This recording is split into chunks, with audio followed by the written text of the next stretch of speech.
Herodotus Book 4, Melpomene. 1. After Babylon had been taken, the march of Darius himself against the Scythians took place, for now that Asia was flourishing in respect of population, and large sums were being gathered in as revenue. Darius formed the desire to take vengeance upon the Scythians, because they had first invaded the Median land and had overcome in fight those who opposed them. And thus they had been the beginners of wrong. The Scythians in truth, as I have before said, had ruled over Upper Asia for 28 years. For they had invaded Asia in their pursuit of the Cimmerians, and they had deposed the Medes from their rule, who had rule over Asia before the Scythians came. Now when the Scythians had been absent from their own land for 28 years, as they were returning to it after that interval of time, they were met by a contest not less severe than that which they had had with the Medes. Since they found an army of no mean size opposing them. For the wives of the Scythians, because their husbands were absent from them for a long time, had associated with the slaves. 2. Now the Scythians put out the eyes of all their slaves because of the milk which they drink. And they do as follows: they take blowpipes of bone just like flutes, and these they insert into the vagina of the mare and blow with their mouths. And others milk while they blow, and they say that they do this because the veins of the mare are thus filled, being blown out, and so the udder is let down. When they had drawn the milk they pour it into wooden vessels hollowed out, and they set the blind slaves in order about the vessels and agitate the milk. Then that which comes to the top they skim off, considering it the more valuable part, whereas they esteem that which settles down to be less good than the other. For this reason the Scythians put out the eyes of all whom they catch. For they are not tillers of the soil but nomads. 3. From these their slaves then, I say, and from their wives have been born and bred up a generation of young men, who having learnt the manner of their birth set themselves to oppose the Scythians as they were returning from the Medes. And first they cut off their land by digging a broad trench extending from the Tauric mountains to the Myosian lake, at the point where this is broadest. Then afterwards when the Scythians attempted to invade the land, they took up a position against them and fought. And as they fought many times, and the Scythians were not able to get any advantage in the fighting, one of them said, "What a thing is this that we are doing, Scythians? We are fighting against our own slaves, and we are not only becoming fewer in number ourselves by being slain in battle, but also we are killing them, and so we shall have fewer to rule over in future. Now therefore to me it seems good that we leave spears and bows and that each one take his horsewhip and so go up close to them, for so long as they saw us with arms in our hands, they thought themselves equal to us and of equal birth. But when they shall see that we have whips instead of arms, they will perceive that they are our slaves, and having acknowledged this they will not await our onset." 4. When they heard this, the Scythians proceeded to do that which he said, and the others being panic-stricken by that which was done forgot their fighting and fled. Thus the Scythians had ruled over Asia. And in such manner, when they were driven out again by the Medes, they had returned to their own land. For this Darius wished to take vengeance upon them, and was gathering together an army to go against them. 5. Now the Scythians say that their nation is the youngest of all nations, and that this came to pass as follows: the first man who ever existed in this region, which then was desert, was one named Targeteos, and of this Targeteos they say. Though I do not believe it for my part, however they say the parents were Zeus and the daughter of the river Borysthenes. Targeteos, they report, was produced from some such origin as this, and of him were begotten 3 sons, Lopoxes and Arpaxis and the youngest Calaxes. In the reign of these there came down from heaven certain things wrought of gold, a plough, a yoke, a battle-axe, and a cup, and fell in the Scythian land, and first the eldest saw and came near them, desiring to take them. But the gold blazed with fire when he approached it, then when he had gone away from it, the second approached, and again it did the same thing. These then the gold repelled by blazing with fire, but when the third and youngest came up to it, the flame was quenched, and he carried them to his own house. The elder brothers then, acknowledging the significance of this thing, delivered the whole of the kingly power to the youngest. 6. From Lixipes, they say, are descended those Scythians who are called the race of the Archetai. From the middle brother Arpaxis those who are called Catioroi and Traspians, and from the youngest of them the royal tribe, who are called Paralati, and the whole together are called, they say, Scalotoi, after the name of their king. But the Hellenes gave them the name of Scythians. 7. Thus the Scythians say they were produced.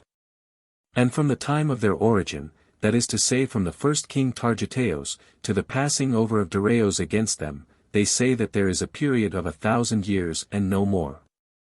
Now this sacred gold is guarded by the kings with the utmost care, and they visit it every year with solemn sacrifices of propitiation. Moreover, if any one goes to sleep while watching in the open air over this gold during the festival, the Scythians say that he does not live out the year.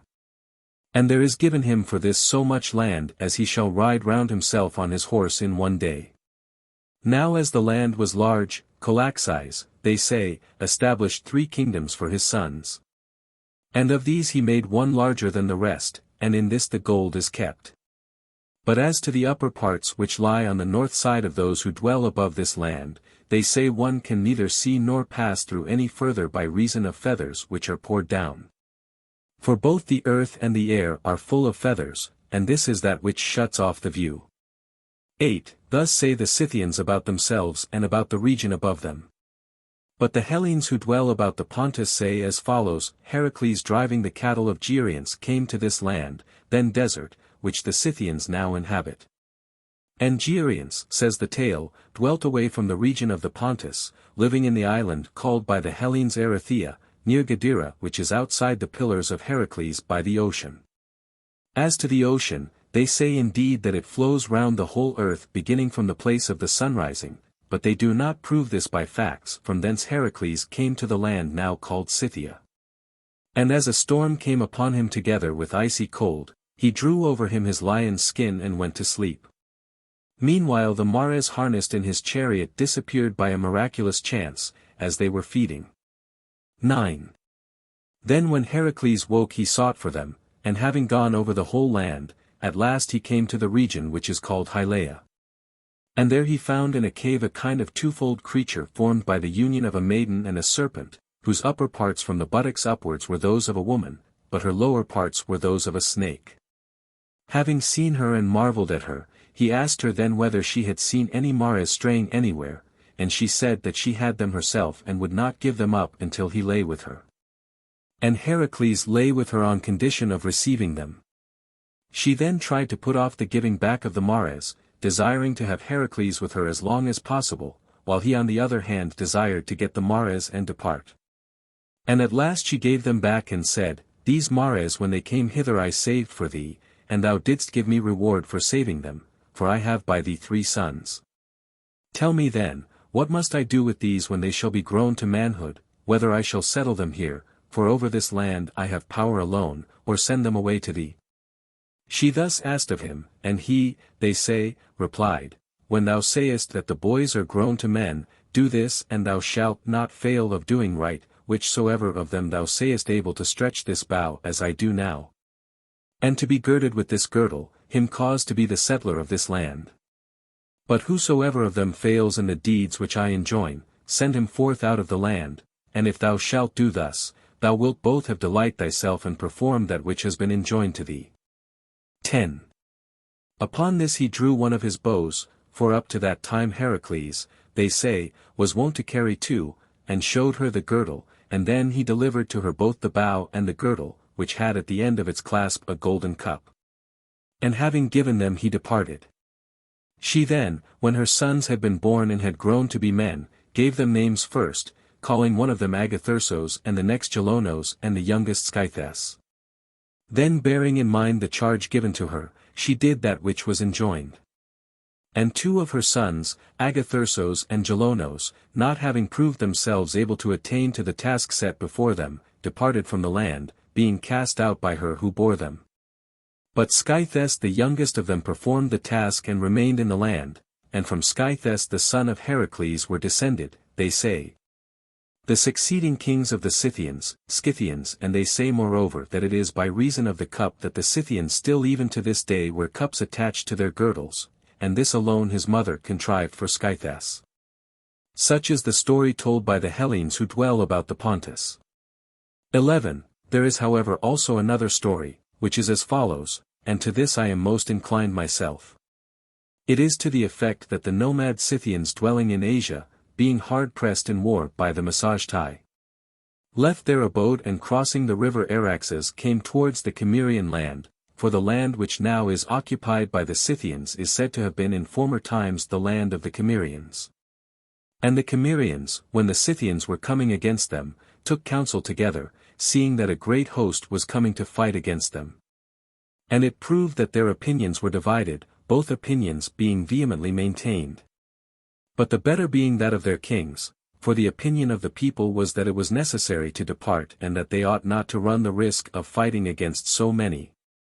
But that of the kings was to fight for their land with those who came against them, and as neither the people were willing by means to agree to the counsel of the kings or the kings to that of the people planned to depart without fighting and to deliver up the land to the invaders, while the kings resolved to die and to be laid in their own land, and not to flee with the mass of the people.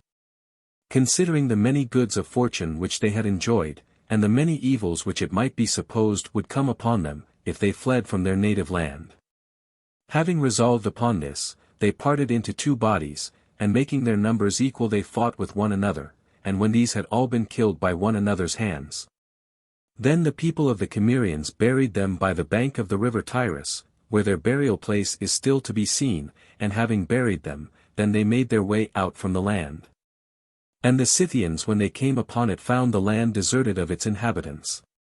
12. And there are at the present time in the land of Scythia Cimmerian walls, and a Cimmerian ferry, and there is also a region which is called Cimmeria, and the so-called Cimmerian Bosphorus. It is known moreover that the Cimmerians, in their flight to Asia from the Scythians, also made a settlement on that peninsula on which now stands the Hellenic city of Sinope. And it is known too that the Scythians pursued them and invaded the land of Media, having missed their way. For while the Cimmerians kept ever along by the sea in their flight, the Scythians pursued them keeping Caucasus on their right hand, until at last they invaded Media, directing their course inland. This then which has been told is another story, and it is common both to Hellenes and barbarians. 13. Aristes however the son of Caestrobios, a man of Proconnesos, said in the verses which he composed, that he came to the land of the Isidonians being possessed by Phoebus, and that beyond the Isidonians dwelt Arimaspians, a one-eyed race. And beyond these the gold-guarding Griffins, and beyond them the Hyperboreans extending as far as the sea, and all these except the Hyperboreans, beginning with the Arimaspians, were continually making war on their neighbors. And the Isidonians were gradually driven out of their country by the Arimaspians and the Scythians by the Isidonians, and so the Cimmerians, who dwelt on the southern sea, being pressed by the Scythians left their land. Thus neither does he agree in regard to this land with the report of the Scythians. 14. As to Aristes who composed this, I have said already whence he was, and I will tell also the tale which I heard about him in Proconnesos and Cyzicus. They say that Aristes, who was in birth inferior to none of the citizens, entered into a fuller's shop in Proconnesos and there died, and the fuller closed his workshop and went away to report the matter to those who were related to the dead man. And when the news had been spread abroad about the city that Aristes was dead, a man of Cyzicus who had come from the town of Artake entered into controversy with those who said so, and declared that he had met him going towards Cyzicus and had spoken with him, and while he was vehement in dispute, those who were related to the dead man came to the fuller's shop with the things proper in order to take up the corpse for burial.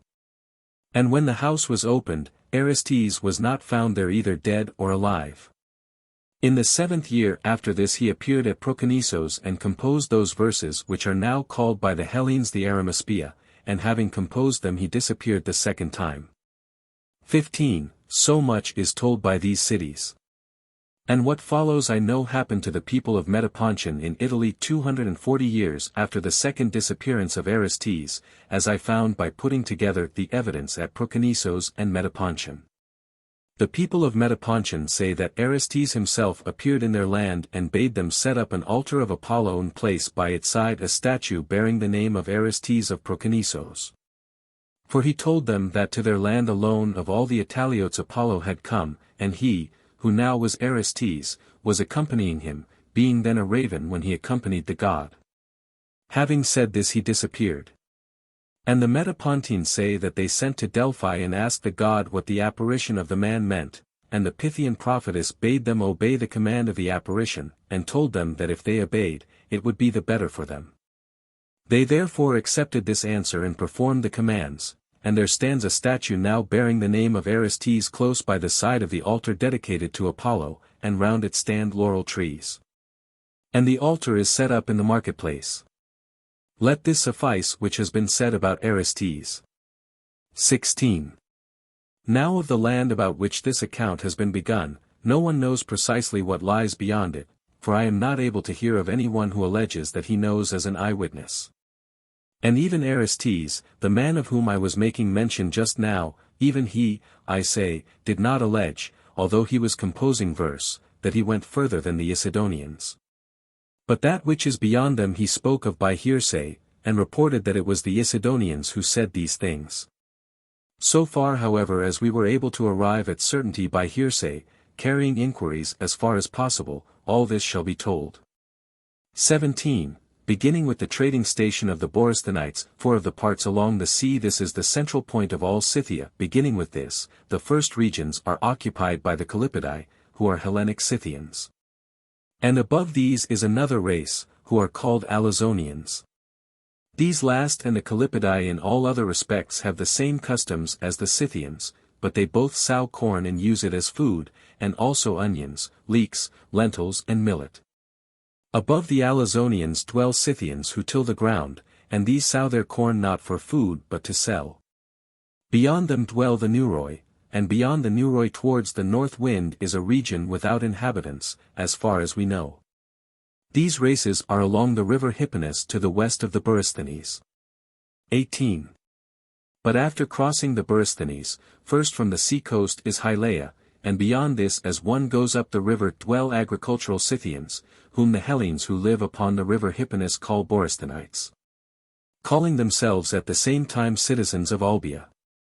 These agricultural Scythians occupy the region which extends eastwards for a distance of 3 days' journey, reaching to a river which is called Pantacapes, and northwards for a distance of 11 days' sail up the Borysthenes. Then immediately beyond these begins the desert and extends for a great distance, and on the other side of the desert dwell the Androphagoi, a race apart by themselves and having no connection with the Scythians. Beyond them begins a region which is really desert and has no race of men in it, as far as we know. 19. The region which lies to the east of these agricultural Scythians, after one has crossed the river Pantacapes, is occupied by nomad Scythians, who neither sow anything nor plough the earth, and this whole region is bare of trees except Hylaea. These nomads occupy a country which extends to the river Garos, a distance of 14 days' journey eastwards. 20.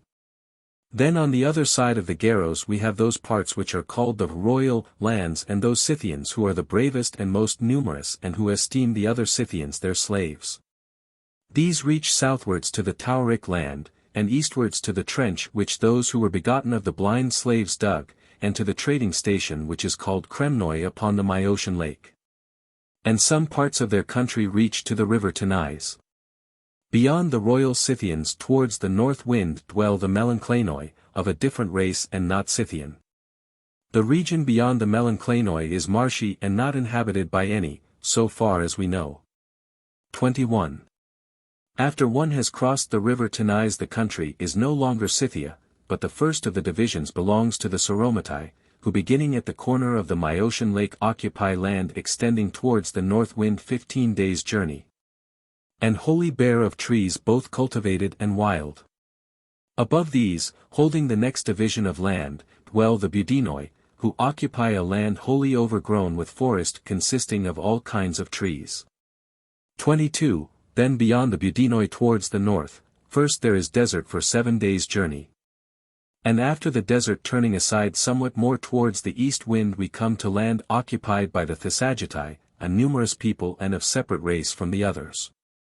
These live by hunting. And bordering upon them there are settled also in these same regions men who are called Irikai, who also live by hunting. which they practice in the following manner: the hunter climbs up a tree and lies in wait there for his game. Now trees are abundant in all this country, and each has a horse at hand, which has been taught to lie down upon its belly in order that it may make itself low, and also a dog, and when he sees the wild animal from the tree, he first shoots his arrow and then mounts upon his horse and pursues it. And the dog seizes hold of it. Above these in a direction towards the east dwell other Scythians, who have revolted from the royal Scythians and so have come to this region. 23. As far as the country of these Scythians, the whole land which has been described is level plain and has a deep soil, but after this point it is stony and rugged. Then when one has passed through a great extent of this rugged country, there dwell in the skirts of lofty mountains men who are said to be all bald-headed from their birth, male and female equally, and who have flat noses and large chins and speak a language of their own, using the Scythian manner of dress, and living on the produce of trees. The tree on the fruit of which they live is called the Pontic tree, and it is about the size of a fig tree. This bears a fruit the size of a bean, containing a stone. When the fruit has ripened, they strain it through cloths and there flows from it a thick black juice, and this juice which flows from it is called as chai. This they either lick up or drink mixed with milk, and from its lees, that is the solid part, they make cakes and use them for food, for they have not many cattle, since the pastures there are by no means good. Each man has his dwelling under a tree, in winter covering the tree all round with close white felt cloth, and in summer without it. These are injured by no men, for they are said to be sacred, and they possess no weapon of war. These are they also who decide the disputes rising among their neighbors, and besides this, whatever fugitive takes refuge with them is injured by no one, and they are called Argipaeans. 24. Now as far as these bald-headed men there is abundantly clear information about the land and about the nations on this side of them. For not only do certain of the Scythians go to them, from whom it is not difficult to get information, but also some of the Hellenes who are at the trading station of the Borysthenes and the other trading places of the Pontic coast, and those of the Scythians who go to them transact their business through 7 interpreters and in 7 different languages. 25. So far as these, I say, the land is known, but concerning the region to the north of the bald-headed men no one can speak with certainty, for lofty and impassable mountains divide it off, and no one passes over them. However these bald-headed men say, though I do not believe it, that the mountains are inhabited by men with goats' feet, and that after one has passed beyond these, others are found who sleep through 6 months of the year. This I do not admit at all as true. However, the country to the east of the bald-headed men is known with certainty, being inhabited by the Isidonians, but that which lies beyond both the bald-headed men and the Isidonians towards the north wind is unknown, except so far as we know it from the accounts given by these nations which have just been mentioned. 26. The Isidonians are said to have these customs: when a man's father is dead, all the relations bring cattle to the house, and then having slain them and cut up the flesh, they cut up also the dead body of the father of their entertainer. And mixing all the flesh together they set forth a banquet. His skull however they strip of the flesh and clean it out and then gild it over, and after that they deal with it as a sacred thing and perform for the dead man great sacrifices every year. This each son does for his father, just as the Hellenes keep the day of memorial for the dead. In other respects however this race also is said to live righteously, and their women have equal rights with the men. 27. These then also are known. But as to the region beyond them, it is the Isidonians who report that there are there one-eyed men and gold-guarding griffins. And the Scythians report this, having received it from them, and from the Scythians we, that is the rest of mankind, have got our belief, and we call them in Scythian language Arimaspians, for the Scythians call the number 1 Arima and the eye spur. 28. This whole land which has been described is so exceedingly severe in climate, that for 8 months of the year there is frost so hard as to be intolerable. And during these if you pour out water you will not be able to make mud, but only if you kindle a fire can you make it.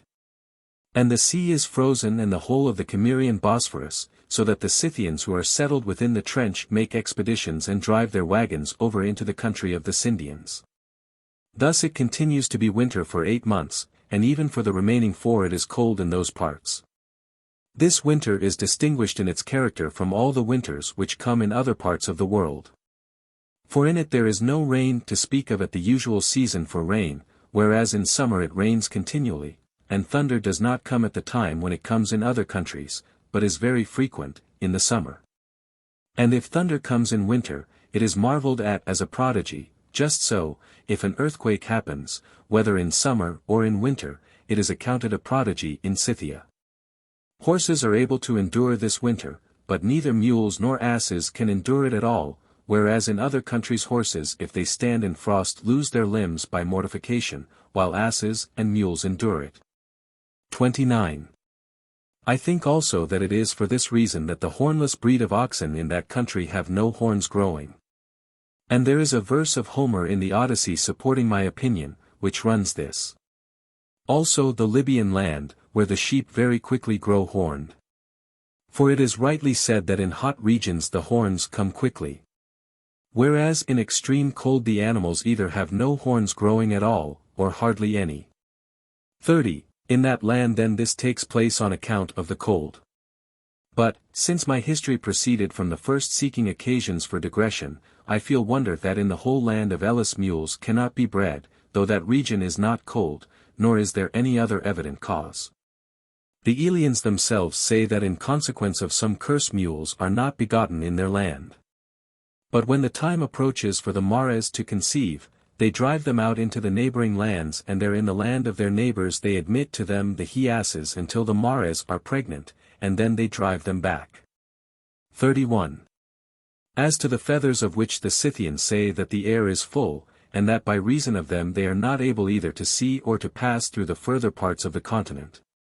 The opinion which I have is this: in the parts beyond this land it snows continually, though less in summer than in winter, as might be supposed.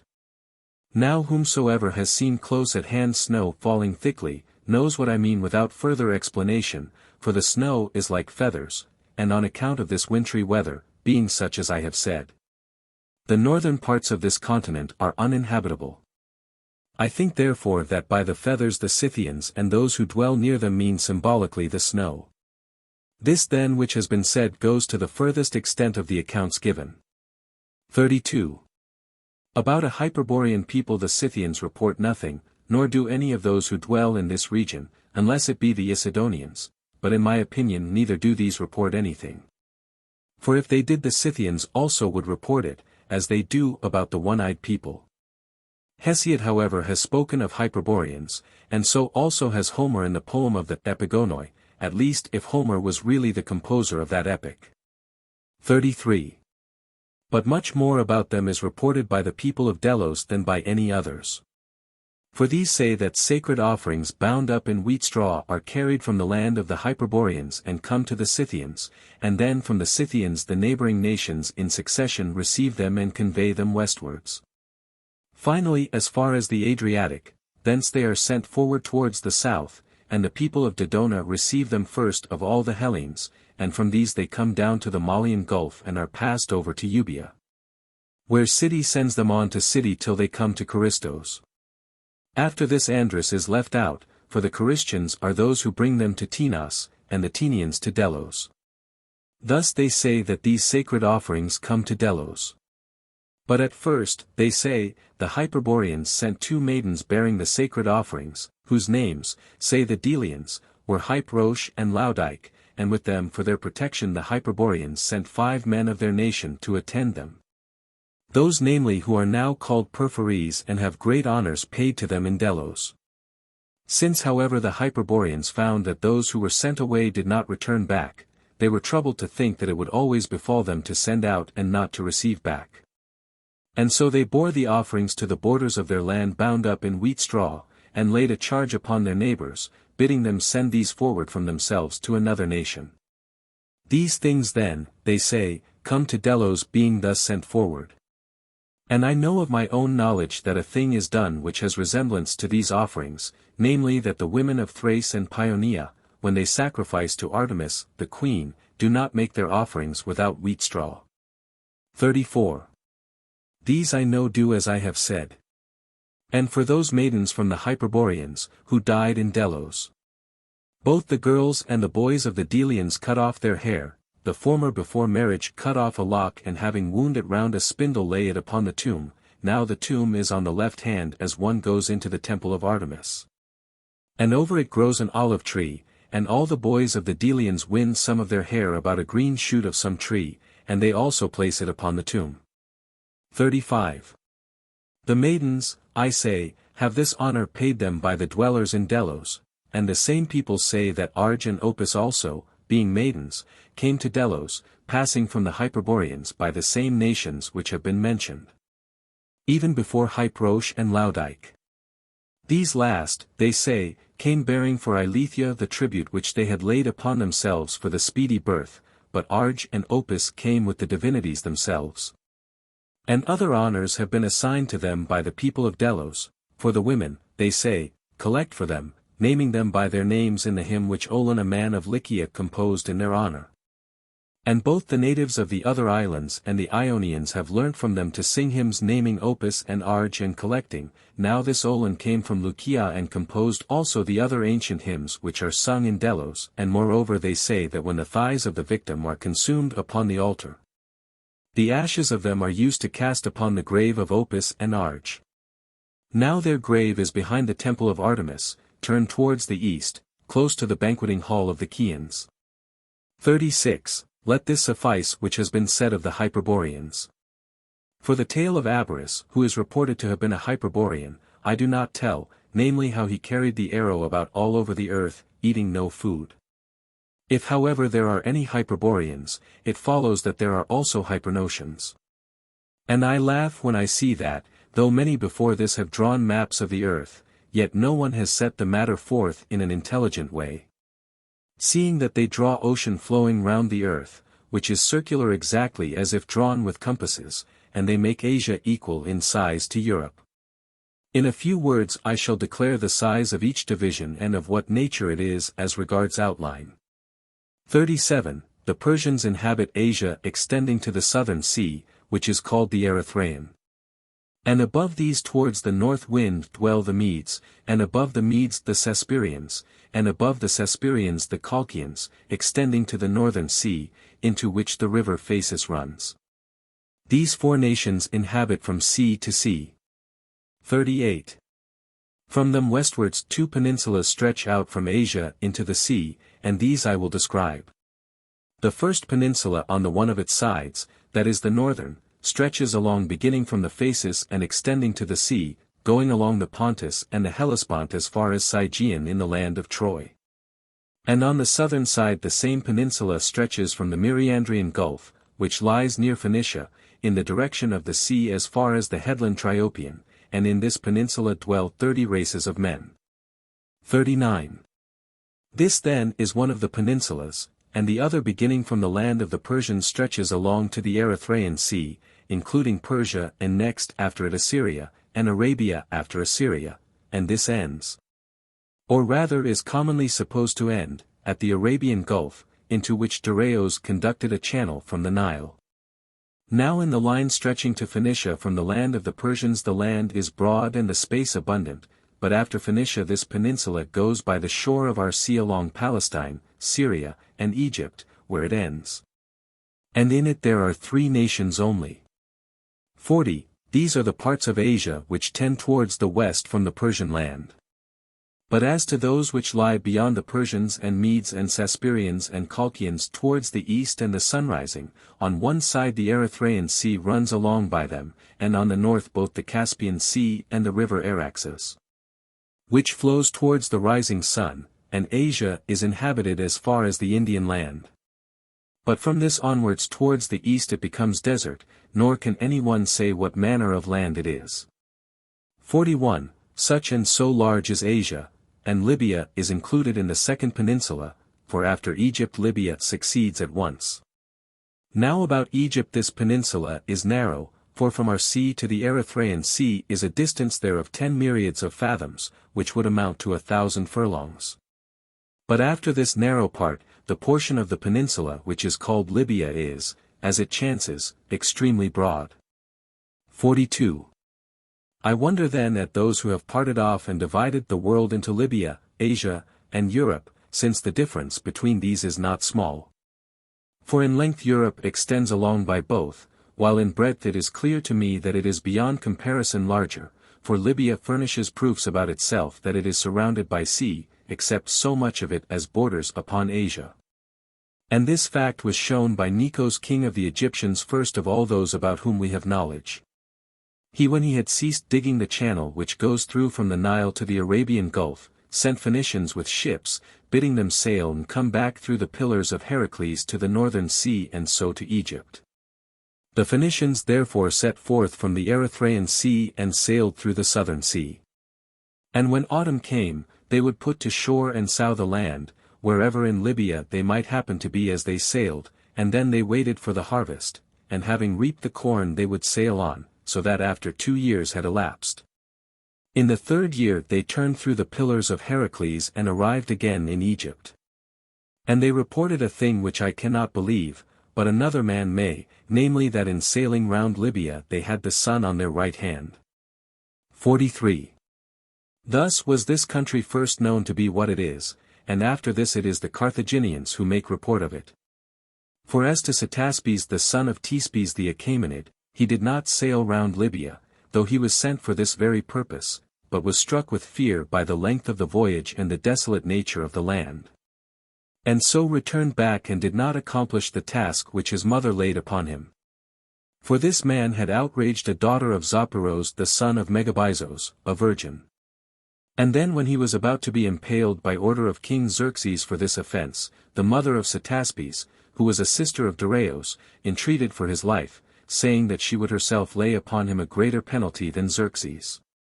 For he should be compelled, she said, to sail round Libya, until in sailing round it he came to the Arabian Gulf. So then Xerxes having agreed upon these terms, Ctaspes went to Egypt, and obtaining a ship and sailors from the Egyptians, he sailed to the pillars of Heracles. And having sailed through them and turned the point of Libya which is called the promontory of Solois, he sailed on towards the south. Then after he had passed over much sea in many months, as there was needed ever more and more voyaging, he turned about and sailed back again to Egypt, and having come from thence into the presence of King Xerxes, he reported saying that at the furthest point which he reached he was sailing by dwarfish people, who used clothing made from the palm tree, and who, whenever they came to land with their ship, left their towns and fled away to the mountains, and they, he said, did no injury when they entered into the towns, but took food from them only. And the cause, he said, why he had not completely sailed round Libya was that the ship could not advance any further but stuck fast. Xerxes however did not believe that he was speaking the truth, and since he had not performed the appointed task, he impaled him, inflicting upon him the penalty pronounced before. A eunuch belonging to this Ctaspes ran away to Samos as soon as he heard that his master was dead, carrying with him large sums of money, and of this a man of Samos took possession, whose name I know, but I purposely pass it over without mention. 44. Of Asia the greater part was explored by Darius, who desiring to know of the river Indus, which is a second river producing crocodiles of all the rivers in the world to know, I say, of this river where it runs out into the sea, sent with ships. Besides others whom he trusted to speak the truth, Scylax also, a man of Carianda.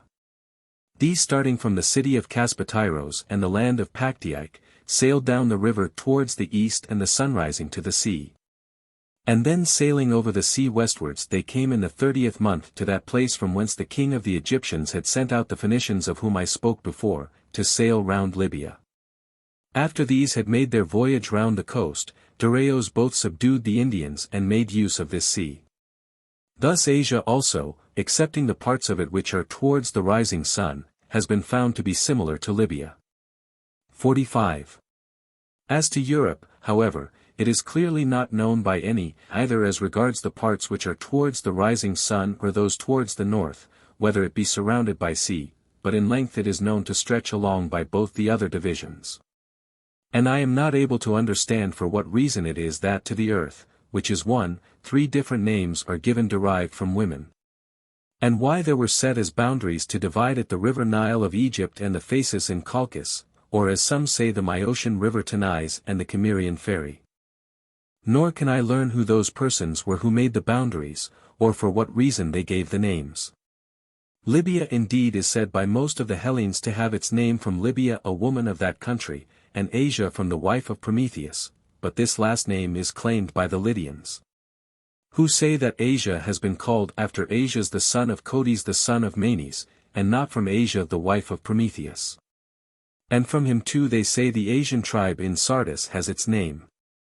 As to Europe however, it is neither known by any man whether it is surrounded by sea, nor does it appear whence it got this name or who he was who gave it, unless we shall say that the land received its name from Europa the Tyrian. And if so, it would appear that before this it was nameless like the rest. She however evidently belongs to Asia and did not come to this land which is now called by the Hellenes Europe, but only from Phoenicia to Crete, and from Crete to Lycia. Let this suffice now which has been said about these matters, for we will adopt those which are commonly accepted of the accounts. 46. Now the region of the Euxine upon which Darius was preparing to march has, apart from the Scythian race, the most ignorant nations within it of all lands, for we can neither put forward any nation of those who dwell within the region of Pontus as eminent in ability, nor do we know of any man of learning having arisen there, apart from the Scythian nation and Anacharsis. By the Scythian race one thing which is the most important of all human things has been found out more cleverly than by any other men of whom we know. But in other respects I have no great admiration for them, and that most important thing which they have discovered is such that none can escape again who has come to attack them, and if they do not desire to be found, it is not possible to catch them, for they who have neither cities founded nor walls built, but all carry their houses with them and are mounted archers, living not by the plough but by cattle, and whose dwellings are upon cars. These assuredly are invincible and impossible to approach. 47. This they have found out, seeing that their land is suitable to it and at the same time the rivers are their allies, for first this land is plain land and is grassy and well watered. And then there are rivers flowing through it not much less in number than the channels in Egypt. Of these as many as are noteworthy and also can be navigated from the sea, I will name, there is Ister with 5 mouths, and after this Tyrus, Hipponus, Borysthenes, Pantocapes, Kippokeres, Garos and Tanais. These flow as I shall now describe. 48. The Ister, which is the greatest of all the rivers which we know, flows always with equal volume in summer and winter alike. It is the first towards the west of all the Scythian rivers, and it has become the greatest of all rivers because other rivers flow into it. And these are they which make it great. 5 in number are those which flow through the Scythian land, namely that which the Scythians call Porata and the Hellenes Pyritos, and besides this, Tyrantos and Araros and Naparis and Ordessos. The first mentioned of these is a great river lying towards the east, and there it joins waters with the Ister. The second Tyrantos is more to the west and smaller. And the Araros and Naparis and Ordessos flow into the Ister going between these two. 49. These are the native Scythian rivers which join to swell its stream, while from the Agathyrsians flows the Maris and joins the Ister, and from the summits of Hamos flow 3 other great rivers towards the north wind and fall into it, namely Atlas and Oras and Tibasis. Through Thrace and the Thracian Crobysians flow the rivers Athres and Nos and Artanes, running into the Ister, and from the Paeonians and Mount Rhodope the river Chios, cutting through Hamos in the midst, runs into it also. From the Illyrians the river Ongros flows northwards and runs out into the Tribalian plain and into the river Brongos, and the Brongos flows into the Ister, thus the Ister receives both these, being great rivers. From the region which is above the Ombricans, the river Carpes and another river, the Alpes, flow also towards the north wind and run into it. For the Ister flows in fact through the whole of Europe, beginning in the land of the Keltoi, who after the Cynesians dwell furthest towards the sun setting of all the peoples of Europe. And thus flowing through all Europe it falls into the sea by the side of Scythia. 50. So then it is because these which have been named and many others join their waters together, that Ister becomes the greatest of rivers. Since if we compare the single streams, the Nile is superior in volume of water, for into this no river or spring flows, to contribute to its volume.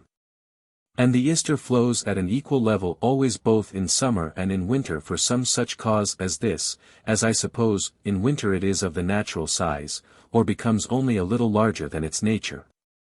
Seeing that this land receives very little rain in winter, but constantly has snow. Whereas in summer the snow which fell in the winter, in quantity abundant, melts and runs from all parts into the Ister. This snow of which I speak, running into the river helps to swell its volume, and with it also many and violent showers of rain. For it rains during the summer, and thus the waters which mingle with the Ister are more copious in summer than they are in winter by about as much as the water which the sun draws to himself in summer exceeds that which he draws in winter. And by the setting of these things against one another there is produced a balance, so that the river is seen to be of equal volume always. 51. One, I say, of the rivers which the Scythians have is the Ister.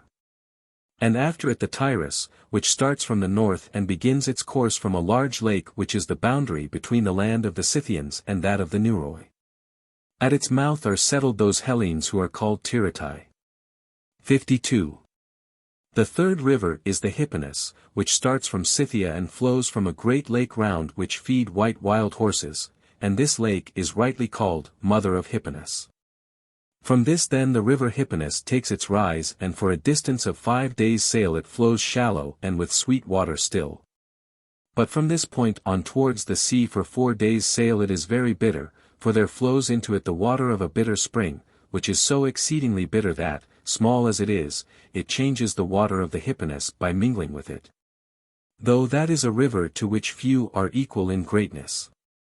This spring is on the border between the lands of the agricultural Scythians and of the Alizonians, and the name of the spring and of the place from which it flows is in Scythian Exampeos, and in the Hellenic tongue Hierai Hodoi.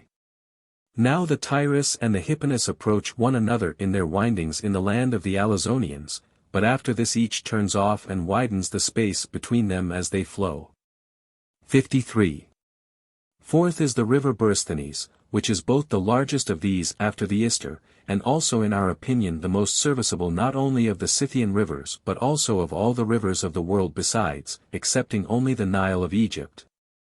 For to this it is not possible to compare any other river, of the rest however the Borysthenes is the most serviceable, seeing that it provides both pastures which are the fairest and the richest for cattle, and fish which are better by far and more numerous than those of any other river, and also it is the sweetest water to drink, and flows with clear stream, though others beside it are turbid.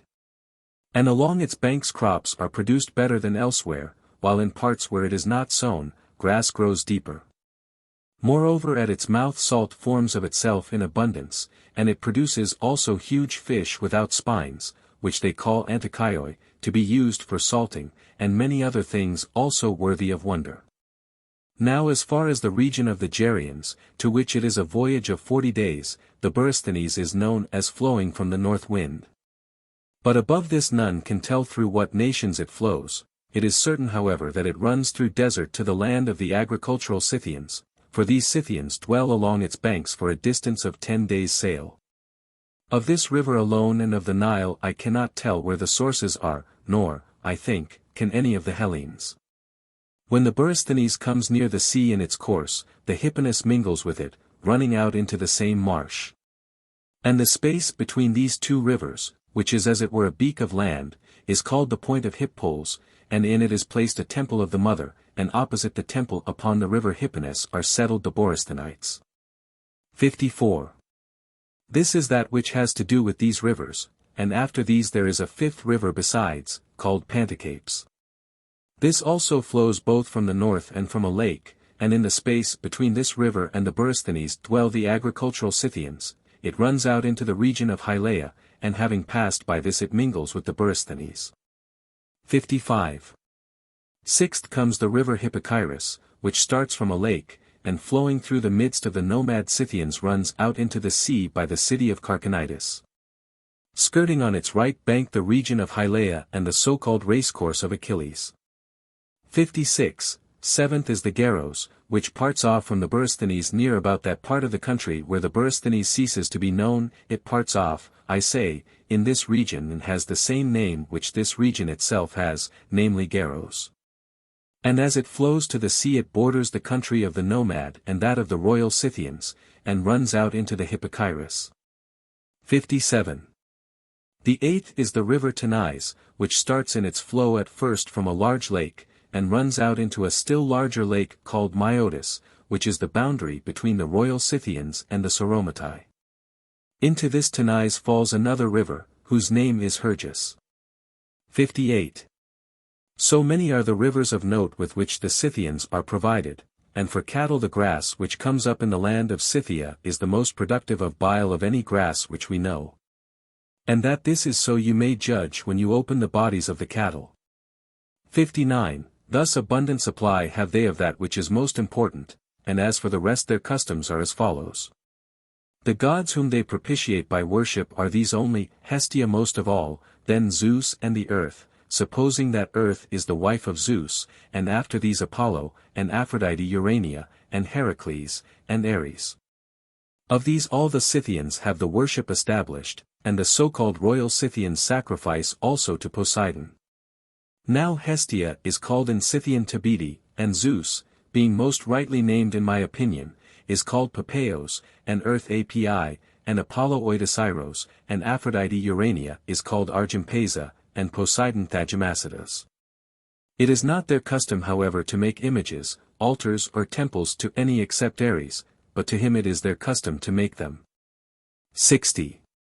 They have all the same manner of sacrifice established for all their religious rites equally, and it is thus performed, the victim stands with its 4 feet tied, and the sacrificing priest stands behind the victim.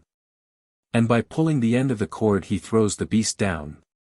And as the victim falls, he calls upon the god to whom he is sacrificing, and then at once throws a noose round its neck, and putting a small stick into it he turns it round and so strangles the animal. Without either lighting a fire or making any first offering from the victim or pouring any libation over it, and when he has strangled it and flayed off the skin, he proceeds to boil it. 61. Now as the land of Scythia is exceedingly ill-wooded, this contrivance has been invented for the boiling of the flesh. Having flayed the victims, they strip the flesh off the bones and then put it into cauldrons, if they happen to have any. Of native make, which very much resemble lesbian mixing bowls except that they are much larger, into these they put the flesh and boil it by lighting under it the bones of the victim, if however they have not at hand the cauldron. They put all the flesh into the stomachs of the victims and adding water they light the bones under them. And these blaze up beautifully, and the stomachs easily hold the flesh when it has been stripped off the bones. Thus an ox is made to boil itself, and the other kinds of victims each boil themselves also. Then when the flesh is boiled, the sacrificer takes a first offering of the flesh and of the vital organs and casts it in front of him. And they sacrifice various kinds of cattle, but especially horses. 62. To the others of the gods they sacrifice thus and these kinds of beasts. But to Ares as follows: in each district of the several governments they have a temple of Ares set up in this way. Bundles of brushwood are heaped up for about 3 furlongs in length and in breadth, but less in height. And on the top of this there is a level square made, and 3 of the sides rise sheer, but by the remaining one side the pile may be ascended. Every year they pile on 150 wagon loads of brushwood, for it is constantly settling down by reason of the weather. Upon this pile of which I speak each people has an ancient iron sword set up, and this is the sacred symbol of Ares. To this sword they bring yearly offerings of cattle and of horses.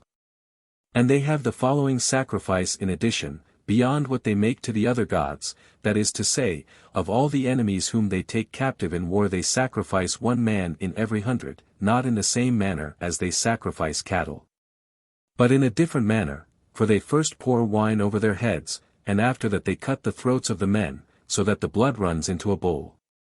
And then they carry this up to the top of the pile of brushwood and pour the blood over the sword. This, I say, they carry up. And meanwhile below by the side of the temple they are doing thus, they cut off all the right arms of the slaughtered men with the hands and throw them up into the air, and then when they have finished offering the other victims, they go away. And the arm lies wheresoever it has chanced to fall, and the corpse apart from it. 63. Such are the sacrifices which are established among them, but of swine these make no use, nor indeed are they wont to keep them at all in their land. 64. That which relates to war is thus ordered with them: when a Scythian has slain his first man, he drinks some of his blood, and of all those whom he slays in the battle he bears the heads to the king. For if he has brought a head he shares in the spoil which they have taken, but otherwise not. And he takes off the skin of the head by cutting it round about the ears and then taking hold of the scalp and shaking it off. Afterwards he scrapes off the flesh with the rib of an ox, and works the skin about with his hands. And when he has thus tempered it, he keeps it as a napkin to wipe the hands upon, and hangs it from the bridle of the horse on which he himself rides, and takes pride in it. For whosoever has the greatest number of skins to wipe the hands upon, he is judged to be the bravest man. Many also make cloaks to wear of the skins stripped off, sewing them together like shepherds' cloaks of skins. And many take the skin together with the fingernails off the right hands of their enemies when they are dead, and make them into covers for their quivers. Now human skin, it seems, is both thick and glossy in appearance, more brilliantly white than any other skin. Many also take the skins off the whole bodies of men and stretch them on pieces of wood and carry them about on their horses. 65. Such are their established customs about these things. And to the skulls themselves, not of all but of their greatest enemies, they do thus: the man saws off all below the eyebrows and clears out the inside, and if he is a poor man he only stretches oxhide round it and then makes use of it. But if he be rich, besides stretching the oxhide he gilds it over within, and makes use of it as a drinking cup. They do this also if any of their own family have been at variance with them and the man gets the better of his adversary in trial before the king. And when strangers come to him whom he highly esteems, he sets these skulls before them, and adds the comment that they being of his own family had made war against him, and that he had got the better of them. And this they hold to be a proof of manly virtue. 66. Once every year each ruler of a district mixes in his own district a bowl of wine, from which those of the Scythians drink by whom enemies have been slain. But those by whom this has not been done do not taste of the wine, but sit apart dishonored. And this is the greatest of all disgraces among them, but those of them who have slain a very great number of men, drink with 2 cups together at the same time. 67. Diviners there are many among the Scythians, and they divine with a number of willow rods in the following manner: they bring large bundles of rods, and having laid them on the ground they unroll them. And setting each rod by itself apart they prophesy. And while speaking thus, they roll the rods together again, and after that they place them in order a second time one by one. This manner of divination they have from their fathers, but the Enares or men-women say that Aphrodite gave them the gift of divination, and they divine accordingly with the bark of the linden tree. Having divided the linden bark into 3 strips, the man twists them together in his fingers and untwists them again, and as he does this he utters the oracle. 68. When the king of the Scythians is sick, he sends for 3 of the diviners, namely those who are most in repute, who divine in the manner which has been said, and these say for the most part something like this. Namely that so and so has sworn falsely by the hearth of the king, and they name one of the citizens. Whosoever it may happen to be, now it is the prevailing custom of the Scythians to swear by the hearth of the king at the times when they desire to swear the most solemn oath. He then who they say has sworn falsely, is brought forthwith held fast on both sides. And when he has come the diviners charge him with this, that he is shown by their divination to have sworn falsely by the hearth of the king, and that for this reason the king is suffering pain, and he denies and says that he did not swear falsely. And complains indignantly, and when he denies it, the king sends for other diviners twice as many in number, and if these also by looking into their divination pronounce him guilty of having sworn falsely, at once they cut off the man's head. And the diviners who came first part his goods among them by lot. But if the diviners who came in afterwards acquit him, other diviners come in, and again others after them.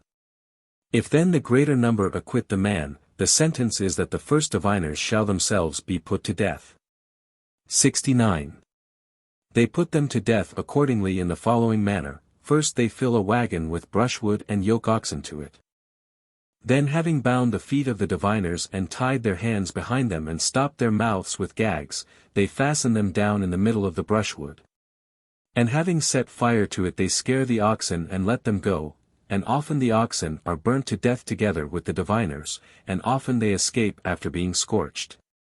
When the pole to which they are fastened has been burnt, and they burn the diviners in the manner described for other causes also, calling them false prophets.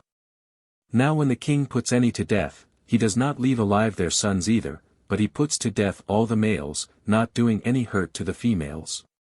70.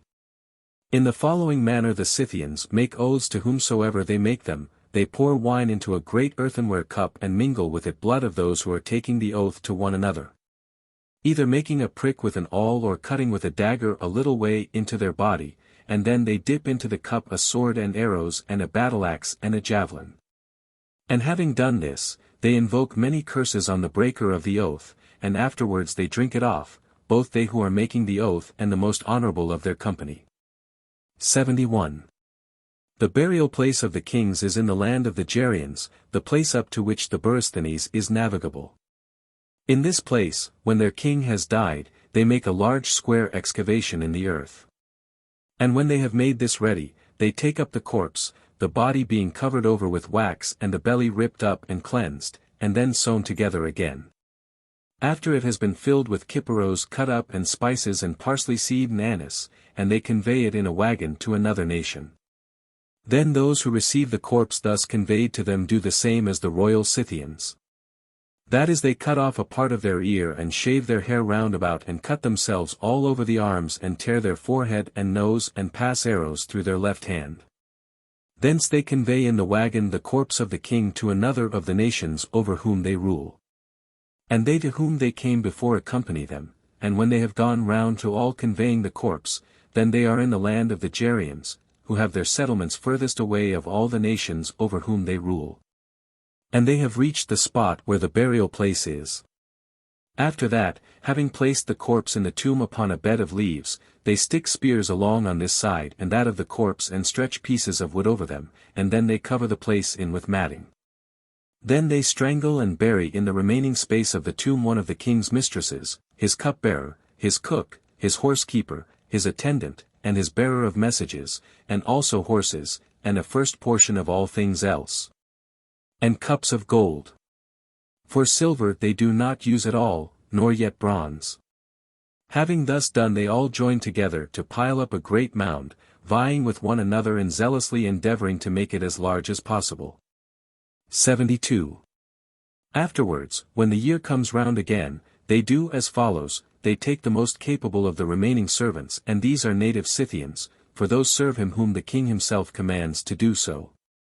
And his servants are not bought for money. Of these attendants then they strangle 50 and also 50 of the finest horses. And when they have taken out their bowels and cleansed the belly, they fill it with chaff and sew it together again. Then they set the half of a wheel upon 2 stakes with the hollow side upwards, and the other half of the wheel upon other 2 stakes, and in this manner they fix a number of these. And after this they run thick stakes through the length of the horses as far as the necks, and they mount them upon the wheels. And the front pieces of wheels support the shoulders of the horses, while those behind bear up their bellies, going by the side of the thighs, and both front and hind legs hang in the air. On the horses they put bridles and bits, and stretch the bridles tight in front of them and then tie them up to pegs, and of the 50 young men who have been strangled they mount each one upon his horse. Having first run a straight stake through each body along by the spine up to the neck. And a part of this stake projects below, which they fasten into a socket made in the other stake that runs through the horse. Having set horsemen such as I have described in a circle round the tomb, they then ride away. 73. Thus they bury their kings, but as for the other Scythians, when they die their nearest relations carry them round laid in wagons to their friends in succession.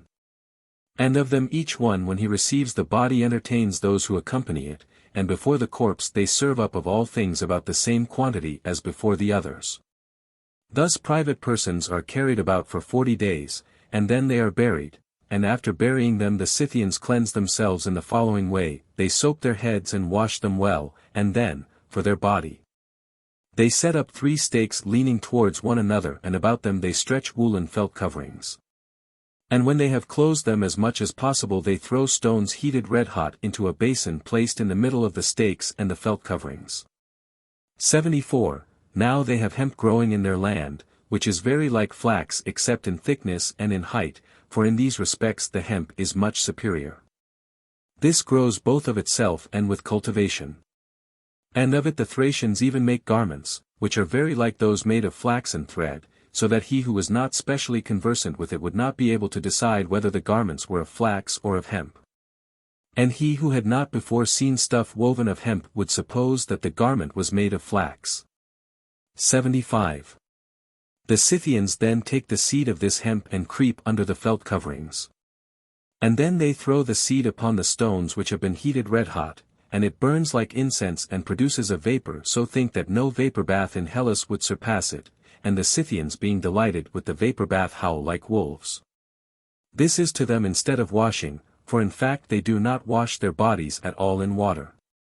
Their women however pound with a rough stone the wood of the cypress and cedar and frankincense tree, pouring in water with it, and then with this pounded stuff, which is thick, they plaster over all their body and also their face.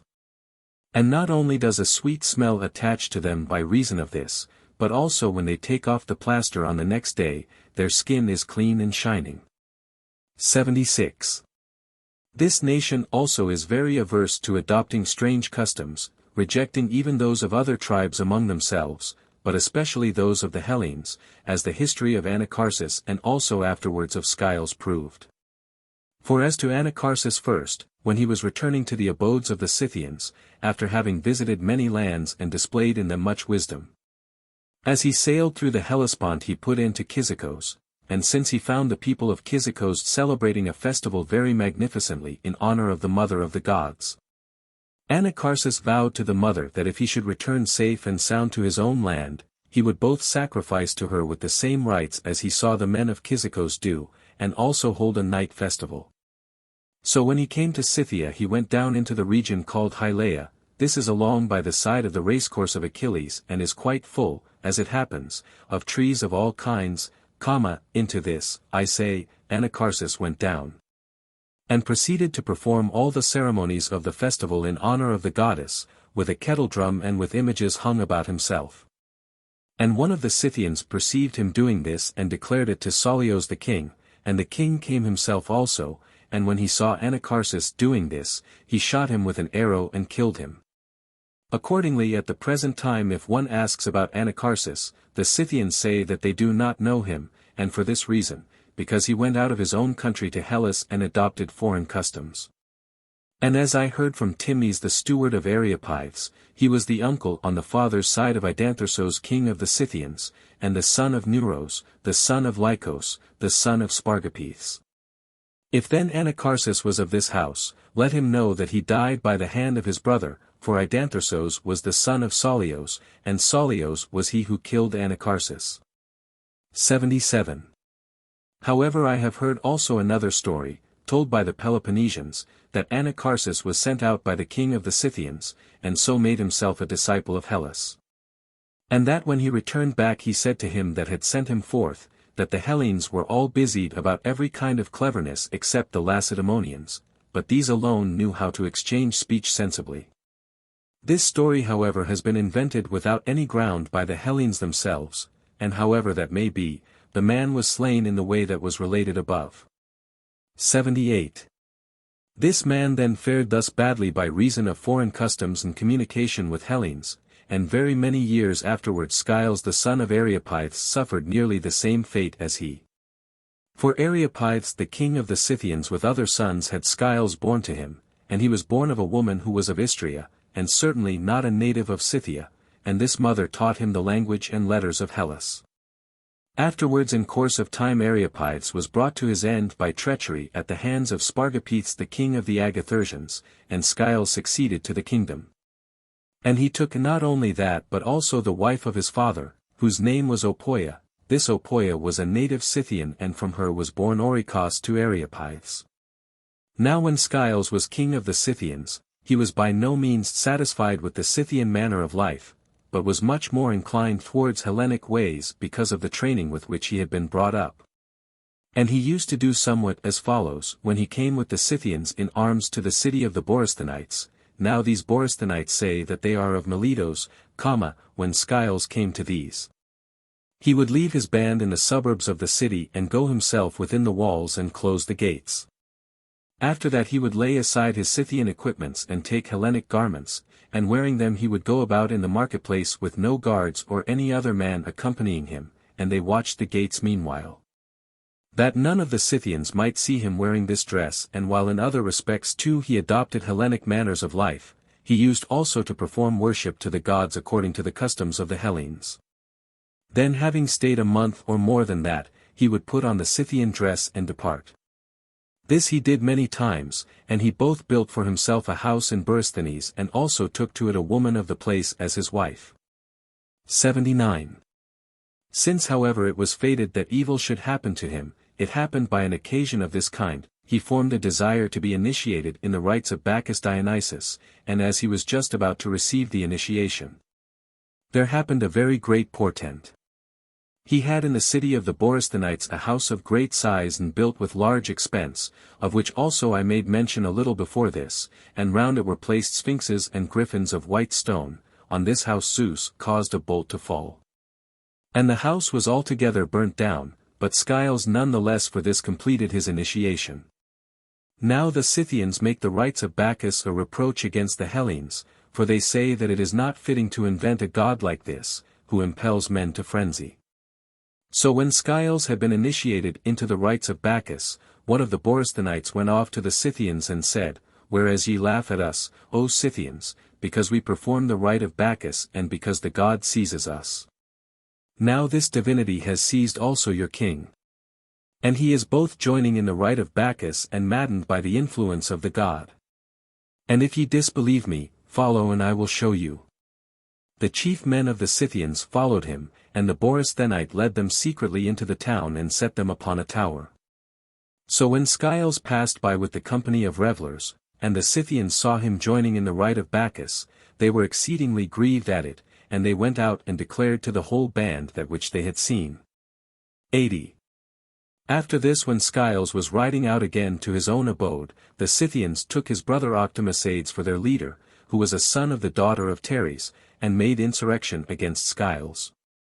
He then, when he perceived that which was being done to his hurt and for what reason it was being done, fled for refuge to Thrace, and Octomesades being informed of this, proceeded to march upon Thrace. So when he had arrived at the river Ister, the Thracians met him, and as they were about to engage battle, Sitoc sent a messenger to Octomesades and said, "Why must we make trial of one another in fight? Thou art my sister's son and thou hast in thy power my brother. Do thou give him back to me, and I will deliver to thee thy brother Skiles, and let us not either of us set our armies in peril, either thou or I." Thus Sitoc proposed to him by a herald, for there was with Octomesades a brother of Sitoc, who had gone into exile for fear of him. And Octomesades agreed to this, and by giving up his own mother's brother to Sitoc he received his brother Skiles in exchange, and Sitoc when he received his brother led him away as a prisoner. But Octomesades cut off the head of Skiles there upon the spot. Thus do the Scythians carefully guard their own customary observances, and such are the penalties which they inflict upon those who acquire foreign customs besides their own. 81. How many the Scythians are I was not able to ascertain precisely, but I heard various reports of the number, for reports say both that they are very many in number and also that they are few, at least as regards the true Scythians. Thus far however they gave me evidence of my own eyesight. There is between the river Borysthenes and the Hypanis a place called Exampeos, of which also I made mention somewhat before this, saying that there was in it a spring of bitter water, from which the water flows and makes the river Hypanis unfit to drink. In this place there is set a bronze bowl, in size at least 6 times as large as the mixing bowl at the entrance of the Pontus, which Pausanias the son of Cleombrotus dedicated, and for him who has never seen that, I will make the matter clear by saying that the bowl in Scythia holds easily 600 ampore, and the thickness of this Scythian bowl is 6 fingers. This then the natives of the place told me had been made of arrowheads, for their king, they said, whose name was Ariantus, wishing to know how many the Scythians were, ordered all the Scythians to bring 1 arrowhead, each from his own arrow. And whosoever should not bring one, he threatened with death. So a great multitude of arrowheads was brought, and he resolved to make of them a memorial and to leave it behind him. From these then, they said, he made this bronze bowl and dedicated it in this place Exampeos. 82. This is what I heard about the number of the Scythians. Now this land has no marvelous things except that it has rivers which are by far larger and more numerous than those of any other land. One thing however shall be mentioned which it has to show, and which is worthy of wonder even besides the rivers and the greatness of the plain, that is to say, they point out a footprint of Heracles in the rock by the bank of the river Tirus, which in shape is like the mark of a man's foot but in size is 2 cubits long. This then is such as I have said, and I will go back now to the history which I was about to tell at first. 83. While Dareios was preparing to go against the Scythians and was sending messengers to appoint to some the furnishing of a land army, to others that of ships, and to others the bridging over of the Thracian Bosphorus, Artabanos, the son of Hystaspes and brother of Dareios, urged him by no means to make the march against the Scythians, telling him how difficult the Scythians were to deal with. Since however he did not persuade him, though he gave him good counsel, he ceased to urge, and Dareios, when all his preparations had been made, began to march his army forth from Susa. 84.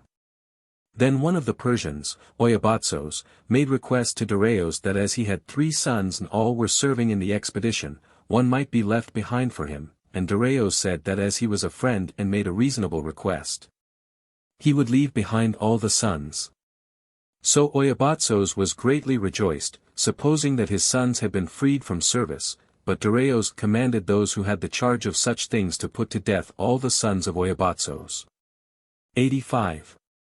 These then were left, having been slain upon the spot where they were, and Dareios meanwhile set forth from Susa and arrived at the place on the Bosphorus where the bridge of ships had been made, in the territory of Chalcedon. And there he embarked in a ship and sailed to the so-called Chionian rocks, which the Hellenes say formerly moved backwards and forwards, and taking his seat at the temple he gazed upon the Pontus, which is a sight well worth seeing. Of all seas indeed it is the most marvelous in its nature. The length of it is 11,100 furlongs, and the breadth, where it is broadest, 3,300, and of this great sea the mouth is but 4 furlongs broad, and the length of the mouth, that is of the neck of water which is called Bosphorus, where, as I said, the bridge of ships had been made, is not less than 120 furlongs. This Bosphorus extends to the Propontis. And the Propontis, being in breadth 500 furlongs and in length 1,400, has its outlet into the Hellespont, which is but 7 furlongs broad at the narrowest place, though it is 400 furlongs in length, and the Hellespont runs out into that expanse of sea which is called the Aegean. 86. These measurements I have made as follows: a ship completes on an average in a long day a distance of 70,000 fathoms, and in a night 60,000. Now we know that to the river Phasis from the mouth of the sea, for it is here that the Pontus is longest, is a voyage of 9 days and 8 nights, which amounts to 111 myriads of fathoms. And these fathoms are 11,100 furlongs. Then from the land of the Scythians to Themyscira on the river Thermodon, for here is the broadest part of the Pontus, it is a voyage of 3 days and 2 nights, which amounts to 33 myriads of fathoms or 3,300 furlongs. This Pontus then and also the Bosphorus and the Hellespont have been measured by me thus, and their nature is such as has been said, and this Pontus also has a lake which has its outlet into it, which lake is not much less in size than the Pontus itself, and it is called Myotis and mother of the Pontus. 87. Dareios then having gazed upon the Pontus sailed back to the bridge, of which Mandricles a Samian had been chief constructor. And having gazed upon the Bosphorus also, he set up 2 pillars by it of white stone with characters cut upon them, on the one Assyrian and on the other Hellenic, being the names of all the nations which he was leading with him, and he was leading with him all over whom he was ruler. The whole number of them without the naval force was reckoned to be 70 myriads including cavalry, and ships had been gathered together to the number of 600. These pillars the Byzantines conveyed to their city after the events of which I speak, and used them for the altar of Artemis or Thosia, excepting one stone, which was left standing by the side of the temple of Dionysus in Byzantium, covered over with Assyrian characters. Now the place on the Bosphorus where Darius made his bridge is, as I conclude, midway between Byzantium and the temple at the mouth of the Pontus. 88. After this Darius being pleased with the floating bridge rewarded the chief constructor of it, Mandracles the Samian, with gifts tenfold. And as an offering from these Mandracles had a painting made of figures to present the whole scene of the bridge over the Bosphorus and King Darius sitting in a prominent seat and his army crossing over. This he caused to be painted and dedicated it as an offering in the temple of Hera, with the following inscription. Bosphorus having bridged over, the straits fish abounding, to Hera. Mandracles dedicates this, of his work to record.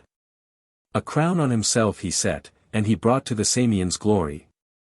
And for Darius performed everything after his mind. 89. This memorial was made of him who constructed the bridge, and Darius, after he had rewarded Mandracles with gifts, passed over into Europe, having first commanded the Ionians to sail into the Pontus as far as the river Ister. And when they arrived at the Ister, there to wait for him, making a bridge meanwhile over the river. For the chief of his naval force were the Ionians, the Aeolians, and the Hellespontians. So the fleet sailed through between the Chionian rocks and made straight for the Ister. And then they sailed up the river a 2 days' voyage from the sea and proceeded to make a bridge across the neck, as it were, of the river, where the mouths of the Ister part off. Darius meanwhile, having crossed the Bosphorus on the floating bridge, was advancing through Thrace, and when he came to the sources of the river Tyros he encamped for 3 days. 90. Now the Tyros is said by those who dwell near it to be the best of all rivers, both in other respects which tend to healing and especially for curing diseases of the skin both in men and in horses, and its springs are 38 in number. Flowing all from the same rock, of which some are cold and others warm. The way to them is of equal length from the city of Hyraion near Perinthos and from Apollonia upon the Euxine Sea, that is to say 2 days' journey by each road. This Tyros runs into the river Contadestos and the Contadestos into the Agrians and the Agrians into the Hebros, which flows into the sea by the city of Anos. 91. Darius then, having come to this river and having encamped there, was pleased with the river and set up a pillar there also, with an inscription as follows, the head springs of the river Tyros give the best and fairest water of all rivers. And to them came leading an army against the Scythians the best and fairest of all men, Darius the son of Hystaspes, of the Persians and of all the continent king. These were the words which were there written. 92. Darius then set out from thence and came to another river whose name is Artescos, which flows through the land of the Odrysians. Having come to this river he did as follows, he appointed a place for his army and bade every man as he passed out by it place one stone in this appointed place, and when the army had performed this, then he marched away his army leaving behind great mounds of these stones. 93.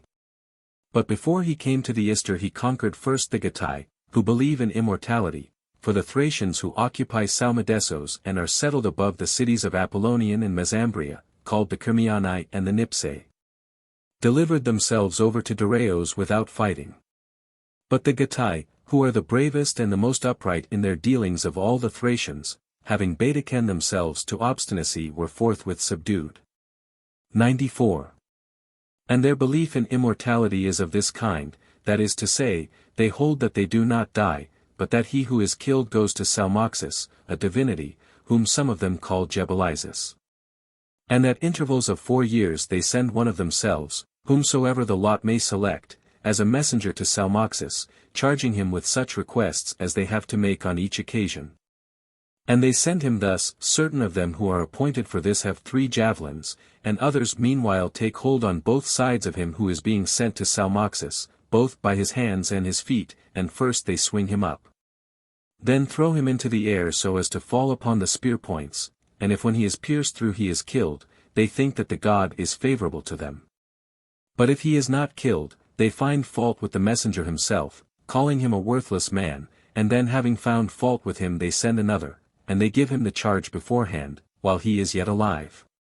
These same Thracians also shoot arrows up towards the sky when thunder and lightning come, and use threats to the god, not believing that there exists any other god except their own. 95. This Salmoxis I hear from the Hellenes who dwell about the Hellespont and the Pontus, was a man, and he became a slave in Samos, and was in fact a slave of Pythagoras the son of Nisarchos. Then having become free he gained great wealth, and afterwards returned to his own land, and as the Thracians both live hardly and are rather simple-minded, this Salmoxis, being acquainted with the Ionian way of living and with manners more cultivated than the Thracians were used to see, since he had associated with Hellenes, and not only that but with Pythagoras, not the least able philosopher of the Hellenes, prepared a banqueting hall, where he received and feasted the chief men of the tribe and instructed them meanwhile that neither he himself nor his guests nor their descendants in succession after them would die, but that they would come to a place where they would live forever and have all things good. While he was doing that which has been mentioned and was saying these things, he was making for himself meanwhile a chamber under the ground. And when his chamber was finished, he disappeared from among the Thracians and went down into the underground chamber, where he continued to live for 3 years, and they grieved for his loss and mourned for him as dead. Then in the 4th year he appeared to the Thracians, and in this way the things which Salmoxis said became credible to them. 96. Thus they say that he did. But as to this matter and the chamber underground, I neither disbelieve it nor do I very strongly believe, but I think that this Salmoxis lived many years before Pythagoras. However, whether there ever lived a man Salmoxis, or whether he is simply a native deity of the Getae, let us bid farewell to him now. 97. These, I say, having such manners as I have said, were subdued by the Persians and accompanied the rest of the army, and when Darius and with him the land army arrived at the Ister, then after all had passed over, Darius commanded the Ionians to break up the floating bridge and to accompany him by land, as well as the rest of the troops which were in the ships, and when the Ionians were just about to break it up and to do that which he commanded, Cos the son of Erzander, who was commander of the Mytileneans, said thus to Darius, having first inquired whether he was disposed to listen to an opinion from one who desired to declare it, O king, seeing that thou art about to march upon a land where no cultivated ground will be seen nor any inhabited town, do thou therefore let this bridge remain where it is, leaving to guard it those same men who constructed it. Then, if we find the Scythians and fare as we desire, we have a way of return. And also even if we shall not be able to find them, at least our way of return is secured, for that we should be worsted by the Scythians in fight I never feared yet, but rather that we might not be able to find them, and might suffer some disaster in wandering about. Perhaps someone will say that in speaking thus I am speaking for my own advantage, in order that I may remain behind. But in truth I am bringing forward, O king, the opinion which I found best for thee, and I myself will accompany thee and not be left behind. With this opinion Darius was very greatly pleased and made answer to him in these words, Friend from Lesbos, when I have returned safe to my house, be sure that thou appear before me, in order that I may requite thee with good deeds for good counsel.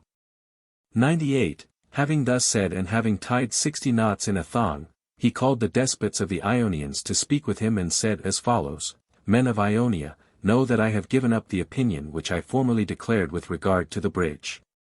And do ye keep this thong and do as I shall say, so soon as ye shall have seen me go forward against the Scythians, from that time begin, and untie a knot on each day, and if within this time I am not here, and ye find that the days marked by the knots have passed by, then sail away to your own lands. Till then, since our resolve has thus been changed, guard the floating bridge, showing all diligence to keep it safe and to guard it. And thus acting, ye will do for me a very acceptable service. Thus said Darius and hastened on his march forwards. 99. Now in front of Scythia in the direction towards the sea lies Thrace. And where a bay is formed in this land, there begins Scythia, into which the Ister flows out, the mouth of the river being turned towards the southeast wind. Beginning at the Ister then I am about to describe the coastland of the true Scythia, with regard to measurement. At once from the Ister begins this original land of Scythia, and it lies towards the midday and the south wind, extending as far as the city called Carchanitis. After this the part which lies on the coast of the same sea still, a country which is mountainous and runs out in the direction of the Pontus, is occupied by the Tauric race, as far as the peninsula which is called the rugged Chersonese.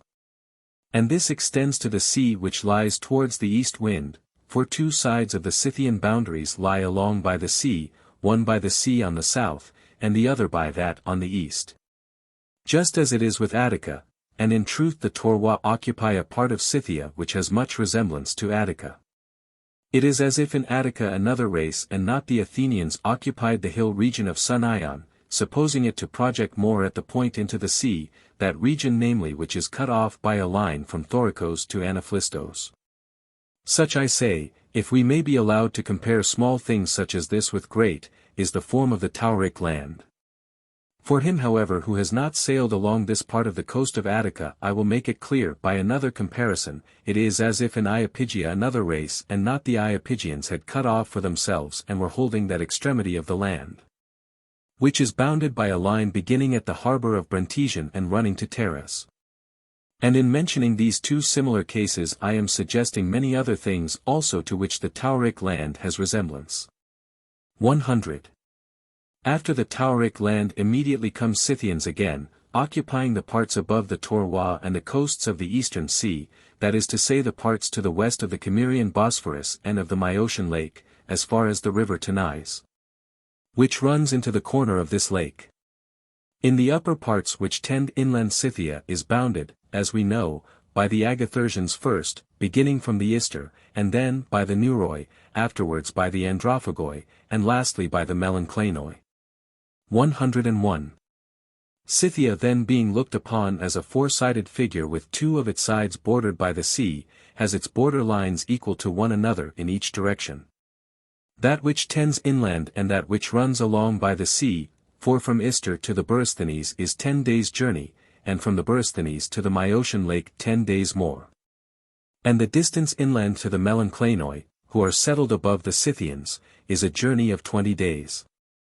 Now I have reckoned the day's journey at 200 furlongs, and by this reckoning the cross lines of Scythia would be 4,000 furlongs in length, and the perpendiculars which tend inland would be the same number of furlongs. Such is the size of this land. 102.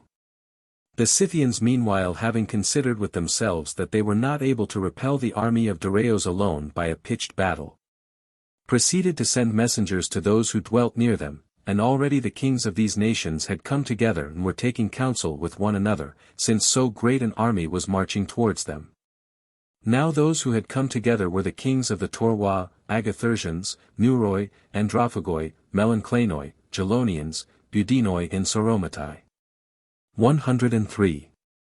Of these the Torwa have the following customs: they sacrifice to the maiden both shipwrecked persons and also those Hellenes whom they can capture by putting out to sea against them. And their manner of sacrifice is this: when they have made the first offering from the victim they strike his head with a club, and some say that they push the body down from the top of the cliff, for it is upon a cliff that the temple is placed, and set the head up on a stake.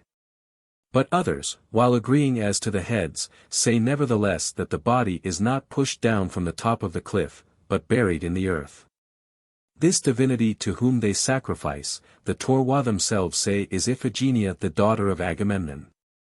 Whatsoever enemies they have conquered they treat in this fashion: each man cuts off a head and bears it away to his house. Then he impales it on a long stake and sets it up above his house raised to a great height, generally above the chimney, and they say that these are suspended above as guards to preserve the whole house. This people has its living by plunder and war. 104.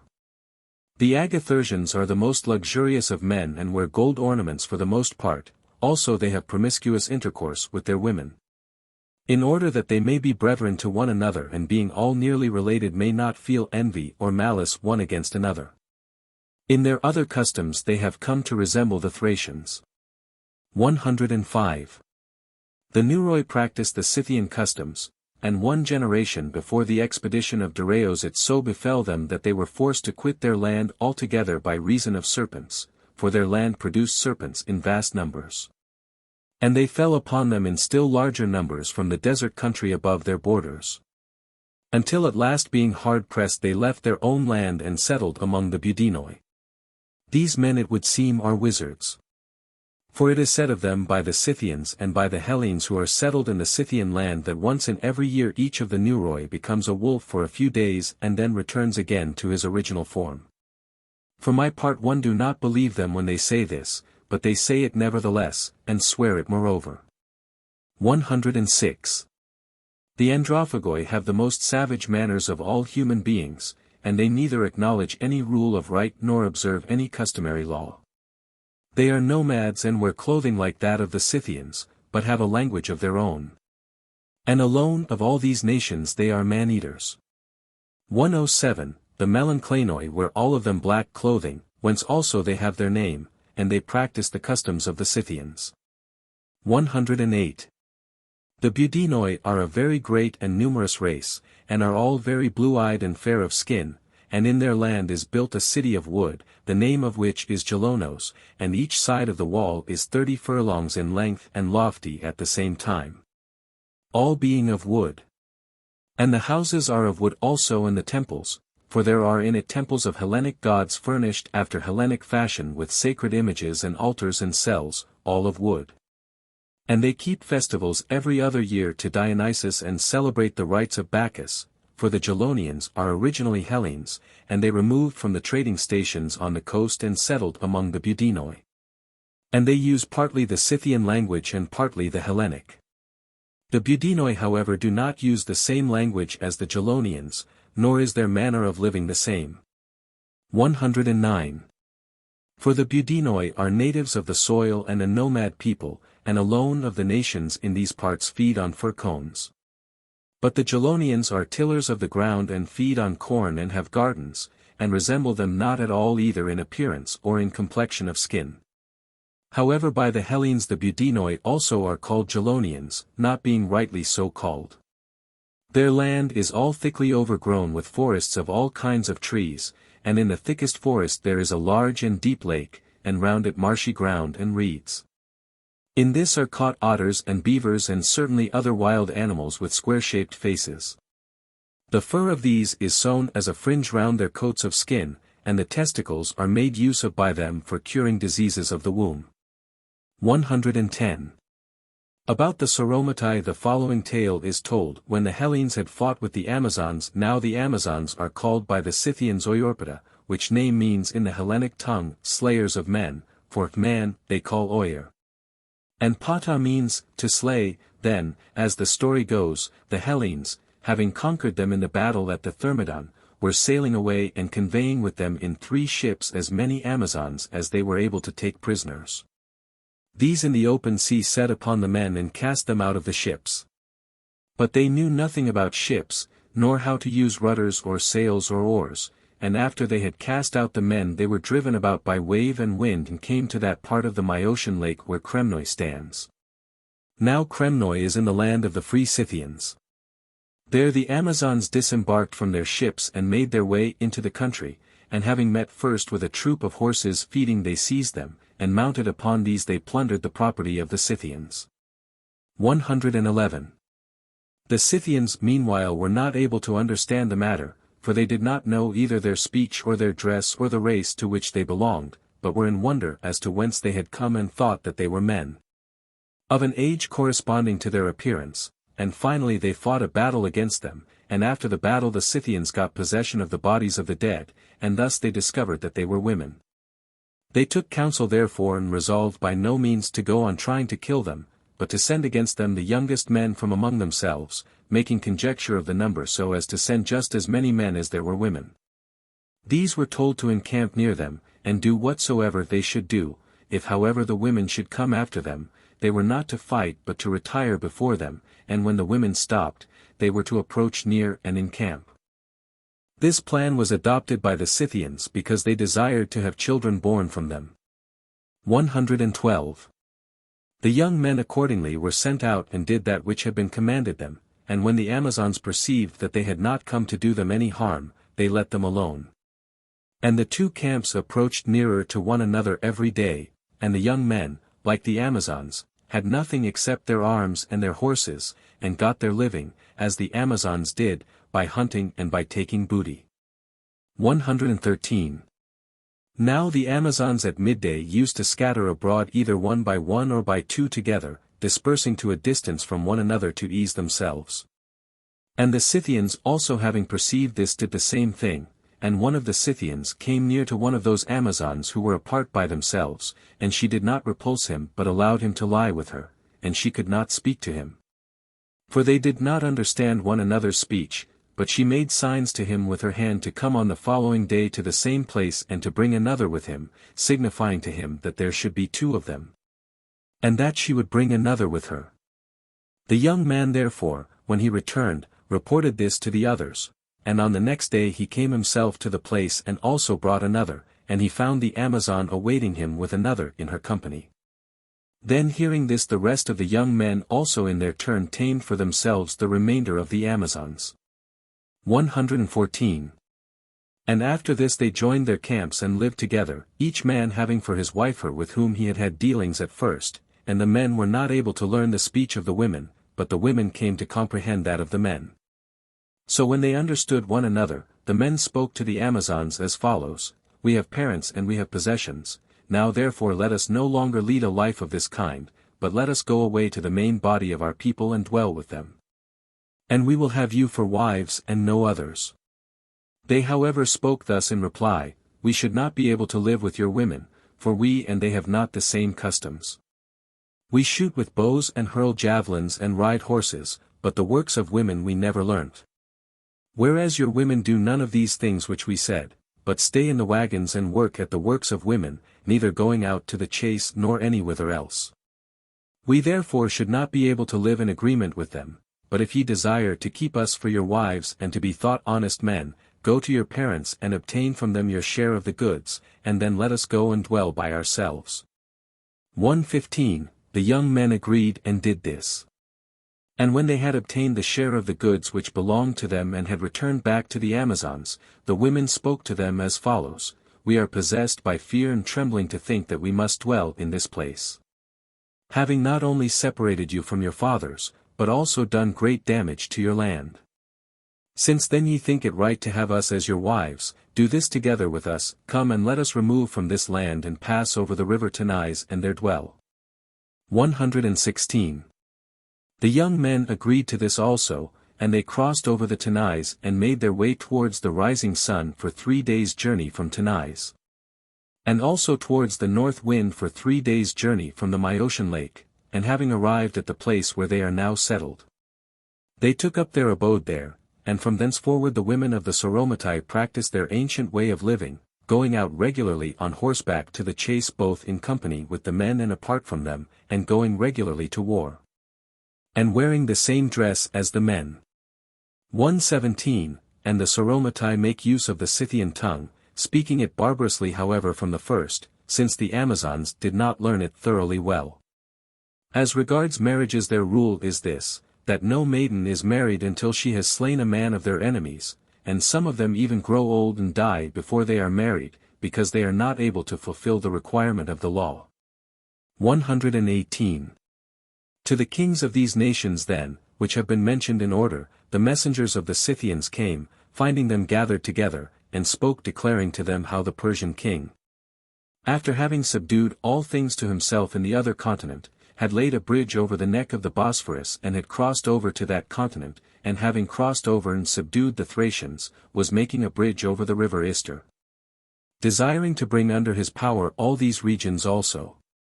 Do ye therefore, they said, by no means stand aloof and allow us to be destroyed, but let us become all of one mind and oppose him who is coming against us. If ye shall not do so, we on our part shall either be forced by necessity to leave our land, or we shall stay in it and make a treaty with the invader, for what else can we do if ye are not willing to help us? And for you after this it will be in no respect easier, for the Persian has come not at all less against you than against us, nor will it content him to subdue us and abstain from you. And of the truth of that which we say we will mention a strong evidence: if the Persian had been making his expedition against us alone, because he desired to take vengeance for the former servitude. He ought to have abstained from all the rest and to have come at once to invade our land, and he would thus have made it clear to all that he was marching to fight against the Scythians and not against the rest. In fact, however, ever since he crossed over to this continent, he has compelled all who came in his way to submit to him, and he holds under him now not only the other Thracians but also the Getae, who are our nearest neighbors. 119. When the Scythians proposed this, the kings who had come from the various nations took counsel together, and their opinions were divided. The kings of the Gelonians, of the Budinoi and of the Sauromatai agreed together and accepted the proposal that they should help the Scythians, but those of the Agathyrsians, Neuroi, and Drophagoi. Melanchlaenoi and Torwa returned answer to the Scythians as follows: If ye had not been the first to do wrong to the Persians and to begin war, then we should have surely thought that ye were speaking justly in asking for those things for which ye now ask, and we should have yielded to your request and shared your fortunes. As it is, however, ye on the one hand made invasion without us into their land, and bear rule over the Persians for so long a time as God permitted you, and they in their turn, since the same God stirs them up, are repaying you with the like. As for us, however, neither at that time did we do any wrong to these men nor now shall we attempt to do any wrong to them unprovoked, if however the Persians shall come against our land also, and do wrong first to us. We also shall refuse to submit, but until we shall see this, we shall remain by ourselves, for we are of opinion that the Persians have come not against us, but against those who were the authors of the wrong. 120. When the Scythians heard this answer reported, they planned not to fight a pitched battle openly, since these did not join them as allies, but to retire before the Persians and to drive away their cattle from before them, choking up with earth the wells and the springs of water by which they passed and destroying the grass from off the ground, having parted themselves for this into two bodies. And they resolved that the Sauromatai should be added to one of their divisions, namely that over which Scopaces was king, and that these should move on, if the Persians turned in that direction, straight towards the river Tanais, retreating before him by the shore of the Myosian lake.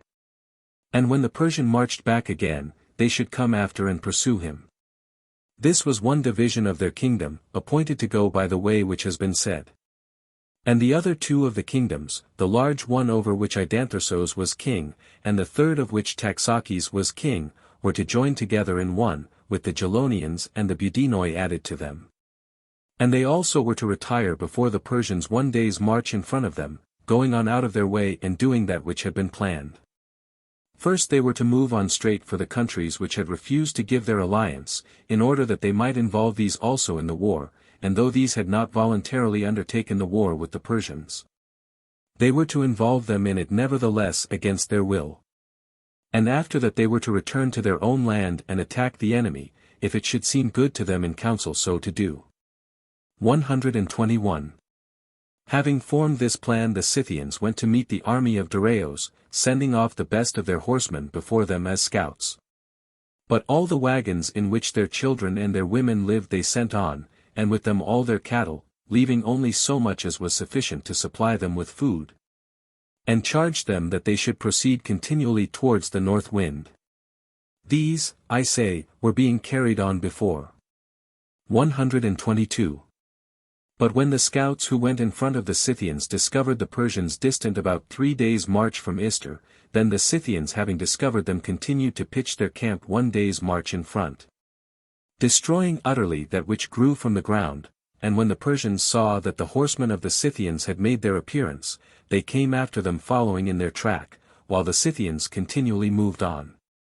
After this, since they had directed their march towards the first of the divisions, the Persians continued to pursue towards the east and the river Tanais. And when the Scythians crossed over the river Tanais, the Persians crossed over after them and continued still to pursue, until they had passed quite through the land of the Sauromatai and had come to that of the Budinoi. 123. Now so long as the Persians were passing through Scythia and the land of the Sauromatai, they had nothing to destroy, seeing that the land was bare, but when they invaded the land of the Budinoi, then they fell in with the wooden wall, which had been deserted by the Budinoi and left wholly unoccupied, and this they destroyed by fire. Having done so they continued to follow on further in the tracks of the enemy, until they had passed through the whole of this land and had arrived at the desert. This desert region is occupied by no men, and it lies above the land of the Budinoi, extending for a 7 days' journey. And above this desert dwell the Thessagitai, and 4 large rivers flow from them through the land of the Maeotians and run into that which is called the Maeotian Lake, their names being as follows: Lycos, Oros, Tanais, Serges. 124. When therefore Darius came to the desert region, he ceased from his course and halted his army upon the river Oros.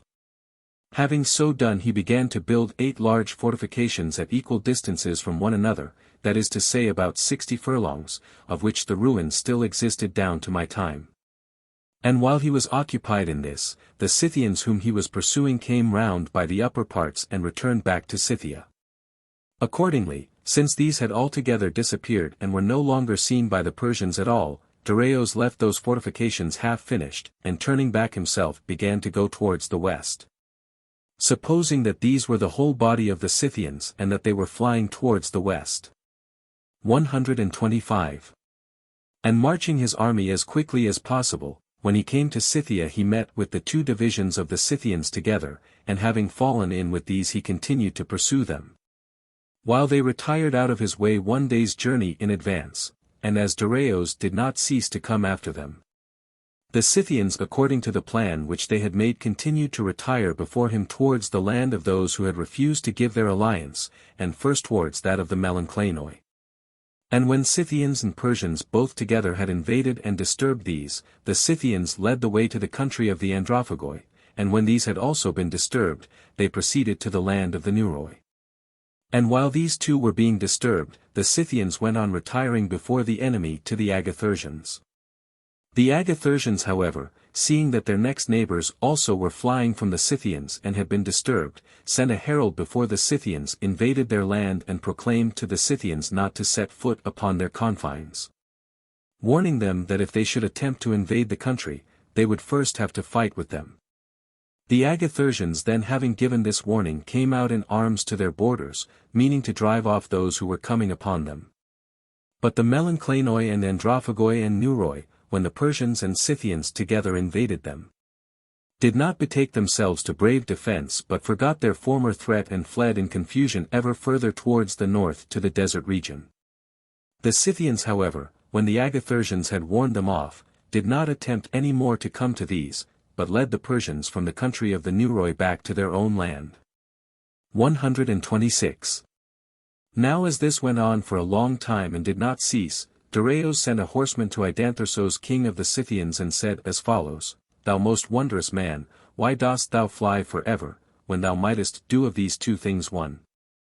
If thou thinkest thyself able to make opposition to my power, stand thou still and cease from wandering abroad, and fight. But if thou dost acknowledge thyself too weak, cease then in that case also from thy course, and come to speech with thy master, bringing to him gifts of earth and water. 127. To this the king of the Scythians Idanthyrsos made answer thus: My case, O Persian, stands thus: Never yet did I fly because I was afraid either before this time from any other man, or now from thee. Nor have I done anything different now from that which I was wont to do also in time of peace, and as to the cause why I do not fight with thee at once, this also I will declare to thee. We have neither cities nor land sown with crops, about which we should fear lest they should be captured or laid waste, and so join battle more speedily with you. But if it be necessary by all means to come to this speedily, know that we have sepulchres in which our fathers are buried. Therefore come now, find out these and attempt to destroy them, and ye shall know then whether we shall fight with you for the sepulchres or whether we shall not fight. Before that however, unless the motion comes upon us, we shall not join battle with thee. About fighting let so much as has been said suffice, but as to masters, I acknowledge none over me but Zeus my ancestor and Hestia the queen of the Scythians. To thee then in place of gifts of earth and water I shall send such things as it is fitting that thou shouldest receive, and in return for thy saying that thou art my master, for that I say, woe betide thee. This is the proverbial saying of the Scythians. 128. The herald then had departed to report this to Darius, and the kings of the Scythians, having heard mention of subjection to a master, were filled with wrath. They sent accordingly the division which was appointed to be joined with the Sauromatai, that division of which Scopacis was in command, bidding them come to speech with the Ionians, namely those who were guarding the bridge of the Ister. And meanwhile they who were left behind resolved not to lead the Persians wandering about any more, but to attack them constantly as they were getting provisions. Therefore they observed the soldiers of Darius as they got provisions, and did that which they had determined, and the cavalry of the Scythians always routed that of the enemy, but the Persian horsemen as they fled fell back upon the men on foot. And these would come up to their assistance. And meanwhile the Scythians when they had driven in the cavalry turned back, fearing the men on foot. Also by night the Scythians used to make similar attacks. 129. And the thing which, strange to say, most helped the Persians and hindered the Scythians in their attacks upon the camp of Darius, I will mention, namely the voice of the asses and the appearance of the mules. For Scythia produces neither ass nor mule, as I have declared before, nor is there at all in the Scythian country either ass or mule on account of the cold. The asses accordingly by riotously braying used to throw into confusion the cavalry of the Scythians. And often, as they were in the middle of riding against the Persians, when the horses heard the voice of the asses they turned back in confusion and were possessed with wonder, pricking up their ears. Because they had never heard such a voice nor seen the form of the creature before. 130. So far then the Persians had the advantage for a small part of the war. But the Scythians, whenever they saw that the Persians were disquieted, then in order that they might remain a longer time in Scythia and in remaining might suffer by being in want of everything, would leave some of their own cattle behind with the herdsmen, while they themselves rode out of the way to another place, and the Persians would come upon the cattle and take them, and having taken them they were elated at what they had done. 131. As this happened often, at length Darius began to be in straits, and the kings of the Scythians perceiving this sent a herald bearing as gifts to Darius a bird and a mouse and a frog and 5 arrows. The Persians accordingly asked the bearer of the gifts as to the meaning of the gifts which were offered, but he said that nothing more had been commanded to him but to give them and get away as speedily as possible. And he bade the Persians find out for themselves, if they had wisdom, that which the gifts were meant to express. 132. Having heard this the Persians took counsel with one another. And the opinion of Darius was that the Scythians were giving to him both themselves and also earth and water, making his conjecture by this, namely that a mouse is produced in the earth and feeds on the same produce of the earth as man. And a frog in the water, while a bird has great resemblance to a horse. And moreover that in giving the arrows they were delivering up their own might in battle. This was the opinion expressed by Darius. But the opinion of Gobryas, one of the 7 men who killed the Magian, was at variance with it, for he conjectured that the gifts expressed this, unless ye become birds and fly up into the heaven, O Persians. Or become mice and sink down under the earth, or become frogs and leap into the lakes, ye shall not return back home, but shall be smitten by these arrows. 133. The Persians then, I say, were making conjecture of the gifts, and meanwhile the single division of the Scythians. That which had been appointed at first to keep guard along the Myosian lake and then to go to the Ister and come to speech with the Ionians, when they arrived at the bridge spoke as follows, Ionians, we have come bringing you freedom. If at least ye are willing to listen to us. For we are informed that Darius gave you command to guard the bridge for 60 days only, and then, if he had not arrived within that time, to get you away to your own land. Now therefore, if ye do as we say, ye will be without blame from his part and without blame also from ours, stay the appointed days and then after that get you away. They then, when the Ionians had engaged themselves to do this, hastened back again by the quickest way. 134. And meanwhile, after the coming of the gifts to Darius, the Scythians who were left had arrayed themselves against the Persians with both foot and horse, meaning to engage battle. Now when the Scythians had been placed in battle array, a hare darted through them into the space between the 2 armies, and each company of them, as they saw the hare, began to run after it. When the Scythians were thus thrown into disorder and were raising loud cries, Darius asked what was this clamor arising from the enemy. And hearing that they were running after the hare, he said to those men to whom he was wont to say things at other times, "These men have very slight regard for us, and I perceive now that Gobryas spoke rightly about the Scythian gifts. Seeing then that now I myself too think that things are so, we have need of good counsel, in order that our retreat homewards may be safely made." To this replied Gobryas and said, "O king, even by report I was almost assured of the difficulty of dealing with these men, and when I came I learnt it still more thoroughly, since I saw that they were mocking us. Now therefore my opinion is, that as soon as night comes on, we kindle the campfires as we are wont to do at other times also, and deceive with a false tale those of our men who are weakest to endure hardships.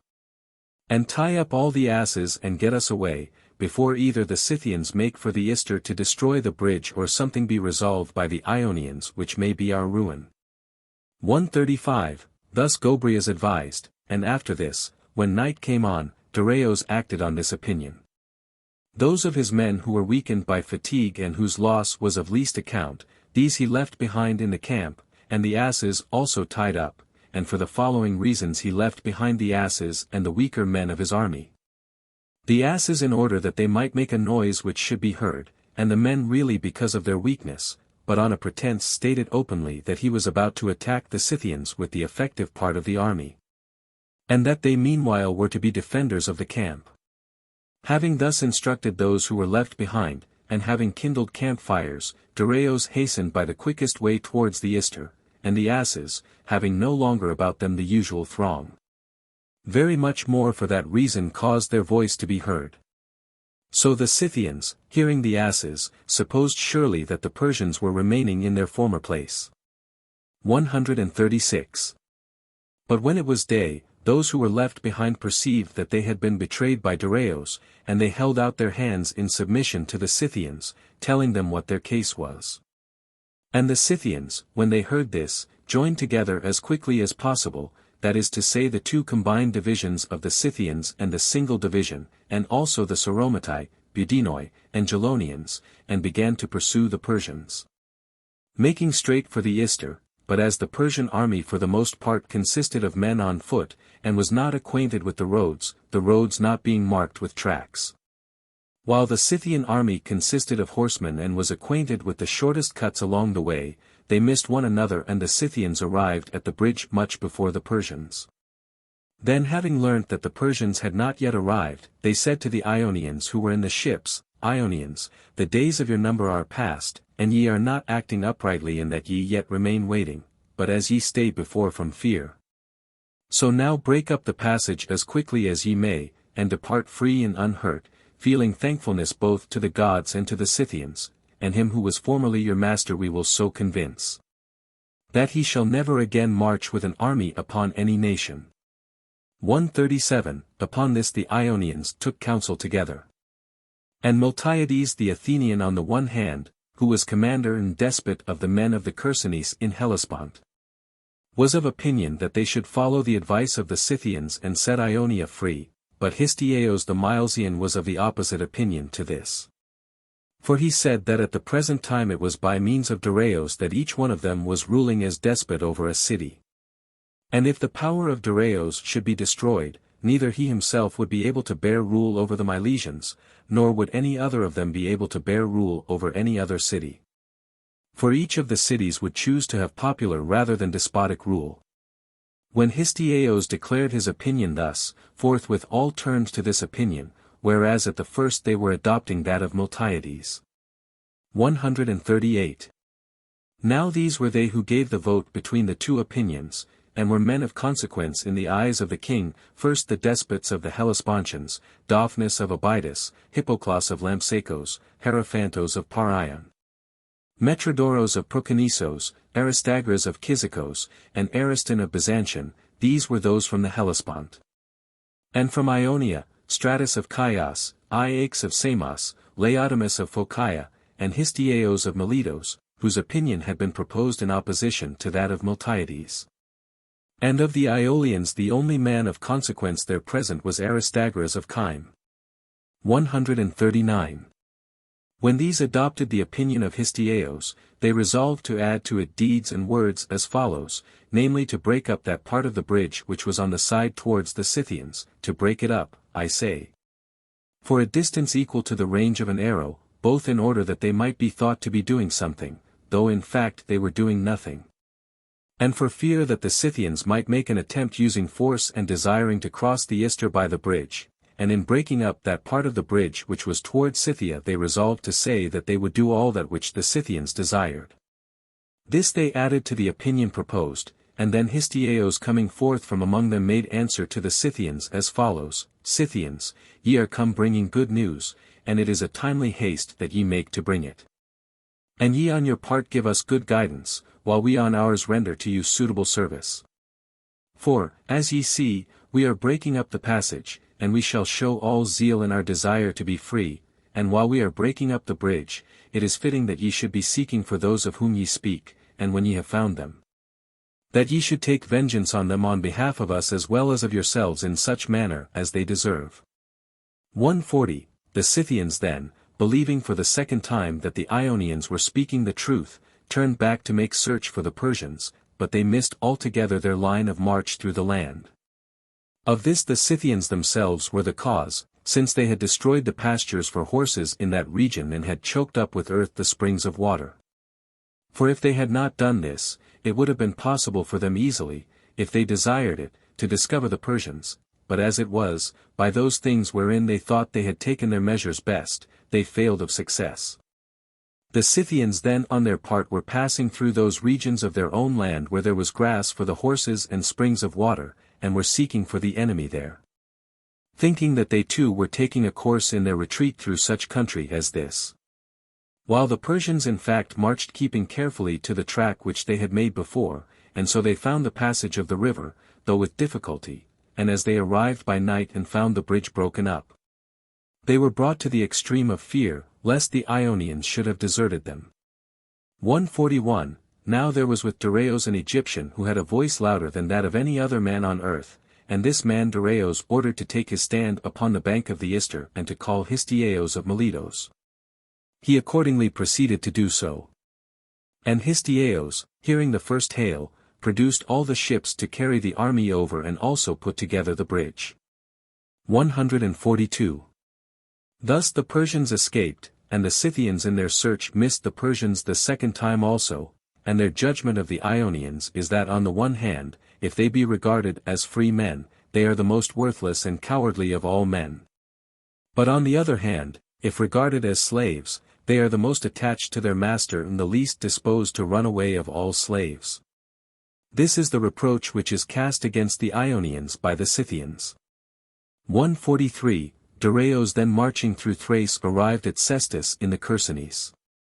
And from that place, he passed over himself in his ships to Asia, but to command his army in Europe he left Megabazos a Persian, to whom Darius once gave honor by uttering in the land of Persia this saying. Darius was beginning to eat pomegranates, and at once when he opened the first of them, Artabanos his brother asked him of what he would desire to have as many as there were seeds in the pomegranate, and Darius said that he would desire to have men like Megabazos as many as that in number, rather than to have Hellas subject to him. In Persia, I say, he honored him by saying these words, and at this time he left him in command with 8 myriads of his army. 144. This Megabazos uttered one saying whereby he left of himself an imperishable memory with the peoples of Hellespont, for being once at Byzantium he heard that the men of Chalcedon had settled in that region 17 years before the Byzantians. And having heard it he said that those of Chalcedon at that time chanced to be blind. For assuredly they would not have chosen the worse place, when they might have settled in that which was better, if they had not been blind.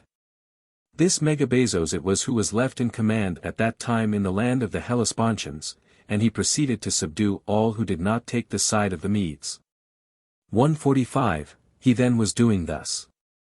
And at this very same time a great expedition was being made also against Libya, on an occasion which I shall relate when I have first related this which follows. The children's children of those who voyaged in the Argo, having been driven forth by those Pelasgians who carried away at Broron the women of the Athenians, having been driven forth I say by these from Lemnos, had departed and sailed to Lacedaemon, and sitting down on Mount Taygetos they kindled a fire. The Lacedaemonians seeing this sent a messenger to inquire who they were and from whence. And they answered the question of the messenger saying that they were Minyai and children of heroes who sailed in the Argo, for these, they said, had put into Lemnos and propagated the race of which they sprang. The Lacedaemonians having heard the story of the descent of the Minyai, sent a second time and asked for what purpose they had come into the country and were causing a fire to blaze. They said that they had been cast out by the Pelasgians, and were come now to the land of their fathers, for most just it was that this should so be done. And they said that their request was to be permitted to dwell with these, having a share of civil rights and a portion allotted to them of the land. And the Lacedaemonians were content to receive the Minyai upon the terms which they themselves desired, being most of all impelled to do this by the fact that the sons of Tyndareus were voyagers in the Argo. So having received the Minyai they gave them a share of land and distributed them in the tribes, and they forthwith made marriages, and gave in marriage to others the women whom they brought with them from Lemnos. 146. However, when no very long time had passed, the Minyai forthwith broke out into insolence, asking for a share of the royal power and also doing other impious things, therefore the Lacedaemonians resolved to put them to death.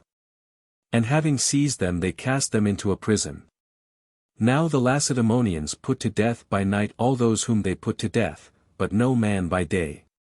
When therefore they were just about to kill them, the wives of the Minyai, being native Spartans and daughters of the first citizens of Sparta, entreated to be allowed to enter the prison and come to speech every one with her own husband, and they let them pass in, not supposing that any craft would be practiced by them. They however, when they had entered, delivered to their husbands all the garments which they were wearing, and themselves received those of their husbands. Thus the Minyai having put on the women's clothes went forth out of prison as women. And having escaped in this manner they went again to Taygetos and sat down there. 147. Now at this very same time Pheres the son of Autesian, the son of Tisamenos, the son of Thersander, the son of Polynices, was preparing to set forth from Lacedaemon to found a settlement. This Pheres, who was of the race of Cadmos, was mother's brother to the sons of Aristodemos, Eurysthenes and Proclus, and while these sons were yet children, Pheres as their guardian held the royal power in Sparta.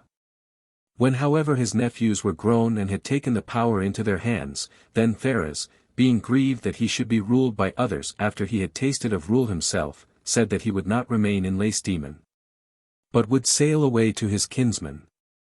Now there were in the island which is now called Thera, but formerly was called Callista, descendants of Membleieros the son of Poikiles, a Phoenician, for Cadmos the son of Agenor in his search for Europa put in to land at the island which is now called Thera. And, whether it was that the country pleased him when he had put to land, or whether he chose to do so for any other reason, he left in this island, besides other Phoenicians, Membleieros also, of his own kinsmen. These occupied the island called Callista for 8 generations of men, before Pheres came from Lacedaemon.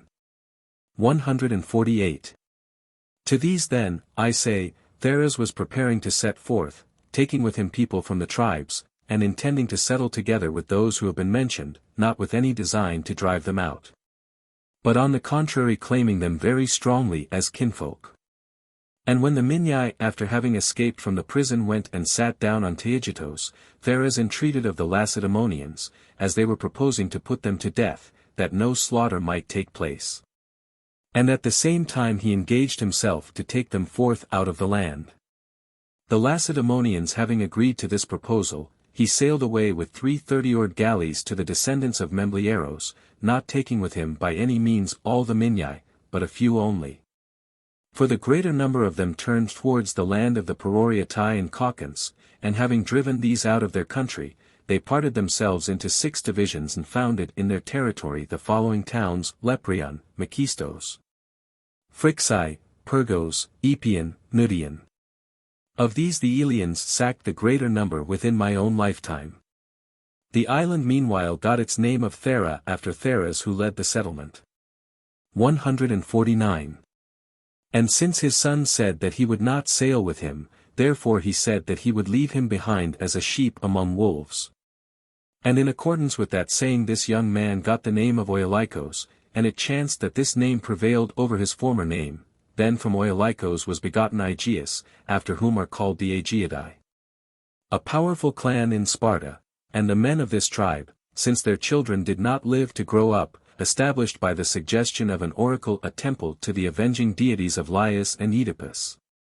And after this the same thing was continued in Thera by the descendants of these men. 150. Up to this point of the story the Lacedaemonians agree in their report with the men of Thera, but in what is to come it is those of Thera alone who report that it happened as follows. Grinnos the son of Isanios, a descendant of the Theras who has been mentioned, and king of the island of Thera, came to Delphi bringing the offering of a hecatomb from his state. And there were accompanying him, besides others of the citizens, also Batos the son of Polymnestos, who was by descent of the family of Euphemos of the race of the Minyae. Now when Grinnos the king of the Theraeans was consulting the oracle about other matters, the Pythian prophetess gave answer bidding him found a city in Libya. And he made reply saying, Lord, I am by this time somewhat old and heavy to stir, but do thou bid some one of these younger ones do this. As he thus said he pointed towards Batos.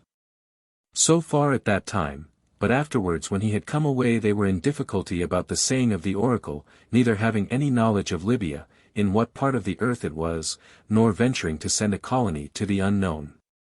151. Then after this for 7 years there was no rain in Thera, and in these years all the trees in their island were withered up excepting one, and when the Theraeans consulted the oracle, the Pythian prophetess alleged this matter of colonizing Libya to be the cause. As then they had no remedy for their evil, they sent messengers to Crete, to find out whether any of the Cretans or of the sojourners in Crete had ever come to Libya. These as they wandered round about the country came also the city of Atanos, and there they met with a fisher for purple named Corobios, who said that he had been carried away by winds and had come to Libya, and in Libya to the island of Plataea. This man they persuaded by payment of money and took him to Thera, and from Thera there set sail men to explore, at first not many in number. And Corobios having guided them to this same island of Plataea, they left Corobios there, leaving behind with him provisions for a certain number of months. And sailed themselves as quickly as possible to make report about the island to the men of Thera. 152. Since however these stayed away longer than the time appointed, Corobios found himself destitute. And after this a ship of Samos, of which the master was Calaios, while sailing to Egypt was carried out of its course and came to this island of Plataea, and the Samians hearing from Corobios the whole story left him provisions for a year. They themselves then put out to sea from the island and sailed on, endeavoring to reach Egypt but carried away continually by the east wind. And as the wind did not cease to blow, they passed through the pillars of Heracles and came to Tartessos, guided by divine providence. Now this trading place was at that time untouched by any, so that when these returned back home they made profit from their cargo greater than any other Hellenes of whom we have certain knowledge. With the exception at least of Sostratos the son of Laodamas the Aeginetan, for with him it is not possible for any other man to contend. And the Samians set apart 6 talents, the 10th part of their gains, and had a bronze vessel made like an argolic mixing bowl with rounded heads of griffins projecting in a row. And this they dedicated as an offering in the temple of Hera, setting as supports under it 3 colossal statues of bronze 7 cubits in height, resting upon their knees. By reason first of this deed great friendship was formed by those of Cyrene and Thera with the Samians. 153. The Theraeans meanwhile, when they arrived at Thera after having left Corobios in the island, reported that they had colonized an island on the coast of Libya, and the men of Thera resolved to send one of every 2 brothers selected by lot and men besides taken from all the regions of the island, which are 7 in number. And further that Batos should be both their leader and their king. Thus then they sent forth 2 50-oared galleys to Plataea. 154. This is the report of the Theraeans. And for the remainder of the account from this point onwards the Theraeans are in agreement with the men of Cyrene, from this point onwards, I say, since in what concerns Batos the Cyrenians tell by no means the same tale as those of Thera. For their account is this: there is in Crete a city called Oaxos in which one Terpsichore became king, who when he had a daughter, whose mother was dead, named Phronime, took to wife another woman notwithstanding.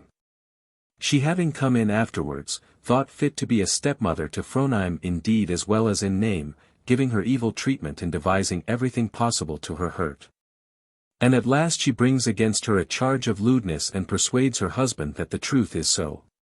He then being convinced by his wife, devised an unholy deed against the daughter, for there was in Oaxos one the Myson, a merchant of Thera, whom Terpsichore took to himself as a guest friend and caused him to swear that he would surely serve him in whatsoever he should require, and when he had caused him to swear this, he brought and delivered to him his daughter and bade him take her away and cast her into the sea.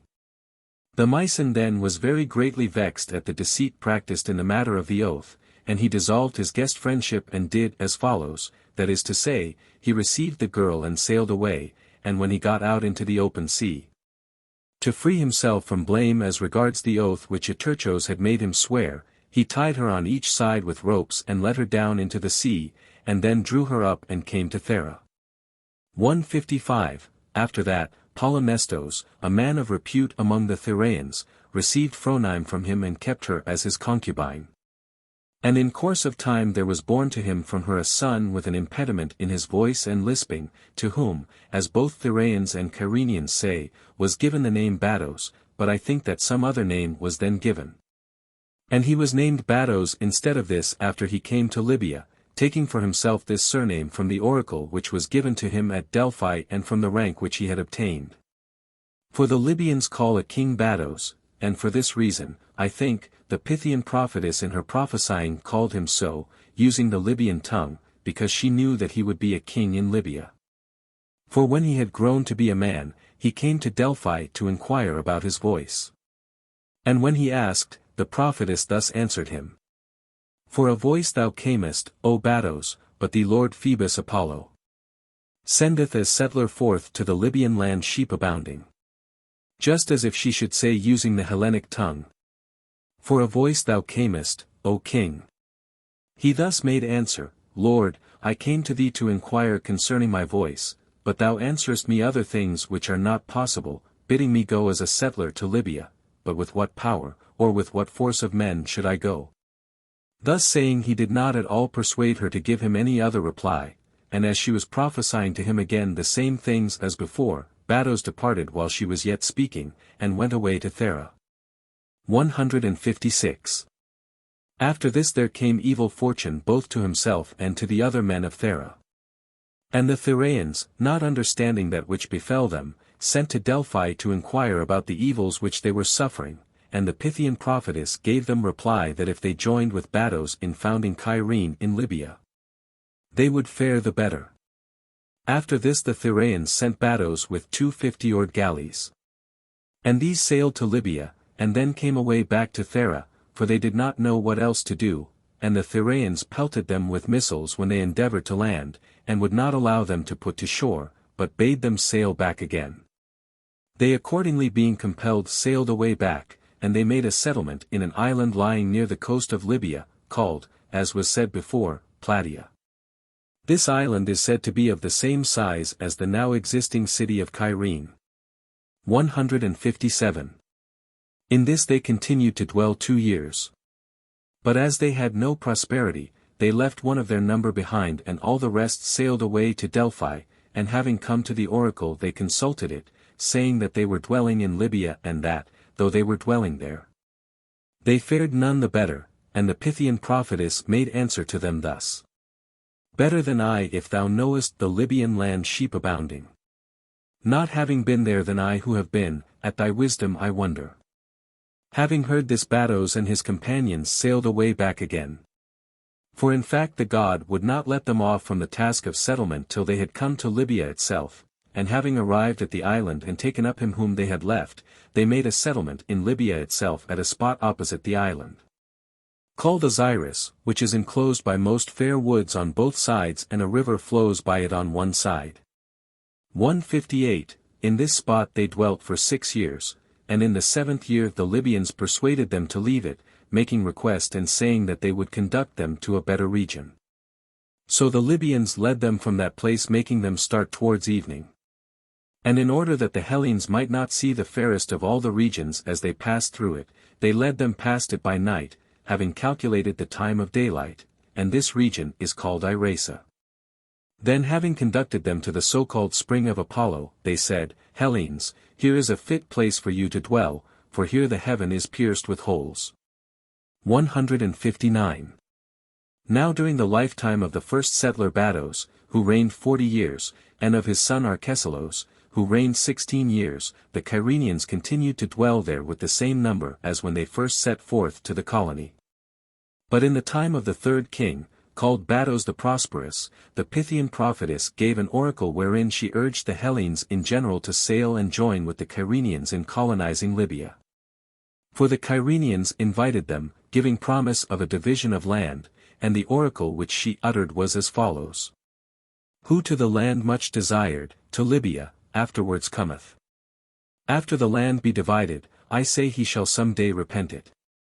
Then great numbers were gathered at Cyrene, and the Libyans who dwelt round had much land cut off from their possessions. Therefore they with their king whose name was Adicran, as they were not only deprived of their country but also were dealt with very insolently by the Cyrenians, sent to Egypt and delivered themselves over to Apries king of Egypt. He then having gathered a great army of Egyptians, sent it against Cyrene. And the men of Cyrene marched out to the region of Erato and to the spring Thest. And there both joined battle with the Egyptians and defeated them in the battle, for since the Egyptians had not before made trial of the Hellenes in fight and therefore despised them, they were so slaughtered that but few of them returned back to Egypt.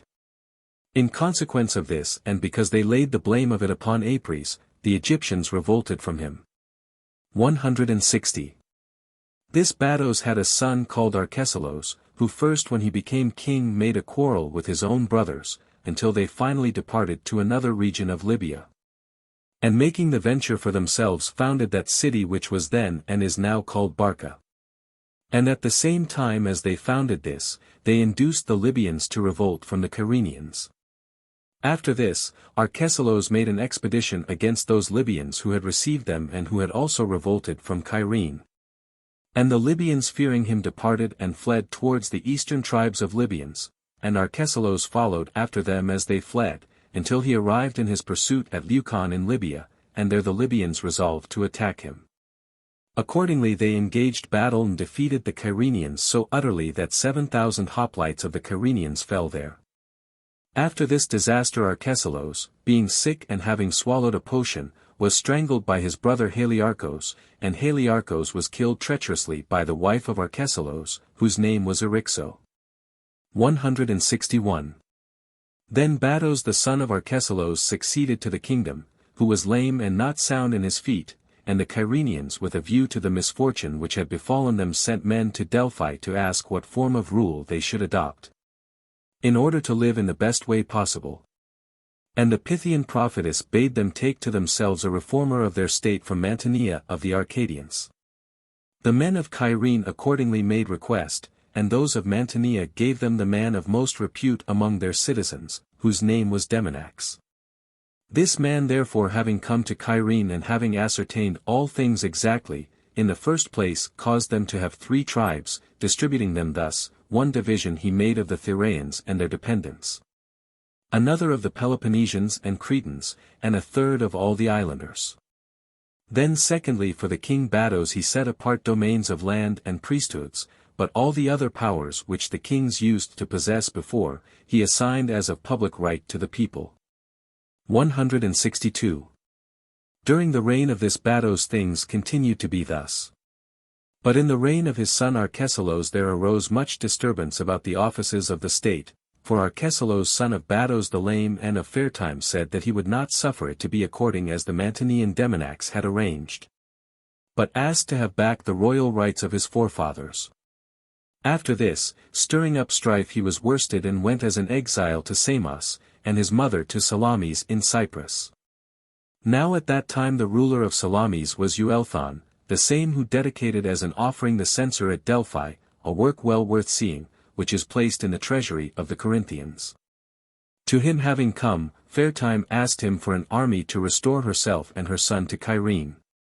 Euelthon however was ready to give her anything else rather than that. And she when she received that which he gave her said that this too was a fair gift, but fairer still would be that other gift of an army for which she was asking. As she kept saying this to everything which was given, at last Euelthon sent out to her a present of a golden spindle and distaff, with wool also upon it, and when Fairtime uttered again the same saying about this present, Euelthon said that such things as this were given as gifts to women and not an army. 163, Arcesilaus meanwhile, being in Samos, was gathering every one together by a promise of dividing land. And while a great host was being collected, Arcesilaus set out to Delphi to inquire of the oracle about returning from exile, and the Pythian prophetess gave him this answer, for 4 named Bados and 4 named Arcesilaus. 8 generations of men, Loxias grants to you to be kings of Cyrene, but beyond this he counsels you not even to attempt it. Thou however must keep quiet when thou hast come back to thy land. And if thou findest the furnace full of jars, heat not the jars fiercely, but let them go with a fair wind. If however thou heat the furnace fiercely, enter not thou into the place flowed round by water. For if thou dost thou shalt die, both thou and the bull which is fairer than all the rest.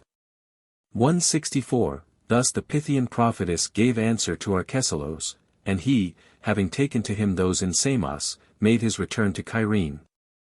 And when he had got possession of the power, he did not remember the saying of the oracle but endeavored to exact penalties from those of the opposite faction for having driven him out. Of these some escaped out of the country altogether, but some Arcesilaus got into his power and sent them away to Cyprus to be put to death. These were driven out of their course to Cnidus, and the men of Cnidus rescued them and sent them away to Thera. Some others however of the Cyrenians fled to a great tower belonging to Aglomachos a private citizen, and Arcesilaus burnt them by piling up brushwood round. Then after he had done the deed he perceived that the oracle meant this, in that the Pythian prophetess forbade him, if he found the jars in the furnace, to heat them fiercely. And he voluntarily kept away from the city of the Cyrenians, fearing the death which had been prophesied by the oracle and supposing that Cyrene was flowed round by water. Now he had to wife a kinswoman of his own, the daughter of the king of Barca whose name was Alazir. To him he came, and men of Barca together with certain of the exiles from Cyrene, perceiving him going about in the marketplace, killed him. And also besides him his father-in-law Alazir. Arcesilaus accordingly, having missed the meaning of the oracle, whether with his will or against his will, fulfilled his own destiny. 165. His mother Fairtime meanwhile, so long as Arcesilaus having worked evil for himself dwelt at Barca, herself held the royal power of her son at Cyrene.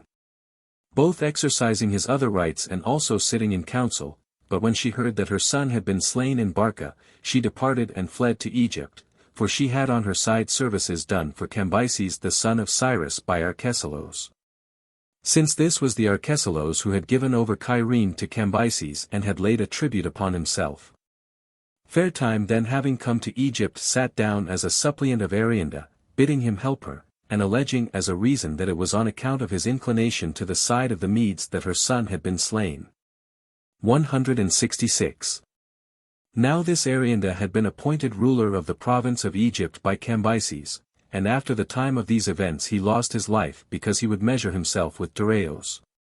For having heard and seen that Darius desired to leave behind him as a memorial of himself a thing which had not been made by any other king, he imitated him.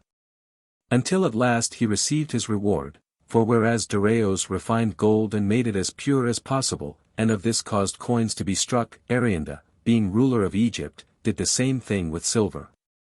And even now the purest silver is that which is called Ariandic. Darius then having learnt that he was doing this put him to death, bringing against him another charge of attempting rebellion. 167. Now at the time of which I speak this Arianda had compassion on Fairtime and gave her all the troops that were in Egypt, both the land and the sea forces, appointing Amasis a Marathian to command the land army and Badras of the race of the Pasargadai, to command the fleet, but before he sent away the army, Arianda dispatched a herald to Barca and asked who it was who had killed Arcesilaus. And the men of Barca all took it upon themselves, for they said they suffered formerly many great evils at his hands. Having heard this, Arianda at last sent away the army together with Fairtime. This charge then was the pretext alleged. But in fact the army was being sent out, as I believe, for the purpose of subduing Libya, for of the Libyans there are many nations of various kinds, and but few of them are subject to the king. While the greater number paid no regard to Darius. 168, Now the Libyans have their dwelling as follows, beginning from Egypt. First of the Libyans are settled the Atarmacadae, who practice for the most part the same customs as the Egyptians, but wear clothing similar to that of the other Libyans. Their women wear a bronze ring upon each leg, and they have long hair on their heads, and when they catch their lice, each one bites her own in retaliation and then throws them away. These are the only people of the Libyans who do this. And they alone display to the king their maidens when they are about to be married, and whosoever of them proves to be pleasing to the king is deflowered by him. These Atarmacadae extend along the coast from Egypt as far as the port which is called Plynos. 169, Next after these come the Gilligami, occupying the country towards the west as far as the island of Aphrodisias. In the space within this limit lies off the coast the island of Plataea, where the Cyrenians made their settlement, and on the coast of the mainland there is Port Menelaos, and Osiris, where the Cyrenians used to dwell. From this point begins the Silphian and it extends along the coast from the island of Plataea as far as the entrance of the Syrtis. This nation practices customs nearly resembling those of the rest. 170.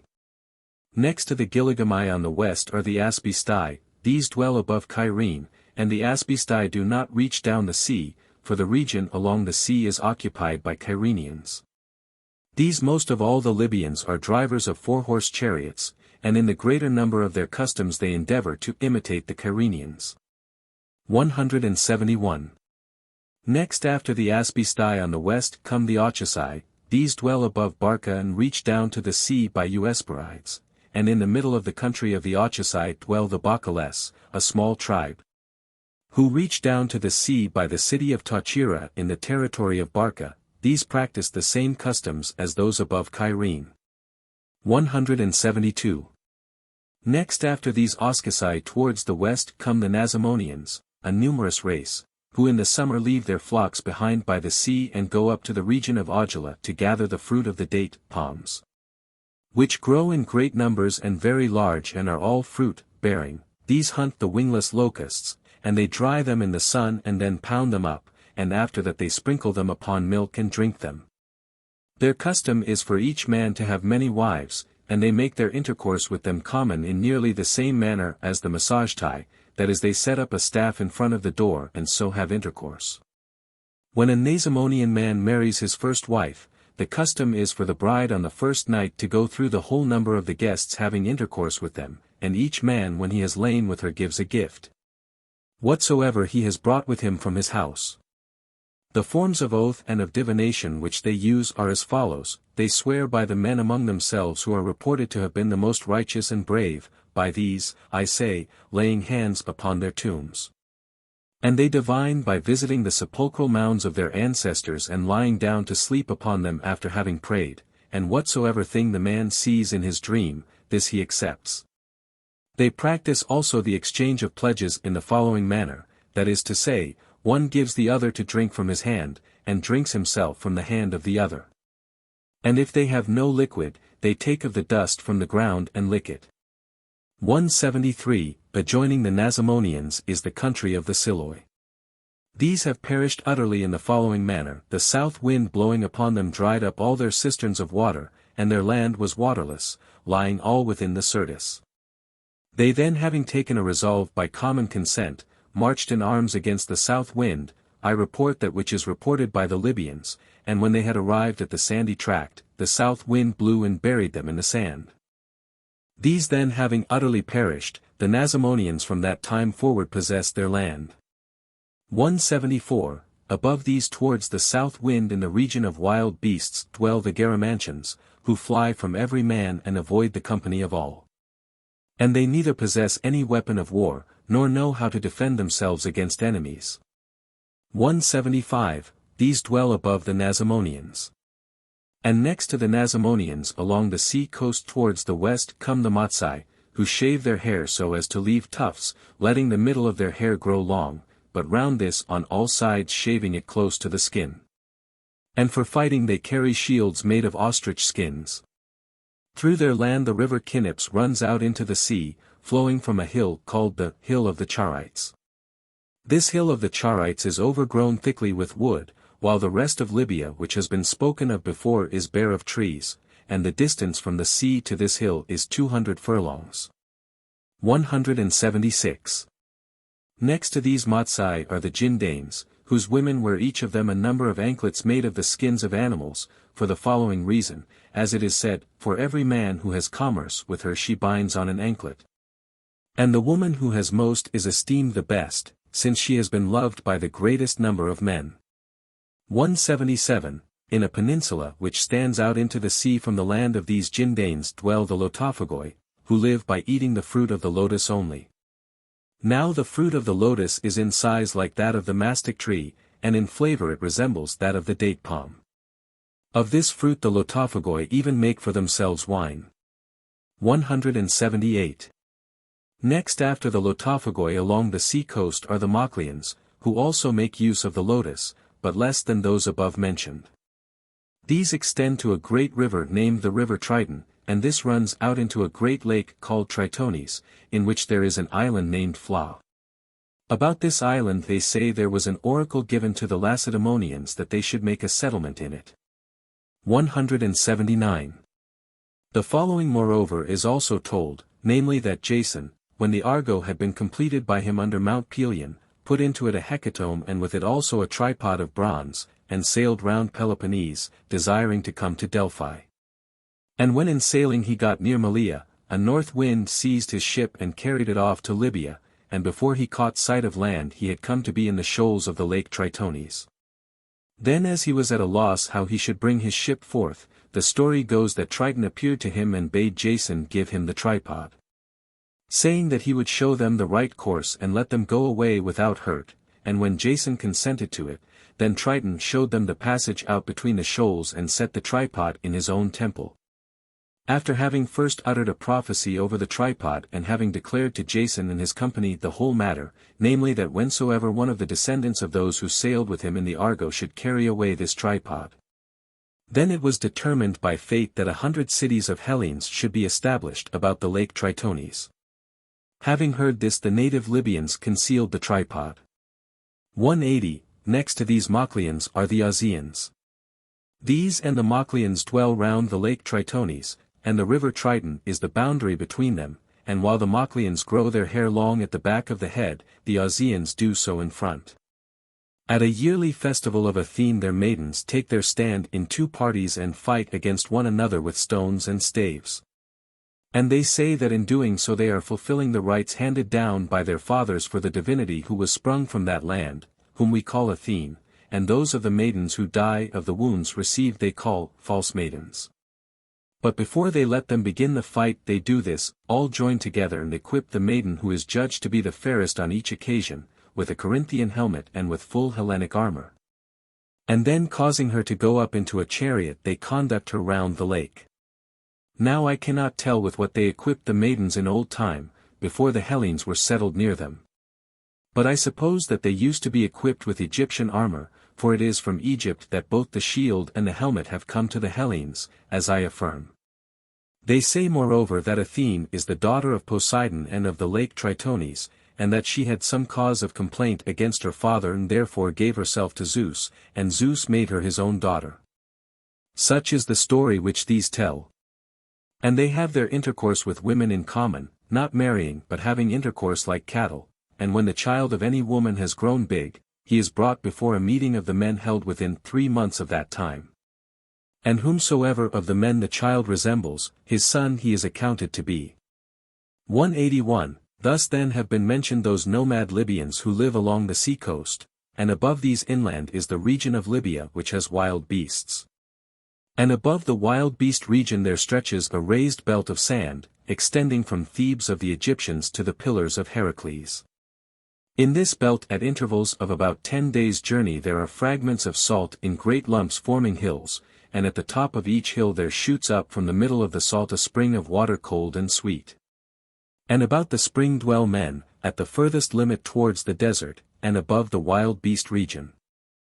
First, at a distance of 10 days' journey from Thebes, are the Ammonians, whose temple is derived from that of the Theban Zeus, for the image of Zeus in Thebes also, as I have said before, has the head of a ram.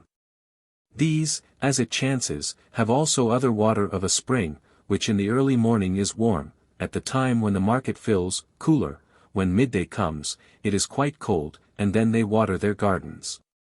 But as the day declines, it abates from its coldness, until at last, when the sun sets, the water is warm, and it continues to increase in heat still more until it reaches midnight, when it boils and throws up bubbles. And when midnight passes, it becomes cooler gradually till dawn of day. This spring is called the fountain of the sun.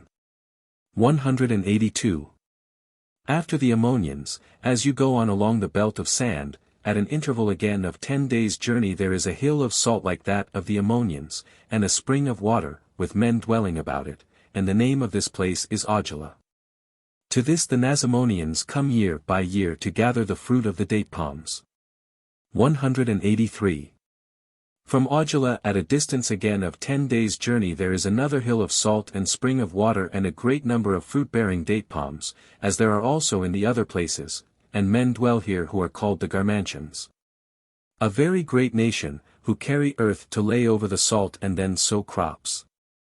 From this point is the shortest way to the Lotophagoi, for from these it is a journey of 30 days to the country of the Garmantians. Among them also are produced the cattle which feed backwards. And they feed backwards for this reason, because they have their horns bent down forwards, and therefore they walk backwards as they feed, for forwards they cannot go, because the horns run into the ground in front of them. But in nothing else do they differ from other cattle except in this and in the thickness and firmness to the touch of their hide. These Garamantians of whom I speak hunt the cave-dwelling Ethiopians with their 4-horse chariots. For the cave-dwelling Ethiopians are the swiftest of foot of all men about whom we hear report made, and the cave-dwellers feed upon serpents and lizards and such creeping things, and they use a language which resembles no other. For in it they squeak just like bats. 184. From the Garmantians at a distance again of 10 days' journey there is another hill of salt and spring of water, and men dwell round it called Atarantians, who alone of all men about whom we know are nameless. For while all taken together have the name Atarantians, each separate man of them has no name given to him. These utter curses against the sun when he is at his height, and moreover revile him with all manner of foul terms, because he oppresses them by his burning heat, both themselves and their land. After this at a distance of 10 days' journey there is another hill of salt and spring of water, and men dwell round it. Near this salt hill is a mountain named Atlas, which is small in circuit and rounded on every side. And so exceedingly lofty is it said to be, that it is not possible to see its summits, for clouds never leave them either in the summer or in the winter. This the natives say is the pillar of the heaven. After this mountain these men got their name, for they are called Atlanteans, and it is said that they neither eat anything that has life nor have any dreams. 185. As far as these Atlanteans I am able to mention in order the names of those who are settled in the belt of sand, but for the parts beyond these I can do so no more.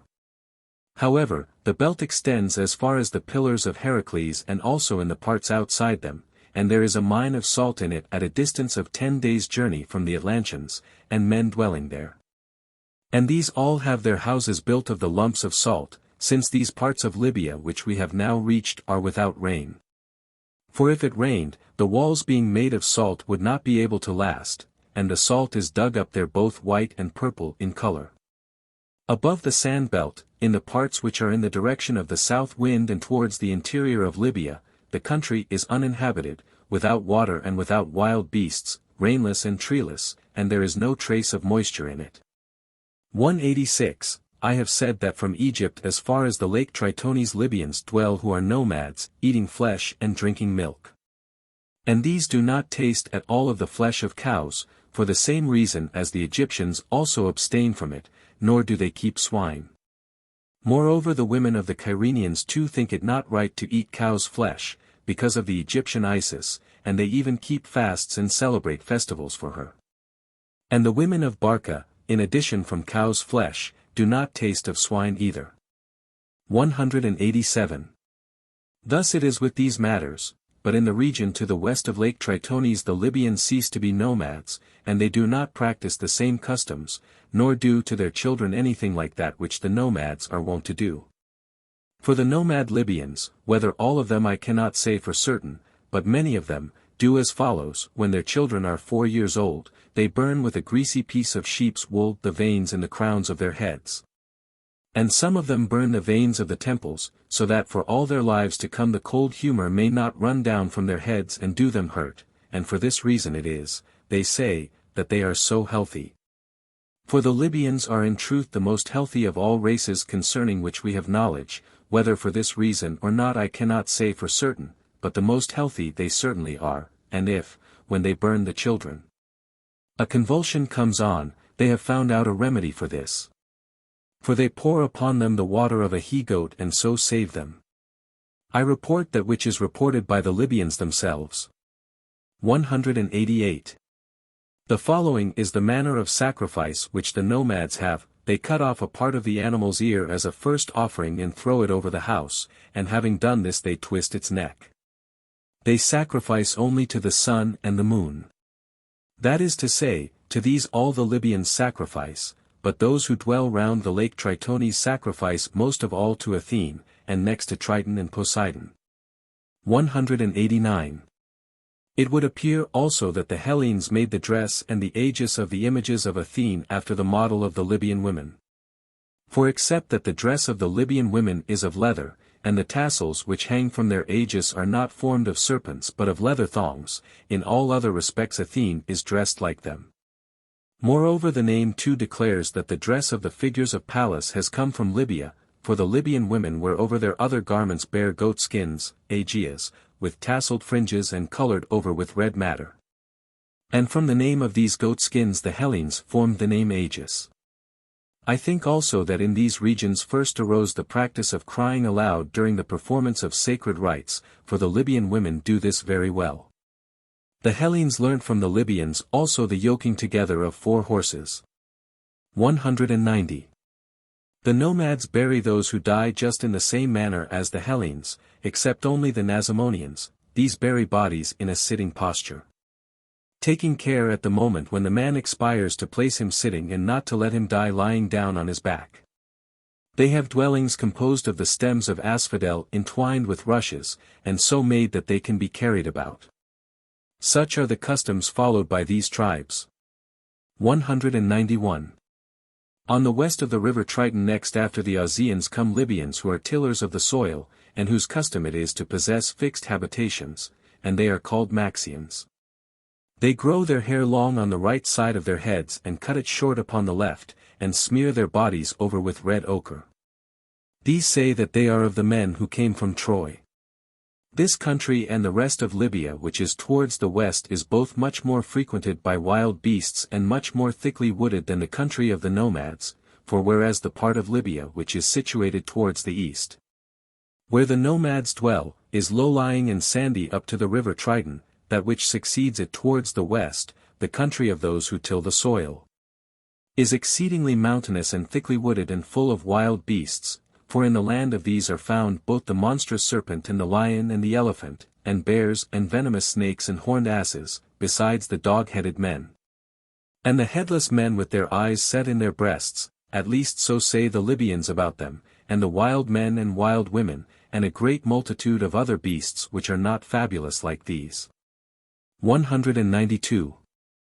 In the land of the nomads however there exist none of these, but other animals as follows: white rump antelopes, gazelles, buffaloes, asses, not the horned kind but others which go without water, for in fact these never drink, oryx, whose horns are made into the sides of the Phoenician lyre. This animal is in size about equal to an ox, small foxes, hyenas, porcupines, wild rams, wolves, jackals, panthers, bories, land crocodiles about 3 cubits in length and very much resembling lizards, ostriches, and small snakes, each with 1 horn. These wild animals there are in this country, as well as those which exist elsewhere, except the stag and the wild boar. But Libya has no stags nor wild boars at all. Also there are in this country 3 kinds of mice, one is called the two-legged mouse, another the Zegerus, a name which is Libyan and signifies in the Hellenic tongue a hill, and a third the prickly mouse. There are also weasels produced in the Sylphian, which are very like those of Tartessos. Such are the wild animals which the land of the Libyans possesses, so far as we were able to discover by inquiries extended as much as possible. 193. Next to the Maxien Libyans are the Zoiks, whose women drive their chariots for them to war. 194. Next to these are the Jazantes, among whom honey is made in great quantity by bees, but in much greater quantity still it is said to be made by men, who work at it as a trade. However that may be, these all smear themselves over with red ochre and eat monkeys, which are produced in very great numbers upon their mountains. 195. Opposite these, as the Carthaginians say, there lies an island called Carawes, 200 furlongs in length but narrow, to which one may walk over from the mainland, and it is full of olives and vines. In it they say there is a pool, from which the native girls with birds' feathers smeared over with pitch bring up gold dust out of the mud. Whether this is really so I do not know, but I write that which is reported. And nothing is impossible, for even in Zakynthos I saw myself pitch brought up out of a pool of water. There are several pools, and the largest of them measures 70 feet each way and is 2 fathoms in depth. Into this they plunge a pole with a myrtle branch bound to it, and then with the branch of the myrtle they bring up pitch, which has the smell of asphalt, but in other respects it is superior to the pitch of Pieria. This they pour into a pit dug near the pool. And when they have collected a large quantity, then they pour it into the jars from the pit, and whatever thing falls into the pool goes underground and reappears in the sea, which is distant about 4 furlongs from the pool. Thus then the report about the island lying near the coast of Libya is also probably enough true. 196. The Carthaginians say also this, namely that there is a place in Libya and men dwelling there, outside the pillars of Heracles, to whom when they have come and have taken the merchandise forth from their ships, they set it in order along the beach and embark again in their ships, and after that they raise a smoke. And the natives of the country seeing the smoke come to the sea, and then they lay down gold as an equivalent for the merchandise and retire to a distance away from the merchandise. The Carthaginians upon that disembark and examine it, and if the gold is in their opinion sufficient for the value of the merchandise, they take it up and go their way, but if not, they embark again in their ships and sit there. And the others approach and straightway add more gold to the former, until they satisfy them, and they say that neither party wrongs the other. For neither do the Carthaginians lay hands on the gold until it is made equal to the value of their merchandise, nor do the others lay hands on the merchandise until the Carthaginians have taken the gold. 197. These are the Libyan tribes whom we are able to name, and of these the greater number neither now pay any regard to the king of the Medes nor did they then. Thus much also I have to say about this land, namely that it is occupied by 4 races and no more, so far as we know, and of these races 2 are natives of the soil and the other 2 not so. For the Libyans and the Ethiopians are natives, the one race dwelling in the northern parts of Libya and the other in the southern, while the Phoenicians and the Hellenes are strangers. 198. I think moreover that, besides other things, in goodness of soil Libya does not very greatly excel as compared with Asia or Europe, except only the region of Knips, for the same name is given to the land as to the river. This region is equal to the best of lands in bringing forth the fruit of Demeter, nor does it at all resemble the rest of Libya. For it has black soil and is watered by springs, and neither has it fear of drought nor is it hurt by drinking too abundantly of rain, for rain there is in this part of Libya. Of the produce of the crops the same measures hold good here as for the Babylonian land.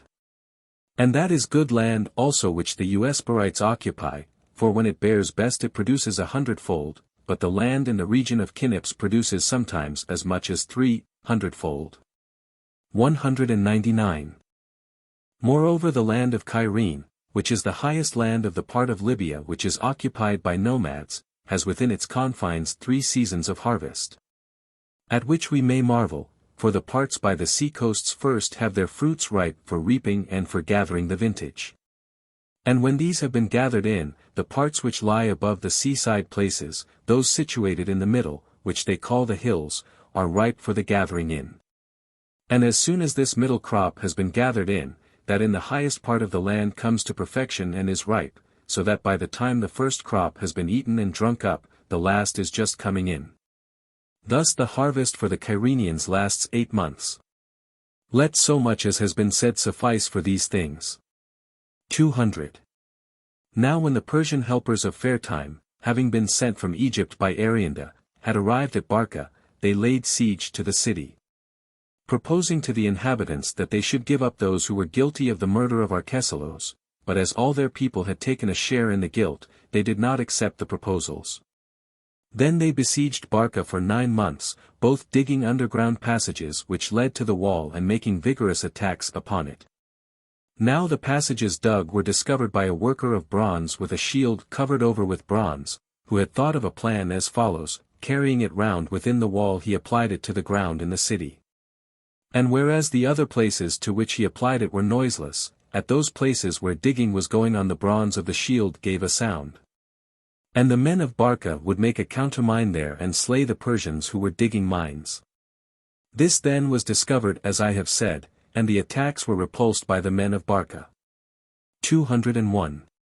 Then as they were suffering hardship for a long time and many were falling on both sides, and especially on that of the Persians, Amasis the commander of the land army contrived as follows: perceiving that the Barcaeans were not to be conquered by force but might be conquered by guile, he dug by night a broad trench and over it he laid timber of no great strength, and brought earth and laid it above on the top of the timber, making it level with the rest of the ground. Then at daybreak he invited the men of Barca to a parley.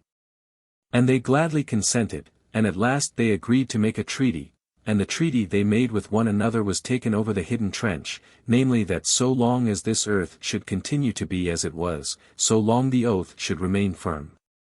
And that the men of Barca should promise to pay tribute of due amount to the king, and the Persians should do no further violence to the men of Barca. After the oath the men of Barca, trusting to these engagements, both went forth themselves from their city and let any who desired it of the enemy pass within their walls, having opened all the gates. But the Persians first broke down the concealed bridge and then began to run inside the city wall. And the reason why they broke down the bridge which they had made was that they might keep their goats, since they had sworn to the men of Barca that the oath should remain firm continually for so long time as the earth should remain as it then was. But after that they had broken it down, the oath no longer remained firm. 202. Now the most guilty of the Barcaeans, when they were delivered to her by the Persians, Fairtime impaled in a ring round about the wall. And she cut off the breasts of their wives and set the wall round with these also in order, but the rest of the men of Barca she bade the Persians carry off as spoil, except so many of them as were of the house of Bados and not sharers in the guilt of the murder. And to these Fairtime gave the city in charge. 203. So the Persians, having made slaves of the rest of the Barcaeans, departed to go back, and when they appeared at the gates of the city of Cyrene, the Cyrenians let them go through their town in order to avoid neglect of some oracle. Then as the army was going through, Badres the commander of the fleet urged that they should capture the city, but Amasis the commander of the land army would not consent to it. For he said that they had been sent against no other city of the Hellenes except Barca. When however they had passed through and were encamping on the hill of Zeus Lycaos, they repented of not having taken possession of Cyrene. And they endeavored again to pass into it, but the men of Cyrene would not allow them. Then upon the Persians, although no one fought against them, there fell a sudden panic, and they ran away for about 60 furlongs and then encamped. And when the camp had been placed here, there came to it a messenger from Arianda summoning them back, so the Persians asked the Cyrenians to give them provisions for their march and obtained their request. And having received these, they departed to go to Egypt. After this the Libyans took them up, and killed for the sake of their clothes and equipment those of them who at any time were left or straggled behind, until at last they came to Egypt. 204. This army of the Persians reached Euesperides, and this was their furthest point in Libya, and those of the Barcaeans whom they had reduced to slavery they removed again from Egypt and brought them to the king. And King Darius gave them a village in the land of Bactria in which to make a settlement. To this village they gave the name of Barca, and it still continued to be inhabited by them even down to my own time, in the land of Bactria. 205. Fair Time however did not bring her life happily to an end any more than they, for as soon as she had returned from Libya to Egypt after having avenged herself on the Barcaeans, she died an evil death. Having become suddenly full of worms while yet alive, for, as it seems, too severe punishments inflicted by men proved displeasing to the gods. Such and so great was the punishment inflicted by Fair Time the wife of Batos on the men of Barca. Herodotus Book 5, Terpsichore. 1. In the meantime those of the Persians who had been left behind in Europe by Darius, of whom Megabasos was the commander, had subdued the people of Perinthos first of the Hellespontians, since they refused to be subject to Darius. These had in former times also been hardly dealt with by the Paeonians, for the Paeonians from the Strymon had been commanded by an oracle of their god to march against the Perinthians. And if the Perinthians, when encamped opposite to them, should shout aloud and call to them by their name, they were to attack them, but if they should not shout to them, they were not to attack them, and thus the Paeonians proceeded to do. Now when the Perinthians were encamped opposite to them in the suburb of their city, a challenge was made and a single combat took place in 3 different forms. For they matched a man against a man, and a horse against a horse, and a dog against a dog. Then, as the Perinthians were getting the better in 2 of the 3, in their exultation they raised a shout of paean, and the Paeonians conjectured that this was the very thing which was spoken of in the oracle, and said doubtless to one another, "Now surely the oracle is being accomplished for us, now it is time for us to act." So the Paeonians attacked the Perinthians when they had raised the shout of paean, and they had much the better in the fight, and left but few of them alive. 2. Thus it happened with respect to those things which had been done to them in former times by the Paeonians. And at this time, although the Perinthians proved themselves brave men in defense of their freedom, the Persians and Megabasos got the better of them by numbers. Then after Perinthos had been conquered, Megabasos marched his army through the length of Thracia, forcing every city in every race of those who dwell there to submit to the king, for so it had been commanded him by Darius, to subdue Thracia. 3. Now the Thracian race is the most numerous, except the Indians, in all the world, and if it should come to be ruled over by one man, or to agree together in one, it would be irresistible in fight and the strongest by far of all nations. In my opinion. Since however this is impossible for them and cannot ever come to pass among them, they are in fact weak for that reason. They have many names, belonging to their various tribes in different places. But they all follow customs which are nearly the same in all respects, except the Gatai and Trojans and those who dwell above the Crestonians. 4. Of these the practices of the Gatai, who believe themselves to be immortal, have been spoken of by me already, and the Trojans perform everything else in the same manner as the other Thracians. But in regard to those who are born and die among them they do as follows: when a child has been born, the nearest of kin sit round it and make lamentation for all the evils of which he must fulfill the measure, now that he is born, enumerating the whole number of human ills. But when a man is dead, they cover him up in the earth with sport and rejoicing, saying at the same time from what great evils he has escaped and is now in perfect bliss. 5. Those who dwell above the Crestonians do as follows: each man has many wives, and when any man of them is dead, a great competition takes place among his wives, with much exertion on the part of their friends, about the question of which of them was most loved by their husband. And she who is preferred by the decision and so honored, is first praised by both men and women, then her throat is cut over the tomb by her nearest of kin, and afterwards she is buried together with her husband. And the others are exceedingly grieved at it, for this is counted as the greatest reproach to them. 6. Of the other Thracians the custom is to sell their children to be carried away out of the country. And over their maidens they do not keep watch, but allow them to have commerce with whatever men they please, but over their wives they keep very great watch, and they buy their wives for great sums of money from their parents. To be pricked with figures is accounted a mark of noble rank, and not to be so marked is a sign of low birth. Not to work is counted most honorable, and to be a worker of the soil is above all things dishonorable, to live on war and plunder is the most honorable thing. 7. These are their most remarkable customs. And of the gods they worship only Ares and Dionysus and Artemis. Their kings, however, apart from the rest of the people, worship Hermes more than all gods, and swear by him alone, and they say that they are descended from Hermes. 8. The manner of burial for the rich among them is this: for 3 days they expose the corpse to view, and they slay all kinds of victims and feast, having first made lamentation. Then they perform the burial rites, either consuming the body with fire or covering it up in the earth without burning. And afterwards, when they have heaped up a mound, they celebrate games with every kind of contest, in which reasonably the greatest prizes are assigned for single combat. This is the manner of burial among the Thracians. 9.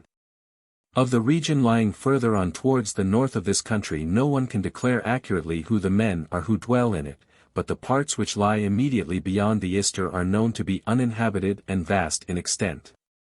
The only men of whom I can hear who dwell beyond the Ister are those who are said to be called Sigynni, and who use the Median fashion of dress. Their horses, it is said, have shaggy hair all over their bodies, as much as 5 fingers long. And these are small and flat-nosed and too weak to carry men, but when yoked in chariots they are very high-spirited, therefore the natives of the country drive chariots. The boundaries of this people extend, it is said, to the parts near the Enetoi, who live on the Adriatic, and people say that they are colonists from the Medes. In what way however these have come to be colonists from the Medes I am not able for my part to conceive, but everything is possible in the long course of ages. However that may be, the Ligurians who dwell in the region inland above Massalia call traders Sigynni, and the men of Cyprus give the same name to spears. 10. Now the Thracians say that the other side of the Ister is occupied by bees, and that by reason of them it is not possible to pass through and proceed further, but to me it seems that when they so speak, they say that which is not probable. For these creatures are known to be intolerant of cold, and to me it seems that the regions which go up towards the pole are uninhabitable by reason of the cold climate. These then are the tales reported about this country. And however that may be, Megabasos was then making the coast regions of it subject to the Persians. 11. Meanwhile Darius, so soon as he had crossed over the Hellespont and come to Sardis, called to mind the service rendered to him by Histiaeus the Milesian and also the advice of the Mytilenean Cos. And having sent for them to come to Sardis he offered them a choice of rewards. Histiaeus then, being despot of Miletos, did not make request for any government in addition to that, but he asked for the district of Myrkinos which belonged to the Edonians, desiring there to found a city. Histiaeus chose this for himself. But Cos, not being a despot but a man of the people, asked to be made despot of Mytilene. 12. After the desires of both had been fulfilled, they betook themselves to that which they had chosen, and at this same time it chanced that Darius saw a certain thing which made him desire to command Megabasos to conquer the Paeonians and remove them forcibly from Europe into Asia, and the thing was this: there were certain Paeonians named Pigres and Mantius, who when Darius had crossed over into Asia, came to Sardis, because they desired themselves to have rule over the Paeonians, and with them they brought their sister, who was tall and comely. Then having watched for a time when Darius took his seat publicly in the suburb of the Lydian city, they dressed up their sister in the best way they could, and sent her to fetch water. Having a water jar upon her head and leading a horse after her by a bridle round her arm, and at the same time spinning flax. Now when the woman passed out of the city by him, Darius paid attention to the matter, for that which was done by the woman was not of Persian nor yet of Lydian fashion, nor indeed after the manner of any people of Asia. He sent therefore some of his spearmen, bidding them watch what the woman would do with the horse. They accordingly followed after her. And she having arrived at the river watered the horse, and having watered him and filled her jar with the water, she passed along by the same way, bearing the water upon her head, leading the horse after her by a bridle round her arm, and at the same time turning the spindle. 13. Then Darius, marveling both at that which he heard from those who went to observe and also at that which he saw himself, bade them bring her into his presence, and when she was brought, her brothers also came, who had been watching these things at no great distance off. So then when Darius asked of what country she was, the young men said that they were Paeonians and that she was their sister, and he replied, Who then are these Paeonians, and where upon the earth do they dwell? And he asked them also what they desired, that they had come to Sardis. They declared to him that they had come to give themselves up to him, and that Paeonia was a country situated upon the river Strymon, and that the Strymon was not far from the Hellespont. And finally that they were colonists from the Teucrians of Troy. All these things severally they told him, and he asked whether all the women of that land were as industrious as their sister. And they very readily replied to this also, saying that it was so, for it was with a view to that very thing that they had been doing this. 14. Then Darius wrote a letter to Megabazos, whom he had left to command his army in Thrace, bidding him remove the Paeonians from their place of habitation and bring them to the king, both themselves and their children and their wives. Then forthwith a horseman set forth to ride in haste bearing the message to the Hellespont, and having passed over to the other side he gave the paper to Megabazos. So he having read it and having obtained guides from Thrace, set forth to march upon Paeonia. 15. And the Paeonians, being informed that the Persians were coming against them, gathered all their powers together and marched out in the direction of the sea, supposing that the Persians when they invaded them would make their attack on that side. The Paeonians then were prepared, as I say, to drive off the army of Megabazos when it came against them.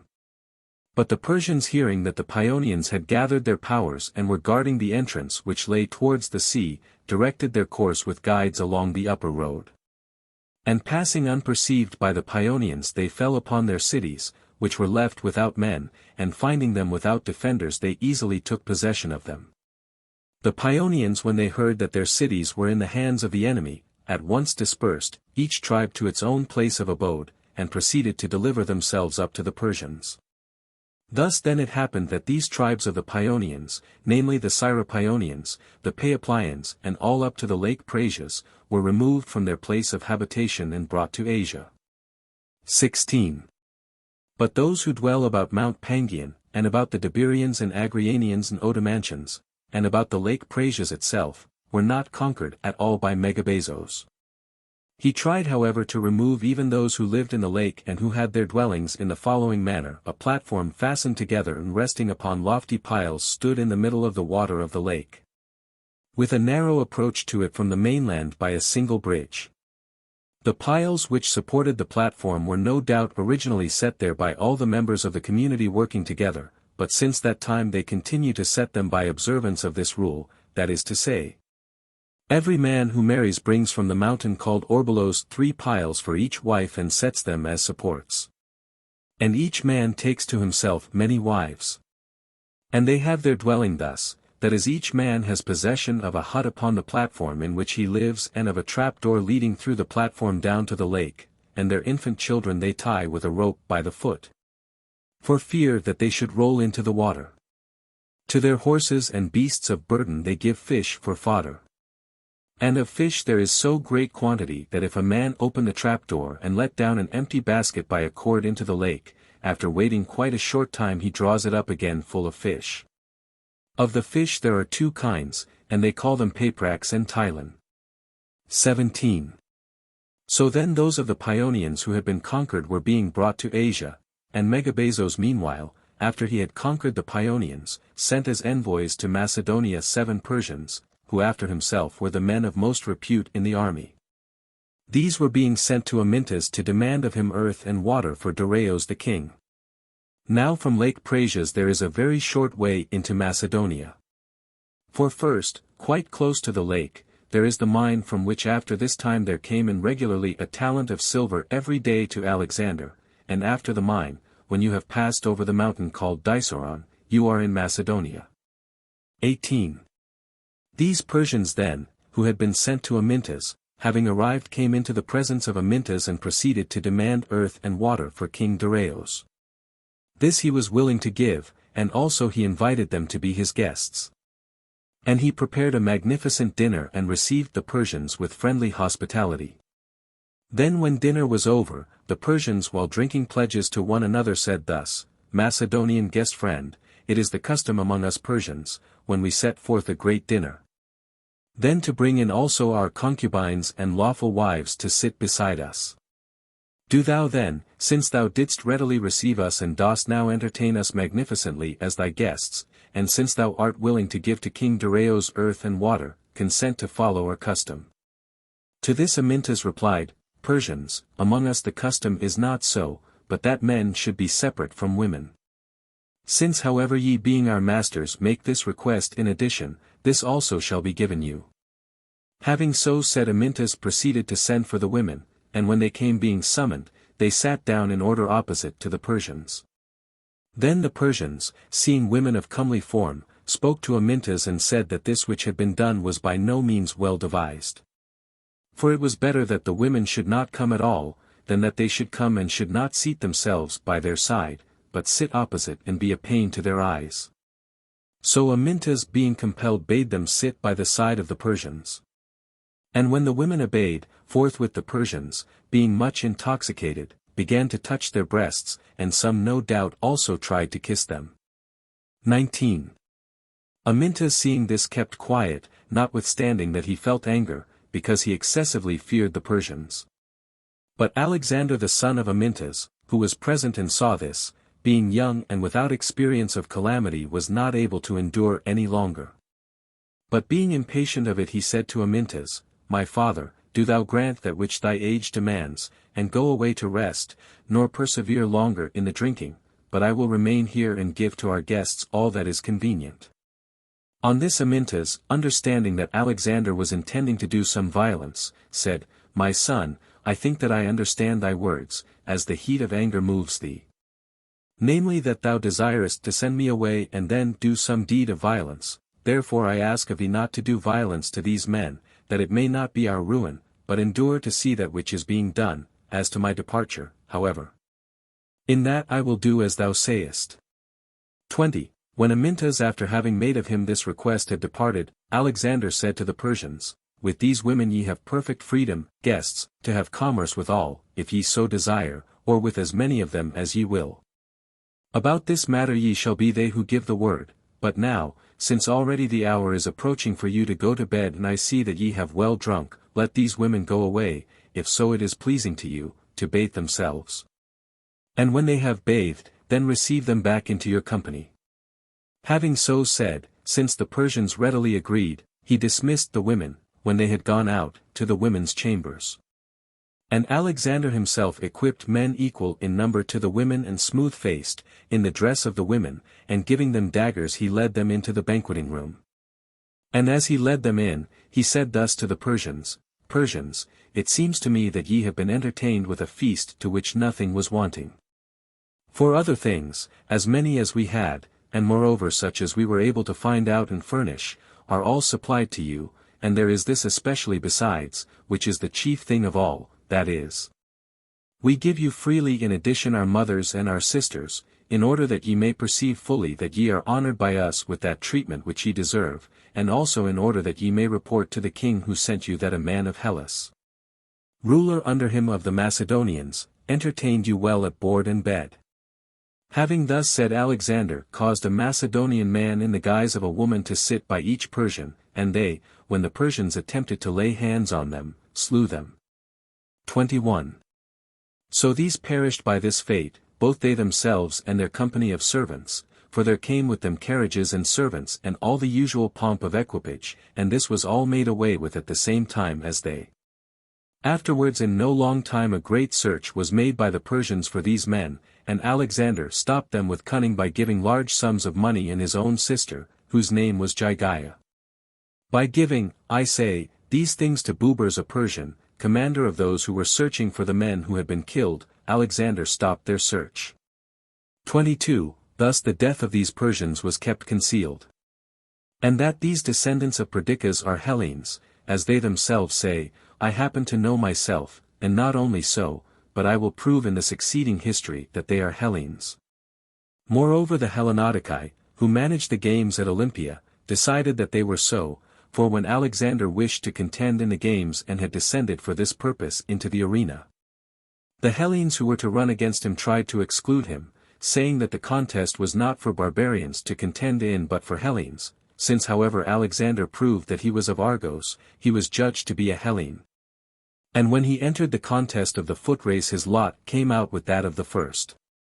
23. Thus then it happened with regard to these things, and at the same time Megabazos had arrived at the Hellespont bringing with him the Paeonians, and thence after passing over the straits he came to Sardis. Then, since Histiaeus the Milesian was already engaged in fortifying with a wall the place which he had asked and obtained from Dareios as a reward for keeping safe the bridge of boats, this place being that which is called Merkinos. Lying along the bank of the river Strymon, Megabazos, having perceived that which was being done by Histiaeus, as soon as he came to Sardis bringing the Paeonians, said thus to Dareios, O king, what a thing is this that thou hast done? Granting permission to a Hellene who is skillful and cunning to found a city in Thracia in a place where there is forest for shipbuilding in abundance and great quantity of wood for oars and mines of silver and great numbers both of Hellenes and barbarians living round, who when they have obtained a leader will do that which he shall command them both by day and by night. Therefore stop this man from doing so, that thou be not involved in a domestic war, and stop him by sending for him in a courteous manner. But when thou hast got him in thy hands, then cause that he shall never again return to the land of the Hellenes. 24. Thus saying Megabazos easily persuaded Dareios, who thought that he was a true prophet of that which was likely to come to pass, and upon that Dareios sent a messenger to Merkinos and said as follows, Histiaeus. King Dareios saith these things, by taking thought I find that there is no one more sincerely well disposed than thou art to me and to my power. And this I know having learnt by deeds not words.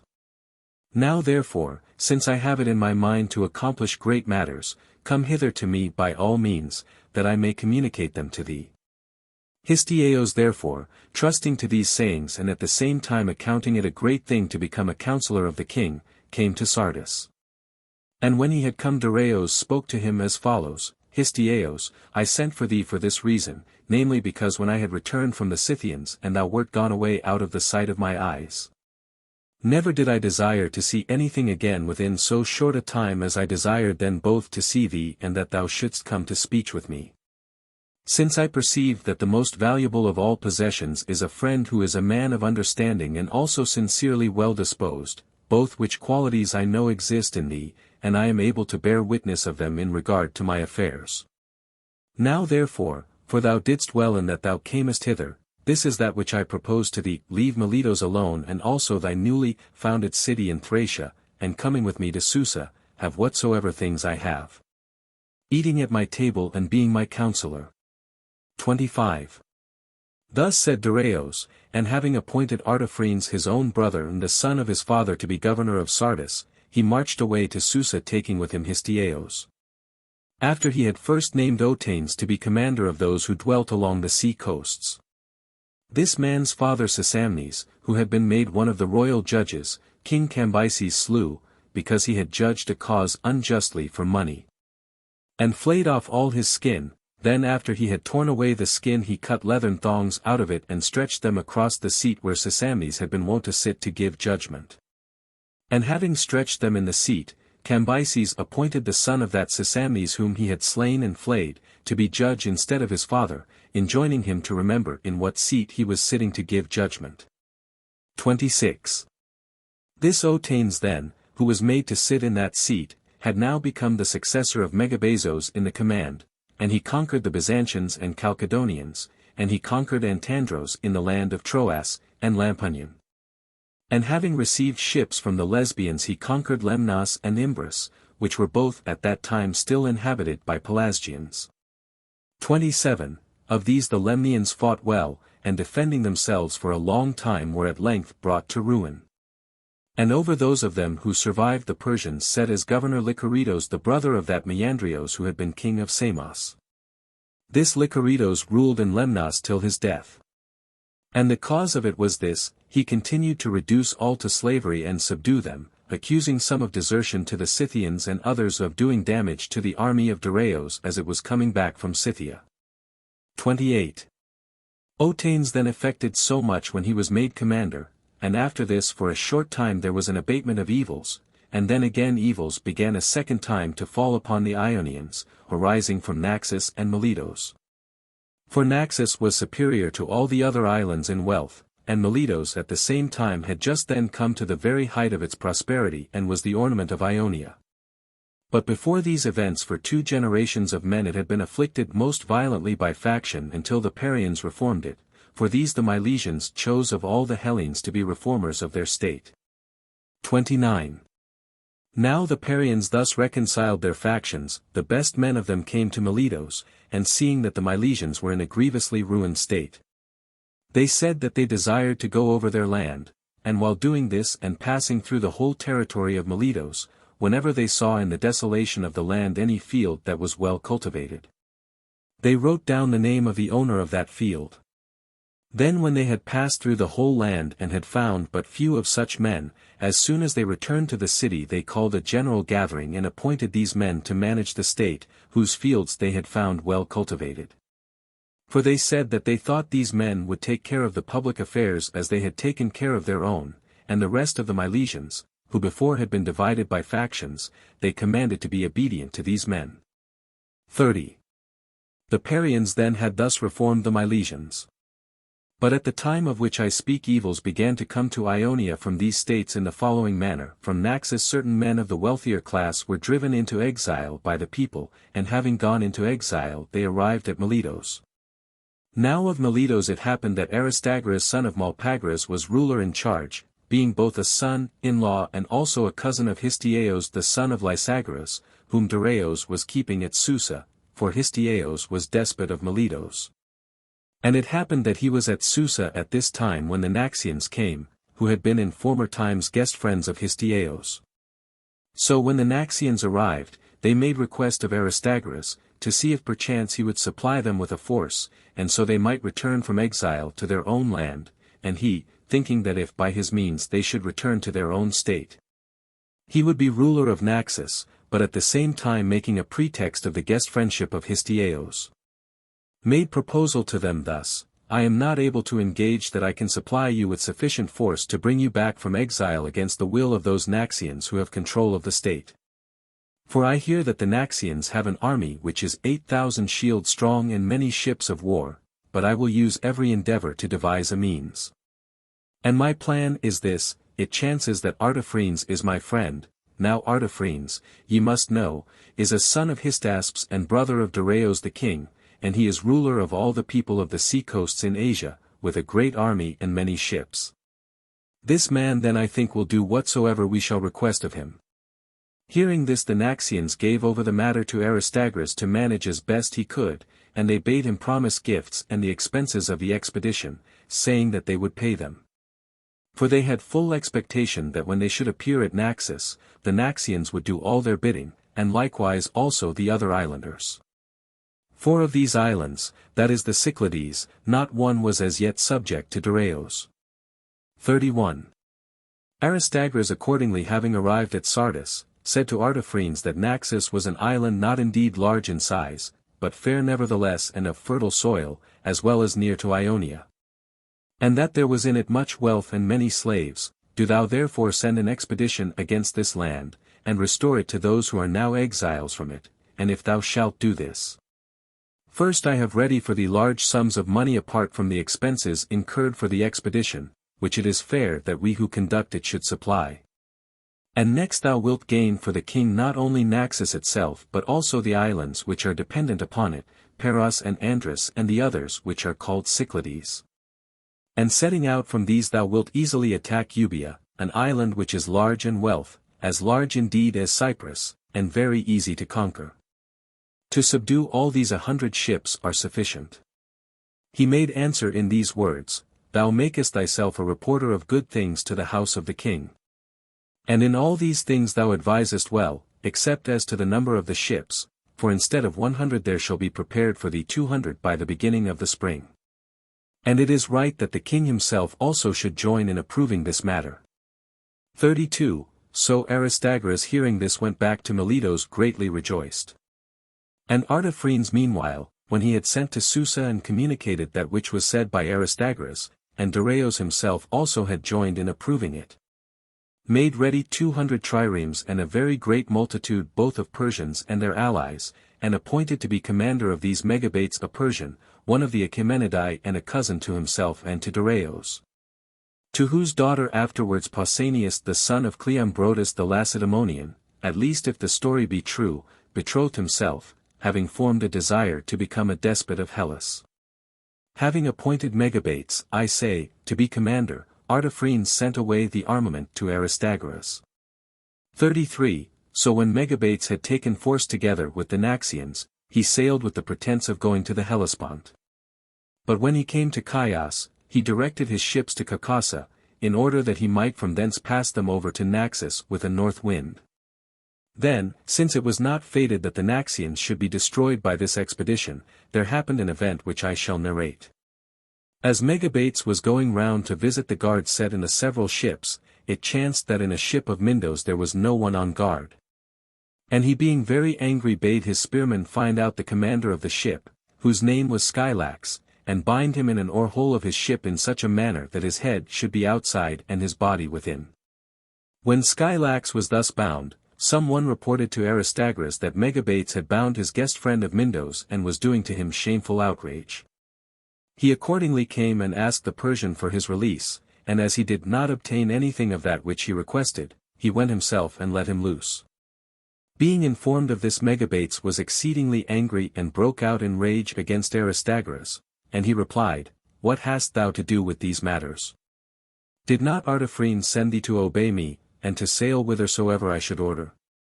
Why dost thou meddle with things which concern thee not?" Thus said Aristagoras, and the other being enraged at this, when night came on sent men in a ship to Naxos to declare to the Naxians all the danger that threatened them. 34. For the Naxians were not at all expecting that this expedition would be against them, but when they were informed of it, forthwith they brought within the wall the property which was in the fields, and provided for themselves food and drink as for a siege, and strengthened their wall. These then were making preparations as for war to come upon them, and the others meanwhile having passed their ships over from Chios to Naxos, found them well defended when they made their attack, and besieged them for 4 months. Then when the money which the Persians had brought with them had all been consumed by them, and not only that, but Aristagoras himself had spent much in addition, and the siege demanded ever more and more, they built walls for the Nautian exiles and departed to the mainland again with ill success. 35. And so Aristagoras was not able to fulfill his promise to Artaphernes. And at the same time he was hard pressed by the demand made to him for the expenses of the expedition, and had fears because of the ill success of the armament and because he had become an enemy of Megabates. And he supposed that he would be deprived of his rule over Miletus. Having all these various fears he began to make plans of revolt, for it happened also that just at this time the man who had been marked upon the head had come from Histiaeus who was at Susa, signifying that Aristagoras should revolt from the king. For Histiaeus, desiring to signify to Aristagoras that he should revolt, was not able to do it safely in any other way, because the roads were guarded, but shaved off the hair of the most faithful of his slaves. And having marked his head by pricking it, waited till the hair had grown again. And as soon as it was grown, he sent him away to Miletus, giving him no other charge but this, namely that when he should have arrived at Miletus he should bid Aristagoras shave his hair and look at his head, and the marks, as I have said before, signified revolt. This thing Histiaeus was doing, because he was greatly vexed by being detained at Susa. He had great hopes then that if a revolt occurred he would be let go to the sea-coast. But if no change was made at Miletus he had no expectation of ever returning thither again. 36. Accordingly Histiaeus with this intention was sending the messenger. And it chanced that all these things happened to Aristagoras together at the same time. He took counsel therefore with his partisans, declaring to them both his own opinion and the message from Histiaeus. And while all the rest expressed an opinion to the same effect, urging him namely to make revolt, Hecataeus the historian urged first that they should not undertake war with the king of the Persians. enumerating all the nations over whom Darius was ruler, and his power, and when he did not succeed in persuading him, he counseled next that they should manage to make themselves masters of the sea. Now this, he continued, could not come to pass in any other way, so far as he could see, for he knew that the force of the Milesians was weak, but if the treasures should be taken which were in the temple at Branchidae, which Croesus the Lydian dedicated as offerings, he had great hopes that they might become masters of the sea. And by this means they would not only themselves have wealth at their disposal, but the enemy would not be able to carry the things off as plunder. Now these treasures were of great value, as I have shown in the first part of the history. This opinion did not prevail. But nevertheless it was resolved to make revolt, and that one of them should sail to Myus, to make the force which had returned from Naxos and was then there, and endeavor to seize the commanders who sailed in the ships. 37. So Iatragarus was sent for this purpose and seized by craft Oleatos the son of Ibanalus of Mylasa, and Histieos the son of Timnes of Termera, and Cos the son of Erzander, to whom Darius had given Mytilene as a gift, and Aristagoras the son of Heracleides of Chyme, and many others. And then Aristagoras openly made revolt and devised all that he could to the hurt of Darius. And first he pretended to resign the despotic power and give to Miletos equality, in order that the Milesians might be willing to revolt with him, then afterwards he proceeded to do this same thing in the rest of Ionia also. And some of the despots he drove out, but those whom he had taken from the ships which had sailed with him to Naxos, these he surrendered, because he desired to do a pleasure to their cities, delivering them over severally to that city from which each one came. 38. Now the men of Mytilene, so soon as they received Cos into their hands, brought him out and stoned him to death, but the men of Chyme let their despot go, and so also most of the others let them go. Thus then the despots were deposed in the various cities, and Aristagoras the Milesian, after having deposed the despots, bade each people appoint commanders in their several cities, and then himself set forth as an envoy to Lacedaemon. For in truth it was necessary that he should find out some powerful alliance. 39. Now at Sparta Anaxandrides the son of Leon was no longer surviving as king, but had brought his life to an end. And Cleomenes the son of Anaxandrides was holding the royal power, not having obtained it by merit but by right of birth. For Anaxandrides had to wife his own sister's daughter and she was by him much beloved, but no children were born to him by her. This being so, the Ephors summoned him before them and said, If thou dost not for thyself take thought in time, yet we cannot suffer this to happen, that the race of Eurysthenes should become extinct. Do thou therefore put away from thee the wife whom thou now hast, since, as thou knowest, she bears thee no children, and marry another, and in doing so thou wilt please the Spartans. He made answer saying that he would do neither of these two things, and that they did not give him honorable counsel, in that they advised him to send away the wife whom he had, though she had done him no wrong, and to take to his house another. And in short he would not follow their advice. 40. Upon this the Ephors and the senators deliberated together and proposed to Anaxandrides as follows, Since then we perceive that thou art firmly attached to the wife whom thou now hast, consent to do this, and set not thyself against it. Lest the Spartans take some counsel about thee other than might be wished. We do not ask of thee the putting away of the wife whom thou hast, but do thou give to her all that thou givest now and at the same time take to thy house another wife in addition to this one, to bear thee children. When they spoke to him after this manner, Anaxandrides consented, having 2 wives, a thing which was not by any means after the Spartan fashion. 41.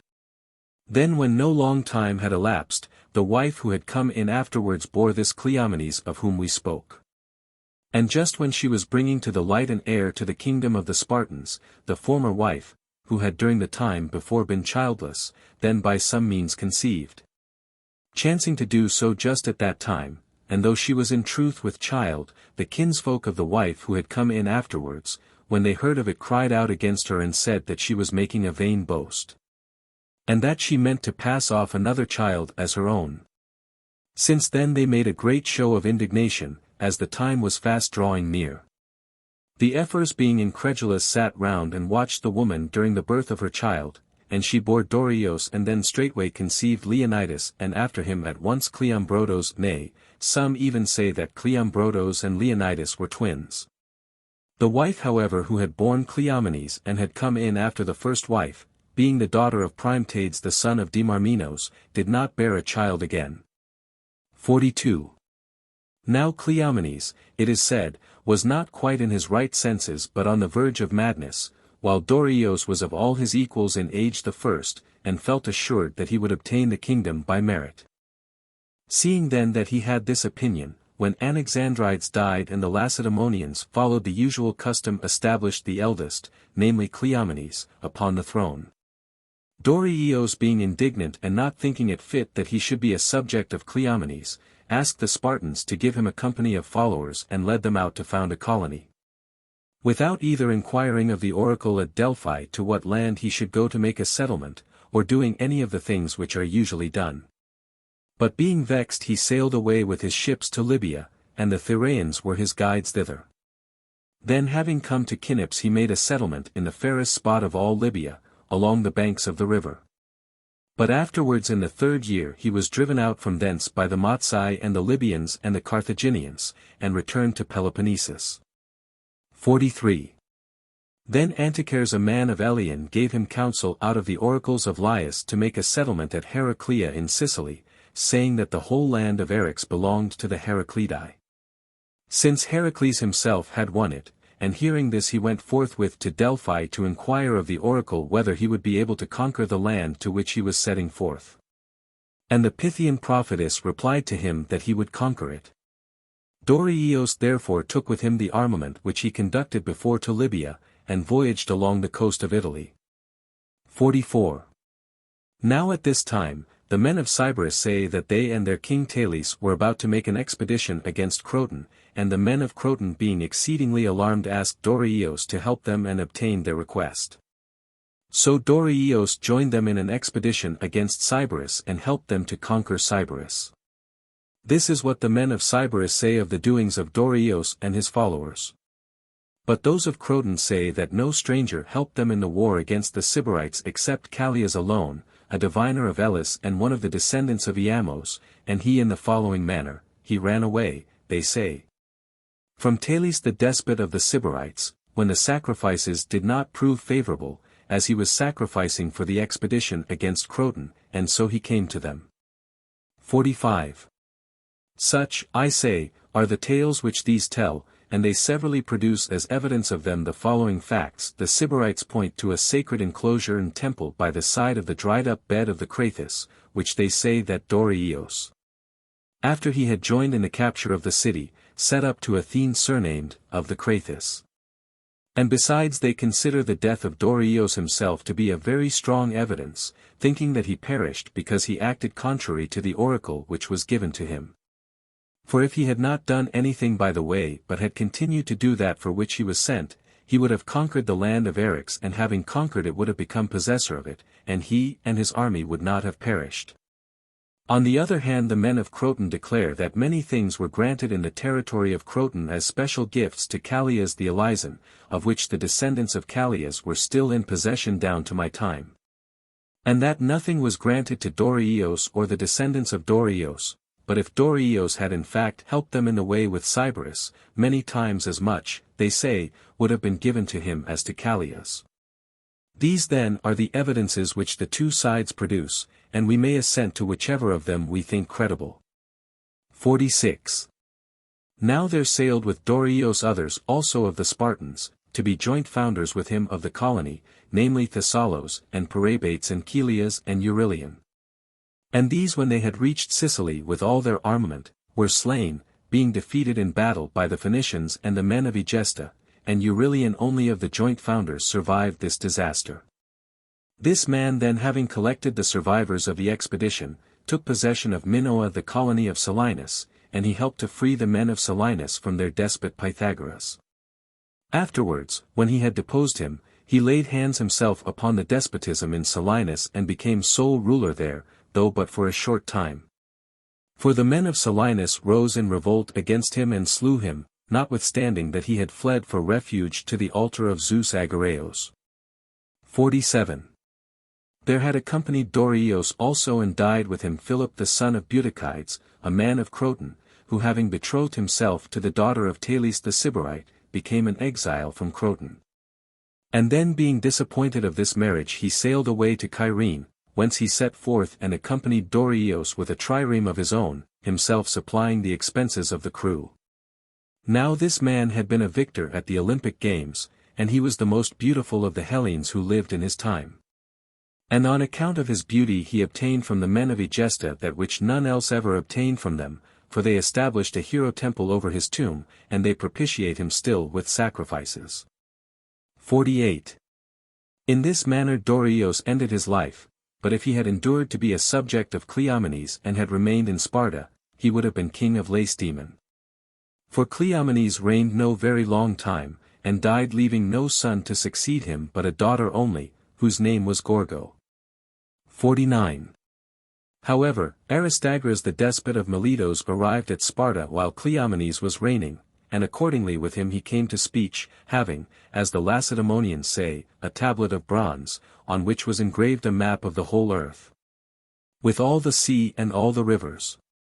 And when he came to speech with Cleomenes he said to him as follows, Marvel not, Cleomenes, at my earnestness in coming hither, for the case is this. That the sons of the Ionians should be slaves instead of free is a reproach and a grief most of all indeed to ourselves, but of all others most to you, inasmuch as ye are the leaders of Hellas. Now therefore I entreat you by the gods of Hellas to rescue from slavery the Ionians, who are your own kinsmen, and ye may easily achieve this, for the barbarians are not valiant in fight. Whereas ye have attained to the highest point of valor in that which relates to war, and their fighting is of this fashion, namely with bows and arrows and a short spear, and they go into battle wearing trousers and with caps on their heads. Thus they are easily conquered. Then again they who occupy that continent have good things in such quantity as not all the other nations of the world together possess. First gold, then silver and bronze and embroidered garments and beasts of burden and slaves, all which ye might have for yourselves, if ye so desired. And the nations moreover dwell in such order one after the other as I shall declare, the Ionians here. And next to them the Lydians, who not only dwell in a fertile land, but are also exceedingly rich in gold and silver, and as he said this he pointed to the map of the earth, which he carried with him engraved upon the tablet. And here next to the Lydians, continued Aristagoras, are the eastern Phrygians, who have both the greatest number of sheep and cattle of any people that I know, and also the most abundant crops. Next to the Phrygians are the Cappadocians, whom we call Syrians, and bordering upon them are the Cilicians, coming down to this sea, in which lies the island of Cyprus here, and these pay 500 talents to the king for their yearly tribute. Next to these Cilicians are the Armenians, whom thou mayest see here, and these also have great numbers of sheep and cattle. Next to the Armenians are the Macaonians occupying this country here. And next to them is the land of Kisha here, in which land by the banks of this river Chospes is situated that city of Susa where the great king has his residence, and where the money is laid up in treasuries. After ye have taken this city ye may then with good courage enter into a contest with Zeus in the matter of wealth. Nay, but can it be that ye feel yourselves bound to take upon you the risk of battles against Messenians and Arcadians and Argives, who are equally matched against you, for the sake of land which is not much in extent nor very fertile? And for confines which are but small, though these peoples have neither gold nor silver at all, for the sake of which desire incites one to fight and to die, can this be, I say, and will ye choose some other way now? When it is possible for you easily to have the rule over all Asia? Aristagoras spoke thus, and Cleomenes answered him saying, Guest friend from Miletos, I defer my answer to thee until the day after tomorrow. 50. Thus far then they advanced at that time. And when the appointed day arrived for the answer, and they had come to the place agreed upon, Cleomenes asked Aristagoras how many days' journey it was from the sea of the Ionians to the residence of the king. Now Aristagoras, who in other respects acted cleverly and imposed upon him well, in this point made a mistake, for whereas he ought not to have told him the truth, at least if he desired to bring the Spartans out to Asia. He said in fact that it was a journey up from the sea of 3 months, and the other cutting short the rest of the account which Aristagoras had begun to give of the way, said, "Guest friend from Miletus, get thee away from Sparta before the sun has set. For thou speakest a word which sounds not well in the ears of the Lacedaemonians, desiring to take them a journey of 3 months from the sea." 51. Cleomenes accordingly having so said went away to his house, but Aristagoras took the suppliant's branch and went to the house of Cleomenes, and having entered in as a suppliant, he bade Cleomenes send away the child and listen to him. For the daughter of Cleomenes was standing by him, whose name was Gorgo, and this as it chanced was his only child, being of the age now of 8 or 9 years. Cleomenes however bade him say that which he desired to say, and not to stop on account of the child. Then Aristagoras proceeded to promise him money, beginning with 10 talents, if he would accomplish for him that for which he was asking. And when Cleomenes refused, Aristagoras went on increasing the sums of money offered, until at last he had promised 50 talents, and at that moment the child cried out, "Father, the stranger will do thee hurt, if thou do not leave him and go." Cleomenes, then, pleased by the counsel of the child, departed into another room, and Aristagoras went away from Sparta altogether, and had no opportunity of explaining any further about the way up from the sea to the residence of the king. 52. As regards this road the truth is as follows: everywhere there are royal stages and excellent resting places, and the whole road runs through country which is inhabited and safe. Through Lydia and Phrygia there extend 20 stages, amounting to 94.5 leagues. And after Phrygia succeeds the river Halys, at which there is a gate which one must needs pass through in order to cross the river, and a strong guard post is established there. Then after crossing over into Cappadocia it is 28 stages, being 104 leagues, by this way to the borders of Cilicia. And on the borders of the Cilicians you will pass through 2 several gates and go by 2 several guard posts. Then after passing through these it is 3 stages, amounting to 15.5 leagues, to journey through Cilicia. And the boundary of Cilicia and Armenia is a navigable river called Euphrates. In Armenia the number of stages with resting places is 15, and of leagues 56.5, and there is a guard post on the way. Then from Armenia, when one enters the land of Macedon, there are 34 stages, amounting to 137 leagues. And through this land flow 4 navigable rivers, which cannot be crossed but by ferries, first the Tigris, then a second and third called both by the same name. Though they are not the same river nor do they flow from the same region, for the first mentioned of them flows from the Armenian land and the other from that of the Macedonians, and the fourth of the rivers is called Gins. The same which once Cyrus divided into 360 channels. Passing thence into the Kissian land, there are 11 stages, 42.5 leagues, to the river Chospes, which is also a navigable stream, and upon this is built the city of Susa. The number of these stages amounts in all to 111. 53.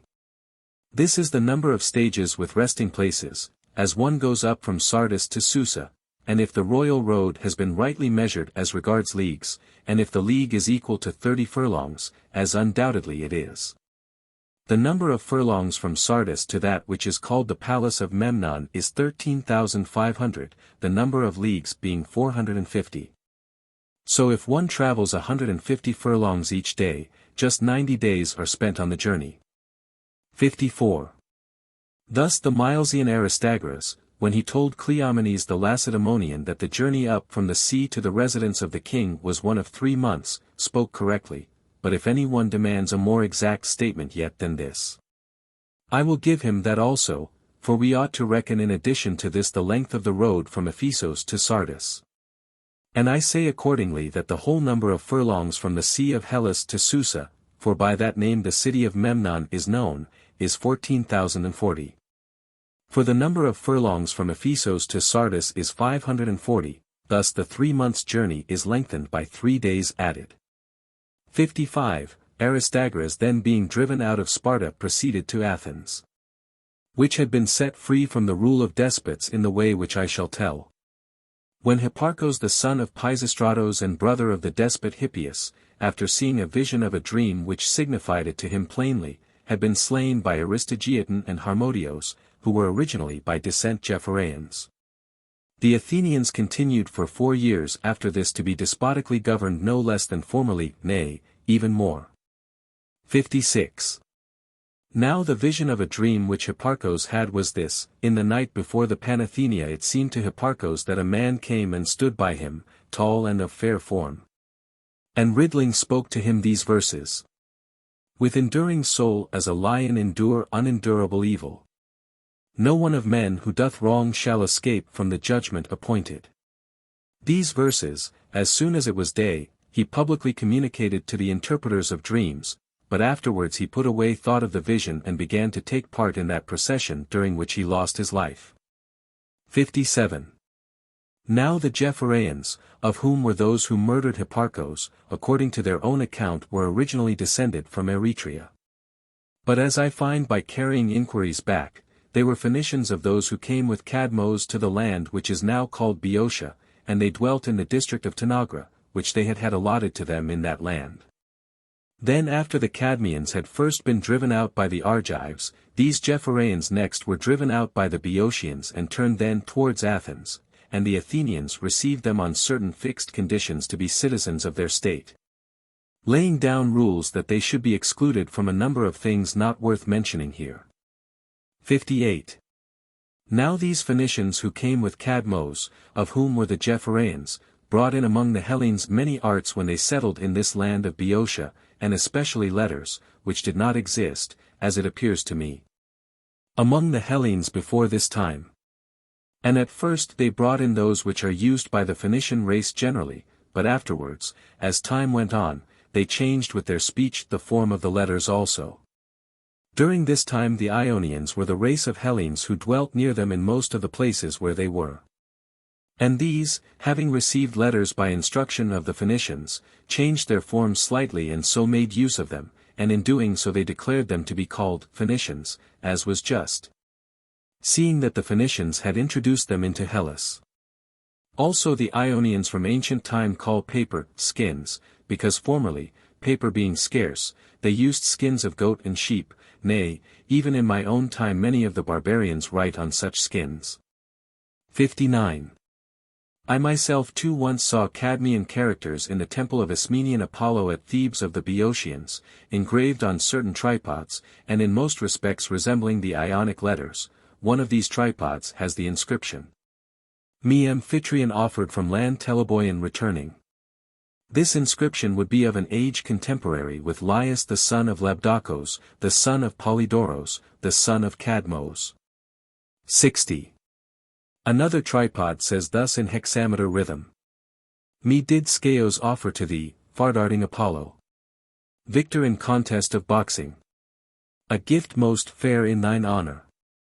Now Scaeos would be the son of Hippacoon, at least if it were really he who offered it, and not another with the same name as the son of Hippacoon, being of an age contemporary with Oedipus the son of Laius. 61. And the third tripod, also in hexameter rhythm, says, Me Laodamus offered to thee, fair-aiming Apollo. He, of his wealth, being king, as a gift most fair in thine honor. Now it was in the reign of this very Laodamus the son of Idiocles that the Cadmeans were driven out by the Argives and turned to go to the Enchelians. And the Gephyreans being then left behind were afterwards forced by the Boeotians to retire to Athens. Moreover they have temples established in Athens, in which the other Athenians have no part, and besides others which are different from the rest, there is especially a temple of Demeter Achaia and a celebration of her mysteries.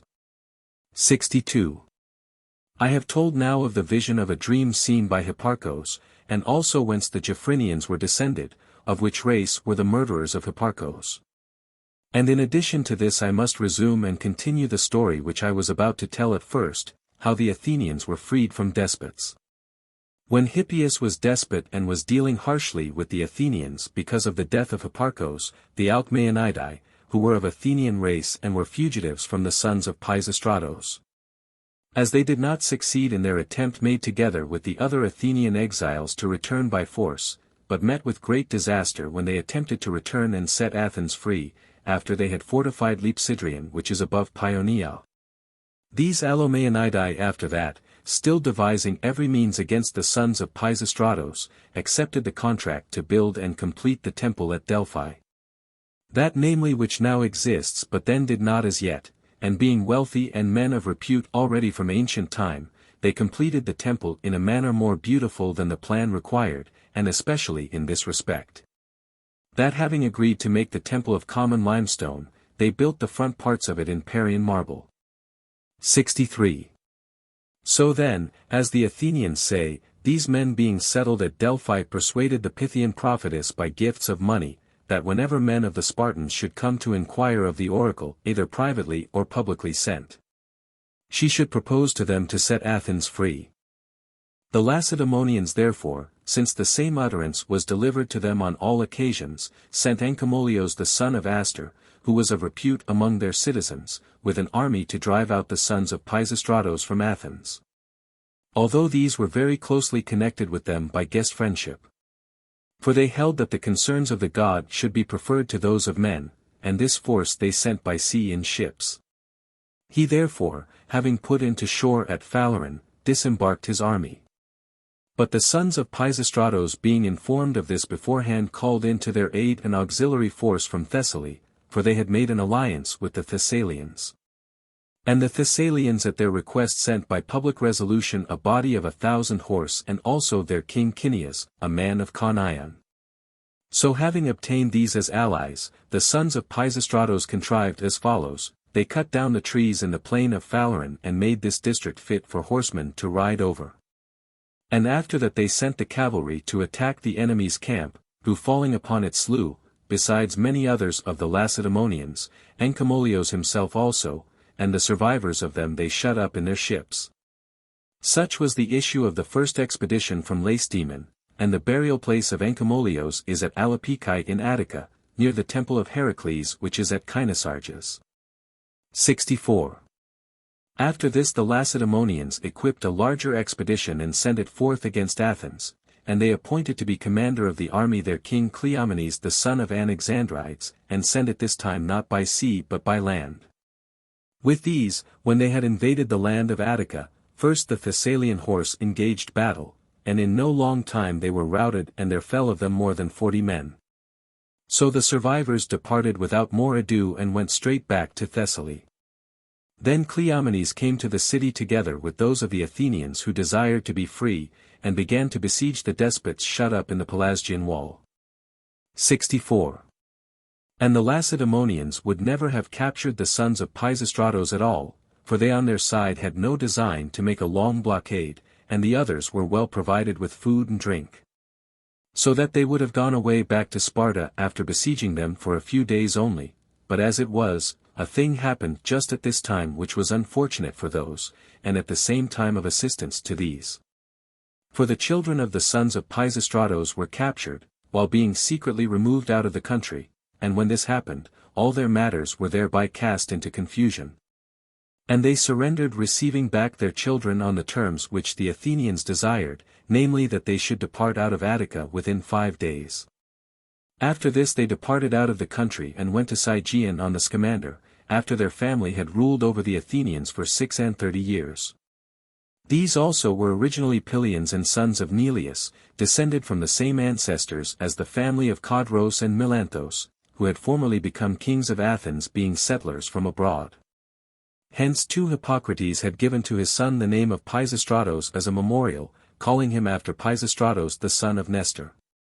Thus the Athenians were freed from despots. And the things worthy to be narrated which they did or suffered after they were liberated, up to the time when Ionia revolted from Daraeos and Aristagoras the Milesian came to Athens and asked them to help him. These I will set forth first before I proceed further. 66. Athens, which even before that time was great, then, after having been freed from despots, became gradually yet greater. And in it 2 men exercised power, namely Cleisthenes a descendant of Alcmaeon, the same who is reported to have bribed the Pythian prophetess, and Isagoras, the son of Tisander, of a family which was highly reputed. But of his original descent I am not able to declare. His kinsmen however offer sacrifices to the Carian Zeus. These men came to party strife for power, and then Cleisthenes was being worsted in the struggle, he made common cause with the people. After this he caused the Athenians to be in 10 tribes, who were formerly in 4. And he changed the names by which they were called after the sons of Ion, namely Gelion, Aegicoreus, Argades, and Hoples, and invented for them names taken from other heroes, all native Athenians except Ajax, whom he added as a neighbor and ally, although he was no Athenian. 67. Now in these things it seems to me that this Cleisthenes was imitating his mother's father Cleisthenes the despot of Sicyon, for Cleisthenes when he went to war with Argos first caused to cease in Sicyon the contests of rhapsodists, which were concerned with the poems of Homer, because Argives and Argos are celebrated in them almost everywhere. Then secondly, since there was, as still there is, in the marketplace itself of the Sicyon a hero temple of Adrastos the son of Teleos, Cleisthenes had a desire to cast him forth out of the land, because he was an Argive. So having come to Delphi he consulted the oracle as to whether he should cast out Adrastos, and the Pythian prophetess answered him saying that Adrastos was king of the Sicyonians, whereas he was a stoner of them. So since the god did not permit him to do this, he went away home and considered means by which Adrastos should be brought to depart of his own accord, and when he thought that he had discovered them, he sent to Thebes in Boeotia and said that he desired to introduce into his city Melanippos the son of Astacos, and the Thebans gave him leave. So Cleisthenes introduced Melanippos into his city, and appointed for him a sacred enclosure within the precincts of the city hall itself, and established him there in the strongest position. Now Cleisthenes introduced Melanippos, for I must relate this also, because he was the greatest enemy of Adrastos.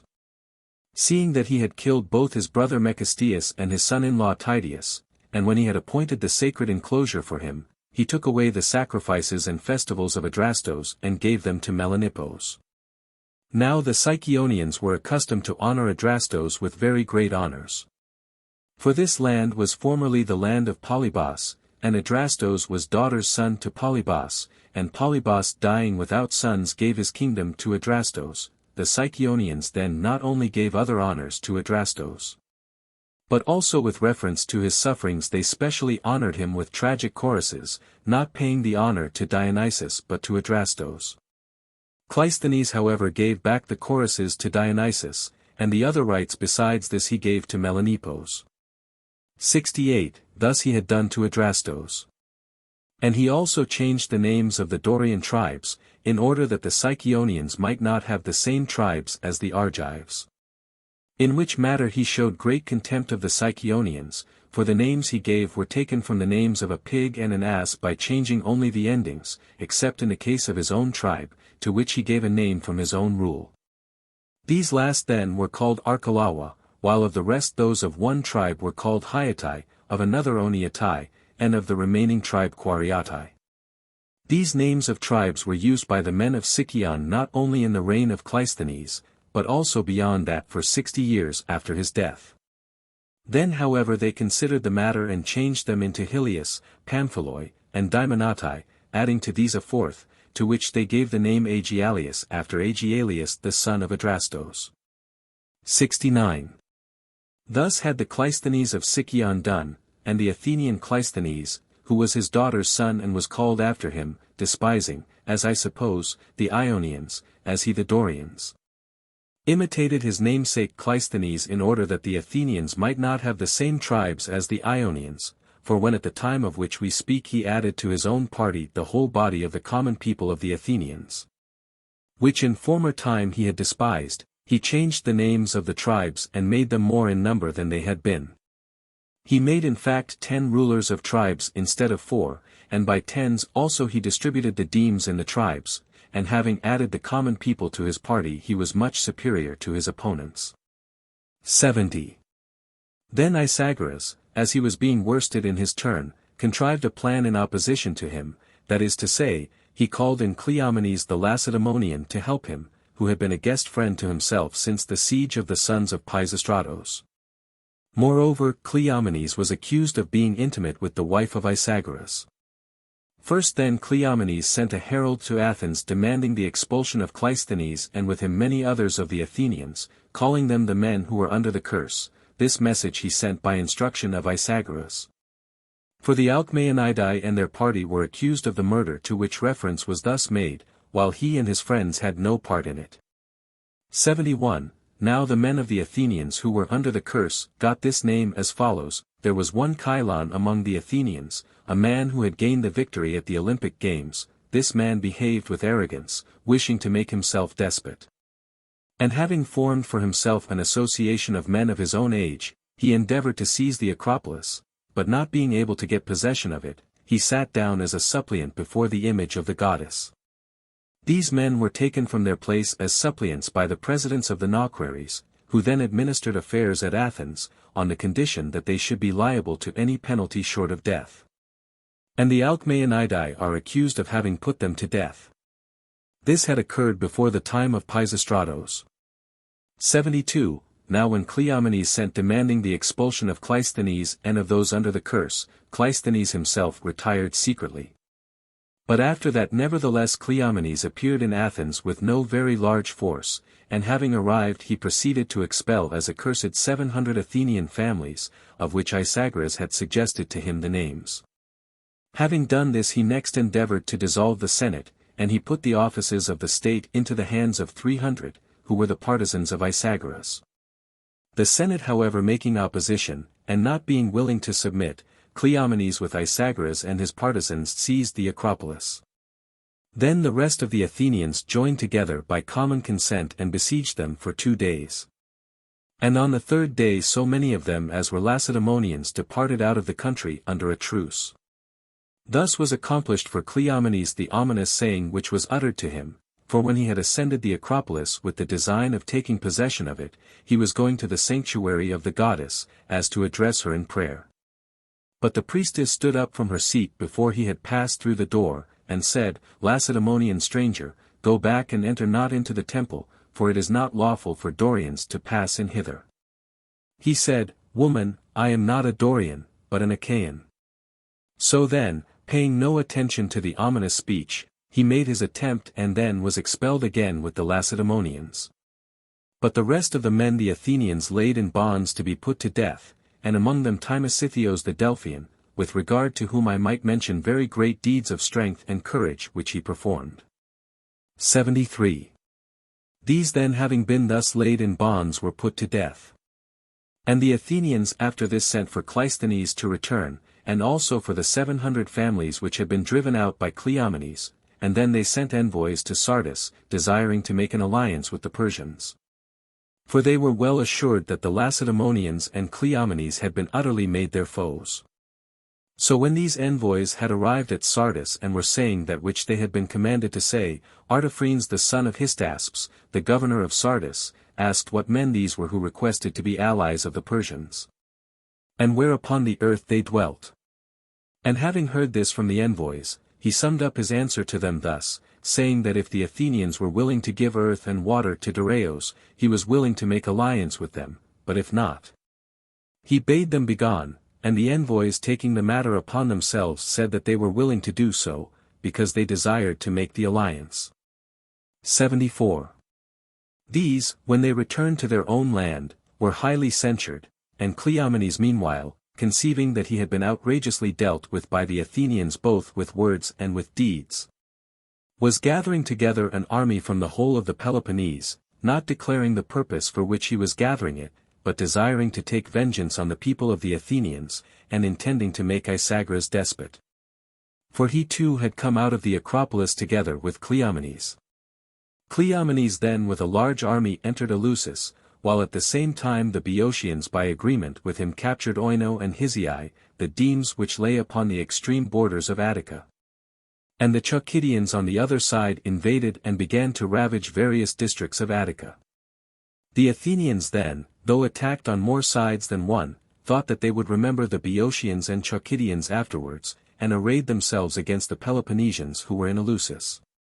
75. Then as the armies were just about to join battle, the Corinthians first, considering with themselves that they were not acting rightly, changed their minds and departed. And after that Demaratos the son of Ariston did the same, who was king of the Spartans as well as Cleomenes, though he had joined with him in leading the army out from Lacedaemon and had not been before this at variance with Cleomenes. In consequence of this dissension a law was laid down at Sparta that it should not be permitted, when an army went out, that both the kings should go with it, for up to this time both used to go with it. And that as one of the kings was set free from service, so one of the sons of Tyndareus also should be left behind. For before this time both of these two were called upon by them for help and went with the armies. 76.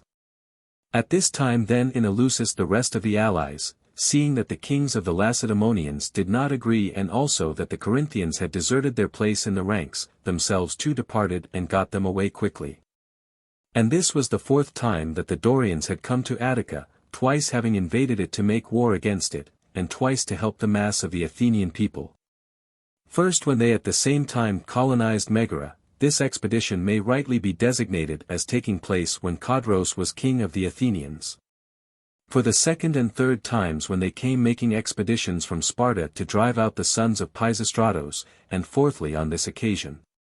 When Cleomenes at the head of the Peloponnesians invaded Eleusis, thus the Dorians invaded Athens then for the fourth time. 77. This army then having been ingloriously broken up, the Athenians after that, desiring to avenge themselves, made expedition first against the Chalcidians, and the Boeotians came to the Euripos to help the Chalcidians. The Athenians, therefore, seeing those who had come to help, resolved first to attack the Boeotians before the Chalcidians. Accordingly they engaged battle with the Boeotians, and had much the better of them, and after having slain very many they took 700 of them captive. On this very same day the Athenians passed over into Euboea and engaged battle with the Chalcidians as well. And having conquered these also, they left 4,000 holders of allotments in the land belonging to the breeders of horses. Now the wealthier of the Chalcidians were called the breeders of horses.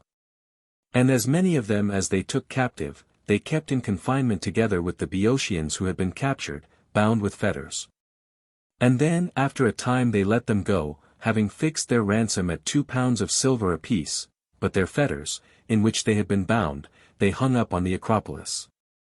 And these were still existing even to my time hanging on walls which had been scorched with fire by the Mede, and just opposite the sanctuary which lies towards the west. The 10th part of the ransom also they dedicated for an offering, and made of it a 4-horse chariot of bronze, which stands on the left hand as you enter the Propylaea in the Acropolis.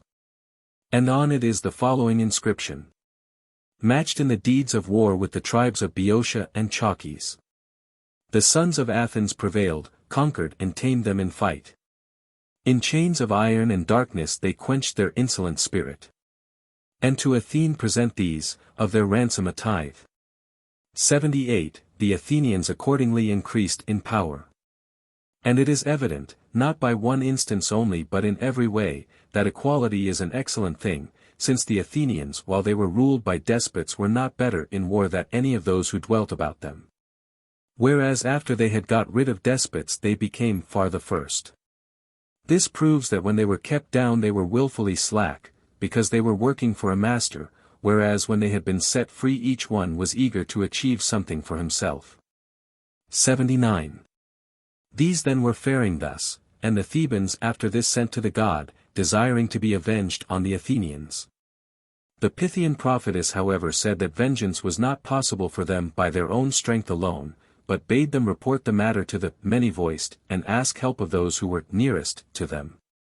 So when those who were sent to consult the oracle returned, they made a general assembly and reported the oracle. And then the Thebans heard them say that they were to ask help of those who were nearest to them. They said, surely those who dwell nearest to us are the men of Tanagra and Coronia and Thespiae. And these always fight zealously on our side and endure the war with us to the end. What need is there that we ask of these? Rather perhaps that is not the meaning of the oracle. 80. While they commented upon it thus, at length one perceived that which the oracle means to tell us. Asopos is said to have had 2 daughters born to him, Phoebe and Aegina. And as these are sisters, I think that the god gave us for answer that we should ask the men of Aegina to become our helpers. Then as there seemed to be no opinion expressed which was better than this, they sent forthwith and asked the men of Aegina to help them, calling upon them in accordance with the oracle. And they, when these made request, said that they sent with them the sons of Iacchos to help them. 81. After that the Thebans, having made an attempt with the alliance of the sons of Iacchos and having been roughly handled by the Athenians, sent again and gave them back the sons of Iacchos and asked them for men. So the Aeginetans, exalted by great prosperity and calling to mind an ancient grudge against the Athenians, then on the request of the Thebans commenced a war against the Athenians without notice, for while the Athenians were intent on the Boeotians, they sailed against them to Attica with ships of war, and they devastated Phaleron and also many demes in the remainder of the coast region, and so doing they deeply stirred the resentment of the Athenians. 82. Now the grudge which was due beforehand from the Aeginetans to the Athenians came about from a beginning which was as follows: the land of the Epidaurians yielded to its inhabitants no fruit. And accordingly with reference to this calamity the Epidaurians went to inquire at Delphi, and the Pythian prophetess bade them set up images of Demia and Oxysia, and said that when they had set up these, they would meet with better fortune. The Epidaurians then asked further whether they should make images of bronze or of stone, and the prophetess bade them not use either of these, but make them of the wood of a cultivated olive tree.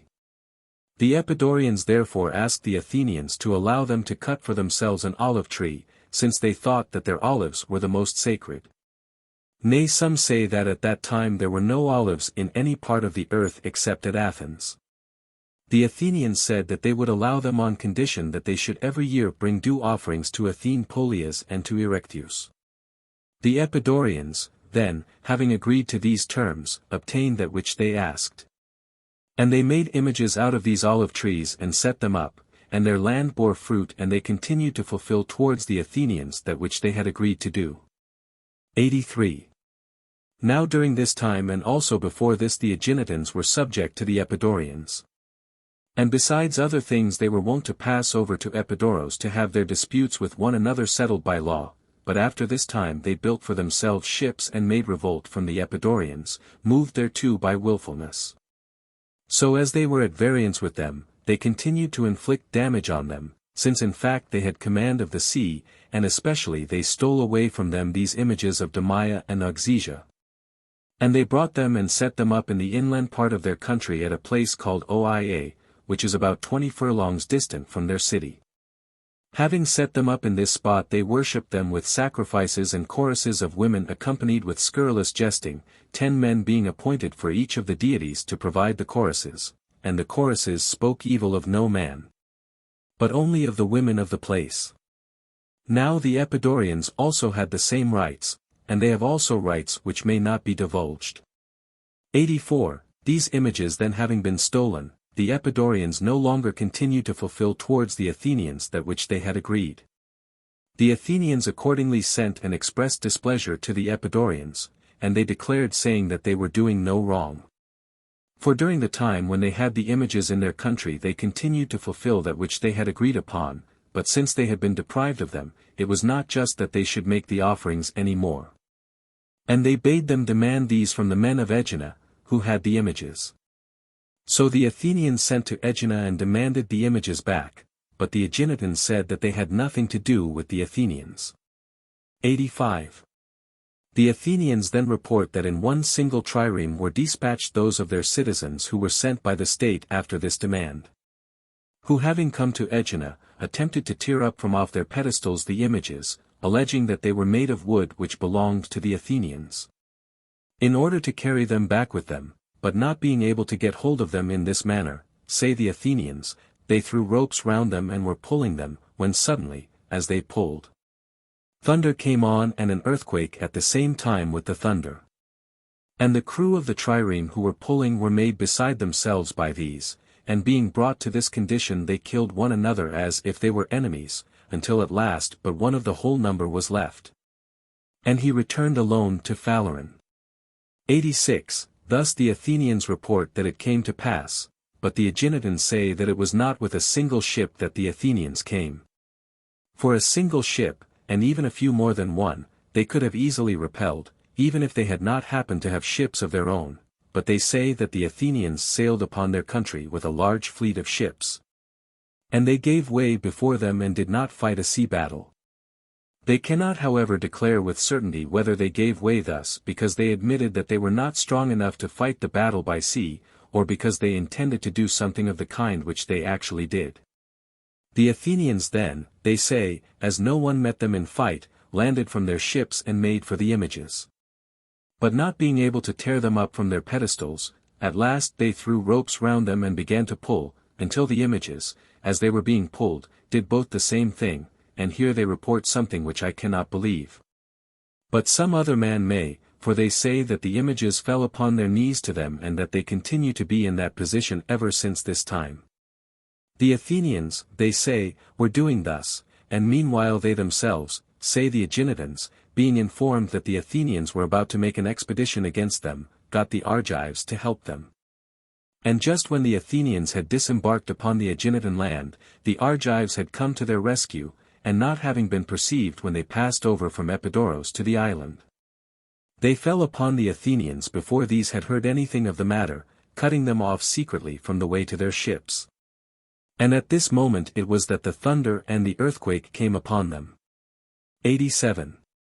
This is the report which is given by the Argives and Aeginetans both. And it is admitted by the Athenians also that but one alone of them survived and came back to Attica. Only the Argives say that this one remained alive from destruction wrought by them upon the army of Athens. While the Athenians say that the divine power was the destroyer. However, even this one man did not remain alive, but perished, they say, in the following manner. When he returned to Athens he reported the calamity which had happened. And the wives of the men who had gone on the expedition to Aegina, hearing it and being very indignant that he alone of all had survived, came round this man and proceeded to stab him with the brooches of their mantles. Each one of them asking of him where her husband was. Thus he was slain, and to the Athenians it seemed that the deed of the women was a much more terrible thing even than the calamity which had happened. And not knowing, it is said, how they should punish the women in any other way, they changed their fashion of dress to that of Ionia, for before this the women of the Athenians wore Dorian dress, very like that of Corinth. They changed it therefore to the linen tunic, in order that they might not have use for brooches. 88. In truth however this fashion of dress is not Ionian originally but Carian, for the old Hellenic fashion of dress for women was universally the same as that which we now call Dorian. Moreover it is said that with reference to these events the Argives and Aeginetans made it a custom among themselves in both countries to have the brooches made half as large again as the size which was then established in use. And that their women should offer brooches especially in the temple of these goddesses, and also that they should carry neither pottery of Athens nor anything else of Athenian make to the temple. But that it should be the custom for the future to drink there from pitchers made in the lands themselves. 89. The women of the Argives and Aeginetans from this time onwards because of the quarrel with the Athenians continued to wear brooches larger than before, and still do so even to my time. And the origin of the enmity of the Athenians towards the Aeginetans came in the manner which has been said. So at this time, when the Thebans invaded them, the Aeginetans readily came to the assistance of the Boeotians, calling to mind what occurred about the images. The Aeginetans then were laying waste, as I have said, the coast regions of Attica. And when the Athenians were resolved to make an expedition against the Aeginetans, an oracle came to them from Delphi bidding them stay for 30 years reckoned from the time of the wrong done by the Aeginetans. And in the 130th year to appoint a sacred enclosure for Iacchos and then to begin the war against the Aeginetans, and they would succeed as they desired. But if they should make an expedition against them at once, they would suffer in the meantime very much evil and also inflict very much, but at last they would subdue them. When the Athenians heard the report of this, they appointed a sacred enclosure for Iacchos, namely that which is now established close to the market place, but they could not endure to hear that they must stay for 30 years. When they had suffered injuries from the Aeginetans. 90. While however they were preparing to take vengeance, a matter arose from the Lacedaemonians which provided a hindrance to them, for the Lacedaemonians Having learnt that which had been contrived by the Alcmaeonidae with respect to the Pythian prophetess, and that which had been contrived by the Pythian prophetess against themselves and the sons of Pisistratos, were doubly grieved. Not only because they had driven out into exile men who were their guest friends, but also because after they had done this no gratitude was shown to them by the Athenians. Moreover, in addition to this, they were urged on by the oracles which said that many injuries would be suffered by them from the Athenians. Of which oracles they had not been aware of before, but they had come to know them, since Cleomenes had brought them to Sparta. In fact, Cleomenes had obtained from the Acropolis of the Athenians those oracles which the sons of Pisistratos possessed before and had left in the temple when they were driven out, and Cleomenes recovered them after they had been left behind. 91. At this time, then, when the Lacedaemonians had recovered the oracles and when they saw that the Athenians were increasing in power and were not at all willing to submit to them. Observing that the Athenian race now that it was free was becoming a match for their own, whereas when held down by despots it was weak and ready to be ruled, perceiving, I say, all these things. They sent for Hippias the son of Pisistratos to come from Sigeon on the Hellespont, whither the family of Pisistratos go for refuge.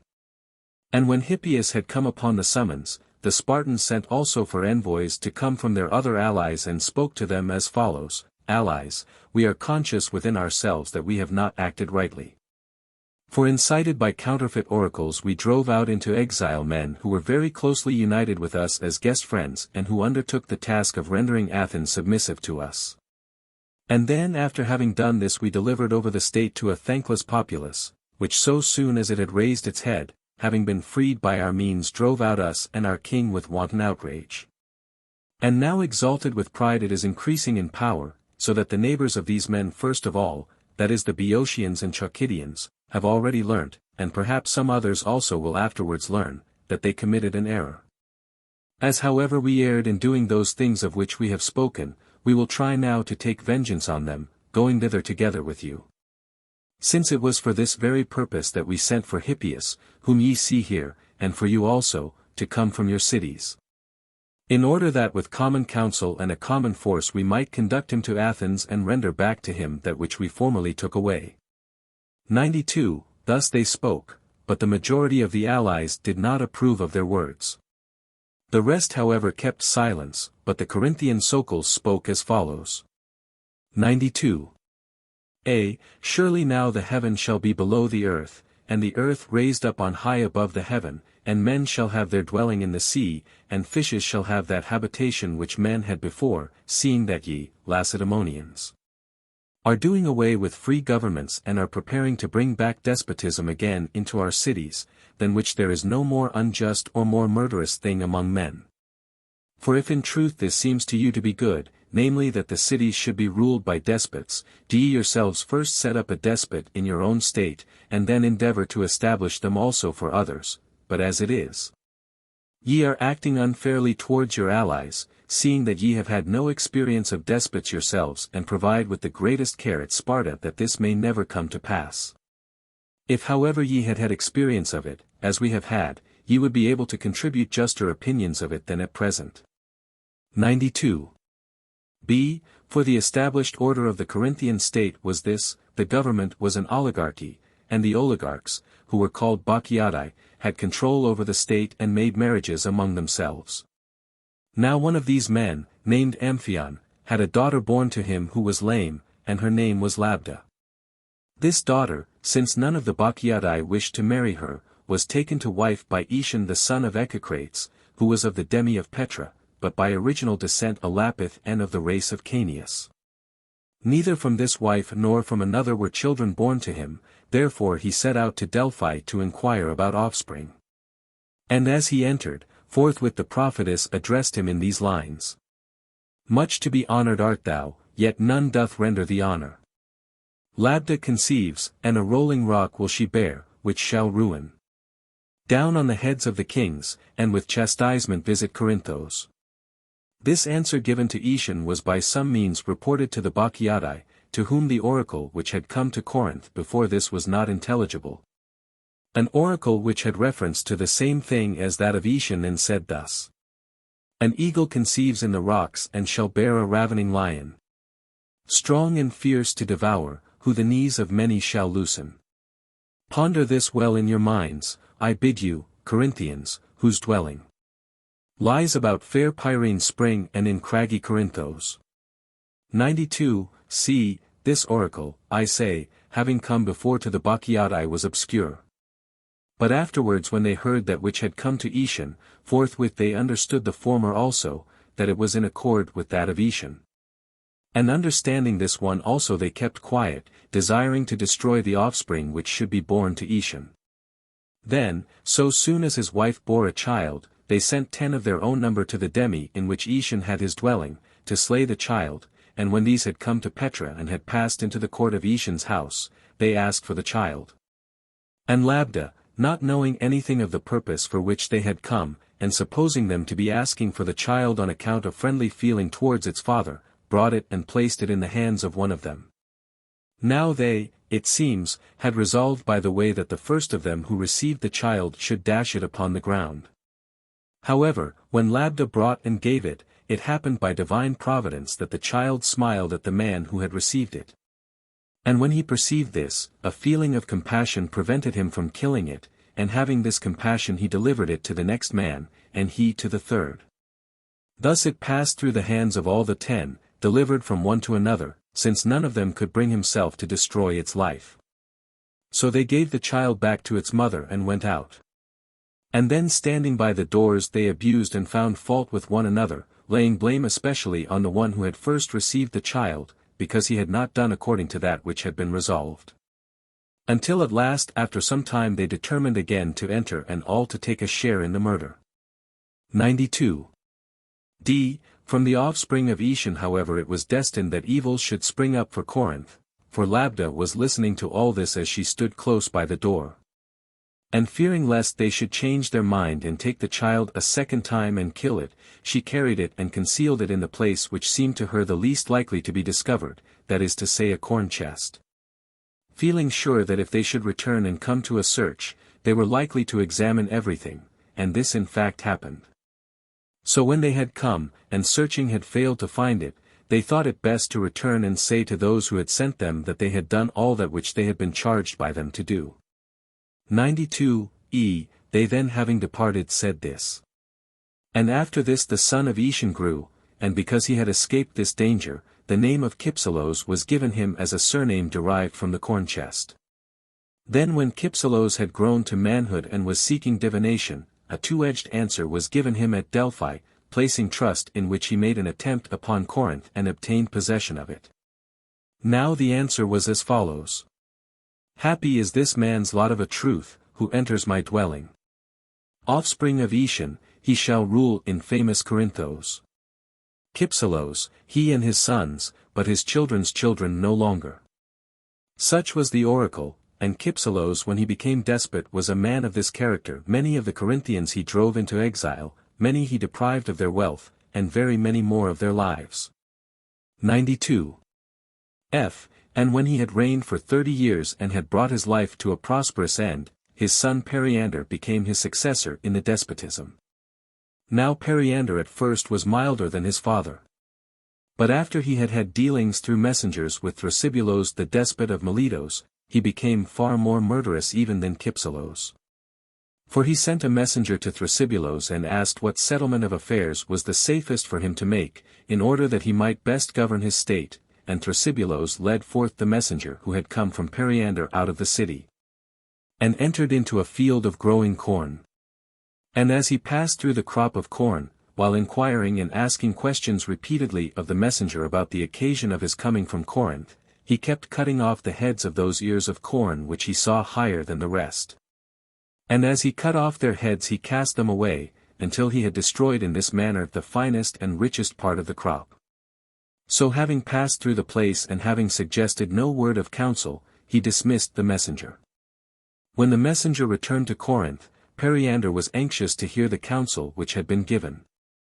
But he said that Thrasybulus had given him no counsel, and added that he wondered at the deed of Periander in sending him to such a man, for the man was out of his senses and a waster of his own goods.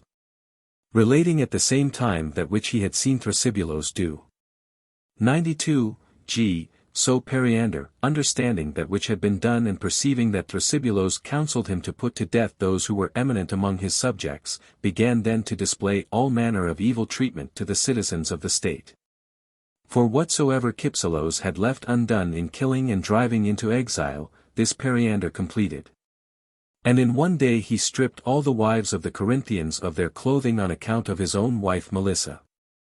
For when he had sent messengers to the Thesprotians on the river Acheron to ask the oracle of the dead about a deposit made with him by a guest friend, Melissa appeared and said she would not tell in what place the deposit was laid. For she was cold and had no clothes, since those which he had buried with her were of no use to her, not having been burnt.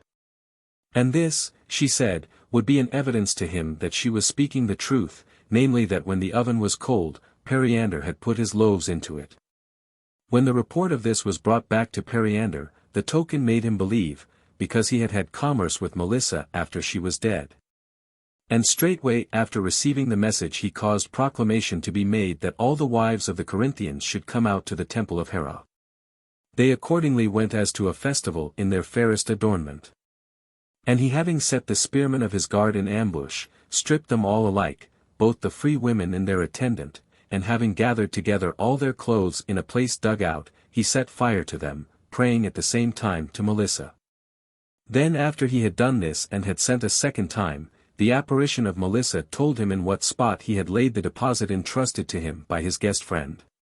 Such a thing, ye must know, Lacedaemonians, is despotism, and such are its deeds. And we Corinthians marveled much at first when we saw that ye were sending for Hippias, and now we marvel even more because ye say these things. And we adjure you, calling upon the gods of Hellas, not to establish despotisms in the cities. If however ye will not cease from your design, but endeavor to restore Hippias contrary to that which is just, know that the Corinthians at least do not give their consent to that which ye do. 93. Socles being the envoy of Corinth thus spoke, and Hippias made answer to him, calling to witness the same gods as he, that assuredly the Corinthians would more than all others regret the loss of the sons of Pisistratos, when the appointed days should have come for them to be troubled by the Athenians. Thus Hippias made answer, being acquainted with the oracles more exactly than any other man, but the rest of the allies, who for a time had restrained themselves and kept silence, when they heard Socles speak freely, gave utterance every one of them to that which they felt, and adopted the opinion of the Corinthian envoy, adjuring the Lacedaemonians not to do any violence to a city of Hellas. 94. Thus was this brought to an end, and Hippias being dismissed from thence had Anthemus offered to him by Amyntas king of the Macedonians and Iolcos by the Thessalians. He however accepted neither of these, but retired again to Sigeon, which city Pisistratos had taken by force of arms from the Mytileneans, and having got possession of it, had appointed his own natural son Hegesistratos, born of an Argive woman, to be despot of it. He however did not without a struggle keep possession of that which he received from Pisistratos. For the Mytileneans and Athenians carried on war for a long time, having their strongholds respectively at Achillaion and at Sigeon, the one side demanding that the place be restored to them, and the Athenians on the other hand not admitting this demand, but proving by argument that the Aeolians had no better claim to the territory of Ilion than they and the rest of the Hellenes. As many as joined with Menelaus in exacting vengeance for the rape of Helen. 95. Now while these carried on the war, besides many other things of various kinds which occurred in the battles, once when a fight took place and the Athenians were conquering, Alcaeus the poet, taking to flight, escaped indeed himself. But the Athenians retained possession of his arms and hung them up on the walls of the temple of Athene which is at Sigeon. About this matter Alcaeus composed a song and sent it to Mytilene, reporting therein his misadventure to one Melanippos, who was his friend.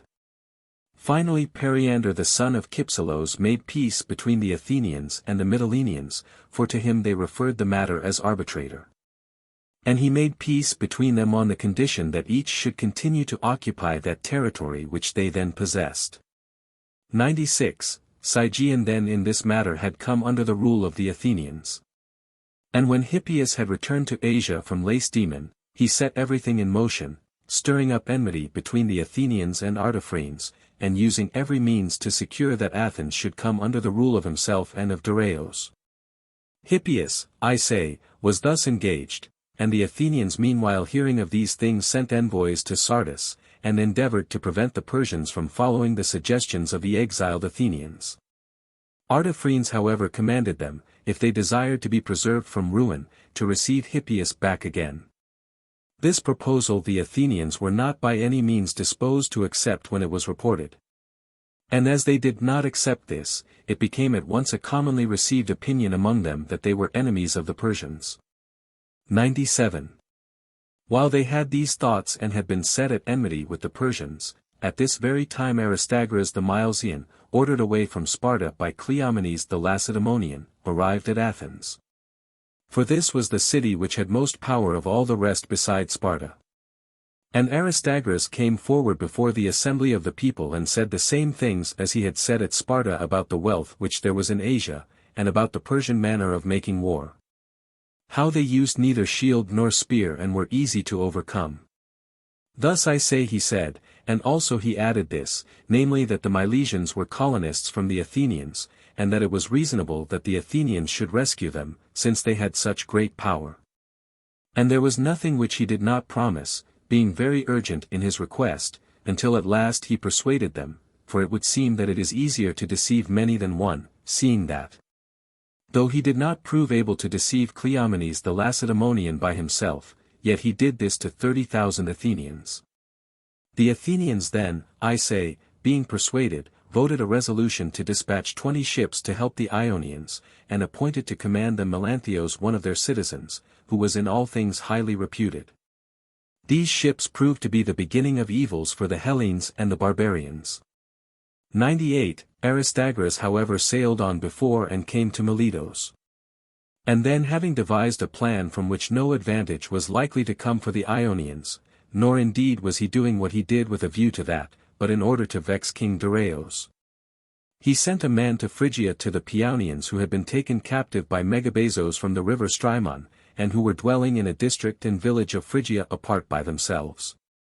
And when the messenger came to the Paeonians he spoke these words, Paeonians, Aristagoras the despot of Miletos sent me to offer to you salvation, if ye shall be willing to do as he says. For now all Ionia has revolted from the king and ye have an opportunity of coming safe to your own land, to reach the sea shall be your concern, and after this it shall be thenceforth ours. The Paeonians hearing this received it as a most welcome proposal, and taking with them their children and their women they began a flight to the sea. Some of them however were struck with fear and remained in the place where they were. Having come to the coast the Paeonians crossed over thence to Chios, and when they were already in Chios there arrived in their track a large body of Persian horsemen pursuing the Paeonians. These, as they did not overtake them, sent over to Chios to bid the Paeonians return back. The Paeonians however did not accept their proposal, but the men of Chios conveyed them from Chios to Lesbos, and the Lesbians brought them to Doriscos. And thence they proceeded by land and came to Paeonia. 99. Aristagoras meanwhile, when the Athenians had arrived with 20 ships, bringing with them also 5 triremes of the Eretrians, he joined the expedition not for the sake of the Athenians but of the Milesians themselves. To repay them a debt which they owed, for the Milesians in former times had borne with the Eretrians the burden of all that war which they had with the Chalcidians at the time when the Chalcidians on their side were helped by the Samians against the Eretrians and Milesians. When these, I say, had arrived and the other allies were on the spot, Aristagoras proceeded to make a march upon Sardis. On this march he did not go himself, but remained at Miletos and appointed others to be in command of the Milesians, namely his brother Carapinos and of the other citizens one Hermophantos. 100. With this force then the Ionians came to Ephesos, and leaving their ships at Corissos in the land of Ephesos, went up themselves in a large body, taking Ephesians to guide them in their march. So they marched along by the river Caster, and then when they arrived after crossing the range of Tmolos, they took Sardis without any resistance, all except the citadel, but the citadel Artaphernes himself saved from capture, having with him a considerable force of men. 101. From plundering this city after they had taken it they were prevented by this. The houses in Sardis were mostly built of reeds. And even those of them which were of brick had their roofs thatched with reeds. Of these houses one was set on fire by a soldier, and forthwith the fire going on from house to house began to spread over the whole town. So then as the town was on fire, the Lydians and all the Persians who were in the city being cut off from escape, since the fire was prevailing in the extremities round about them, and not having any way out of the town, flowed together to the marketplace and to the river Pactylos, which brings down gold dust for them from Tmolos, flowing through the middle of their marketplace, and then runs out into the river Hermos, and this into the sea. To this Pactylos, I say, and to the marketplace the Lydians and Persians gathered themselves together, and were compelled to defend themselves. The Ionians then, seeing some of the enemy standing on their defense and others in great numbers coming on to the attack, were struck with fear and retired to the mountain called Tmolos, and after that at nightfall departed to go to their ships. 102. Sardis was then destroyed by fire, and in it also the temple of the native goddess Hybib, which the Persians alleged afterwards as a reason for setting on fire in return the temples in the land of the Hellenes. However, at the time of which I speak, the Persians who occupied districts within the river Halys, informed beforehand of this movement, were gathering together and coming to the help of the Lydians. And, as it chanced, they found when they came that the Ionians no longer were in Sardis. But they followed closely in their track and came up with them at Ephesos, and the Ionians stood indeed against them in array, but when they joined battle they had very much the worse. And besides other persons of note whom the Persians slaughtered, there fell also Eualcides, commander of the Eretrians, a man who had won wreaths in contests of the games and who was much celebrated by Simonides of Chaos, and those of them who survived the battle dispersed to their various cities. 103. Thus then they fought at that time. And after the battle the Athenians left the Ionians together, and when Aristagoras was urgent in calling upon them by messengers for assistance, they said that they would not help them. The Ionians, however, though deprived of the alliance of the Athenians, none the less continued to prepare for the war with the king, so great had been the offences already committed by them against Darius. They sailed moreover to the Hellespont and brought under their power Byzantium and all the other cities which are in those parts. And then having sailed forth out of the Hellespont, they gained in addition the most part of Corea to be in alliance with them, for even Conos, which before was not willing to be their ally, then, after they had burnt Sardis, was added to them also. 104. The Cyprians too, excepting those of Amathus, were added voluntarily to their alliance. For these also had revolted from the Medes in the following manner. There was one Silos, younger brother of Gorgos king of Salamis, and son of Xerxes, the son of Cyramos, the son of Euelthon.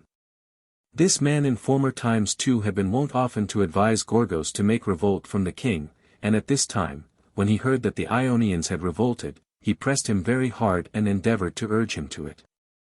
Since however he could not persuade Gorgos, one Silos watched for a time when he had gone forth out of the city of Salamis, and then together with the men of his own faction he shut him out of the gates. Gorgos accordingly being robbed of the city went for refuge to the Medes, and one Silos was ruler of Salamis and endeavored to persuade all the men of Cyprus to join him in revolt. The others then he persuaded. But since those of Amathus were not willing to do as he desired, he sat down before their city and besieged it. 105. One Silos then was besieging Amathus. And meanwhile, when it was reported to King Darius that Sardis had been captured and burnt by the Athenians and the Ionians together, and that the leader of the league for being about these things was the Milesian Aristagoras, it is said that at first being informed of this he made no account of the Ionians, because he knew that they at all events would not escape unpunished for their revolt, but he inquired into who the Athenians were. And when he had been informed, he asked for his bow, and having received it and placed an arrow upon the string, he discharged it upwards towards heaven, and as he shot into the air he said, Zeus, that it may be granted me to take vengeance upon the Athenians. Having so said he charged one of his attendants, that when dinner was set before the king he should say always 3 times, Master, remember the Athenians. 106.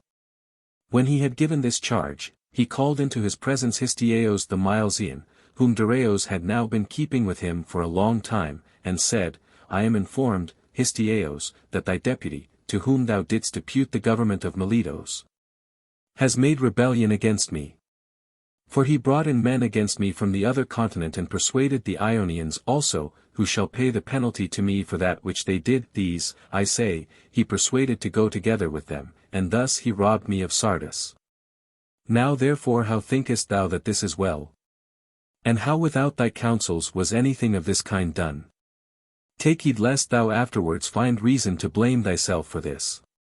Histiaeus replied, O king, what manner of speech is this that thou hast uttered, saying that I counselled a matter from which it was likely that any vexation would grow for thee, either great or small? What have I to seek for in addition to that which I have, that I should do these things, and of what am I in want? For I have everything that thou hast, and I am thought worthy by thee to hear all thy counsels. Nay, but if my deputy is indeed acting in any such manner as thou hast said, be assured that he has done it merely on his own account. I however, for my part, do not even admit the report to be true, that the Milesians and my deputy are acting in any rebellious fashion against thy power, but if it prove that they are indeed doing anything of that kind. And if that which thou hast heard, O king, be the truth, learn then what a thing thou didst in removing me away from the sea-coast. For it seems that the Ionians, when I had gone out of the sight of their eyes, did that which they had long had a desire to do, whereas if I had been in Ionia, not a city would have made the least movement. Now therefore as quickly as possible let me set forth to go to Ionia, that I may order all these matters for thee as they were before.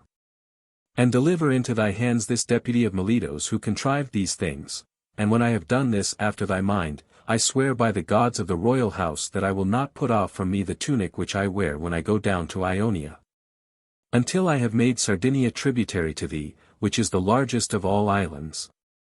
107. Thus saying Histiaeus endeavored to deceive the king, and Darius was persuaded and let him go, charging him, when he should have accomplished that which he had promised, to return to him again at Susa. 108. In the meantime, while the news about Sardis was going up to the king, and while Darius, after doing that which he did with the bow, came to speech with Histiaeus, and Histiaeus having been let go by Darius was making his journey to the sea-coast. During all that time the events were happening which here follow. As one Silos of Salamis was besieging those of Amathus, it was reported to him that Artabios a Persian, bringing with him in ships a large Persian army, was to be expected shortly to arrive in Cyprus. Being informed of this, one Silos sent heralds to different places in Ionia to summon the Ionians to his assistance, and they took counsel together and came without delay with a large force. Now the Ionians arrived in Cyprus just at the time when the Persians having crossed over in ships from Cilicia were proceeding by land to attack Salamis, while the Phoenicians with the ships were sailing round the headland which is called the Keys of Cyprus. 109. This being the case, the despots of Cyprus called together the commanders of the Ionians and said, Ionians, we of Cyprus give you a choice which enemy ye will rather fight with, the Persians or the Phoenicians, for if ye will rather array yourselves on land and make trial of the Persians in fight, it is time now for you to disembark from your ships and array yourselves on the land, and for us to embark in your ships to contend against the Phoenicians. But if on the other hand ye will rather make trial of the Phoenicians, whichever of these two ye shall choose, ye must endeavor that, so far as it rests with you, both Ionia and Cyprus shall be free. To this the Ionians replied, we were sent out by the common authority of the Ionians to guard the sea, and not to deliver our ships to the Cyprians and ourselves fight with the Persians on land. We therefore will endeavor to do good service in that place to which we were appointed, and ye must call to mind all the evils which ye suffered from the Medes, when ye were in slavery to them, and prove yourselves good men. 110. The Ionians made answer in these words. And afterwards, when the Persians had come to the plain of Salamis, the kings of the Cyprians set in order their array, choosing the best part of the troops of Salamis and of Soloi to be arrayed against the Persians and setting the other Cyprians against the rest of the enemy's troops. And against Artabios, the commander of the Persians, one Silos took up his place in the array by his own free choice. 111. Now Artabios was riding a horse which had been trained to rear up against a hoplite. One Silos accordingly being informed of this, and having a shield-bearer, by race of Korea, who was of very good repute as a soldier and full of courage besides, said to this man, I am informed that the horse of Artabios rears upright and works both with his feet and his mouth against any whom he is brought to attack. Do thou therefore consider the matter, and tell me forthwith which of the two thou wilt rather watch for and strike, the horse or Artabios himself. To this his attendant replied, O king, I am ready to do both or either of these two things, and in every case to do that which thou shalt appoint for me. But I will declare to thee the way in which I think it will be most suitable for thy condition. I say that it is right for one who is king and commander to fight with a king and commander. For if thou shalt slay the commander of the enemy, it turns to great glory for thee. And again, if he shall slay thee, which heaven forbid. Even death when it is at the hands of a worthy foe is but half to be lamented, but for us who are under thy command it is suitable to fight with the others who are under his command and with his horse, and of the tricks of the horse have thou no fear at all. For I engage to thee that after this at least he shall never stand against any man more. Thus he spoke, and shortly afterwards the opposed forces joined battle both on land and with their ships. 112. On that day the Ionians for their part greatly distinguished themselves and overcame the Phoenicians, and of them the Samians were best, and meanwhile on land, when the armies met, they came to close quarters and fought. And as regards the two commanders, what happened was this, when Artabios came to fight with one Silos sitting upon his horse, one Silos, as he had concerted with his shield-bearer, struck at Artabios himself, when he came to fight with him. And when the horse put its hoofs against the shield of one Silos, then the carrion struck with a falchion and smote off the horse's feet. 113 So Artabios the commander of the Persians fell there on the spot together with his horse, and while the others also were fighting. Stesanor the despot of Curion deserted them, having with him a large force of men. Now these Curions are said to be settlers from Argos, and when the Curions had deserted, forthwith also the war chariots of the men of Salamis proceeded to do the same as the Curions. When these things took place, the Persians had the advantage over the Cyprians. And after their army had been put to rout, many others fell, and among them one Silos the son of Xerxes, he who brought about the revolt of the Cyprians, and also the king of the Salians, Aristokypros the son of Philokypros. That Philokypros whom Solon the Athenian, when he came to Cyprus, commended in verse above all other despots. 114 So the men of Amma thus cut off the head of one Silos, because he had besieged them. And having brought it to Amma thus they hung it over the gate of the city, and as the head hung there, when it had now become a hollow, a swarm of bees entered into it and filled it with honeycomb. This having so come to pass, the Amathosians consulted an oracle about the head, and they received an answer bidding them take it down and bury it and sacrifice to one Silos every year as a hero, and if they did this, it would go better with them. 115 The Amathosians accordingly continue to do so even to my time. But the Ionians who had fought the sea fight in Cyprus, when they perceived that the fortunes of one Silos were ruined and that the cities of the Cyprians were besieged, except Salamis, and that this city had been delivered over by the Salaminians to Gorgos the former king, as soon as they perceived this, the Ionians sailed away back to Ionia. Now of the cities in Cyprus Soloi held out for the longest time under the siege, and the Persians took it in the 5th month by undermining the wall round. 116 The Cyprians then, after they had made themselves free for 1 year, had again been reduced to slavery afresh, and meanwhile Doris's, who was married to a daughter of Dareios, and Hymes and Otanes, who were also Persian commanders and were married also to daughters of Dareios, after they had pursued those Ionians who had made the expedition to Sardis and defeating them in battle had driven them by force to their ships. After this distributed the cities amongst themselves and proceeded to sack them. 117 Doris's directed his march to the cities on the Hellespont, and he took Dardanos and Abydos and Percote and Lampsacos and Pisos, of these he took on each day one. And as he was marching from Pisos against the city of Parion, the report came that the Carians had made common cause with the Ionians and were in revolt from the Persians. He turned back therefore from the Hellespont and marched his army upon Corea. 118, and, as it chanced, a report of this was brought to the Carians before Doris's arrived. And the Carians being informed of it gathered together at the place which is called the White Pillars, and at the river Marsyas, which flows from the region of Idrias and runs out into the Maeander. When the Carians had been gathered together there, among many other counsels which were given, the best, as it seems to me, was that of Pixodaros the son of Mausolos, a man of Kindai, who was married to the daughter of the king of the Cilicians, Cyanisus.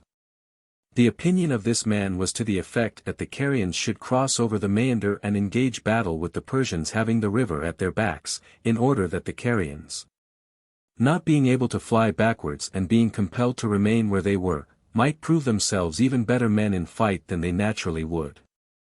This opinion did not prevail. But they resolved that the Persians rather than themselves should have the Maeander at their backs, evidently in order that if there should be a flight of the Persians and they should be worsted in the battle, they might never return home, but might fall into the river. 119, After this, when the Persians had come and had crossed the Maeander, the Carians engaged with the Persians on the river Marsyas and fought a battle which was obstinately contested and lasted long. But at length they were worsted by superior numbers, and of the Persians there fell as many as 2,000, but of the Carians 10,000. Then those of them who escaped were shut up in Labronda within the sanctuary of Zeus Stratios, which is a large sacred grove of plane trees. Now the Carians are the only men we know who offer sacrifices to Zeus Stratios. These men then, being shut up there, were taking counsel together about their safety, whether they would fare better if they delivered themselves over to the Persians or if they left Asia altogether. 120. And while they were thus taking counsel, there came to their aid the Milesians and their allies. Then the Carians dismissed the plans which they were before considering and prepared to renew the war again from the beginning, and when the Persians came to attack them, they engaged with them and fought a battle. And they were worsted yet more completely than before. And while many were slain of all parties, the Milesians suffered most. 121. Then afterwards the Carians repaired this loss and retrieved their defeat. For being informed that the Persians had set forth to march upon their cities, they laid an ambush on the road which is by Pedasos, and the Persians falling into it by night were destroyed both they and their commanders, namely Doris's and Amorges and Sisymaques. And with them died also Myrsos the son of Gyges. Of this ambush the leader was Heracleides the son of Ibanalus, a man of Mylasa. 122, These then of the Persians were thus destroyed. And meanwhile Hymes, who was another of those who pursued after the Ionians that had made the expedition to Sardis, directed his march to the Propontis and took Chios in Mysia. And having conquered this city, when he was informed that Doris's had left the Hellespont and was marching towards Caria, he left the Propontis and led his army to the Hellespont, and he conquered all the Iolians who occupy the district of Ilion, and also the Gergiths, who were left behind as a remnant of the ancient Teucrians. While conquering these tribes Hymes himself ended his life by sickness in the land of Troas. 123, He thus brought his life to an end. And Artaphernes the governor of the province of Sardis was appointed with Otanes the third of the commanders to make the expedition against Ionia and that part of Iolia which bordered upon it. Of Ionia these took the city of Clazomenae, and of the Iolians Chyme. 124. While the cities were thus being taken, Aristagoras the Milesian, being, as he proved in this instance, not of very distinguished courage. Since after having disturbed Ionia and made preparation of great matters he counselled running away when he saw these things, moreover it had become clear to him that it was impossible to overcome King Dareios, he, I say, having regard to these things, called together those of his own party and took counsel with them, saying that it was better that there should be a refuge prepared for them, in case that they should after all be driven out from Miletos. And proposing the question whether he should lead them from thence to Sardinia, to form a colony there, or to Myrkinos in the land of the Edonians, which Histieos had been fortifying, having received it as a gift from Dareios. This was the question proposed by Aristagoras. 125. Now the opinion of Hecateos the son of Hedsander the historian was that he should not take a colony to either of these places, but build a wall of defense for himself in the island of Luros and keep still, if he should be forced to leave Miletos. And afterwards with this for his starting point he would be able to return to Miletos. 126. This was the counsel of Hecataeus, but Aristagoras was most inclined to go forth to Myrkinos. He therefore entrusted the government of Miletos to Pythagoras, a man of repute among the citizens, and he himself sailed away to Thrace, taking with him every one who desired to go, and he took possession of the region for which he had set out.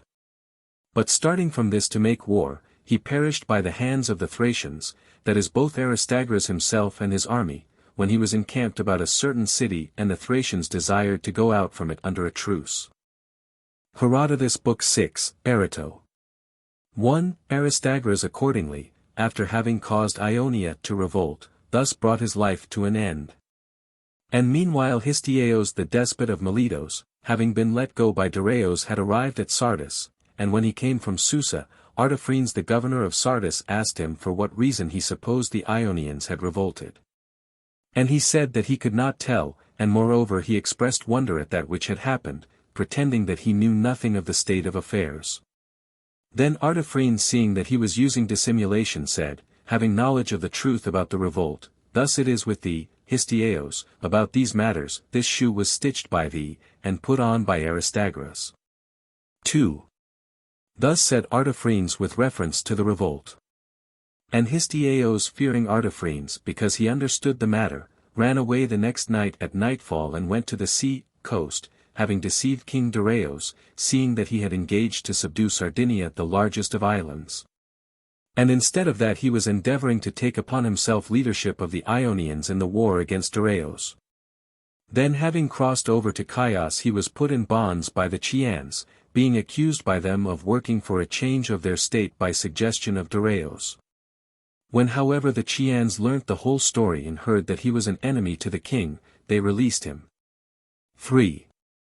Then Histiaeus, being asked by the Ionians for what reason he had so urgently charged Aristagoras to revolt from the king and had wrought so great an evil for the Ionians, did not by any means declare to them that which had been in truth the cause.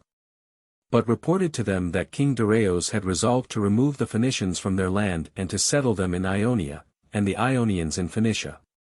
And for this reason, he said, he had given the charge. Thus he attempted to alarm the Ionians, although the king had never resolved to do so at all. 4. After this Histiaeus acting through a messenger, namely Hermippos a man of Atarneus, sent papers to the Persians who were at Sardis, implying that he had already talked matters over with them about a revolt, and Hermippos did not deliver them to those to whom he was sent, but bore the papers and put them into the hands of Artaphernes.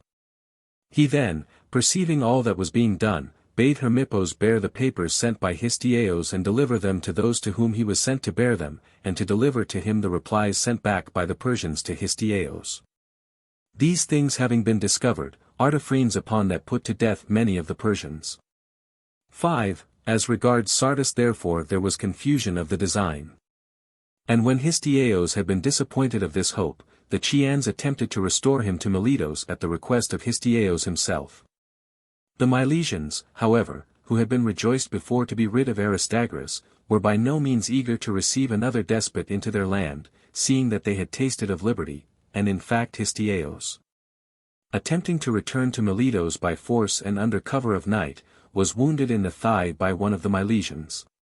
He then, being repulsed from his own city, returned to Chios, and thence, as he could not persuade the Chians to give him ships, he crossed over to Mytilene and endeavored to persuade the Lesbians to give him ships.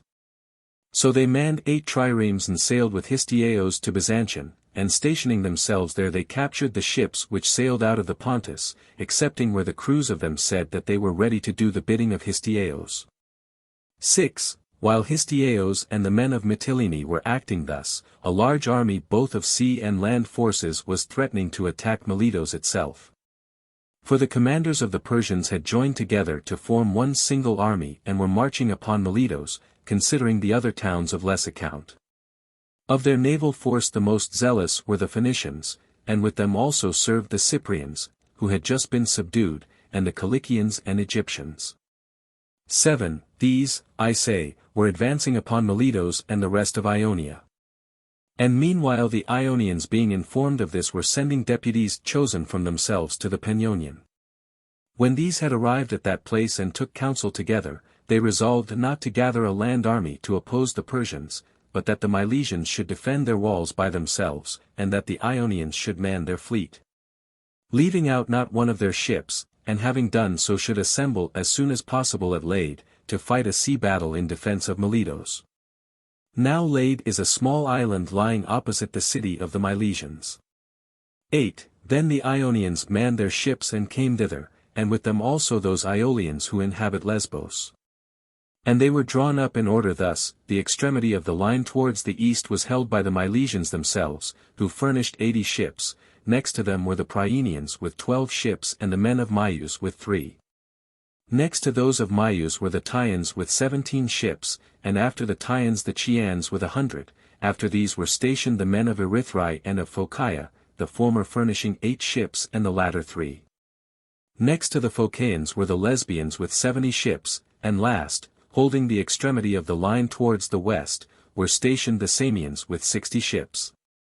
Of all these the total number proved to be 353 triremes. 9. These were the ships of the Ionians, and of the barbarians the number of ships was 600.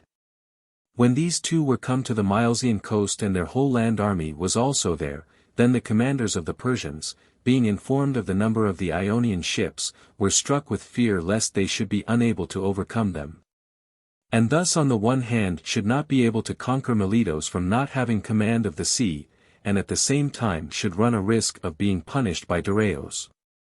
Reflecting upon these things they gathered together the despots of the Ionians who were exiles with the Medes, having been deposed from their governments by Aristagoras the Milesian, and who chanced to be then joining in the expedition against Miletos. Of these men they called together those who were present and spoke to them as follows: Ionians, now let each one of you show himself a benefactor of the king's house.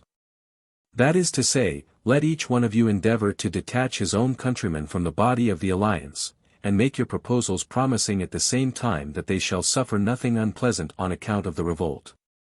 And neither their temples nor their private houses shall be burnt, nor shall they have any worse treatment than they had before this. But if they will not do so, but will by all means enter into a contest with us, threaten them and tell them this, which in truth shall happen to them, namely that if they are worsted in the fight they shall be reduced to slavery. And we shall make their sons eunuchs, and their maidens we shall remove to Bactria, and deliver their land to others. 10. They thus spoke, and the despots of Ionia sent each one by night to his own people announcing to them this. The Ionians however, that is those to whom these messages came, continued obstinate and would not accept the thought of treason to their cause, and each people thought that to them alone the Persians were sending this message. 11. This happened as soon as the Persians came to Miletos, and after this the Ionians being gathered together at Lade held meetings. And others no doubt also made speeches to them, but especially the Phocaean commander Dionysios, who said as follows: Seeing that our affairs are set upon the razor's edge, Ionians, whether we shall be free or slaves, and slaves too to be dealt with as runaways, now therefore if ye shall be willing to take upon yourselves hardships, ye will have labor for the time being, but ye will be able to overcome the enemy and be free. Whereas if ye continue to be self-indulgent and without discipline, I have no hope for you that ye will not pay the penalty to the king for your revolt. Nay, but do as I say, and deliver yourselves over to me. And I engage, if the gods grant equal conditions, that either the enemy will not fight with us, or that fighting he shall be greatly discomfited. 12. Hearing this the Ionians delivered themselves to Dionysios. And he used to bring the ships out every day in single file, that he might practice the rowers by making the ships break through one another's line, and that he might get the fighting men in the ships under arms. And then for the rest of the day he would keep the ships at anchor, and thus he gave the Ionians work to do during the whole day. For 7 days then they submitted and did that which he commanded. But on the day after these the Ionians, being unaccustomed to such toils and being exhausted with hard work and hot sun, spoke to one another thus: Against which of the deities have we offended, that we thus fill up the measure of evil?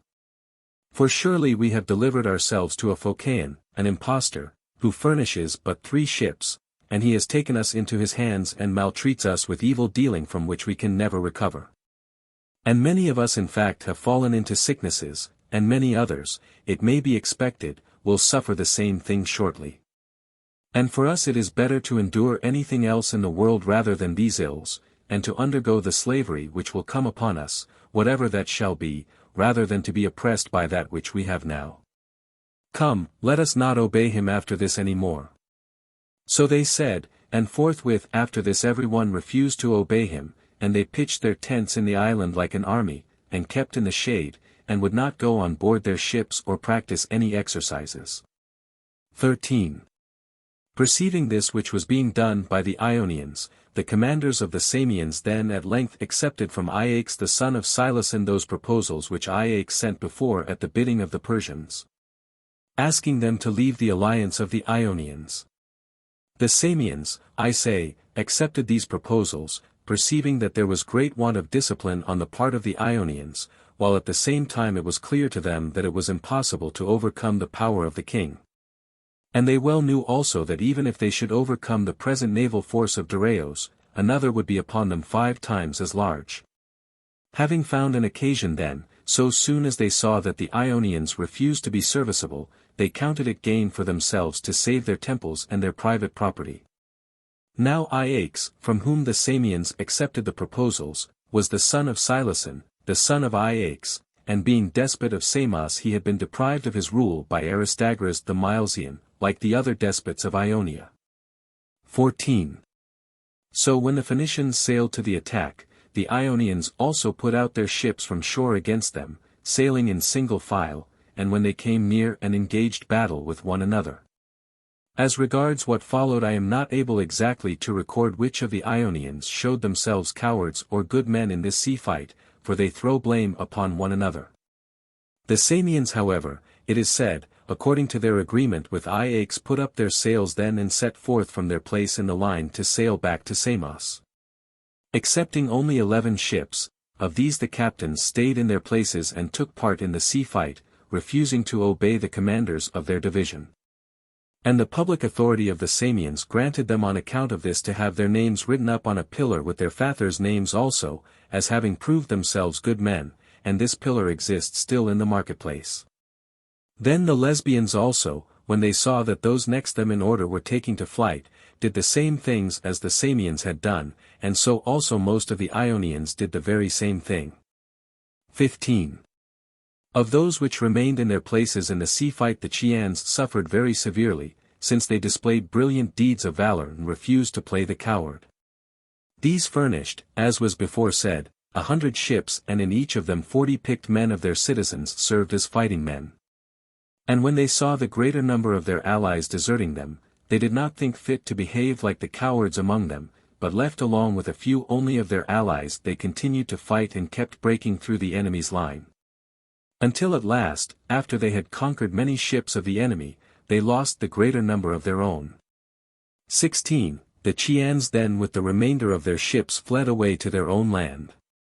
But those of the Chians whose ships were disabled by the damage which they had received, being pursued fled for refuge to Mycale.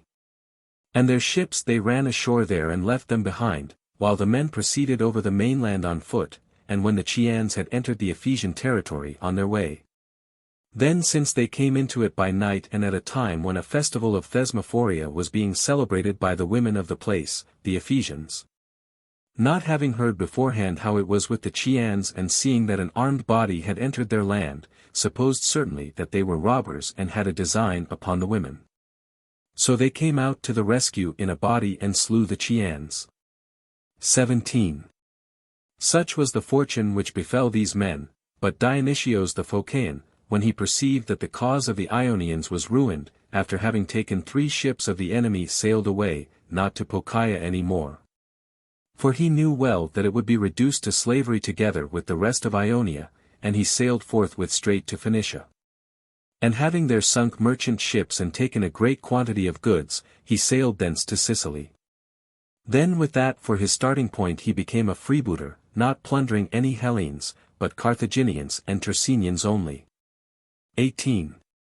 The Persians, then, being conquerors of the Ionians in the sea fight, besieged Miletos by land and sea, undermining the walls and bringing against it all manner of engines.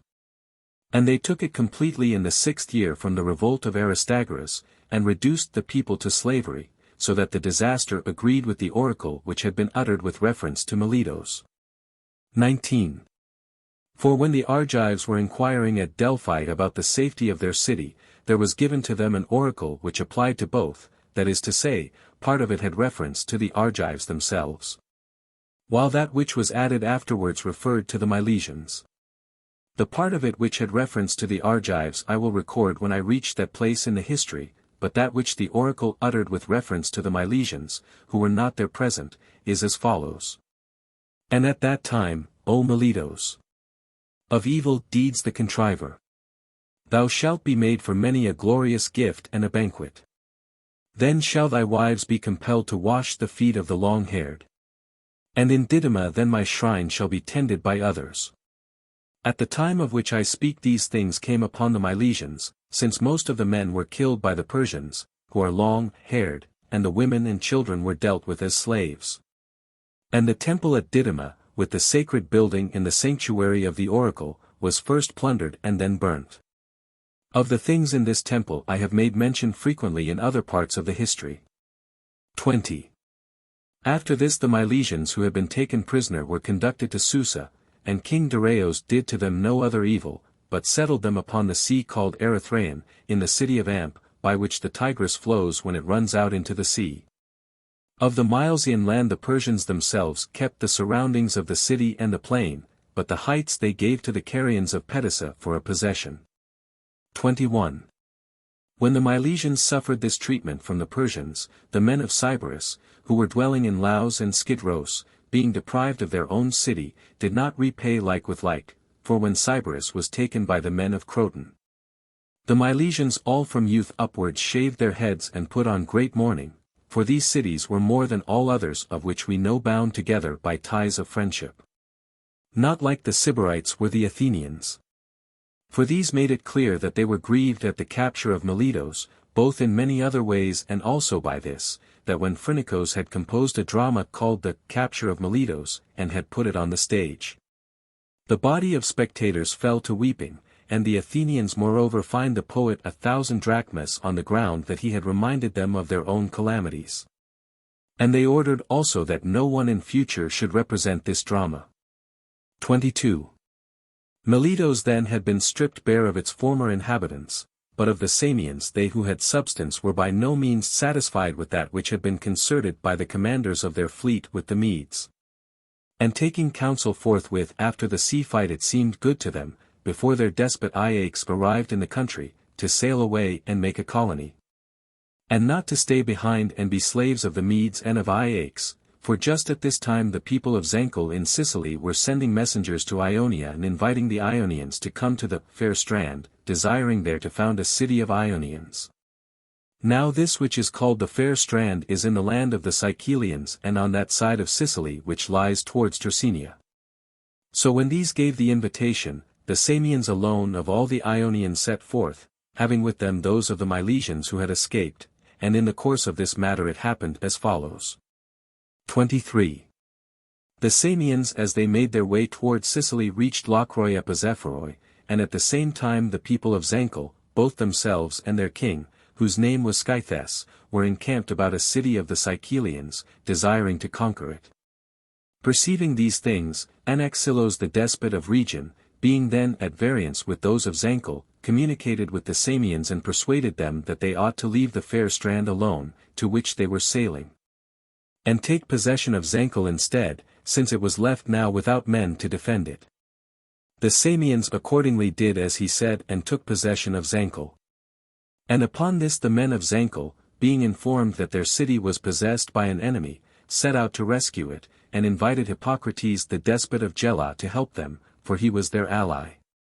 When however Hippocrates also with his army had come up to their rescue, first he put Scythes the ruler of the Zancleans in fetters, on the ground that he had been the cause of the city being lost, and together with him his brother Pythagones, and sent them away to the town of Incios.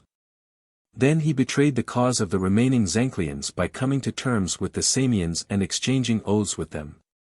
And in return for this it had been promised by the Samians that Hippocrates should receive as his share the half of all the movable goods in the city and of the slaves, and the whole of the property in the fields round.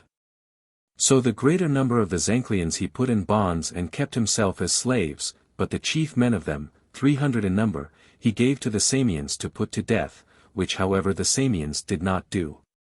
24. Now Scythes the ruler of the Zancleans escaped from Incios to Himera, and thence he came to Asia and went up to the court of Darius, and Darius accounted him the most righteous of all the men who had come up to him from Hellas. For he obtained leave of the king and went away to Sicily, and again came back from Sicily to the king, and at last he brought his life to an end among the Persians in old age and possessing great wealth. The Samians then, having got rid of the rule of the Medes, had gained for themselves without labor the fair city of Zancle. 25. After the sea battle which was fought for Miletos, the Phoenicians by the command of the Persians restored to Samos Iax the son of Silason, since he had been to them of much service and had done for them great things. And the Samians alone of all who revolted from Darius, because of the desertion of their ships which were in the sea fight, had neither their city nor their temples burnt. Then after the capture of Miletos the Persians forthwith got possession of Caria, some of the cities having submitted to their power voluntarily, while others of them they brought over by force. 26. Thus it came to pass as regards these matters, and meanwhile Histiaeus the Milesian, who was at Byzantium and was seizing the merchant vessels of the Ionians as they sailed forth out of the Pontus, received the report of that which had happened about Miletos. Upon that he entrusted the matters which had to do with the Hellespont to Bisalts the son of Apollophanes, a man of Abydos, while he himself with the Lesbians sailed to Chios. And when a body of the Chians who were on guard did not allow him to approach, he fought with them at that spot in the Chian land which is called the Hollows.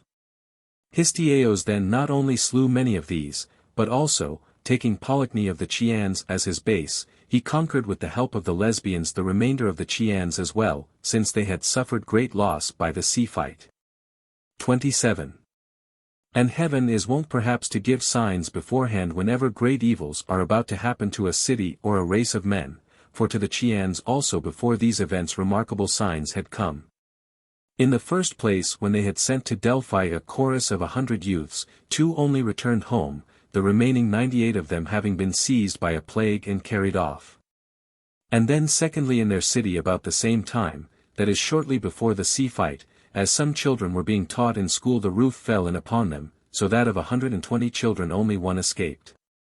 These signs God showed to them beforehand, and after this the sea fight came upon them and brought their state down upon its knees, and as the Chians had suffered great loss, he without difficulty effected the conquest of them. 28. Thence Histiaeus made an expedition against Thassos, taking with him a large force of Ionians and Iolians. And while he was encamped about the town of Thassos, a report came to him that the Phoenicians were sailing up from Miletos to conquer the rest of Ionia. Being informed of this he left Thassos unconquered and himself hastened to Lesbos, taking with him his whole army. Then, as his army was in want of food, he crossed over from Lesbos to reap the corn in Atarneus and also that in the plain of the Caicus, which belonged to the Mysians. In these parts there chanced to be a Persian named Harpagos commanding a considerable force, and this man fought a battle with him after he had landed, and he took Histiaeus himself prisoner and destroyed the greater part of his army. 29. And Histiaeus was taken prisoner in the following manner, as the Hellenes were fighting with the Persians at Melpomene in the district of Atarneus, after they had been engaged in close combat for a long time. The cavalry at length charged and fell upon the Hellenes. And the cavalry in fact decided the battle. So when the Hellenes had been turned to flight, Histiaeus trusting that he would not be put to death by the king on account of his present fault, conceived a love of life.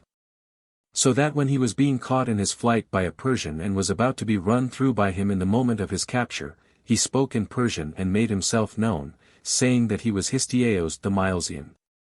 30. If then upon being taken prisoner he had been brought to King Darius, he would not, as I think, have suffered any harm, but Darius would have forgiven the crime with which he was charged. As it was, however, for this very reason and in order that he might not escape from punishment and again become powerful with the king, Artaphernes the governor of Sardis and Harpagos who had captured him. When he had reached Sardis on his way to the king, put him to death there and then, and his body they impaled, but embalmed his head and brought it up to Dareios at Susa. Dareios having been informed of this, found fault with those who had done so, because they had not brought him up to his presence alive. And he bade wash the head of Histiaeus and bestow upon it proper care, and then bury it, as that of one who had been greatly a benefactor both of the king himself and of the Persians. 31. Thus it happened about Histiaeus. And meanwhile the Persian fleet, after wintering near Miletos, when it put to sea again in the following year conquered without difficulty the islands lying near the mainland, Chios, Lesbos, and Tenedos. And whenever they took one of the islands, the barbarians, as each was conquered, swept the inhabitants off it. And this they do in the following manner: they extend themselves from the sea on the north to the sea on the south, each man having hold of the hand of the next, and then they pass through the whole island hunting the people out of it. They took also the Ionian cities on the mainland in the same manner, except that they did not sweep off the inhabitants thus, for it was not possible. 32. Then the commanders of the Persians proved not false to the threats with which they had threatened the Ionians when these were encamped opposite to them, for in fact when they conquered the cities, they chose out the most comely of the boys and castrated them, making eunuchs of them, and the fairest of the maidens they carried off by force to the king. And not only this, but they also burnt the cities together with the temples. Thus for the third time had the Ionians been reduced to slavery, first by the Lydians and then twice in succession by the Persians. 33. Departing from Ionia the fleet proceeded to conquer all the places of the Hellespont on the left as one sails in, for those on the right had been subdued already by the Persians themselves, approaching them by land. Now the cities of the Hellespont in Europe are these: first comes the Chersonese, in which there are many cities, then Perinthos, the strongholds of the Thracian border, Selymbria, and Byzantium. The people of Byzantium and those of Chalcedon opposite did not even wait for the coming of the Persian ships, but had left their own land first and departed, going within the Euxine, and there they settled in the city of Mesembria. So the Phoenicians, having burnt these places which have been mentioned, directed their course next to Proconnesos and Artake. And when they had delivered these also to the flames, they sailed back to the Chersonese to destroy the remaining cities which they had not sacked when they touched there before, but against Cyzicus they did not sail at all. For the men of Cyzicus even before the time when the Phoenicians sailed and had submitted to the king of their own accord, and had made terms with Oeberes the son of Megabazos, the Persian governor at Dascalion. 34. In the Chersonese then the Phoenicians made themselves masters of all the other cities except the city of Cardia. Of these cities up to that time Miltiades the son of Cimon, the son of Stisagras, had been despot. Miltiades the son of Kypselos having obtained this government in the manner which here follows, the inhabitants of this Chersonese were Doloncian Thracians. And these Doloncians, being hard-pressed in war by the Absinthians, sent their kings to Delphi to consult the oracle about the war. And the Pythian prophetess answered them that they must bring into their land as founder of a settlement the man who should first offer them hospitality as they returned from the temple. The Doloncians then passed along the sacred road through the land of the Phocians and of the Boeotians, and as no man invited them, they turned aside and came to Athens. 35. Now at that time in Athens the government was held by Pisistratos, but Miltiades also the son of Kypselos had some power, who belonged to a family which kept 4 horse chariot teams, and who was descended originally from Iacchos and Aegina.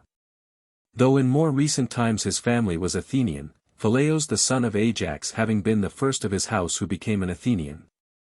This Miltiades was sitting in the entrance of his own dwelling, and seeing the Doloncians going by with dress that was not of the native Athenian fashion and with spears, he shouted to them. And when they approached, he offered them lodging and hospitality. They then having accepted and having been entertained by him, proceeded to declare all the utterances of the oracle. And having declared it they asked him to do as the god had said, and Miltiades when he heard it was at once disposed to agree, because he was vexed by the rule of Pisistratos and desired to be removed out of the way. He set out therefore forthwith to Delphi to inquire of the oracle whether he should do that which the Doloncians asked of him. 36. And as the Pythian prophetess also bade him do so, Miltiades the son of Kypselos, who had before this been victor at Olympia with a 4-horse chariot, now taking with him of the Athenians everyone who desired to share in the expedition, sailed with the Doloncians and took possession of the land, and they who had invited him to come to them made him despot over them. First then he made a wall across the isthmus of the Chersonese from the city of Cardia to Pacti, in order that the Absinthians might not be able to invade the land and do them damage. Now the number of furlongs across the isthmus at this place is 36, and from this isthmus the Chersonese within is altogether 420 furlongs in length. 37. Having made a wall then across the neck of the Chersonese and having in this manner repelled the Absinthians, Miltiades made war upon the people of Lampsacos first of all others, and the people of Lampsacos laid an ambush and took him prisoner. Now Miltiades had come to be a friend of Croesus the Lydian, and Croesus accordingly, being informed of this event, sent and commanded the people of Lampsacos to let Miltiades go, otherwise he threatened to destroy them utterly like a pine tree. Then when the people of Lampsacos were perplexed in their counsels as to what that saying should mean with which Croesus had threatened them, namely that he would destroy them utterly like a pine tree, at length one of the elder men with difficulty perceived the truth, and said that a pine alone of all trees when it has been cut down does not put forth any further growth but perishes, being utterly destroyed. The people of Lampsacos therefore fearing Croesus loosed Miltiades and let him go. 38. He then escaped by means of Croesus, but afterwards he brought his life to an end leaving no son to succeed him, but passing over his rule and his possessions to Stisagras, who was the son of Cimon, his brother on the mother's side, and the people of the Chersonese still offer sacrifices to him after his death as it is usual to do to a founder, and hold in his honor a contest of horse races and athletic exercises, in which none of the men of Lampsacos are allowed to contend. After this there was war with those of Lampsacos. And it happened to Stisagras also that he died without leaving a son, having been struck on the head with an axe in the city hall by a man who pretended to be a deserter, but who proved himself to be in fact an enemy and a rather hot one moreover. 39. Then after Stisagras also had ended his life in this manner, Miltiades son of Cimon and brother of that Stisagras who was dead, was sent in a trireme to the Chersonese to take possession of the government by the sons of Pisistratos, who had dealt well with him at Athens also, pretending that they had had no share in the death of his father Cimon, of which in another part of the history I will set forth how it came to pass. Now Miltiades, when he came to the Chersonese, kept himself within his house, paying honors in all appearance to the memory of his brother Stisagras. And the chief men of the inhabitants of the Chersonese in every place, being informed of this, gathered themselves together from all the cities and came in a body to condole with him, and when they had come they were laid in bonds by him. Miltiades then was in possession of the Chersonese, supporting a body of 500 mercenary troops, and he married the daughter of Oloros the king of the Thracians, who was named Hegesippile. 40. Now this Miltiades son of Cimon had at the time of which we speak but lately returned to the Chersonese, and after he had returned, there befell him other misfortunes worse than those which had befallen him already. For 2 years before this he had been a fugitive out of the land from the Scythians, since the nomad Scythians provoked by King Darius had joined all in a body and marched as far as this Chersonese. And Miltiades had not awaited their attack but had become a fugitive from the Chersonese, until at last the Scythians departed and the Doloncians brought him back again.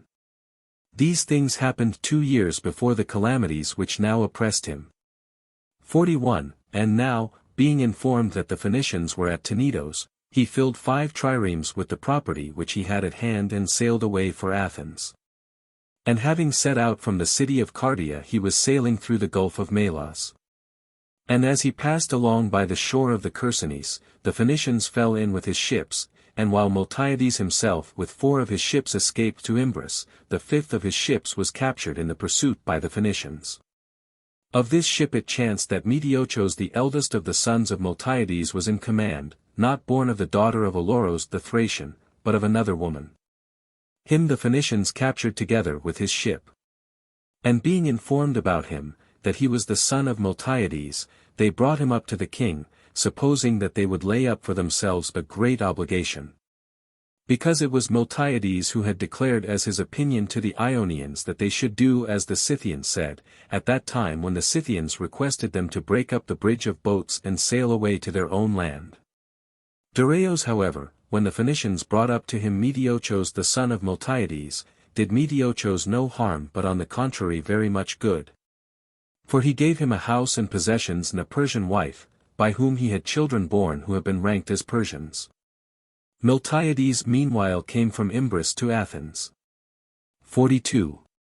In the course of this year there was done by the Persians nothing more which tended to strife with the Ionians, but these things which follow were done in this year very much to their advantage. Artaphernes the governor of Sardis sent for envoys from all the cities and compelled the Ionians to make agreements among themselves, so that they might give satisfaction for wrongs and not plunder one another's land. This he compelled them to do, and also he measured their territories by parasangs, that is the name which the Persians give to the length of 30 furlongs, he measured, I say, by these, and appointed a certain amount of tribute for each people. Which continues still unaltered from that time even to my own days, as it was appointed by Artaphernes.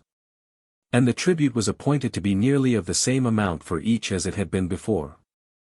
43. These were things which tended to peace for the Ionians. But at the beginning of the spring, the other commanders having all been removed by the king, Mardonios the son of Gobryas came down to the sea, bringing with him a very large land army and a very large naval force. Being a young man and lately married to Artazostra daughter of King Dareios.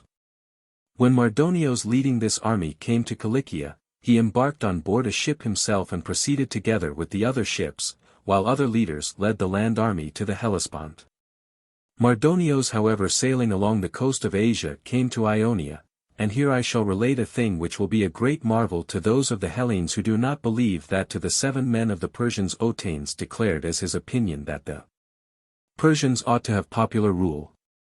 For Mardonios deposed all the despots of the Ionians and established popular governments in the cities. Having so done he hastened on to the Hellespont. And when there was collected a vast number of ships and a large land army, they crossed over the Hellespont in the ships and began to make their way through Europe, and their way was directed against Eretria and Athens. 44. These, I say, furnished them the pretence for the expedition, but they had it in their minds to subdue as many as they could of the Hellenic cities. And in the first place they subdued with their ships the Thasians, who did not even raise a hand to defend themselves. Then with the land army they gained the Macedonians to be their servants in addition to those whom they had already. For all the nations on the east of the Macedonians had become subject to them already before this.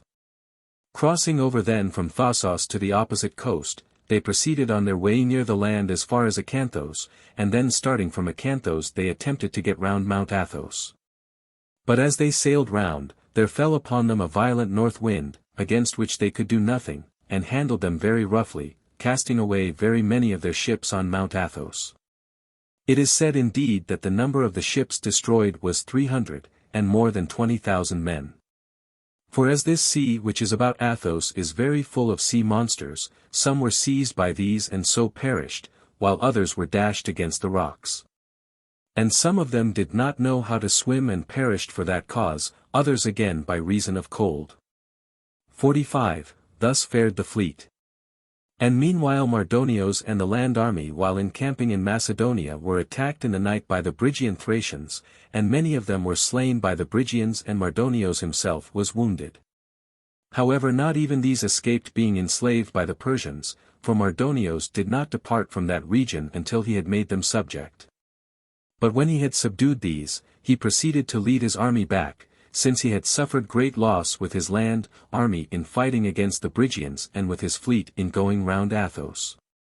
So this expedition departed back to Asia having gained no honor by its contests. 46. In the next year after this Dareios first sent a messenger to the men of Thassos, who had been accused by their neighbors of planning revolt, and bade them take away the wall around their town and bring their ships to Abdera. The Thasians in fact, as they had been besieged by Histiaeus the Milesian and at the same time had large revenues coming in, were using their money in building ships of war and in surrounding their city with a stronger wall. Now the revenues came to them from the mainland and from the mines. From the gold mines in Scapt Hyle there came in generally 80 talents a year. And from those in Thassos itself a smaller amount than this, but so much that in general the Thasians, without taxes upon the produce of their soil, had a revenue from the mainland and from the mines amounting yearly to 200 talents. And when the amount was highest, to 300. 47. I myself saw these mines, and by much the most marvelous of them were those which the Phoenicians discovered, who made the first settlement in this island in company with Thassos. And the island had the name which it now has from this Thassos the Phoenician. These Phoenician mines are in that part of Thassos which is between the places called Inaira and Koinira and opposite Samothrace, where there is a great mountain which has been all turned up in the search for metal. Thus it is with this matter, and the Thasians on the command of the king both raised their walls and brought all their ships to Abdera. 48. After this Darius began to make trial of the Hellenes, what they meant to do, whether to make war with him or to deliver themselves up. He sent abroad heralds therefore, and appointed them to go some to one place and others to another throughout Hellas, bidding them demand earth and water for the king. These, I say, he sent to Hellas.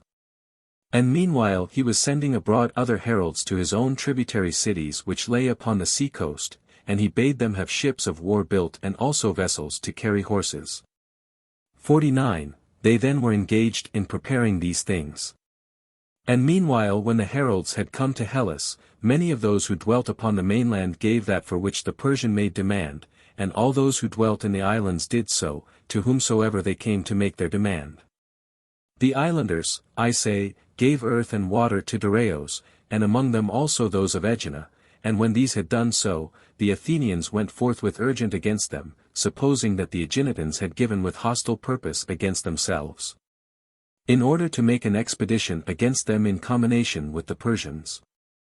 And also they were glad to get hold of an occasion against them. Accordingly they went backward and forwards to Sparta and accused the Aeginetans of that which they had done, as having proved themselves traitors to Hellas. 50. In consequence of this accusation Cleomenes the son of Anaxandrides, king of the Spartans, crossed over to Aegina meaning to seize those of the Aeginetans who were the most guilty. But as he was attempting to seize them, certain of the Aeginetans opposed him, and among them especially Creos the son of Polycretos, who said that he should not with impunity carry off a single Aeginetan.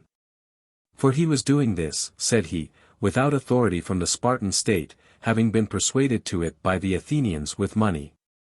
Otherwise he would have come and seized them in company with the other king, and this he said by reason of a message received from Demaratos. Cleomenes then as he departed from Aegina, asked Creos what was his name, and he told him the truth. And Cleomenes said to him, Surely now, O ram, thou must cover over thy horns with bronze for thou wilt shortly have a great trouble to contend with. 51. Meanwhile Demaratos the son of Ariston was staying behind in Sparta and bringing charges against Cleomenes, he also being king of the Spartans but of the inferior house. Which however is inferior in no other way, for it is descended from the same ancestor, but the house of Eurysthenes has always been honored more, apparently because he was the elder brother. 52. For the Lacedaemonians, who herein agree with none of the poets, say that Aristodemos the son of Aristomachos, the son of Cleodaeus, the son of Hylos, being their king, led them himself, and not the sons of Aristodemos, to this land which they now possess. Then after no long time the wife of Aristodemos, whose name was Argiae, she was the daughter, they say, of Autesian, the son of Tisamenes, the son of Thersander, the son of Polynices, she, it is said, brought forth twins. And Aristodemos lived but to see his children and then ended his life by sickness. So the Lacedaemonians of that time resolved according to established custom to make the elder of the children their king. But they did not know which of them they should take, because they were like one another and of equal size, and when they were not able to make out, or even before this, they inquired of their mother. And she said that even she herself did not know one from the other. She said this, although she knew in truth very well, because she desired that by some means both might be made kings. The Lacedaemonians then were in a strait. And being in a strait they sent to Delphi to inquire what they should do in the matter. And the Pythian prophetess bade them regard both children as their kings, but honor most the first in age. The prophetess, they say, thus gave answer to them. And when the Lacedaemonians were at a loss none the less how to find out the elder of them, a Messenian whose name was Panites made a suggestion to them. This Panites, I say, suggested to the Lacedaemonians that they should watch the mother and see which of the children she washed and fed before the other. And if she was seen to do this always in the same order, then they would have all that they were seeking and desiring to find out, but if she too was uncertain and did it in a different order at different times, it would be plain to them that even she had no more knowledge than any other, and they must turn to some other way. Then the Spartans, following the suggestion of the Messenian, watched the mother of the sons of Aristodemos and found that she gave honor thus to the firstborn both in feeding and in washing. For she did not know with that design she was being watched. They took therefore the child which was honored by its mother and brought it up as the firstborn in the public hall, and to it was given the name of Eurysthenes, while the other was called Proclus. These, when they had grown up, both themselves were at variance, they say, with one another, though they were brothers, throughout the whole time of their lives, and their descendants also continued after the same manner. 53. This is the report given by the Lacedaemonians alone of all the Hellenes. But this which follows I write in accordance with that which is reported by the Hellenes generally. I mean that the names of these kings of the Dorians are rightly enumerated by the Hellenes up to Perseus the son of Danae, leaving the god out of account, and proved to be of Hellenic race. For even from that time they were reckoned as Hellenes. I said, up to Perseus, and did not take the descent from a yet higher point, because there is no name mentioned of a mortal father for Perseus, as Amphitryon is for Heracles. Therefore with reason, as is evident, I have said, rightly up to Perseus, but if one enumerates their ancestors in succession going back from Danae the daughter of Acresios, the rulers of the Dorians will prove to be Egyptians by direct descent. 54. Thus I have traced the descent according to the account given by the Hellenes, but as the story is reported which the Persians tell, Perseus himself was an Assyrian and became a Hellene, whereas the ancestors of Perseus were not Hellenes.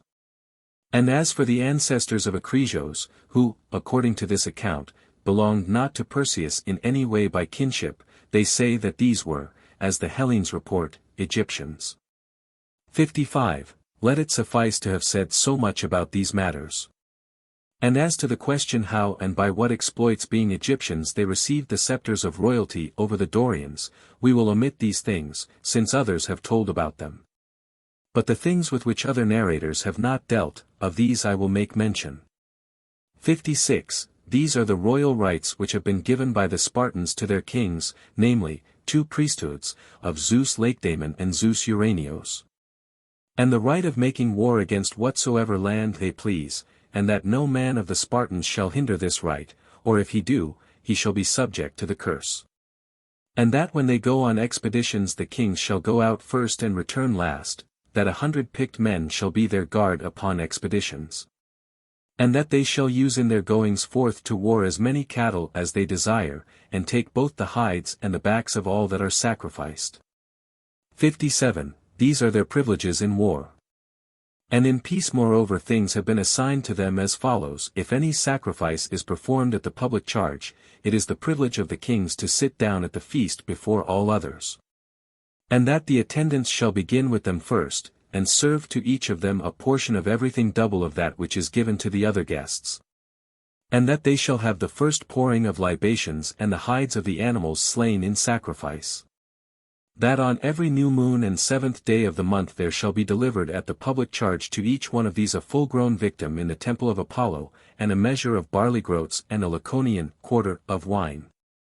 And that at all the games they shall have seats of honor specially set apart for them. Moreover it is their privilege to appoint as protectors of strangers whomsoever they will of the citizens. And to choose each 2 Pythians. Now the Pythians are men sent to consult the god at Delphi, and they eat with the kings at the public charge. And if the kings do not come to the dinner, it is the rule that there shall be sent out for them to their houses 2 quarts of barley groats for each one and half a pint of wine. But if they are present, double shares of everything shall be given them, and moreover they shall be honored in this same manner when they have been invited to dinner by private persons. The kings also, it is ordained, shall have charge of the oracles which are given, but the Pythians also shall have knowledge of them. It is the rule moreover that the kings alone give decision on the following cases only, that is to say, about the maiden who inherits her father's property, namely who ought to have her, if her father have not betrothed her to any one. And about public ways. Also if any man desires to adopt a son, he must do it in presence of the kings, and it is ordained that they shall sit in council with the senators, who are in number 28, and if they do not come, those of the senators who are most closely related to them shall have the privileges of the kings and give 2 votes besides their own, making 3 in all. 58. These rights have been assigned to the kings for their lifetime by the Spartan state. And after they are dead these which follow, horsemen go round and announce that which has happened throughout the whole of the Laconian land, and in the city women go about and strike upon a copper kettle. Whenever this happens so, 2 free persons of each household must go into mourning, a man and a woman, and for those who fail to do this great penalties are appointed. Now the custom of the Lacedaemonians about the deaths of their kings is the same as that of the barbarians who dwell in Asia, for most of the barbarians practice the same customs as regards the death of their kings. Whensoever a king of the Lacedaemonians is dead, then from the whole territory of Lacedaemon, not reckoning the Spartans, a certain fixed number of the dwellers round are compelled to go to the funeral ceremony, and when there have been gathered together of these and of the Helots and of the Spartans themselves many thousands in the same place, with their women intermingled, they beat their foreheads with a good will and make lamentation without stint, saying that this one who has died last of their kings was the best of all, and whenever any of their kings has been killed in war, they prepare an image to represent him, laid upon a couch with fair coverings, and carry it out to be buried. Then after they have buried him, no assembly is held among them for 10 days, nor is there any meeting for choice of magistrates, but they have mourning during these days. 59. In another respect too these resemble the Persians. That is to say, when the king is dead and another is appointed king, this king who is newly coming in sets free any man of the Spartans who was a debtor to the king or to the state. While among the Persians the king who comes to the throne remits to all the cities the arrears of tribute which are due. 60. In the following point also the Lacedaemonians resemble the Egyptians. That is to say, their heralds and flute players and cooks inherit the crafts of their fathers, and a flute player is the son of a flute player, a cook of a cook, and a herald of a herald. Other men do not lay hands upon the office because they have loud and clear voices, and so shut them out of it, but they practice their craft by inheritance from their fathers. 61. Thus are these things done, and at this time of which we speak, while Cleomenes was in Aegina doing deeds which were for the common service of Hellas, Demaratos brought charges against him. Not so much because he cared for the Aeginetans as because he felt envy and jealousy of him. Then Cleomenes, after he returned from Aegina, planned to depose Demaratos from being king, making an attempt upon him on account of this matter which follows, Ariston being king in Sparta and having married 2 wives, yet had no children born to him. And since he did not acknowledge that he himself was the cause of this, he married a 3rd wife, and he married her thus. He had a friend, a man of the Spartans, to whom of all the citizens Ariston was most inclined. And it chanced that this man had a wife who was of all the women in Sparta the fairest by far, and one too who had become the fairest from having been the foulest. For as she was mean in her aspect, her nurse, considering that she was the daughter of wealthy persons and was of uncomely aspect, and seeing moreover that her parents were troubled by it, perceiving I say these things, her nurse devised as follows: every day she bore her to the temple of Helen, which is in the place called Therapon, lying above the temple of Phoebus. And whenever the nurse bore her thither, she placed her before the image and prayed the goddess to deliver the child from her unshapeliness. And once as the nurse was going away out of the temple, it is said that a woman appeared to her, and having appeared asked her what she was bearing in her arms, and she told her that she was bearing a child. Upon which the other bade her show the child to her, but she refused, for it had been forbidden to her by the parents to show it to any one, but the woman continued to urge her by all means to show it to her. So then perceiving that the woman earnestly desired to see it, the nurse showed her the child. Then the woman stroking the head of the child said that she should be the fairest of all the women in Sparta, and from that day her aspect was changed. Afterwards when she came to the age for marriage, she was married to Aegidos the son of Alcides, this friend of Ariston of whom we spoke. 62. Now Ariston it seems was ever stung by the desire of this woman, and accordingly he contrived as follows: he made an engagement himself with his comrade, whose wife this woman was, that he would give him as a gift one thing of his own possessions, whatsoever he should choose, and he bade his comrade make return to him in similar fashion. He therefore, fearing nothing for his wife, because he saw that Ariston also had a wife, agreed to this, and on these terms they imposed oaths on one another. After this Ariston on his part gave that which Aegidos had chosen from the treasures of Ariston, whatever the thing was. And he himself, seeking to obtain from him the like return, endeavored then to take away the wife of his comrade from him, and he said that he consented to give anything else except this one thing only. But at length being compelled by the oath and by the treacherous deception, he allowed her to be taken away from him. 63. Thus had Ariston brought into his house the third wife, having dismissed the second, and this wife, not having fulfilled the 10 months but in a shorter period of time, bore him that Demaratos of whom we were speaking. And one of his servants reported to him as he was sitting in council with the ephors, that a son had been born to him. He then, knowing the time when he took to him his wife, and reckoning the months upon his fingers, said, denying with an oath, the child would not be mine. This the ephors heard, but they thought it a matter of no importance at the moment. And the child grew up, and Ariston repented of that which he had said, for he thought Demaratos was certainly his own son. And he gave him the name Demaratos for this reason, namely because before these things took place the Spartan people all in a body had made a vow praying that a son might be born to Ariston, as one who was preeminent in renown over all the kings who had ever arisen in Sparta. 64. For this reason the name Demaratos was given to him. And as time went on Ariston died, and Demaratos obtained the kingdom, but it was fated apparently that these things should become known and should cause Demaratos to be deposed from the kingdom. And therefore Demaratos came to be at variance greatly with Cleomenes both at the former time when he withdrew his army from Eleusis, and also now especially, when Cleomenes had crossed over to take those of the Aeginetans who had gone over to the Medes. 65. Cleomenes then, being anxious to take vengeance on him, concerted matters with Leotychides the son of Menares, the son of Agis, who was of the same house as Demaratos, under condition that if he should set him up as king instead of Demaratos, he would go with him against the Aeginetans. Now Leotychides had become a bitter foe of Demaratos on account of this matter which follows. Leotychides had betrothed himself to Percalos the daughter of Chelon son of Demarmenos. And Demaratos plotted against him and deprived Leotychides of his marriage, carrying off Percalos himself beforehand, and getting her for his wife. Thus had arisen the enmity of Leotychides against Demaratos.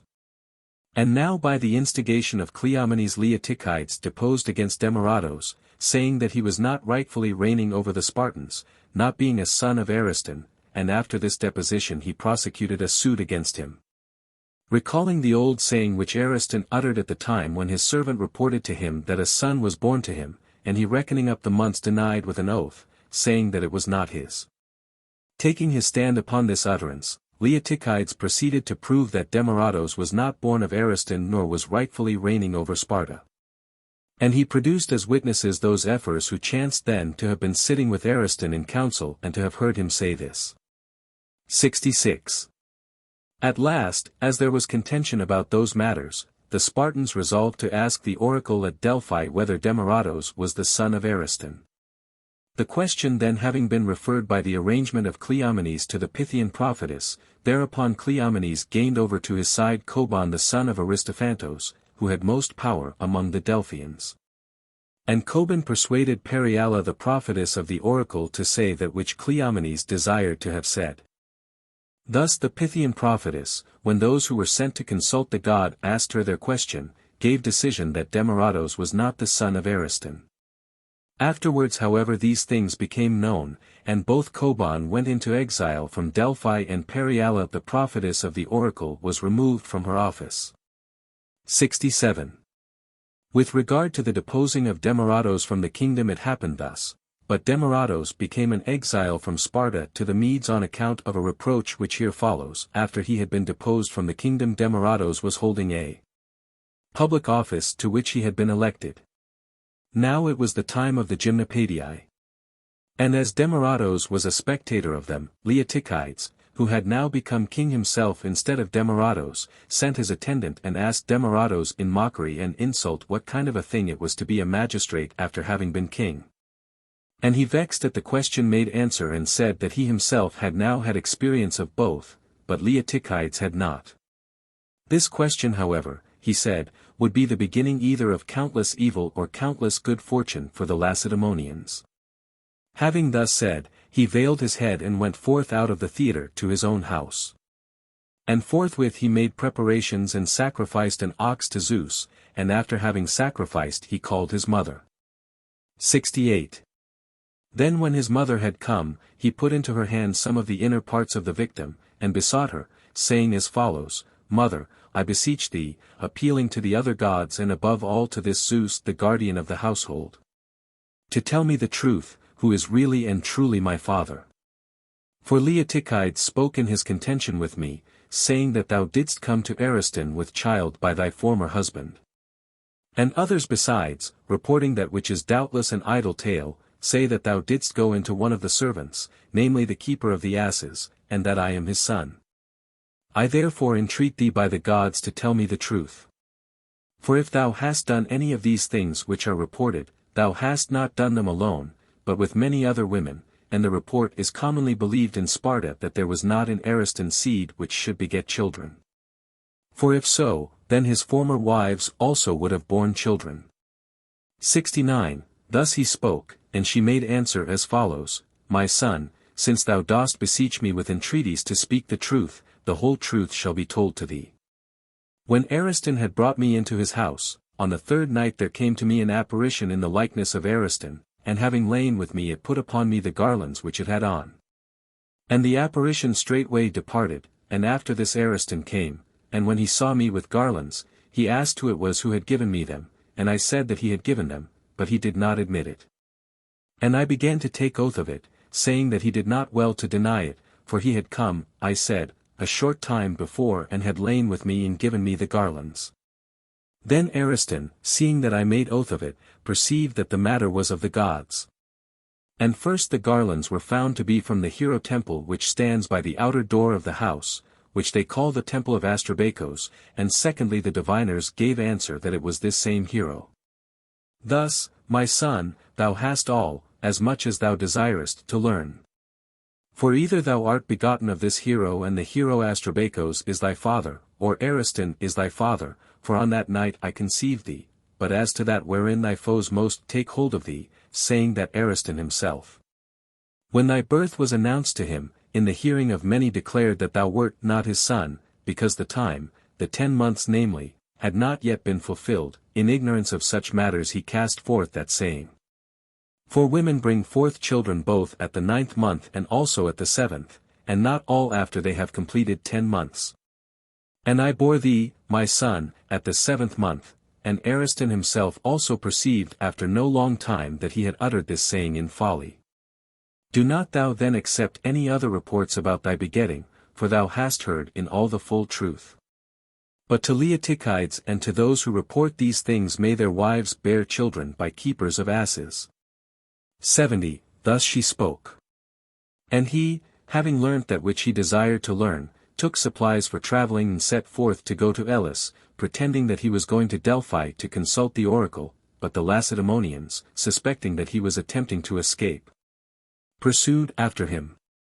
And it chanced that before they came Demaratos had passed over to Zakynthos from Elis, and the Lacedaemonians crossing over after him laid hands on his person and carried away his attendants from him. Afterwards however, since those of Zakynthos refused to give him up, he passed over from thence to Asia, to the presence of King Darius, and Darius both received him with great honor as a guest, and also gave him land and cities. Thus Demaratos had come to Asia, and such was the fortune which he had had, having been distinguished in the estimation of the Lacedaemonians in many other ways both by deeds and by counsels. And especially having gained for them an Olympic victory with the 4-horse chariot, being the only one who achieved this of all the kings who ever arose in Sparta. 71. Demaratos being deposed, Leotychides the son of Menares succeeded to the kingdom, and he had borne to him a son Zeuxidemos, whom some of the Spartans called Kaniskos. This Zeuxidemos did not become king of Sparta, for he died before Leotychides, leaving a son Archidemos, and Leotychides having lost Zeuxidemos married a second wife Eurydice, the sister of Menios and daughter of Diactorides, by whom he had no male issue, but a daughter Lampedo, whom Archidemos the son of Zeuxidemos took in marriage, she being given to him by Leotychides. 72. Leotychides however did not himself live to old age in Sparta, but paid a retribution for Demaratos as follows: he went as commander of the Lacedaemonians to invade Thessaly, and when he might have reduced all to subjection, he accepted gifts of money amounting to a large sum. And being taken in the act there in the camp, as he was sitting upon a glove full of money, he was brought to trial and banished from Sparta, and his house was razed to the ground. So he went into exile to Tegea and ended his life there. 73. These things happened later. But at this time, when Cleomenes had brought to a successful issue the affair which concerned Demaratos, forthwith he took with him Leotychides and went against the Aeginetans, being very greatly enraged with them because of their insults towards him. So the Aeginetans on their part, since both the kings had come against them, thought fit no longer to resist. And the Spartans selected 10 men who were the most considerable among the Aeginetans both by wealth and by birth, and took them away as prisoners, and among others also Creos the son of Polykritos and Cassambos the son of Aristocrates, who had the greatest power among them.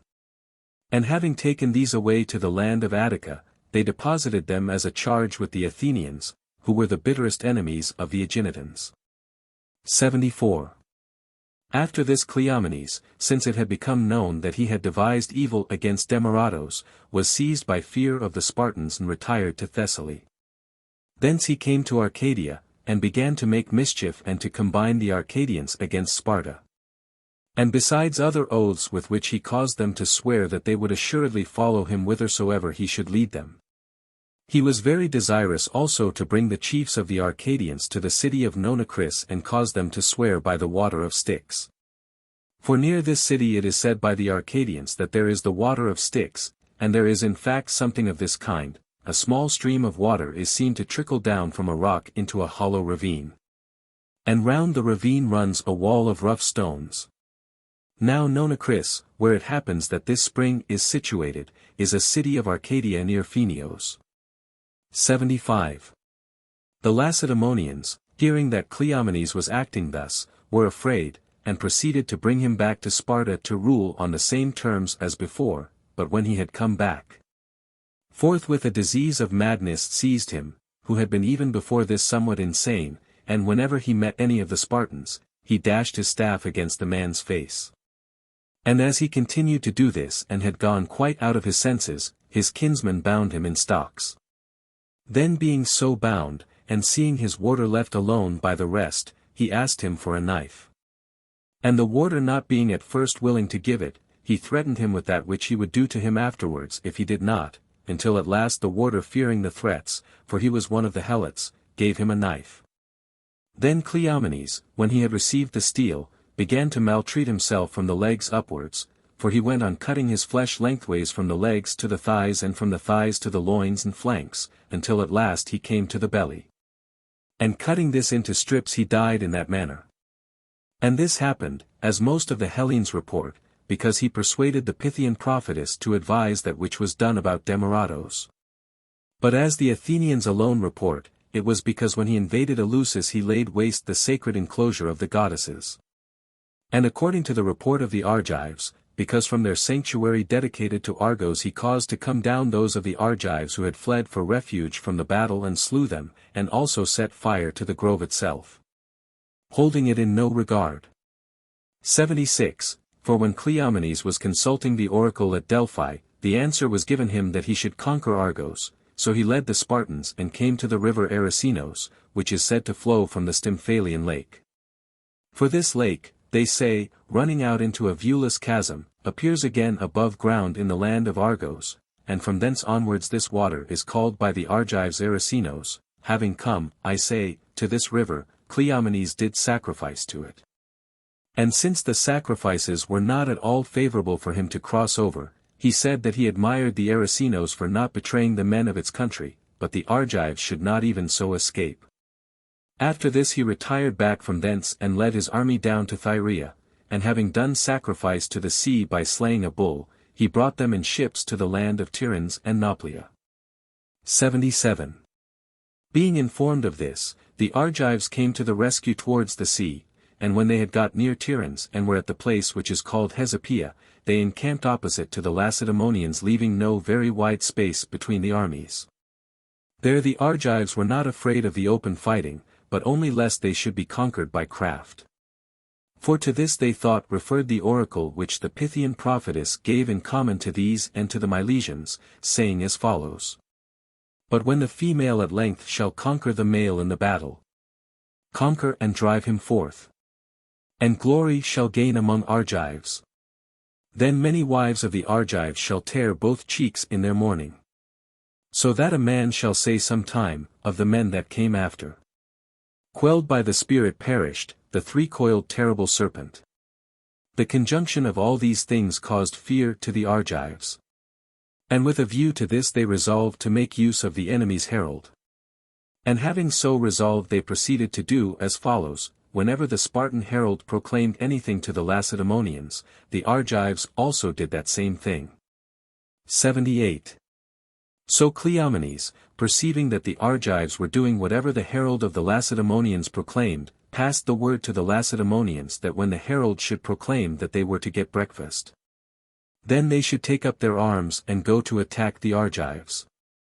This was carried out even so by the Lacedaemonians, for as the Argives were getting breakfast according to the herald's proclamation, they attacked them. And many of them they slew, but many more yet took refuge in the sacred grove of Argos, and upon these they kept watch, sitting round about the place. Then Cleomenes did this which follows. 79. He had with him deserters, and getting information by inquiring of these, he sent a herald and summoned forth those of the Argives who were shut up in the sanctuary, mentioning each by name. And he summoned them forth saying that he had received their ransom. Now among the Peloponnesians ransom is 2 pounds weight of silver appointed to be paid for each prisoner. So Cleomenes summoned forth about 50 of the Argives one by one and slew them, and it chanced that the rest who were in the enclosure did not perceive that this was being done. For since the grove was thick, those within did not see how it fared with those who were without, at least until one of them climbed up a tree and saw from above that which was being done. Accordingly they then no longer came forth when they were called. 80. So Cleomenes thereupon ordered all the helots to pile up brushwood round the sacred grove, and they obeying, he set fire to the grove. And when it was now burning, he asked one of the deserters to what god the grove was sacred, and the man replied that it was sacred to Argos. When he heard that, he groaned aloud and said, Apollo who utterest oracles, surely thou hast greatly deceived me, saying that I should conquer Argos. I conjecture that the oracle has had its fulfillment for me already. 81. After this Cleomenes sent away the greater part of his army to go back to Sparta, but he himself took 1,000 of the best men and went to the temple of Hera to sacrifice, and when he wished to sacrifice upon the altar, the priest forbade him, saying that it was not permitted by religious rule for a stranger to sacrifice in that place. Cleomenes however bade the helots take away the priest from the altar and scourge him, and he himself offered the sacrifice. Having so done he returned back to Sparta. 82. And after his return his opponents brought him up before the ephors, saying that he had received gifts and therefore had not conquered Argos, when he might easily have conquered it. He said to them, but whether he was speaking falsely or whether truly I am not able with certainty to say, however that may be, he spoke and said that when he had conquered the sanctuary of Argos, it seemed to him that the oracle of the god had had its fulfillment for him. Therefore he did not think it right to make an attempt on the city, at least until he should have had recourse to sacrifice, and should have learned whether the deity permitted him or whether she stood opposed to him. And as he was sacrificing for augury in the temple of Hera, a flame of fire blazed forth from the breasts of the image. And thus he knew the certainty of the matter, namely that he would not conquer Argos, for if fire had blazed forth from the head of the image, he would have been conqueror of the city from top to bottom, but since it blazed from the breasts, everything had been accomplished for him which the god desired should come to pass. Thus speaking he seemed to the Spartans to speak credibly and reasonably, and he easily escaped his pursuers. 83. Argos however was so bereft of men that their slaves took possession of all the state, ruling and managing it until the sons of those who had perished grew to be men. Then these, endeavoring to gain Argos back to themselves, cast them out. And the slaves being driven forth gained possession of Tiryns by fighting. Now for a time these two parties had friendly relations with one another. But afterwards there came to the slaves a prophet named Cleander, by race a Phigalian from Arcadia. This man persuaded the slaves to attack their masters, and in consequence of this there was war between them for a long time, until at last with difficulty the Argives overcame them. 84. The Argives then say that this was the reason why Cleomenes went mad and had an evil end, but the Spartans themselves say that Cleomenes was not driven mad by any divine power, but that he had become a drinker of unmixed wine from having associated with Scythians, and that he went mad in consequence of this, for the nomad Scythians, they say, when Darius had made invasion of their land, desired eagerly after this to take vengeance upon him. And they sent to Sparta and tried to make an alliance, and to arrange that while the Scythians themselves attempted an invasion of Media by the way of the river Phasis, the Spartans should set forth from Ephesos and go up inland. And then that they should meet in one place, and they say that Cleomenes when the Scythians had come for this purpose, associated with them largely, and that thus associating more than was fit, he learnt the practice of drinking wine unmixed with water. And for this cause, as the Spartans think, he went mad. Thenceforth, as they say themselves, when they desire to drink stronger wine, they say, fill up in Scythian fashion. Thus the Spartans report about Cleomenes. But to me it seems that this was a retribution which Cleomenes paid for Demaratos. 85. Now when the Aeginetans heard that Cleomenes had met his end, they sent messengers to Sparta to denounce Leotychides for the matter of the hostages which were being kept at Athens, and the Lacedaemonians caused a court to assemble and judged that the Aeginetans had been dealt with outrageously by Leotychides. And they condemned him to be taken to Aegina and delivered up in place of the men who were being kept at Athens. Then when the Aeginetans were about to take Leotychides, the Asides the son of Leoprepes, a man of repute in Sparta, said to them, What are ye proposing to do, men of Aegina? Do ye mean to take away the king of the Spartans, thus delivered up to you by his fellow citizens? If the Spartans now being in anger have decided so, beware lest at some future time, if ye do this, they bring an evil upon your land which may destroy it. Hearing this the Aeginetans abstained from taking him. But they came to an agreement that Leotychides should accompany them to Athens and restore the men to the Aeginetans. 86. When however Leotychides came to Athens and asked for the deposit back, the Athenians, not being willing to give up the hostages, produced pretexts for refusing, and alleged that two kings had deposited them and they did not think it right to give them back to the one without the other. So since the Athenians said that they would not give them back, Leotychides spoke to them as follows. 86. A. Athenians, do whichever thing ye yourselves desire. For ye know that if ye give them up, ye do that which religion commands, and if ye refuse to give them up, ye do the opposite of this. But I desire to tell you what kind of a thing came to pass once in Sparta about a deposit. We Spartans report that there was in Lacedaemon about 2 generations before my time on Glaucus the son of Epicides. This man we say attained the highest merit in all things besides And especially he was well reported of by all who at that time dwelt in Lacedaemon for his uprightness, and we relate that in due time it happened to him thus: a man of Miletus came to Sparta and desired to have speech with him. Alleging the reasons which follow, I am a Milesian, he said, and I am come hither desiring to have benefit from thy uprightness, Glaucus.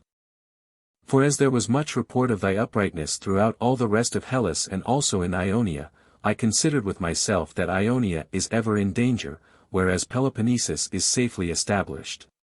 And also that we never see wealth continue in the possession of the same persons long.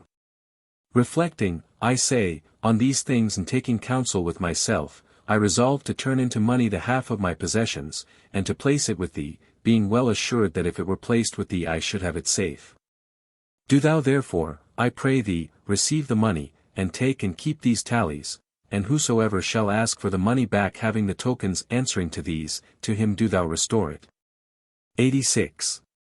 B. The stranger who had come from Miletus said so much, and Glaucus accepted the deposit on the terms proposed. Then after a long time had gone by, there came to Sparta the sons of him who had deposited the money with Glaucus.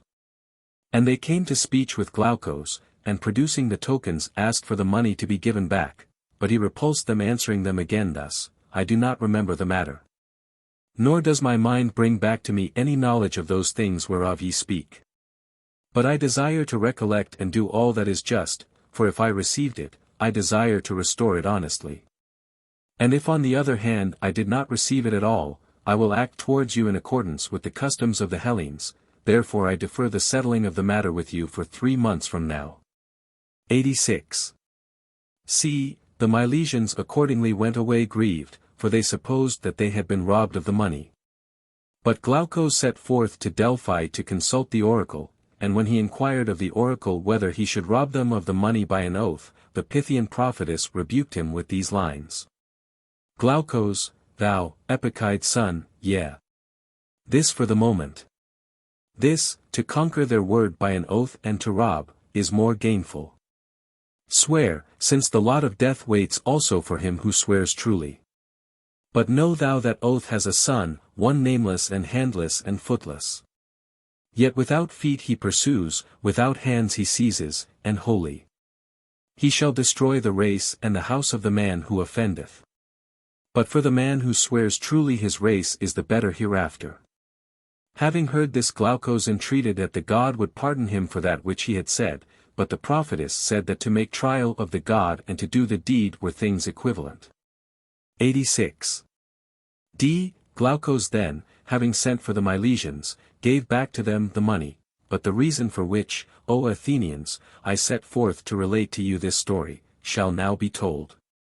At the present time there is no descendant of Glaucus existing, nor any hearth which is esteemed to be that of Glaucus, but he has been utterly destroyed and rooted up out of Sparta. Thus it is good not even to entertain a thought about a deposit other than that of restoring it, when they who made it ask for it again. 87. When Leotychides had thus spoken, since not even so were the Athenians willing to listen to him, he departed back. And the Aeginetans, before paying the penalty for their former wrongs wherein they did outrage to the Athenians to please the Thebans, acted as follows, complaining of the conduct of the Athenians and thinking that they were being wronged. They made preparations to avenge themselves upon the Athenians. And since the Athenians were celebrating a 4-yearly festival at Sunion, they lay in wait for the sacred ship which was sent to it and took it, the vessel being full of men who were the first among the Athenians. And having taken it they laid the men in bonds. 88. The Athenians, after they had suffered this wrong from the Aeginetans, no longer delayed to contrive all things possible to their hurt. And there was in Aegina a man of repute, one Nicodromos the son of Nithos. This man had cause of complaint against the Aeginetans for having before this driven him forth out of the island. And hearing now that the Athenians had resolved to do mischief to the Aeginetans, he agreed with the Athenians to deliver up Aegina to them, telling them on what day he would make his attempt and by what day it would be necessary for them to come to his assistance. 89. After this Nicodromos, according as he had agreed with the Athenians, seized that which is called the Old City, but the Athenians did not come to his support at the proper time. For, as it chanced, they had not ships sufficient to fight with the Aeginetans, so while they were asking the Corinthians to lend them ships, during this time their cause went to ruin. The Corinthians however, being at this time exceedingly friendly with them, gave the Athenians 20 ships at their request. And these they gave by selling them at 5 drachmas apiece, for by the law it was not permitted to give them as a free gift. Having taken these ships of which I speak and also their own, the Athenians with 70 ships manned in all sailed to Aegina, and they were later by 1 day than the time agreed. 90. Nicodromos meanwhile, as the Athenians did not come to his support at the proper time, embarked in a ship and escaped from Aegina, and with him also went others of the Aeginetans. And the Athenians gave them Sunion to dwell in, starting from whence these men continued to plunder the Aeginetans who were in the island. 91. This happened afterwards, but at the time of which we speak the well-to-do class among the Aeginetans prevailed over the men of the people, who had risen against them in combination with Nicodromos. And then having got them into their power they were bringing their prisoners forth to execution. From this there came upon them a curse which they were not able to expiate by sacrifice, though they devised against it all they could, but they were driven forth from the island before the goddess became propitious to them. For they had taken as prisoners 700 of the men of the people and were bringing them forth to execution, when one of them escaped from his bonds and fled for refuge to the entrance of the temple of Demeter the giver of laws. And he took hold of the latch of the door and clung to it. And when they found that they could not drag him from it by pulling him away, they cut off his hands and so carried him off, and those hands remained clinging to the latch of the door. 92. Thus did the Aeginetans to one another, and when the Athenians came, they fought against them with 70 ships, and being worsted in the sea fight they called to their assistance the same whom they had summoned before, namely the Argives. These would no longer come to their help, having cause of complaint because the ships of Aegina compelled by Cleomenes had put into the land of Argos and their crews had landed with the Lacedaemonians, with whom also had landed men from ships of Sicyon in this same invasion, and as a penalty for this there was laid upon them by the Argives a fine of 1,000 talents, 500 for each state.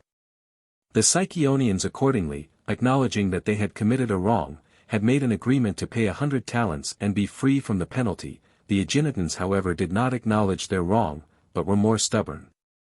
For this reason then, when they made request, none of the Argives now came to their help at the charge of the state, but volunteers came to the number of 1,000. And their leader was a commander named Eurybates, a man who had practiced the 5 contests. Of these men the greater number never returned back, but were slain by the Athenians in Aegina. And the commander himself, Eurybates, fighting in single combat killed in this manner 3 men and was himself slain by the 4th, Sophanes namely of Decelea. 93.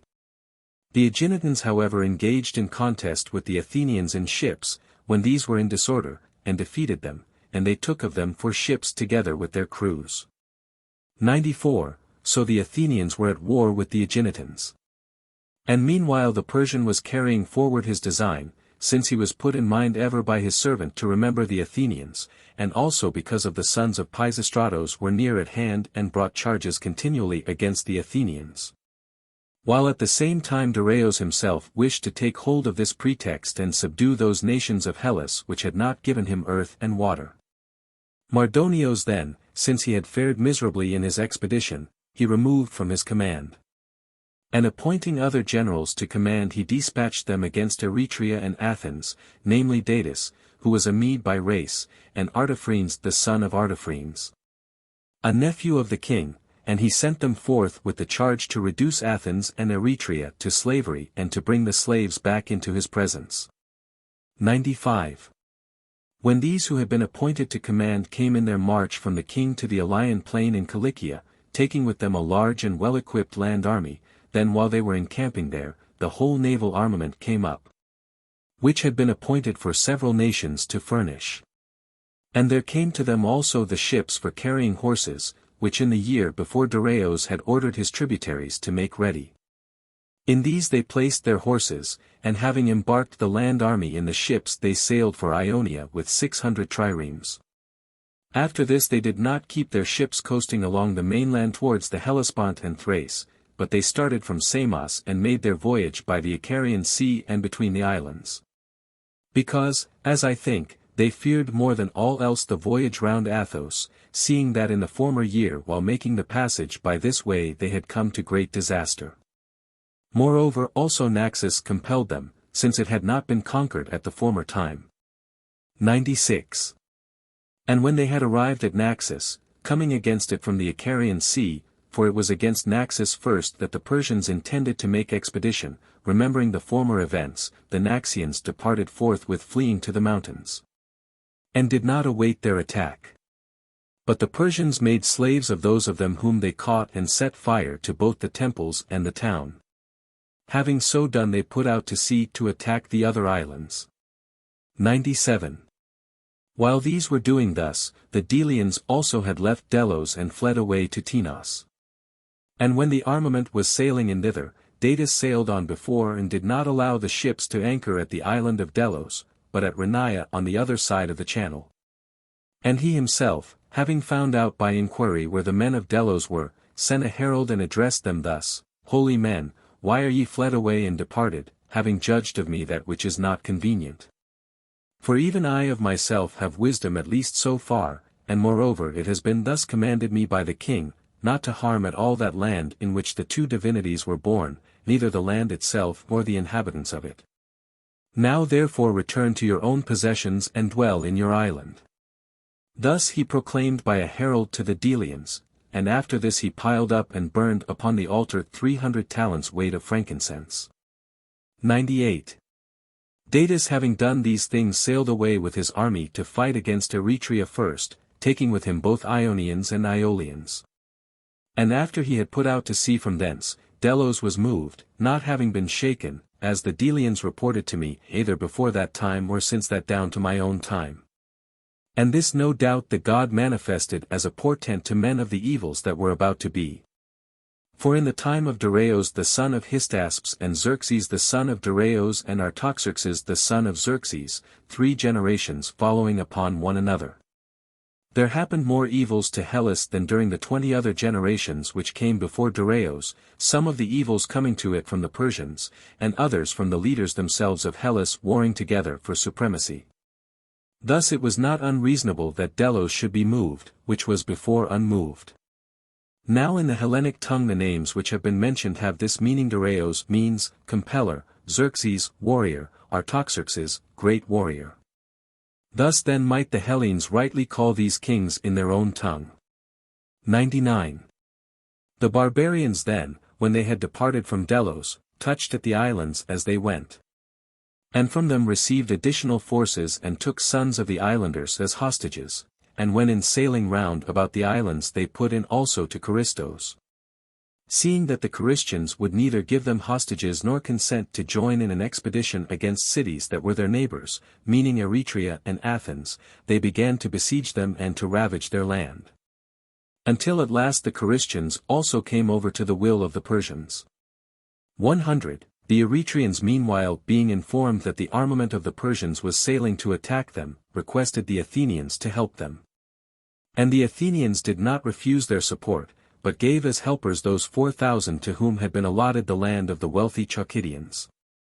The Eretrians however, as it turned out, had no sound plan of action, for while they sent for the Athenians, they had in their minds 2 different designs. Some of them, that is, proposed to leave the city and go to the heights of Euboea, while others of them, expecting to win gain for themselves from the Persian, were preparing to surrender the place.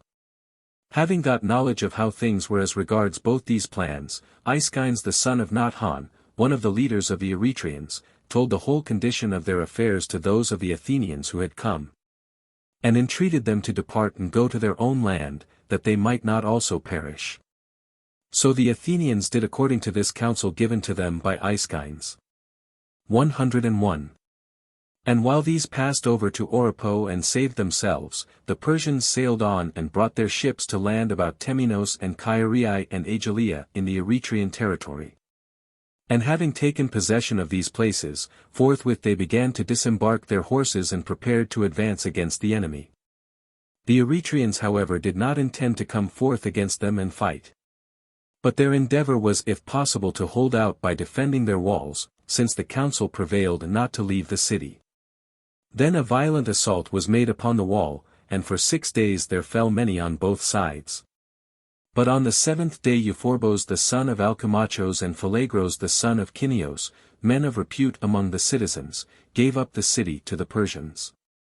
These having entered the city plundered and set fire to the temples in retribution for the temples which were burned at Sardis, and also reduced the people to slavery according to the commands of Darius. 102. Having got Eretria into their power, they stayed a few days and then sailed for the land of Attica, pressing on hard and supposing that the Athenians would do the same as the Eretrians had done. And since Marathon was the most convenient place in Attica for horsemen to act and was also very near to Eretria, therefore Hippias the son of Pisistratos was guiding them thither. 103. When the Athenians had information of this, they too went to Marathon to the rescue of their land. And they were led by 10 generals, of whom the 10th was Miltiades, whose father Cimon of Stysagoras had been compelled to go into exile from Athens because of Pisistratos the son of Hippocrates, and while he was in exile it was his fortune to win a victory at the Olympic Games with a 4-horse chariot, wherein, as it happened, he did the same thing as his half-brother Miltiades had done, who had the same mother as he. Then afterwards in the next succeeding Olympic Games he gained a victory with the same Mares and allowed Pisistratos to be proclaimed as victor, and having resigned to him the victory he returned to his own native land under an agreement for peace. Then after he had won with the same Mares at another Olympic festival, it was his hap to be slain by the sons of Pisistratos, Pisistratos himself being no longer alive. These killed him near the city hall, having set men to lie in wait for him by night. And the burial place of Cimon is in the outskirts of the city, on the other side of the road which is called the way through Coil, and just opposite him those Mares are buried which won in 3 Olympic Games. This same thing was done also by the Mares belonging to Euagras the Laconian, but besides these by none others. Now the elder of the sons of Cimon, Stysagoras, was at that time being brought up in the house of his father's brother Miltiades in the Chersonese, while the younger son was being brought up at Athens with Cimon himself, having been named Miltiades after Miltiades the settler of the Chersonese. 104. This Miltiades then at the time of which we speak had come from the Chersonese and was a general of the Athenians, after escaping death in 2 forms. For not only did the Phoenicians, who had pursued after him as far as Imbrus, endeavor earnestly to take him and bring him up to the presence of the king, but also after this, when he had escaped from these and had come to his own native land and seemed to be in safety from that time forth, his opponents, who had laid wait for him there, brought him up before a court and prosecuted him for his despotism in the Chersonese. Having escaped these also, he had then been appointed a general of the Athenians, being elected by the people. 105. First of all, while they were still in the city, the generals sent off to Sparta a herald, namely Phidippides an Athenian and for the rest a runner of long day courses and one who practiced this as his profession. With this man, as Phidippides himself said and as he made report to the Athenians, Pan chanced to meet by Mount Parthenion, which is above Tegea. And calling aloud the name of Phidippides, Pan bade him report to the Athenians and ask for what reason they had no care of him, though he was well disposed to the Athenians and had been serviceable to them on many occasions before that time, and would be so also yet again. Believing that this tale was true, the Athenians, when their affairs had been now prosperously settled, established under the Acropolis a temple of Pan. And in consequence of this message they propitiate him with sacrifice offered every year and with a torch race. 106. However at that time, the time namely when he said that Pan appeared to him, this Phidippides having been sent by the generals was in Sparta on the next day after that on which he left the city of the Athenians. And when he had come to the magistrates he said, Lacedaemonians, the Athenians make request of you to come to their help and not to allow a city most anciently established among the Hellenes to fall into slavery by the means of barbarians. For even now Eretria has been enslaved, and Hellas has become the weaker by a city of renown. He, as I say, reported to them that with which he had been charged, and it pleased them well to come to help the Athenians. But it was impossible for them to do so at once, since they did not desire to break their law, for it was the 9th day of the month, and on the 9th day they said they would not go forth, nor until the circle of the moon should be full. 107. These men were waiting for the full moon, and meanwhile Hippias the son of Pisistratos was guiding the barbarians into Marathon, after having seen on the night that was just past a vision in his sleep of this kind. It seemed to Hippias that he lay with his own mother. He conjectured then from the dream that he should return to Athens and recover his rule, and then bring his life to an end in old age in his own land. From the dream, I say, he conjectured this. And after this, as he guided them in, first he disembarked the slaves from Eretria on the island belonging to the Styrians, called Aglia. And then, as the ships came in to shore at Marathon, he moored them there, and after the barbarians had come from their ships to land, he was engaged in disposing them in their places. While he was ordering these things, it came upon him to sneeze and cough more violently than was his wont. Then since he was advanced in years, most of his teeth were shaken thereby, and one of these teeth he cast forth by the violence of the cough, and the tooth having fallen from him upon the sand, he was very desirous to find it.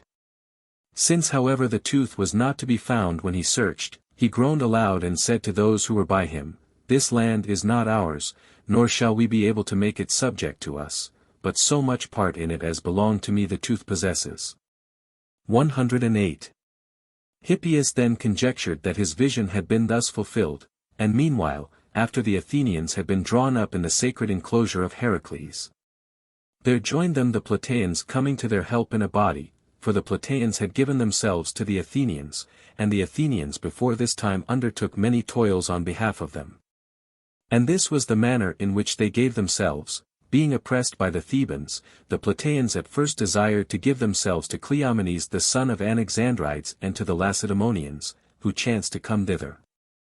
But these did not accept them, and said to them as follows, "We dwell too far off, and such support as ours would be to you but cold comfort.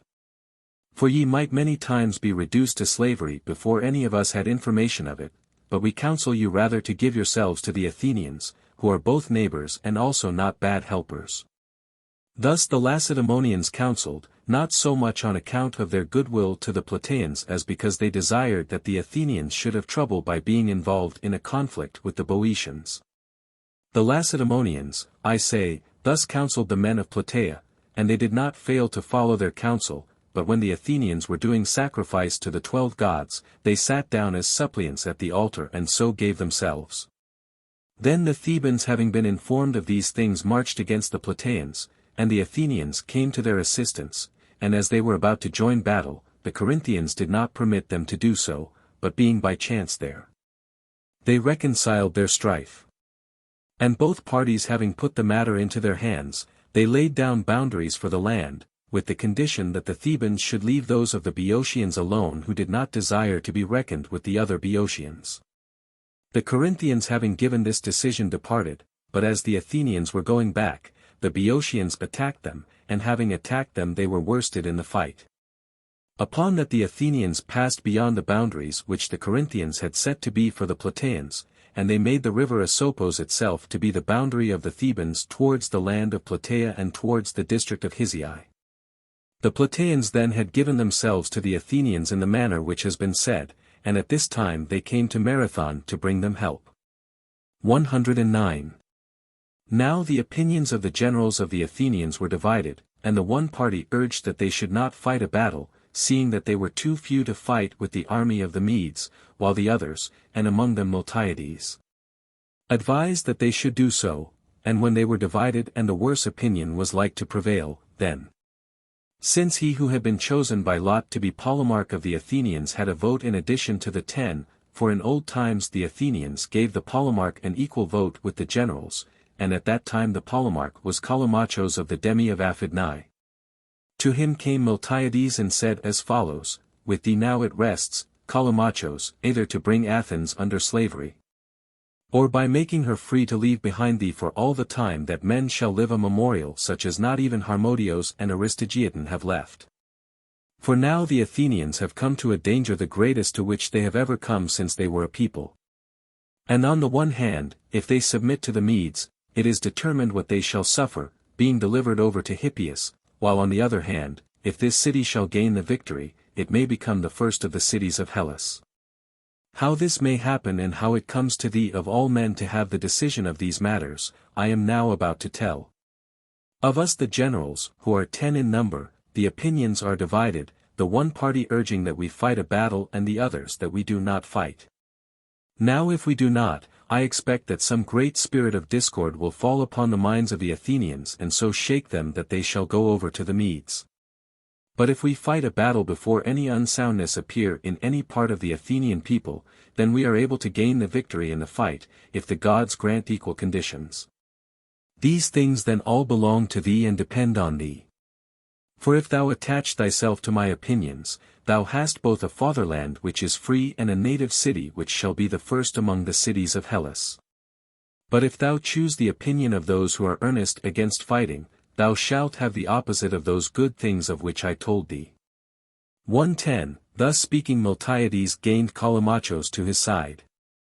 And the opinion of the Polemarch being added, it was thus determined to fight a battle. After this, those generals whose opinion was in favor of fighting, as the turn of each one of them to command for the day came round, gave over their command to Miltiades. And he, accepting it, would not however yet bring about a battle, until his own turn to command had come. 111. And when it came round to him, then the Athenians were drawn up for battle in the order which here follows. On the right wing the Polemarch Callimachos was leader, for the custom of the Athenians then was this: that the Polemarch should have the right wing. And he leading, next after him came the tribes in order as they were numbered one after another, and last were drawn up the Plataeans occupying the left wing, for ever since this battle. When the Athenians offer sacrifices in the solemn assemblies which are made at the 4 yearly festivals, the herald of the Athenians prays thus, that blessings may come to the Athenians and to the Plataeans both. On this occasion however, when the Athenians were being drawn up at Marathon, something of this kind was done, their army being made equal in length of front to that of the Medes, came to drawn up in the middle with a depth of but few ranks. And here their army was weakest, while each wing was strengthened with numbers. 112. And when they had been arranged in their places and the sacrifices proved favorable, then the Athenians were let go, and they set forth at a run to attack the barbarians. Now the space between the armies was not less than 8 furlongs, and the Persians seeing them advancing to the attack at a run, made preparations to receive them. And in their minds they charged the Athenians with madness which must be fatal, seeing that they were few and yet were pressing forwards at a run, having neither cavalry nor archers. Such was the thought of the barbarians. But the Athenians, when all in a body they had joined in combat with the barbarians, fought in a memorable fashion, for they were the first of all the Hellenes about whom we know who went to attack the enemy at a run. And they were the first also who endured to face the Median garments and the men who wore them, whereas up to this time the very name of the Medes was to the Hellenes a terror to hear. 113. Now while they fought in Marathon, much time passed by. And in the center of the army, where the Persians themselves and the Sacans were drawn up, the barbarians were winning. Here, I say, the barbarians had broken the ranks of their opponents and were pursuing them inland. But on both wings the Athenians and the Plataeans severally were winning the victory. And being victorious they left that part of the barbarians which had been routed to fly without molestation, and bringing together the 2 wings they fought with those who had broken their center, and the Athenians were victorious. So they followed after the Persians as they fled, slaughtering them, until they came to the sea, and then they called for fire and began to take hold of the ships. 114. In this part of the work was slain the Polemarch Callimachos after having proved himself a good man, and also one of the generals, Stesilaos the son of Thrasyleos, was killed. And besides this Cynageros the son of Euphorion, while taking hold there of the ornament at the stern of a ship, had his hand cut off with an axe and fell, and many others also of the Athenians who were men of note were killed. 115. 7 of the ships the Athenians got possession of in this manner, but with the rest the barbarians pushed off from land, and after taking the captives from Eretria off the island where they had left them, they sailed round Sunion, purposing to arrive at the city before the Athenians. And an accusation became current among the Athenians to the effect that they formed this design by contrivance of the Alcmaeonidae. For these, it was said, having concerted matters with the Persians, displayed to them a shield when they had now embarked in their ships. 116, these then, I say, were sailing round Sunion. And meanwhile the Athenians came to the rescue back to the city as speedily as they could, and they arrived there before the barbarians came. And having arrived from the temple of Heracles at Marathon they encamped at another temple of Heracles, namely that which is in Kynosarges. The barbarians however came and lay with their ships in the sea which is off Phaleron, for this was then the seaport of the Athenians. They anchored their ships, I say, off this place, and then proceeded to sail back to Asia. 117. In this fight at Marathon there were slain of the barbarians about 6,400 men, and of the Athenians 192. Such was the number which fell on both sides. And it happened also that a marvel occurred there of this kind. An Athenian, Epizelos the son of Cuphagoras, while fighting in the close combat and proving himself a good man, was deprived of the sight of his eyes. Neither having received a blow in any part of his body nor having been hit with a missile. And for the rest of his life from this time he continued to be blind, and I was informed that he used to tell about that which had happened to him a tale of this kind, namely that it seemed to him that a tall man in full armor stood against him, whose beard overshadowed his whole shield. And this apparition passed him by, but killed his comrade who stood next to him. Thus, as I was informed, Epizelos told the tale. 118, Datis, however, as he was going with his army to Asia, when he had come to Mykonos saw a vision in his sleep. And of what nature the vision was it is not reported, but as soon as day dawned he caused a search to be made of the ships, and finding in a Phoenician ship an image of Apollo overlaid with gold, he inquired from whence it had been carried off. Then having been informed from what temple it came, he sailed in his own ship to Delos, and finding that the Delians had returned then to the island, he deposited the image in the temple and charged the men of Delos to convey it back to Delian in the territory of the Thebans, which is situated by the sea coast just opposite Chalkis. Datis having given this charge sailed away. The Delians however did not convey the statue back, but after an interval of 20 years the Thebans themselves brought it to Delian by reason of an oracle. 119. Now as to those Eretrians who had been reduced to slavery, Datis and Artaphernes, when they reached Asia in their voyage, brought them up to Susa. And King Darius, though he had great anger against the Eretrians before they were made captive, because the Eretrians had done wrong to him unprovoked, yet when he saw that they had been brought up to him and were in his power, he did them no more evil, but established them as settlers in the Kissian land upon one of his own domains, of which the name is Arderica, and this is distant 210 furlongs from Susa and 40 from the well which produces things of 3 different kinds. For they draw from it asphalt, salt and oil, in the manner which here follows. The liquid is drawn with a swipe, to which there is fastened half a skin instead of a bucket, and a man strikes this down into it and draws up, and then pours it into a cistern, from which it runs through into another vessel, taking 3 separate ways. The asphalt and the salt become solid at once, and the oil which is called by the Persians radonate, is black and gives out a disagreeable smell. Here King Darius established the Eretrians as settlers. And even to my time they continued to occupy this land, keeping still their former language. Thus it happened with regard to the Eretrians. 120. Of the Lacedaemonians there came to Athens 2,000 after the full moon, making great haste to be in time, so that they arrived in Attica on the 3rd day after leaving Sparta, and though they had come too late for the battle, yet they desired to behold the Medes. And accordingly they went out to Marathon and looked at the bodies of the slain. Then afterwards they departed home, commending the Athenians and the work which they had done. 121.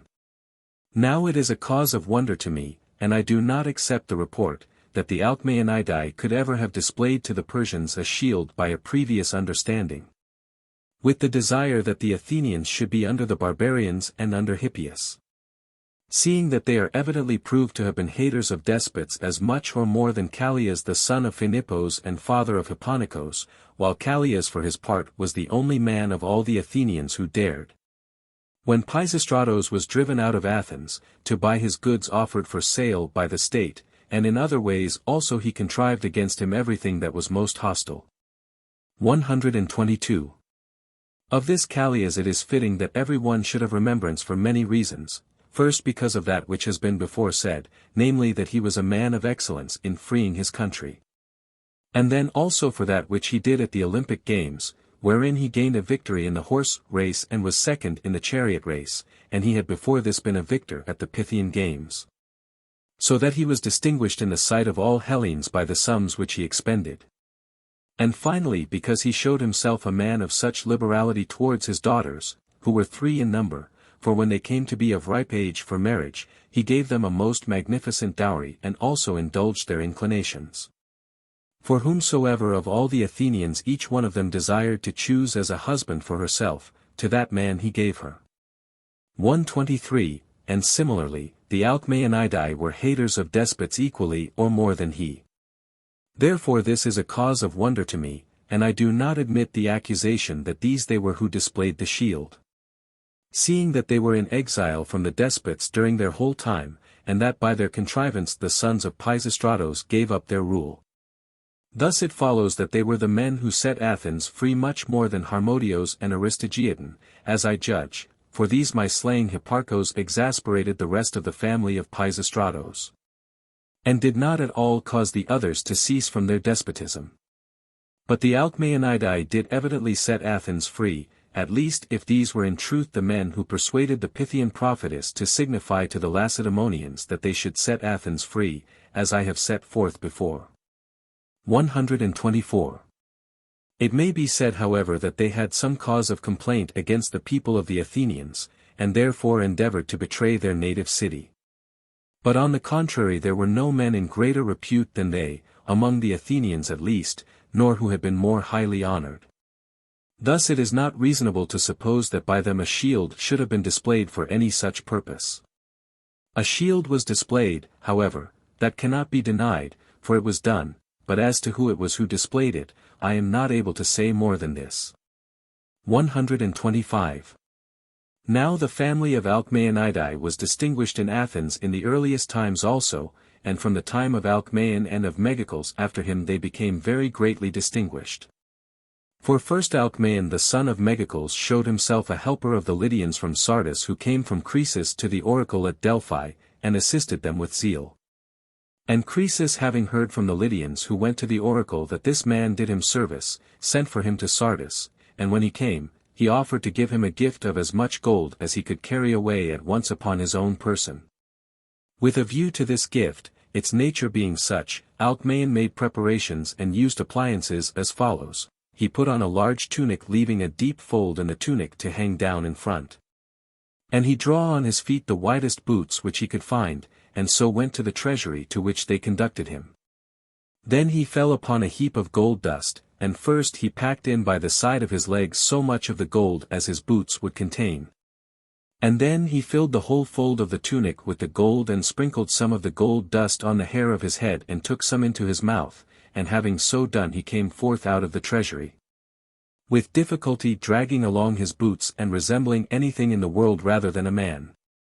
For his mouth was stuffed full, and every part of him was swelled out, and upon Croesus came laughter when he saw him, and he not only gave him all that, but also presented him in addition with more not inferior in value to that.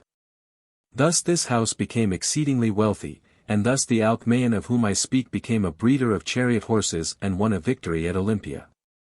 126. Then in the next generation after this, Cleisthenes the despot of Sicyon exalted the family, so that it became of much more note among the Hellenes than it had been formerly. For Cleisthenes the son of Arisonymus, the son of Myron, the son of Andreas, had a daughter whose name was Agariste, and as to her he formed a desire to find out the best man of all the Hellenes and to assign her to him in marriage. So when the Olympic Games were being held and Cleisthenes was victor in them with a 4-horse chariot, he caused a proclamation to be made. that whosoever of the Hellenes thought himself worthy to be the son-in-law of Cleisthenes should come on the 60th day, or before that if he would, to Sicyon. For Cleisthenes intended to conclude the marriage within a year, reckoning from the 60th day. Then all those of the Hellenes who had pride either in themselves or in their high descent, came as wooers, and for them Cleisthenes had a running course and a wrestling place made and kept them expressly for their use. 127. From Italy came Sminderides the son of Hippocrates of Sybaris, who of all men on earth reached the highest point of luxury. Now Sybaris at this time was in the height of its prosperity, and Demesos of Cyrus, the son of that Amiris who was called the Wise. These came from Italy. From the Ionian Gulf came Amphimnestos the son of Epistrophos of Epidamnos, this man from the Ionian Gulf. From Aetolia came Males, the brother of that Titormos who surpassed all the Hellenes in strength and who fled from the presence of men to the furthest extremities of the Aetolian land. From Peloponnesus, Leochides the son of Phidon the despot of the Argives, that Phidon who established for the Peloponnesians the measures which they use, and who went beyond all other Hellenes in wanton insolence. Since he removed from their place the presidents of the games appointed by the Eleans and himself presided over the games at Olympia, his son, I say, and Amyantos the son of Lycurgos an Arcadian from Trapezus, and Lapanes an Azanian from the city of Paeos, son of that Euphorion who, according to the story told in Arcadia, received the Dioscuroi as guests in his house and from thenceforth was wont to entertain all men who came. And Onomastus the son of Aegeos of Elis. These, I say, came from Peloponnesus itself. From Athens came Megacles the son of that Alcmaeon who went to Croesus, and besides him Hippocleides the son of Tisander, one who surpassed the other Athenians in wealth and in comeliness of form. From Eretria, which at that time was flourishing, came Lysanias, he alone from Euboea. From Thessalia came Diactorides of Cranon, one of the family of the Scopadae, and from the Molossians, Alcon. 128.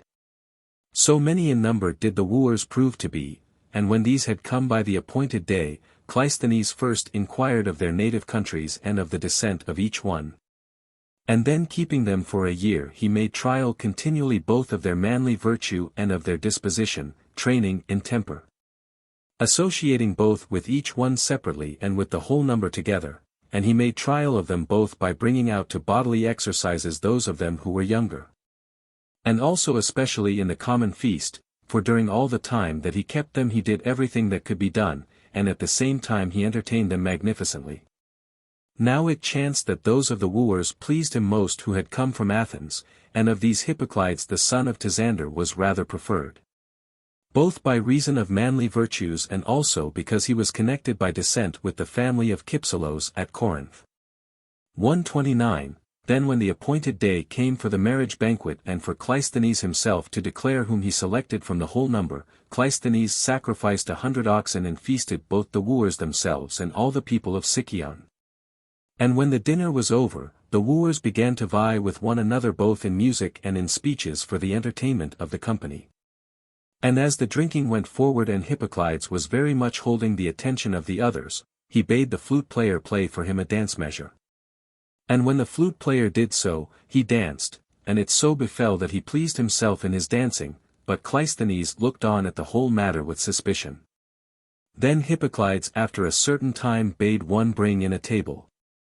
And when the table came in, first he danced upon it Laconian figures, and then also Attic, and thirdly he planted his head upon the table and gesticulated with his legs. Cleisthenes meanwhile, when he was dancing the first and the second time, though he abhorred the thought that Hippocleides should now become his son-in-law, because of his dancing and his shamelessness, yet restrained himself, not desiring to break out in anger against him. But when he saw that he thus gesticulated with his legs, he was no longer able to restrain himself, but said, "Thou hast danced away thy marriage however, son of Tisander," and Hippocleides answered and said, "Hippocleides cares not." 130. And hence comes this saying. Then Cleisthenes caused silence to be made, and spoke to the company as follows: Men who are wooers of my daughter, I commend you all, and if it were possible I would gratify you all, neither selecting one of you to be preferred, nor rejecting the remainder. Since however it is not possible, as I am deliberating about one maiden only, to act so as to please all. Therefore to those of you who are rejected from this marriage I give as a gift a talent of silver to each one for the worthy estimation ye had of me, in that ye desired to marry from my house, and for the time of absence from your homes. And to the son of Alcmaeon, Megacles, I offer my daughter Agoriste in betrothal according to the customs of the Athenians. Thereupon Megacles said that he accepted the betrothal, and so the marriage was determined by Cleisthenes. 131. Thus it happened as regards the judgment of the wooers, and thus the Alcmaeonidae got renown over all Hellas. And these having been married, there was born to them that Cleisthenes who established the tribes and the democracy for the Athenians, he being called after the Sicyonian Cleisthenes, his mother's father. This son, I say, was born to Megacles, and also Hippocrates, and of Hippocrates came another Megacles and another Agoriste, called after Agoriste, the daughter of Cleisthenes. Who having been married to Xanthippos the son of Ariphron and being with child, saw a vision in her sleep, and it seemed to her that she had brought forth a lion, then after a few days she bore to Xanthippos Pericles. 132. After the defeat at Marathon, Miltiades, who even before was well reputed with the Athenians, came then to be in much higher estimation, and when he asked the Athenians for 70 ships and an army with supplies of money, not declaring to them against what land he was intending to make an expedition, but saying that he would enrich them greatly if they would go with him. For he would lead them to a land of such a kind that they would easily get from it gold in abundance, thus saying he asked for the ships. And the Athenians, elated by these words, delivered them over to him. 133. Then Miltiades, when he had received the army, proceeded to sail to Paris with the pretense that the Parians had first attacked Athens by making expedition with triremes to Marathon in company with the Persian. This was the pretext which he put forward.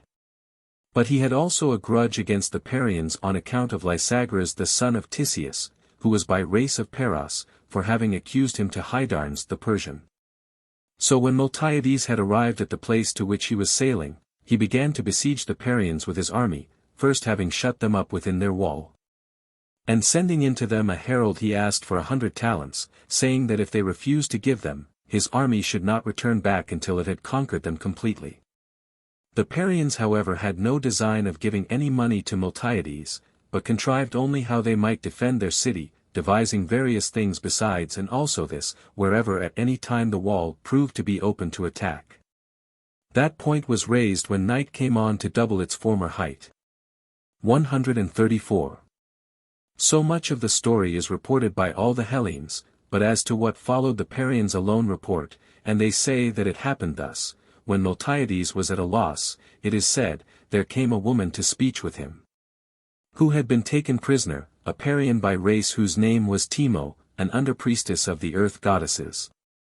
She, they say, came into the presence of Miltiades and counseled him that if he considered it a matter of much moment to conquer Paros, he could do that which she should suggest to him, and upon that she told him her meaning.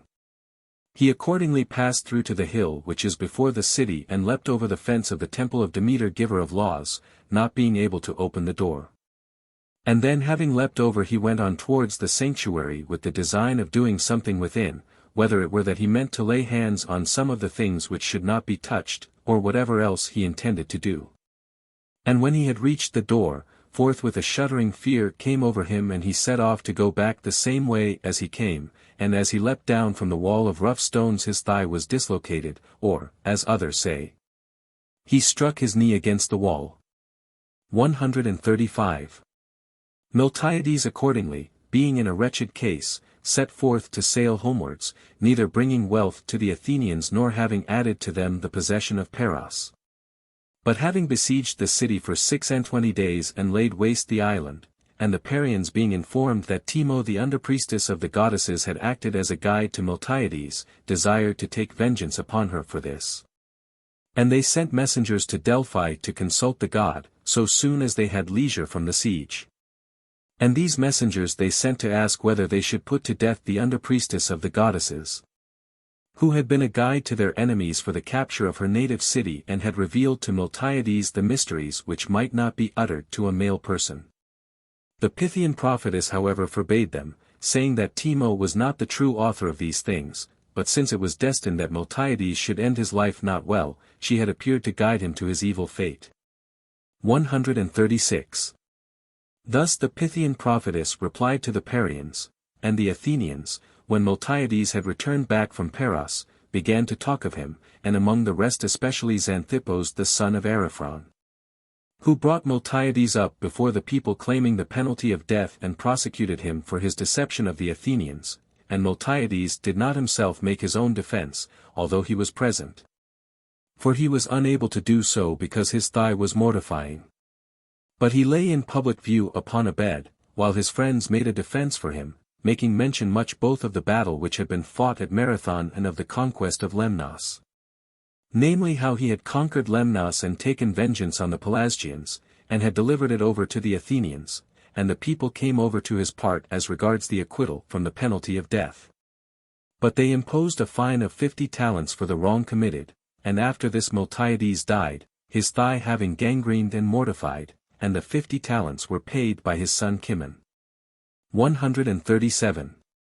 Now Miltiades son of Cimon had thus taken possession of the Lemnos after the Pelasgians had been cast out of Attica by the Athenians, whether justly or unjustly, for about this I cannot tell except the things reported.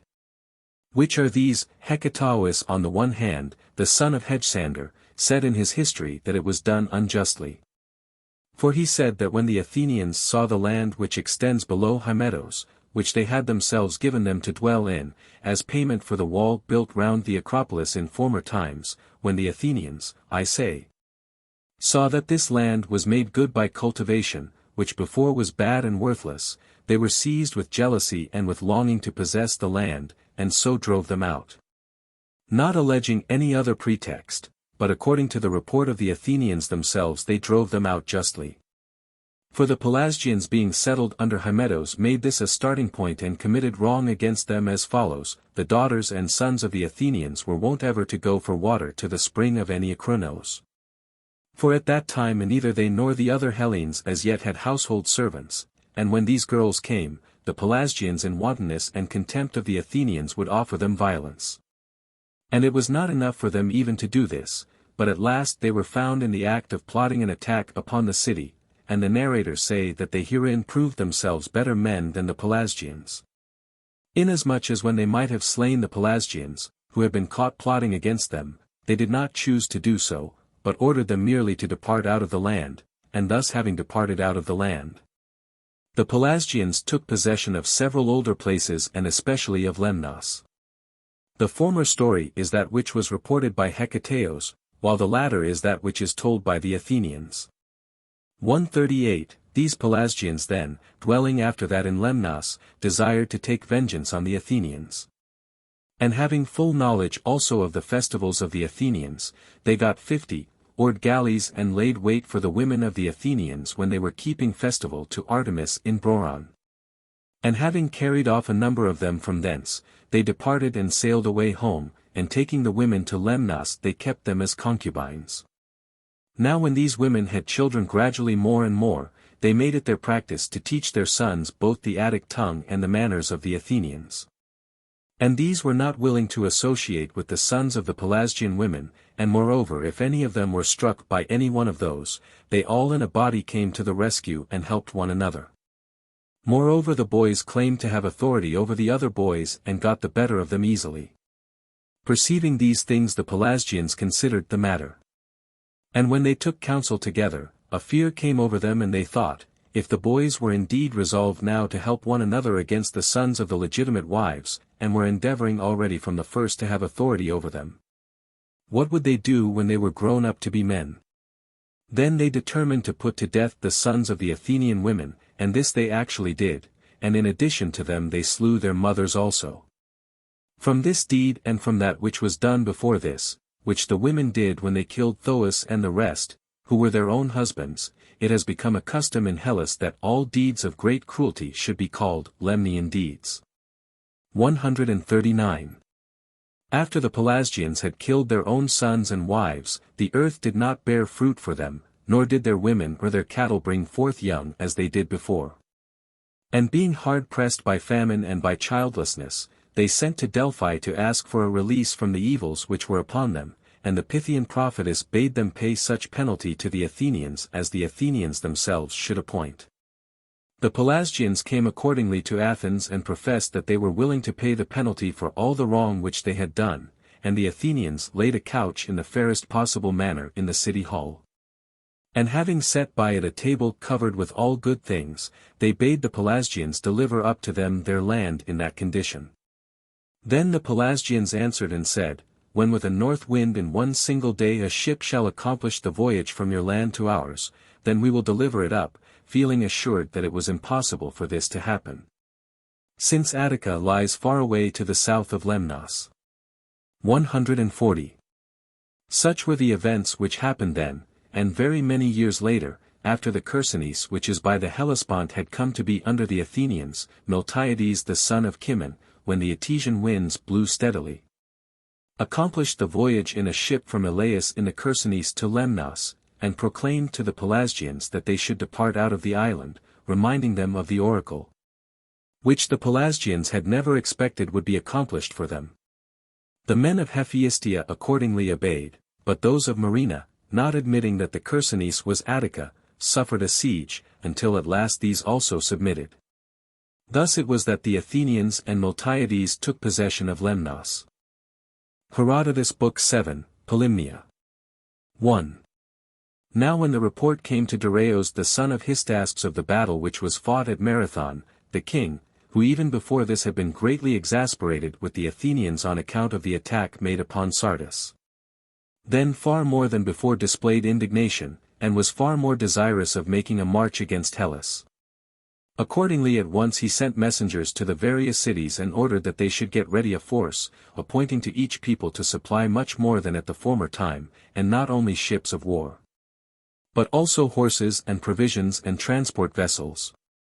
And when these commands were carried round, all Asia was moved for 3 years, for all the best men were being enlisted for the expedition against Hellas, and were making preparations.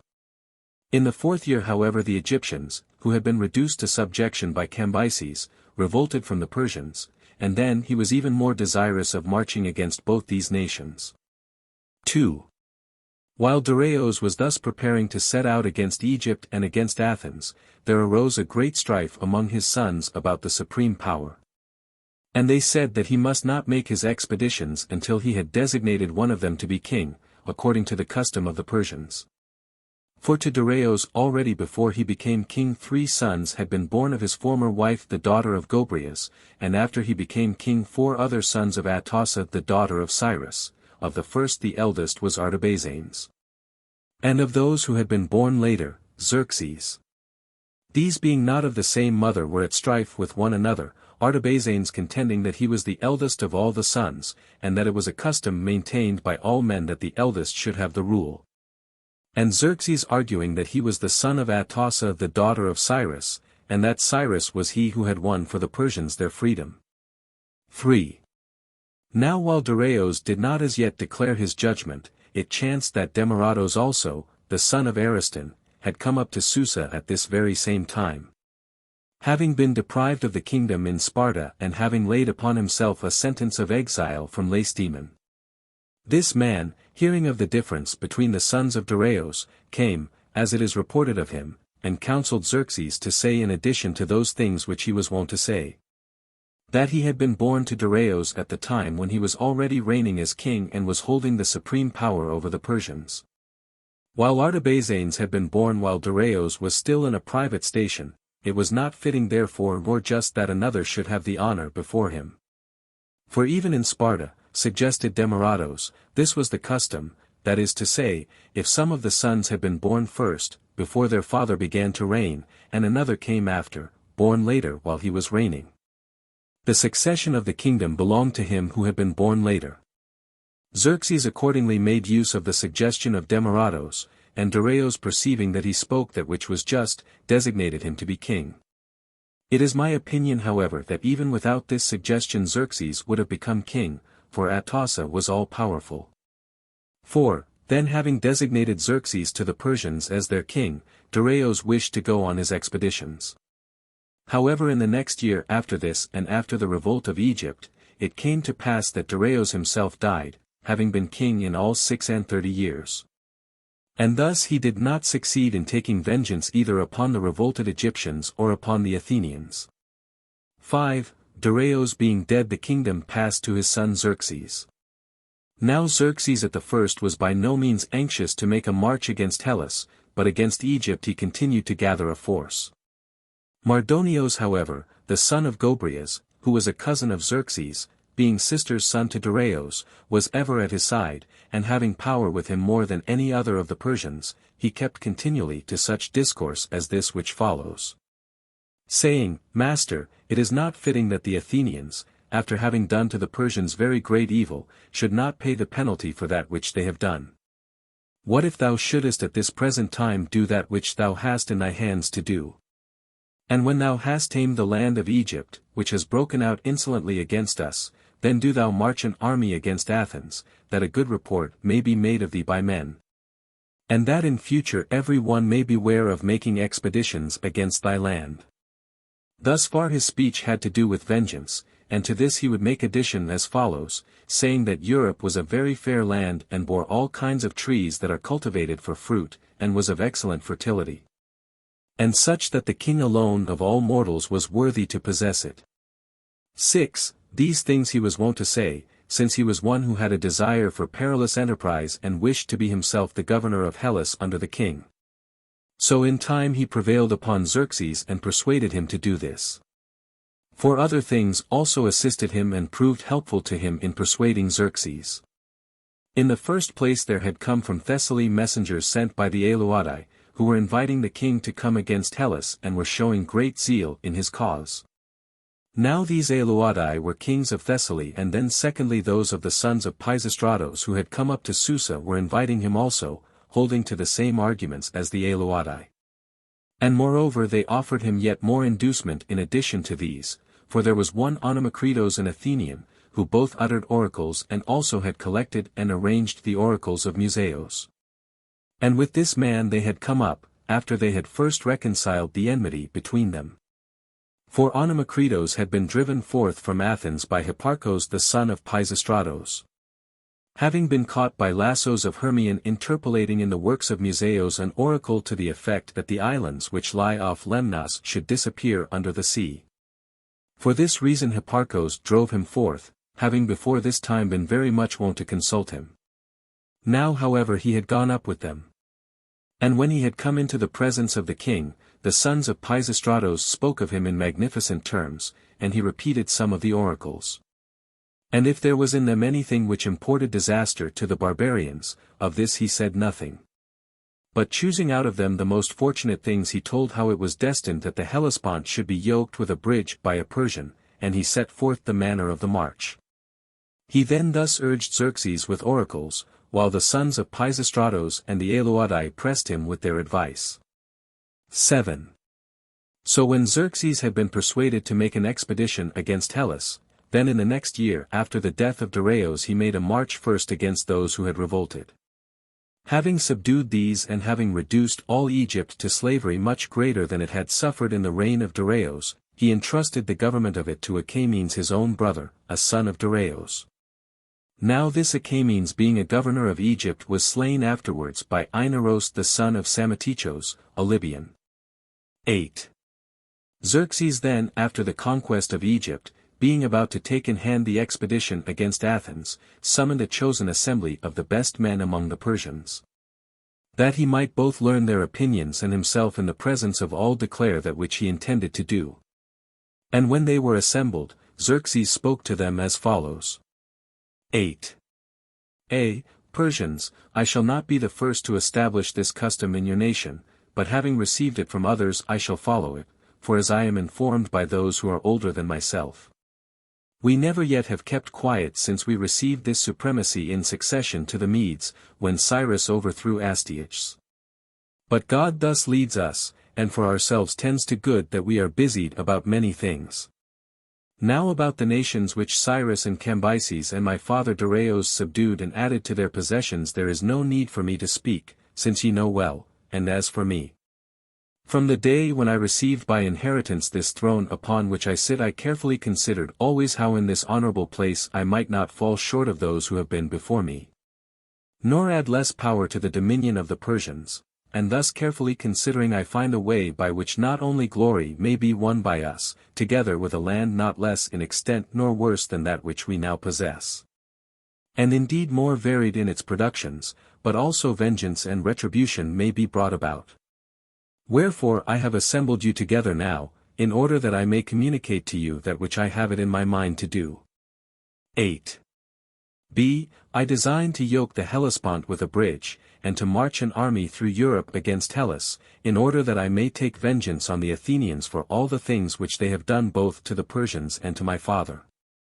Ye saw how my father Darius also was purposing to make an expedition against these men, but he has ended his life and did not succeed in taking vengeance upon them. I however, on behalf of him and also of the other Persians, will not cease until I have conquered Athens and burnt it with fire, seeing that they did wrong unprovoked to me and to my father. First they went to Sardis, having come with Aristagras the Milesian our slave, and they set fire to the sacred groves and the temples. And then secondly, what things they did to us when we disembarked in their land, at the time when Datis and Artaphernes were commanders of our army, ye all know well, as I think. 8. c. For these reasons I have resolved to make an expedition against them, and reckoning I find in the matter so many good things as ye shall hear if we shall subdue these and the neighbors of these, who dwell in the land of Pelops the Phrygian. We shall cause the Persian land to have the same boundaries as the heaven of Zeus. Since in truth upon no land will the sun look down which borders ours, but I with your help shall make all the lands into one land, having passed through the whole extent of Europe. For I am informed that things are so, namely that there is no city of men nor any race of human beings remaining, which will be able to come to a contest with us, when those whom I just now mentioned have been removed out of the way. Thus both those who have committed wrong against us will have the yoke of slavery, and also those who have not committed wrong. 8. d. And ye will please me best if ye do this, whensoever I shall signify to you the time at which ye ought to come, ye must appear every one of you with zeal for the service. And whosoever shall come with a force best equipped, to him I will give gifts such as are accounted in our land to be the most honorable. Thus must these things be done, but that I may not seem to you to be following my own counsel alone, I propose the matter for discussion, bidding any one of you who desires it, declare his opinion. Having thus spoken he ceased. 9. And after him Mardonio said, Master, thou dost surpass not only all the Persians who were before thee, but also those who shall come after, since thou didst not only attain in thy words to that which is best and truest as regards other matters, but also thou wilt not permit the Ionians who dwell in Europe to make a mock of us, having no just right to do so, for a strange thing it would be if, when we have subdued and kept as our servants Sacans, Indians, Ethiopians, Assyrians, and other nations many in number and great, who have done no wrong to the Persians, because we desired to add to our dominions, we should not take vengeance on the Hellenes who committed wrong against us unprovoked. 9a. Of what should we be afraid, what gathering of numbers, or what resources of money? For their manner of fight we know, and as for their resources, we know that they are feeble. And we have moreover subdued already their sons, those I mean who are settled in our land and are called Ionians, Aeolians, and Dorians. Moreover I myself formerly made trial of marching against these men, being commanded thereto by thy father. And although I marched as far as Macedonia, and fell but little short of coming to Athens itself, no man came to oppose me in fight. 9. b. And yet it is true that the Hellenes make wars, but, as I am informed, very much without wise consideration, by reason of obstinacy and want of skill, for when they have proclaimed war upon one another, they find out first the fairest and smoothest place, and to this they come down and fight. So that even the victors depart from the fight with great loss, and as to the vanquished, of them I make no mention at all, for they are utterly destroyed. They ought however, being men who speak the same language, to make use of heralds and messengers and so to take up their differences and settle them in any way rather than by battles. But if they must absolutely war with one another, they ought to find out each of them that place in which they themselves are hardest to overcome, and here to make their trial. Therefore the Hellenes, since they use no good way, when I had marched as far as the land of Macedonia, did not come to the resolution of fighting with me. 9. See, who then is likely to set himself against thee, O king, offering war, when thou art leading both all the multitudes of Asia and the whole number of the ships? I for my part am of opinion that the power of the Hellenes has not attained to such a pitch of boldness, but if after all I should prove to be deceived in my judgment, and they stirred up by inconsiderate folly should come to battle with us, they would learn that we are the best of all men in the matters of war. However that may be, let not anything be left untried, for nothing comes of itself, but from trial all things are wont to come to men. 10. Mardonios having thus smoothed over the resolution expressed by Xerxes had ceased speaking, and when the other Persians were silent and did not venture to declare an opinion contrary to that which had been proposed. Then Artabanos the son of Hystaspes, being father's brother to Xerxes and having reliance upon that, spoke as follows. 10. O king, if opinions opposed to one another be not spoken, it is not possible to select the better in making the choice, but one must accept that which has been spoken. If however opposite opinions be uttered, this is possible. Just as we do not distinguish the gold which is free from alloy when it is alone by itself, but when we rub it on the touchstone in comparison with other gold, then we distinguish that which is the better. Now I gave advice to thy father Dareios also, who was my brother, not to march against the Scythians, men who occupied no abiding city in any part of the earth. He however, expecting that he would subdue the Scythians who were nomads, did not listen to me, but he made a march and came back from it with the loss of many good men of his army. But thou, O king, art intending to march against men who are much better than the Scythians, men who are reported to be excellent both by sea and on land, and the thing which is to be feared in this matter it is right that I should declare to thee. 10b. Thou sayest that thou wilt yoke the Hellespont with a bridge and march an army through Europe to Hellas. Now supposing it chance that we are worsted either by land or by sea, or even both, for the men are reported to be valiant in fight, and we may judge for ourselves that it is so.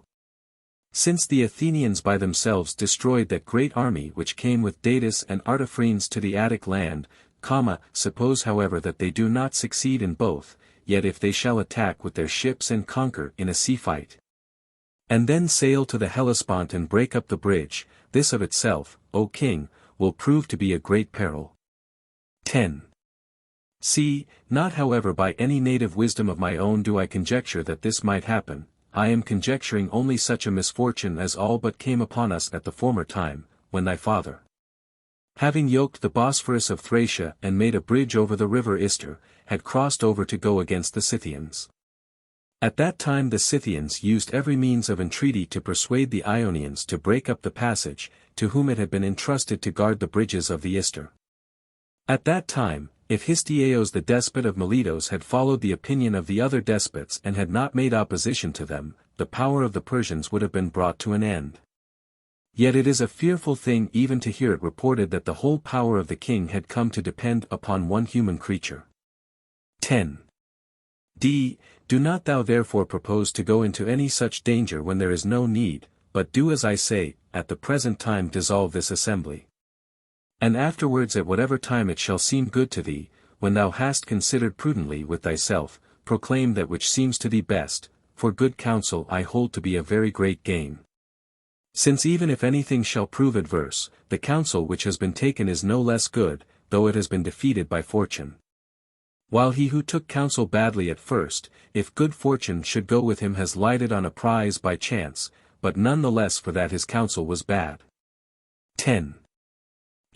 Thou sayest how God strikes with thunderbolts the creatures which stand above the rest and suffers them not to make a proud show, while those which are small do not provoke him to jealousy. Thou sayest also how he hurls his darts ever at those buildings which are the highest and those trees likewise, for God is wont to cut short all those things which stand out above the rest. Thus also a numerous army is destroyed by one of few men in some such manner as this, namely when God having become jealous of them casts upon them panic or thundering from heaven, then they are destroyed utterly and not as their worth deserves.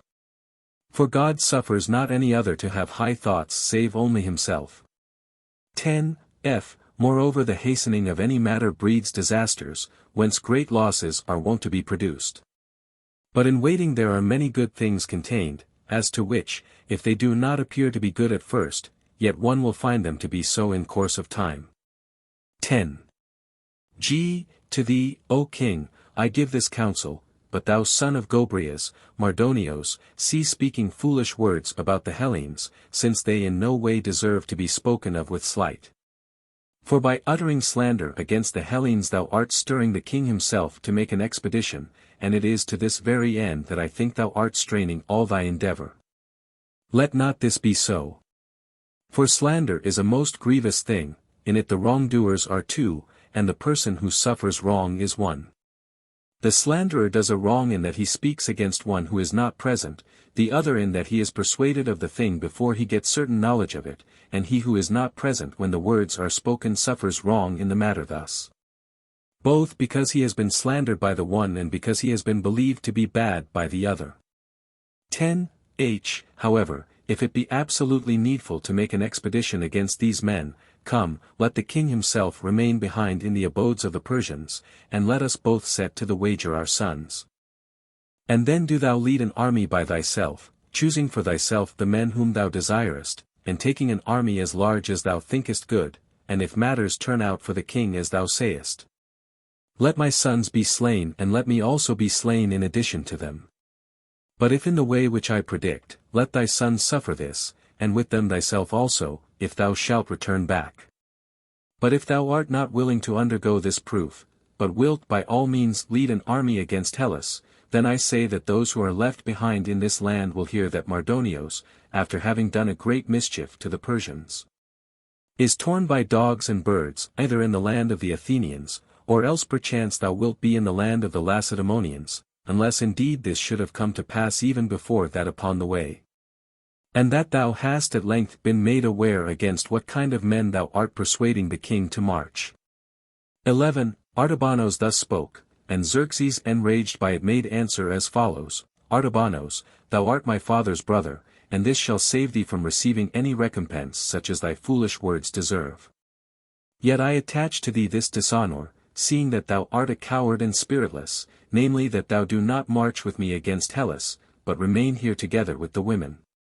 And I, even without thy help, will accomplish all the things which I said, for I would I might not be descended from Dareios, the son of Hystaspes, the son of Arzames, the son of Ariaramnes, the son of Tispes, or from Cyrus, the son of Cambyses, the son of Tispes, the son of Achaemenes, if I take not vengeance on the Athenians. Since I know well that if we shall keep quiet, yet they will not do so, but will again march against our land, if we may judge by the deeds which have been done by them to begin with, since they both set fire to Sardis and marched upon Asia. It is not possible therefore that either side should retire from the quarrel, but the question before us is whether we shall do or whether we shall suffer.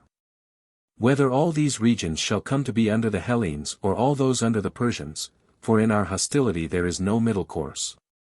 It follows then now that it is well for us, having suffered wrong first, to take revenge, that I may find out also what is this terrible thing which I shall suffer if I lead an army against these men whom Pelops the Phrygian, who was the slave of my forefathers, so subdued that even to the present day both the men themselves and their land are called after the name of him who subdued them.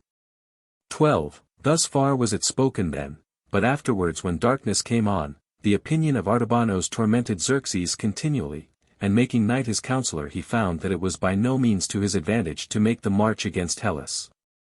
So when he had thus made a new resolve, he fell asleep, and in the night he saw, as is reported by the Persians, a vision as follows. Xerxes thought that a man tall and comely of shape came and stood by him and said, Art thou indeed changing thy counsel, O Persian, of leading an expedition against Hellas? Now that thou hast made proclamation that the Persians shall collect an army, thou dost not well in changing thy counsel, nor will he who is here present with thee excuse thee from it, but as thou didst take counsel in the day to do, by that way go. 13. After he had said this, Xerxes thought that he who had spoken flew away. And when day had dawned he made no account of this dream, but gathered together the Persians whom he had assembled also the former time and said to them these words, Persians, pardon me that I make quick changes in my counsel. For in judgment not yet am I come to my prime, and they who advise me to do the things which I said, do not for any long time leave me to myself. However, although at first when I heard the opinion of Artabanos my youthful impulses burst out, so that I cast out unseemly words against a man older than myself, yet now I acknowledge that he is right, and I shall follow his opinion. Consider then I have changed my resolve to march against Hellas, and do ye remain still. 14. The Persians accordingly when they heard this were rejoiced and made obeisance, but when night had come on, the same dream again came and stood by Xerxes as he lay asleep and said, Son of Darius. It is manifest then that thou hast resigned this expedition before the assembly of the Persians, and that thou hast made no account of my words, as if thou hadst heard them from no one at all. Now therefore be well assured of this, if thou do not make thy march forthwith, there shall then spring up for thee this result, namely that, as thou didst in short time become great and mighty, so also thou shalt speedily be again brought low. 15. Xerxes then, being very greatly disturbed by fear of the vision, started up from his bed and sent a messenger to summon Artabanos. To whom when he came Xerxes spoke thus, Artabanos, at the first I was not discreet, when I spoke to thee foolish words on account of thy good counsel. But after no long time I changed my mind and perceived that I ought to do these things which thou didst suggest to me. I am not able however to do them, although I desire it. For indeed, now that I have turned about and changed my mind, a dream appears haunting me and by no means approving that I should do so, and just now it has left me even with a threat. If therefore it is God who sends it to me, and it is his absolute will and pleasure that an army should go against Hellas, this same dream will fly to thee also, laying upon thee a charge such as it has laid upon me. And it occurs to my mind that this might happen thus, namely if thou shouldst take all my attire and put it on, and then seat thyself on my throne, and after that lie down to sleep in my bed. 16. Xerxes spoke to him thus. And Artabanos was not willing to obey the command at first, since he did not think himself worthy to sit upon the royal throne, but at last being urged further he did that which was commanded, first having spoken these words. 16. A. It is equally good in my judgment, O king, whether a man has wisdom himself or is willing to follow the counsel of him who speaks well, and thou, who hast attained to both these good things, art caused to err by the communications of evil men. Just as they say that the sea, which is of all things the most useful to men, is by blasts of winds falling upon it prevented from doing according to its own nature. I however, when I was evil spoken of by thee, was not so much stung with pain for this, as because, when two opinions were laid before the Persians, the one tending to increase wanton insolence and the other tending to check it and saying that it was a bad thing to teach the soul to endeavor always to have something more than the present possession, because, I say, when such opinions as these were laid before us, thou didst choose that one which was the more dangerous both for thyself and for the Persians. 16. B. And now that thou hast turned to the better counsel, thou sayest that when thou art disposed to let go the expedition against the Hellenes, a dream haunts thee sent by some god, which forbids thee to abandon thy enterprise. Nay, but here too thou dost err, my son, since this is not of the deity, for the dreams of sleep which come roaming about to men, are of such nature as I shall inform thee, being by many years older than thou. The visions of dreams are wont to hover above us in such form for the most part as the things of which we were thinking during the day, and we in the days preceding were very much occupied with this campaign. 16. See, if however after all this is not such a thing as I interpret it to be, but is something which is concerned with God, thou hast summed the matter up in that which thou hast said, let it appear, as thou sayest, to me also, as to thee. And give commands. But supposing that it desires to appear to me at all, it is not bound to appear to me any the more if I have thy garments on me than if I have my own, nor any more if I take my rest in thy bed than if I am in thy own. For assuredly this thing, whatever it may be, which appears to thee in thy sleep, is not so foolish as to suppose, when it sees me, that it is thou, judging so because the garments are thine. That however which we must find out now is this, namely if it will hold me in no account, and not think fit to appear to me, whether I have my own garments or whether I have thine, but continue still to haunt thee. For if it shall indeed haunt thee perpetually, I shall myself also be disposed to say that it is of the deity. But if thou hast resolved that it shall be so, and it is not possible to turn aside this thy resolution, but I must go to sleep in thy bed, then let it appear to me also. When I perform these things, but until then I shall hold to the opinion which I now have. 17. Having thus said Artabanos, expecting that he would prove that Xerxes was speaking folly, did that which was commanded him. And having put on the garments of Xerxes and seated himself in the royal throne, he afterwards went to bed, and when he had fallen asleep, the same dream came to him which used to come to Xerxes. And standing over Artabanos spoke these words, Art thou indeed he who endeavors to dissuade Xerxes from making a march against Hellas, pretending to have a care of him?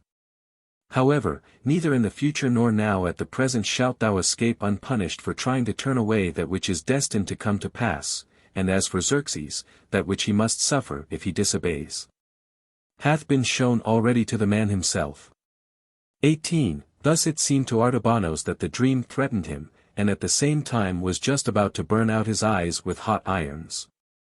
And with a loud cry he started up from his bed, and sitting down beside Xerxes he related to him throughout the vision of the dream, and then said to him as follows, I, O king, as one who has seen before now many great things brought to their fall by things less, urge thee not to yield in all things to the inclination of thy youth, since I knew that it was evil to have desire after many things. Remembering on the one hand the march of Cyrus against the Macaulay, what fortune it had, and also that of Cambyses against the Ethiopians, and being myself one who took part with Darius in the campaign against the Scythians. Knowing these things I had the opinion that thou wert to be envied of all men, so long as thou shouldest keep still. Since however there comes a divine impulse, and, as it seems, a destruction sent by heaven is taking hold of the Hellenes, I for my part am both changed in myself and also I reverse my opinions. And do thou signify to the Persians the message which is sent to thee from God, bidding them follow the commands which were given by thee at first with regard to the preparations to be made. And endeavor that on thy side nothing may be wanting, since God delivers the matter into thy hands.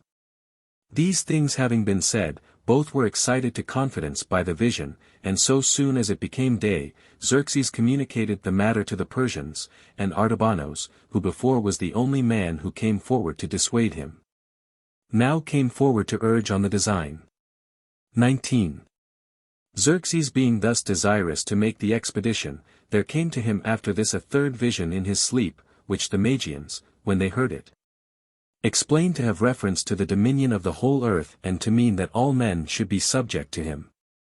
And the vision was this: Xerxes thought that he had been crowned with a wreath of an olive branch and that the shoots growing from the olive tree covered the whole earth, and after that, the wreath, placed as it was about his head, disappeared.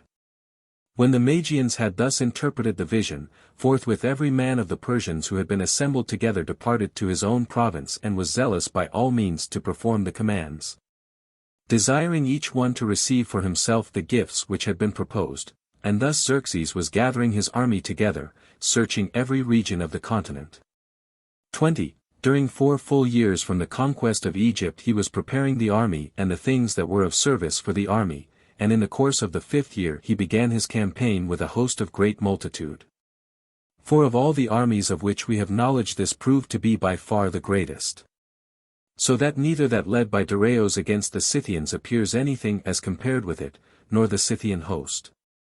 When the Scythians pursuing the Cimmerians made invasion of the Median land and subdued and occupied nearly all the upper parts of Asia, for which invasion afterwards Darius attempted to take vengeance, nor that led by the sons of Atreus to Ilion, to judge by that which is reported of their expedition, nor that of the Mysians and Teucrians, before the Trojan War, who passed over into Europe by the Bosphorus and not only subdued all the Thracians, but came down also as far as the Ionian Sea and marched southwards to the river Peneus. 21. All these expeditions put together, with others, if there be any, added to them, are not equal to this one alone. For what nation did Xerxes not lead out of Asia against Hellas? And what water was not exhausted, being drunk by his host, except only the great rivers. For some supplied ships, and others were appointed to serve in the land, army. To some it was appointed to furnish cavalry, and to others vessels to carry horses, while they served in the expedition themselves also. Others were ordered to furnish ships of war for the bridges, and others again ships with provisions. 22. Then in the first place, since the former fleet had suffered disaster in sailing round Athos, preparations had been going on for about 3 years past with regard to Athos, for triremes lay at anchor at Elaeus in the Chersonese. And with this for their starting point men of all nations belonging to the army worked at digging, compelled by the lash. And the men went to the work regularly in succession. Moreover those who dwelt round about Athos worked also at the digging, and Bubers the son of Megabazos and Artaches the son of Arteos, Persians both, were set over the work. Now Athos is a mountain great and famous, running down to the sea and inhabited by men, and where the mountain ends on the side of the mainland the place is like a peninsula with an isthmus about 12 furlongs across. Here it is plain land or hills of no great size, extending from the sea of the Acanthians to that which lies off Torwan. And on this isthmus, where Athos ends, is situated a Hellenic city called Sane. Moreover there are others beyond Sane and within the peninsula of Athos. All which at this time the Persian had resolved to make into cities of an island and no longer of the mainland. These are, Dion, Alaphixos, Acrathun, Thissos, Cleonae. 23. These are the cities which occupy Athos, and they dug as follows, the country being divided among the barbarians by nations for the work. At the city of Sane they drew a straight line across the isthmus, and when the channel became deep, those who stood lowest dug, while others delivered the earth as it was dug out to other men who stood above, as upon steps, and they again to others when it was received, until they came to those that were highest. And these bore it away and cast it forth. Now the others except the Phoenicians had double toil by the breaking down of the steep edges of their excavation. For since they endeavored to make the opening at the top and that at the bottom both of the same measure, some such thing was likely to result, as they worked, but the Phoenicians, who are apt to show ability in their works generally, did so in this work also. For when they had assigned to them by lot so much as fell to their share, they proceeded to dig, making the opening of the excavation at the top twice as wide as the channel itself was to be. And as the work went forward, they kept contracting the width, so that, when they came to the bottom, their work was made of equal width with that of the others. Now there is a meadow there, in which there was made for them a market and a place for buying and selling, and great quantities of corn came for them regularly from Asia, ready ground. 24. It seems to me, making conjecture of this work, that Xerxes when he ordered this to be dug was moved by a love of magnificence and by a desire to make a display of his power and to leave a memorial behind him.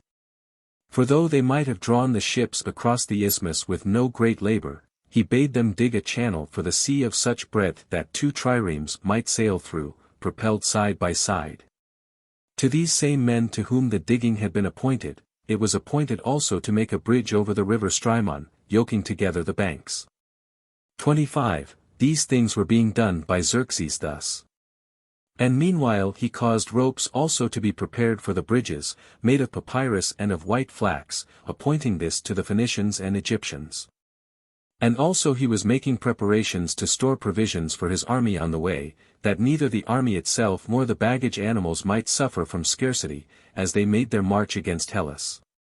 Accordingly, when he had learnt by inquiry of the various places, he bade them make stores where it was most convenient, carrying supplies to different parts by merchant ships and ferry boats from all the countries of Asia.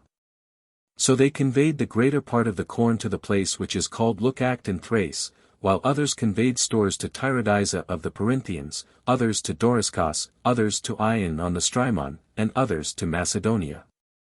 The work being distributed between them. 26. During the time that these were working at the task which had been proposed to them, the whole land army had been assembled together and was marching with Xerxes to Sardis, setting forth from Critalla in Cappadocia. For there it had been ordered that the whole army should assemble, which was to go with Xerxes himself by the land, but which of the governors of provinces brought the best equipped force and received from the king the gifts proposed?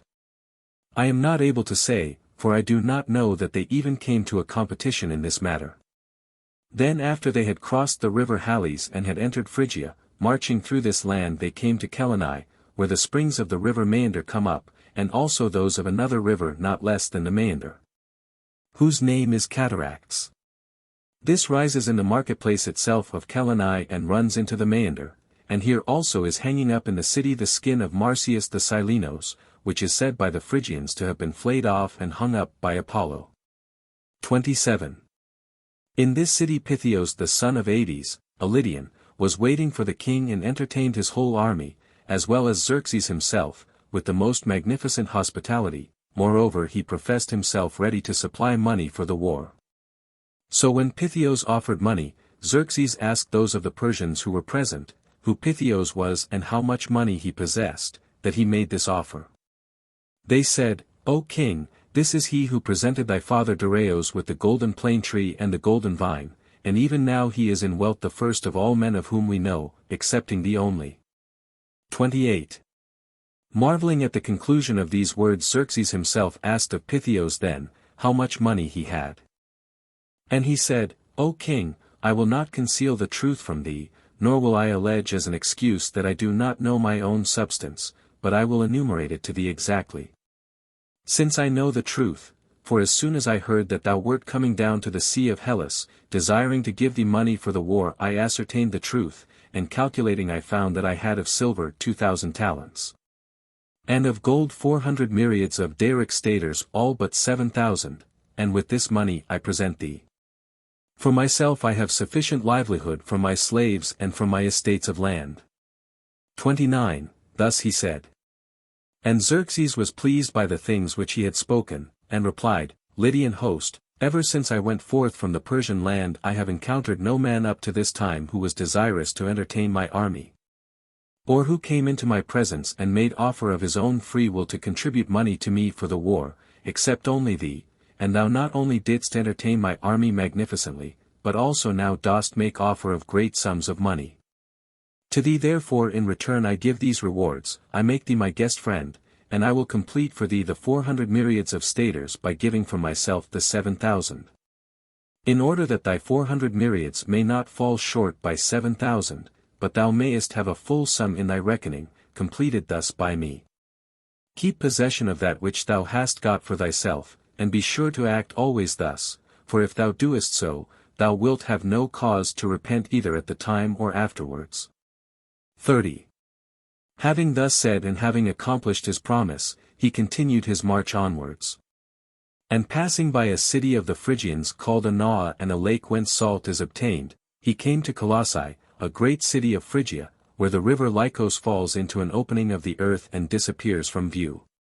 And then after an interval of about 5 furlongs it comes up to view again, and this river also flows into the Maeander.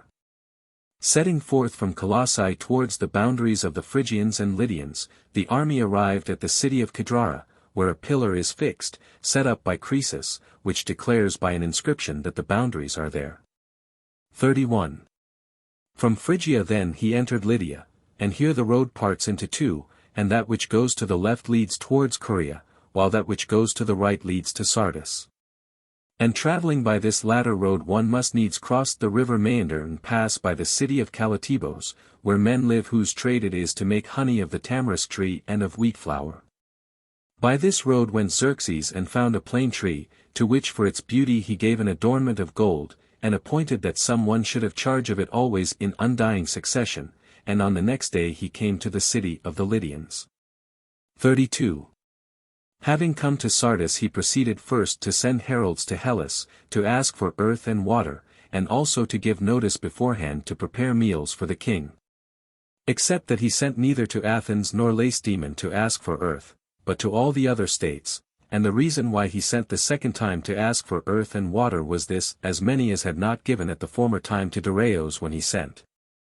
These he thought would certainly give now by reason of their fear. This matter it was about which he desired to have certain knowledge, and he sent accordingly.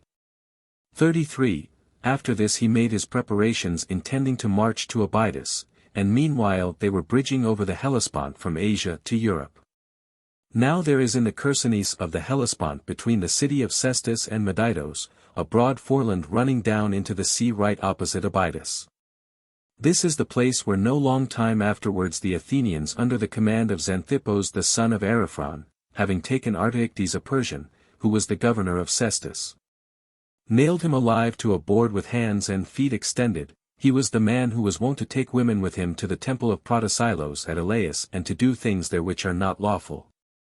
34. To this foreland they on whom this work was laid were making their bridges, starting from Abydos, the Phoenicians constructing the one with ropes of white flax, and the Egyptians the other, which was made with papyrus rope. Now from Abydos to the opposite shore is a distance of 7 furlongs. But when the strait had been bridged over, a great storm came on and dashed together all the work that had been made and broke it up. 35. Then when Xerxes heard it he was exceedingly enraged, and bade them scourge the Hellespont with 300 strokes of the lash and let down into the sea a pair of fetters. Nay, I have heard further that he sent branders also with them to brand the Hellespont.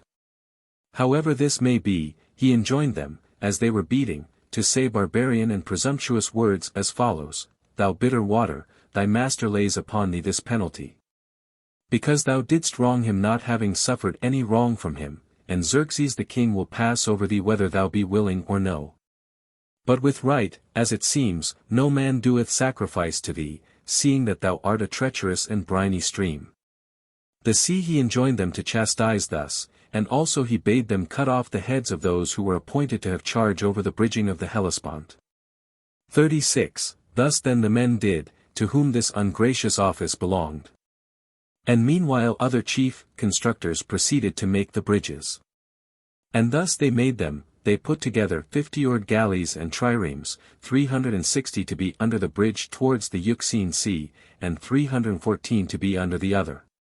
The vessels lying in the direction of the stream of the Hellespont, though crosswise in respect to the Pontus, to support the tension of the ropes.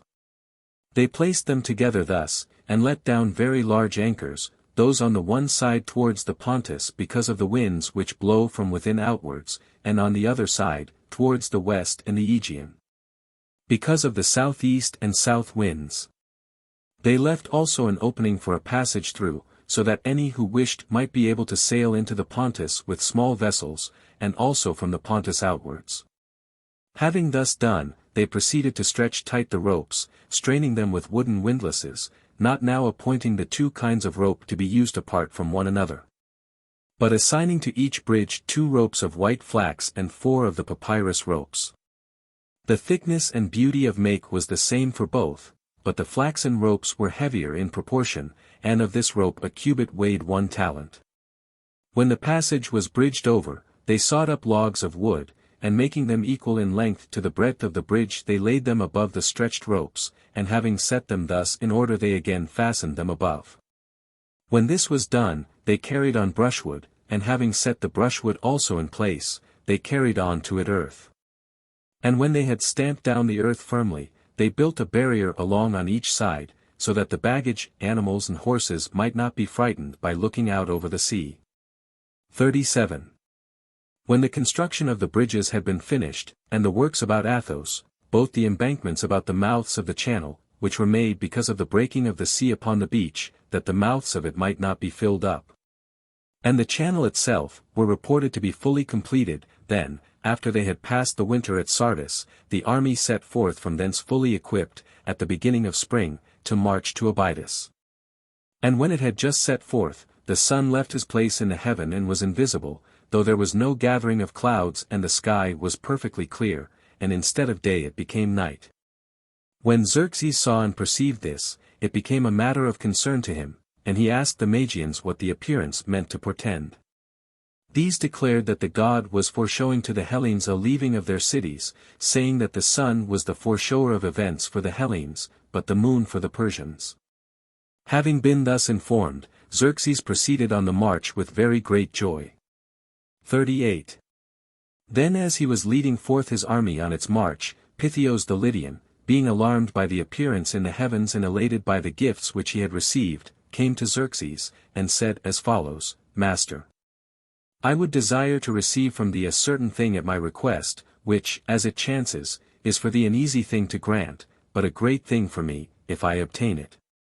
Then Xerxes, thinking that his request would be for anything rather than that which he actually asked, said that he would grant it, and bade him speak and say what he desired. He then, when he heard this, was encouraged, and spoke these words, Master, I have, as it chances, 5 sons, and it is their fortune to be all going together with thee on the march against Hellas. Do thou, therefore, O king, have compassion upon me, who have come to so great an age, and release from serving in the expedition one of my sons, the eldest. In order that he may be caretaker both of myself and of my wealth, but the other 4 take with thyself, and after thou hast accomplished that which thou hast in thy mind, mayest thou have a safe return home. 39. Then Xerxes was exceedingly angry and made answer with these words, Thou wretched man, dost thou dare, when I am going on a march myself against Hellas, and am taking my sons and my brothers and my relations and friends? Dost thou dare to make any mention of a son of thine, seeing that thou art my slave, who ought to have been accompanying me thyself with thy whole household and thy wife as well? Now therefore be assured of this, that the passionate spirit of man dwells within the ears, and when it has heard good things, it fills the body with delight, but when it has heard the opposite things to this, it swells up with anger. As then thou canst not boast of having surpassed the king in conferring benefits formerly, when thou didst to us good deeds and madest offer to do more of the same kind, so now that thou hast turned to shamelessness. Thou shalt receive not thy desert but less than thou deservest, for thy gifts of hospitality shall rescue from death thyself and the 4 others of thy sons, but thou shalt pay the penalty with the life of the one to whom thou dost cling most. Having answered thus, he forthwith commanded those to whom it was appointed to do these things, to find out the eldest of the sons of Pythios and to cut him in 2 in the middle. And having cut him in 2, to dispose the halves, one on the right hand of the road and the other on the left, and that the army should pass between them by this way. 40. When these had so done, the army proceeded to pass between. And first the baggage-bearers led the way together with their horses, and after these the host composed of all kinds of nations mingled together without distinction, and when more than the half had gone by, an interval was left and these were separated from the king. For before him went first 1,000 horsemen, chosen out of all the Persians, and after them 1,000 spearmen chosen also from all the Persians, having the points of their spears turned down to the ground. And then 10 sacred horses, called Nisaean, with the fairest possible trappings. Now the horses are called Nisaean for this reason, there is a wide plain in the land of Media which is called the Nisaean plain, and this plain produces the great horses of which I speak. Behind these 10 horses the sacred chariot of Zeus was appointed to go, which was drawn by 8 white horses, and behind the horses again followed on foot a charioteer holding the reins, for no human creature mounts upon the seat of that chariot. Then behind this came Xerxes himself in a chariot drawn by Nisaean horses, and by the side of him rode a charioteer, whose name was Padaramps, son of Otanes a Persian. 41. Thus did Xerxes march forth out of Sardis. And he used to change, whenever he was so disposed, from the chariot to a carriage. And behind him went spearmen, the best and most noble of the Persians, 1,000 in number, holding their spear points in the customary way. And after them another 1,000 horsemen chosen out from the Persians, and after the horsemen 10,000 men chosen out from the remainder of the Persians. This body went on foot.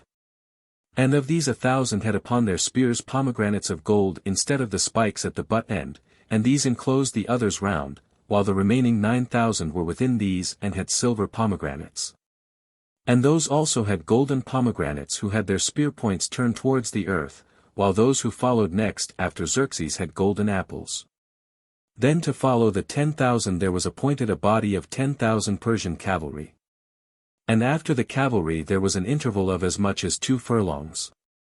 Then the rest of the host came marching without distinction. 42. So the army proceeded on its march from Lydia to the river Caicus and the land of Mysia. And then setting forth from the Caicus and keeping the mountain of Cain on the left hand, it marched through the region of Atarneus to the city of Cyrene. From this it went through the plain of Thebe, passing by the cities of Adramyttian and Antandros of the Pelasgians, and taking Mount Ida on the left hand, it came on to the land of Ilion. And first, when it had stopped for the night close under Mount Ida, thunder and bolts of lightning fell upon it, and destroyed here in this place a very large number of men. 43. Then when the army had come to the river Scamander, which of all rivers to which they had come, since they set forth from Sardis and undertook their march, was the first of which the stream failed and was not sufficient for the drinking of the army and of the animals with it, when, I say, Xerxes had come to this river, he went up to the citadel of Priam, having a desire to see it. And having seen it and learnt by inquiry of all those matters severally, he sacrificed 1,000 heifers to Athene of Ilion, and the Magians poured libations in honor of the heroes, and after they had done this, a fear fell upon the army in the night. Then at break of day he set forth from thence, keeping on his left hand the cities of Rhoetean and Ophronion and Dardanos, which last borders upon Abydos, and having on the right hand the Gergith Teucrians. 44. When Xerxes had come into the midst of Abydos, he had a desire to see all the army. And there had been made purposely for him beforehand upon a hill in this place a raised seat of white stone, which the people of Abydos had built at the command of the king given beforehand. There he took his seat, and looking down upon the shore he gazed both upon the land army and the ships, and gazing upon them he had a longing to see a contest take place between the ships. And when it had taken place and the Phoenicians of Sidon were victorious, he was delighted both with the contest and with the whole armament.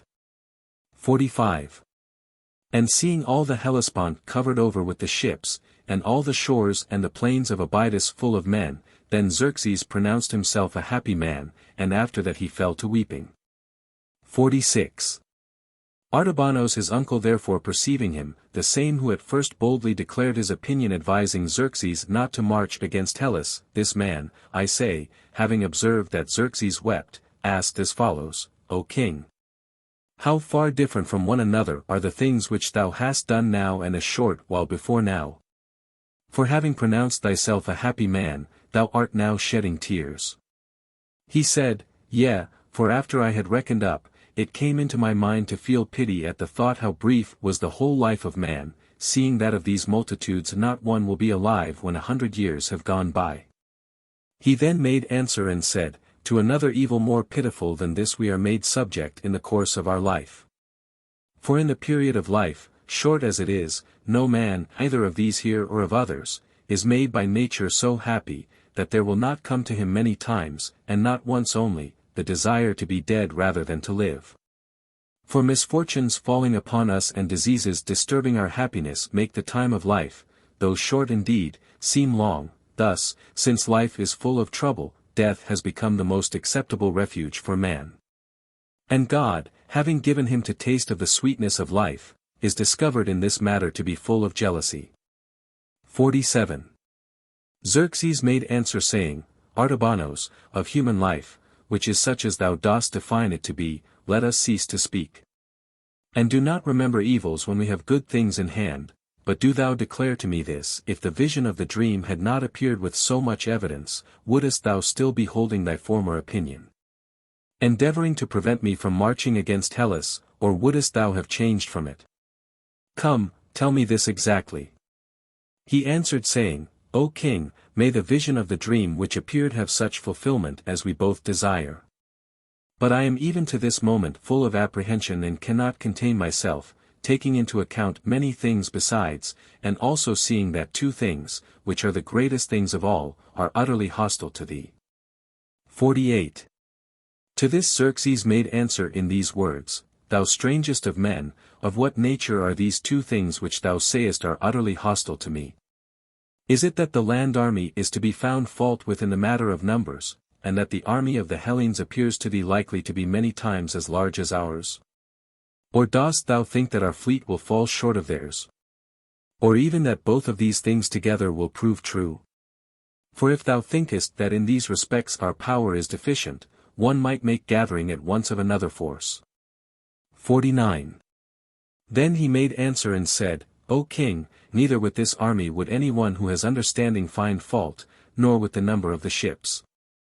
And indeed if thou shalt assemble more, the two things of which I speak will be made thereby yet more hostile, and these two things are the land and the sea.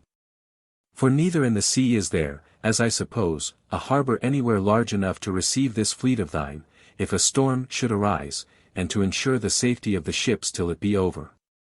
And yet not one alone ought this harbor to be, but there should be such harbors along the whole coast of the continent by which thou sailest. And if there are not harbors to receive thy ships, know that accidents will rule men and not men the accidents. Now having told thee of one of the two things, I am about to tell thee of the other. The land, I say, becomes hostile to thee in this way: if nothing shall come to oppose thee, the land is hostile to thee by so much the more in proportion as thou shalt advance more, ever stealing on further and further.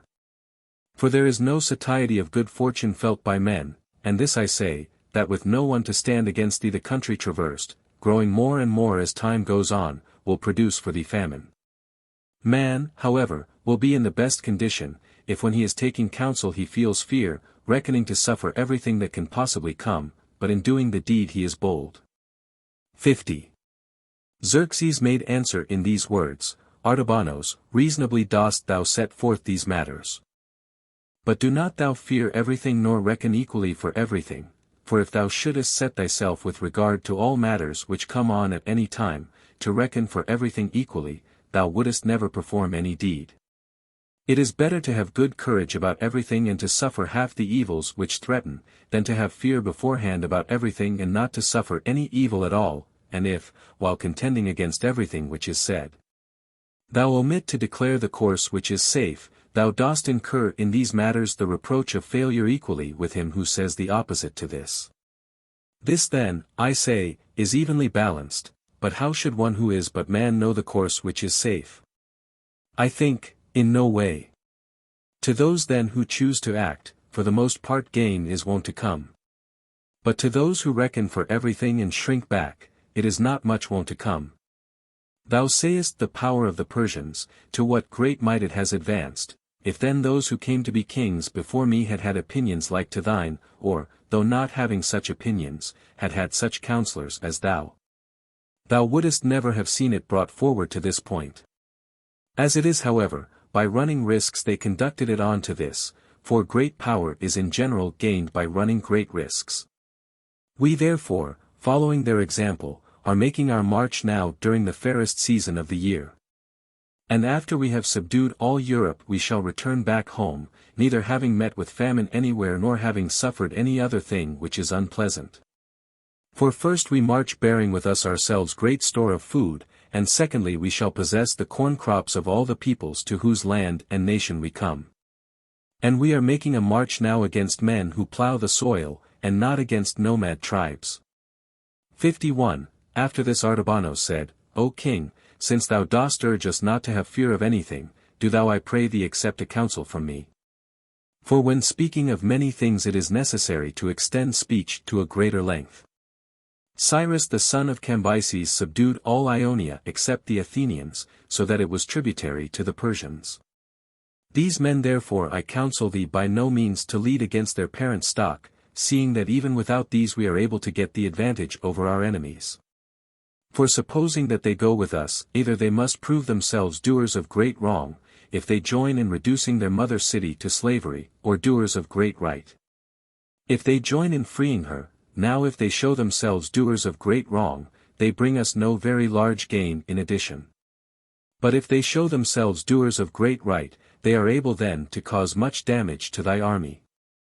Therefore lay to heart also the ancient saying, how well it has been said that at the first beginning of things the end does not completely appear. 52. To this Xerxes made answer, Artabanos, of all the opinions which thou hast uttered, thou art mistaken most of all in this. Seeing that thou fearest lest the Ionians should change side, about whom we have a most sure proof, of which thou art a witness thyself and also the rest are witnesses who went with Darius on his march against the Scythians, namely this: that the whole Persian army then came to be dependent upon these men, whether they would destroy or whether they would save it, and they displayed righteous dealing and trustworthiness, and not at all that was unfriendly. Besides this, seeing that they have left children and wives and wealth in our land, we must not even imagine that they will make any rebellion. Fear not then this thing either, but have a good heart and keep safe my house and my government. For to thee of all men I entrust my scepter of rule. 53. Having thus spoken and having sent Artabanos back to Susa, next Xerxes summoned to his presence the men of most repute among the Persians, and when they were come before him, he spoke to them as follows: Persians, I assembled you together desiring this of you, that ye should show yourselves good men and should not disgrace the deeds done in former times by the Persians, which are great and glorious. But let us each one of us by himself, and all together also, be zealous in our enterprise, for this which we labor for is a common good for all. And I exhort you that ye preserve in the war without relaxing your efforts, because, as I am informed, we are marching against good men, and if we shall overcome them, there will not be any other army of men which will ever stand against us. Now therefore let us begin the crossing, after having made prayer to those gods who have the Persians for their allotted charge. 54. During this day then they were making preparation to cross over. And on the next day they waited for the sun, desiring to see him rise, and in the meantime they offered all kinds of incense upon the bridges and strewed the way with branches of myrtle. Then, as the sun was rising, Xerxes made libation from a golden cup into the sea, and prayed to the sun, that no accident might befall him such as should cause him to cease from subduing Europe, until he had come to its furthest limits. After having thus prayed he threw the cup into the Hellespont and with it a golden mixing bowl and a Persian sword, which they call aconakes, but whether he cast them into the sea as an offering dedicated to the sun, or whether he had repented of his scourging of the Hellespont and desired to present a gift to the sea as amends for this, I cannot for certain say. 55. When Xerxes had done this, they proceeded to cross over, the whole army both the footmen and the horsemen going by one bridge, namely that which was on the side of the Pontus, while the baggage animals and the attendants went over the other, which was towards the Aegean. First the 10,000 Persians led the way, all with wreaths, and after them came the mixed body of the army made up of all kinds of nations, these on that day. And on the next day, first the horsemen and those who had their spear points turned downwards, these also wearing wreaths. And after them the sacred horses and the sacred chariot, and then Xerxes himself and the spear-bearers and the 1,000 horsemen, and after them the rest of the army. In the meantime the ships also put out from shore and went over to the opposite side. I have heard however another account which says that the king crossed over the very last of all. 56. When Xerxes had crossed over into Europe, he gazed upon the army crossing under the lash, and his army crossed over in 7 days and 7 nights, going on continuously without any pause.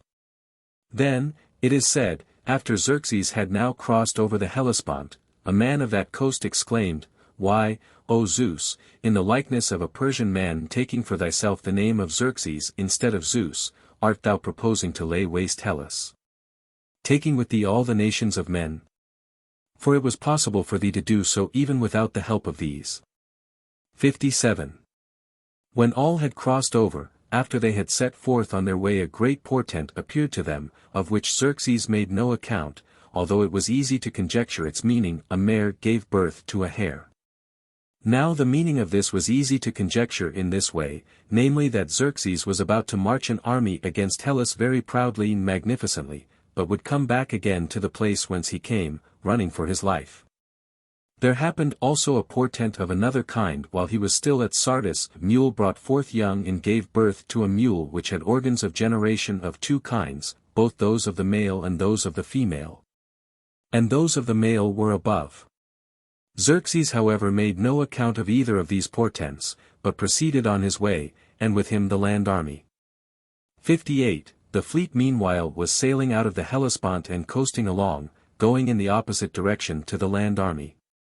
For the fleet was sailing towards the west, making for the promontory of Sarpedon, to which it had been ordered beforehand to go, and there wait for the army. But the land army meanwhile was making its march towards the east and the sun rising, through the Chersonese, keeping on its right the tomb of Helle the daughter of Athamas, and on its left the city of Cardia. And marching through the midst of a town the name of which is Agora. Thence bending round the gulf called Melas, and having crossed over the river Melas, the stream of which did not suffice at this time for the army but failed, having crossed, I say, this river, from which the gulf also has its name. It went on westwards, passing by Anos, a city of the Aeolians, and by the lake Stentorus, until at last it came to Doriscos. 59. Now Doriscos is a sea beach and plain of great extent in Thrace, and through it flows the great river Hebros. Here a royal fortress had been built, the same which is now called Doriscos.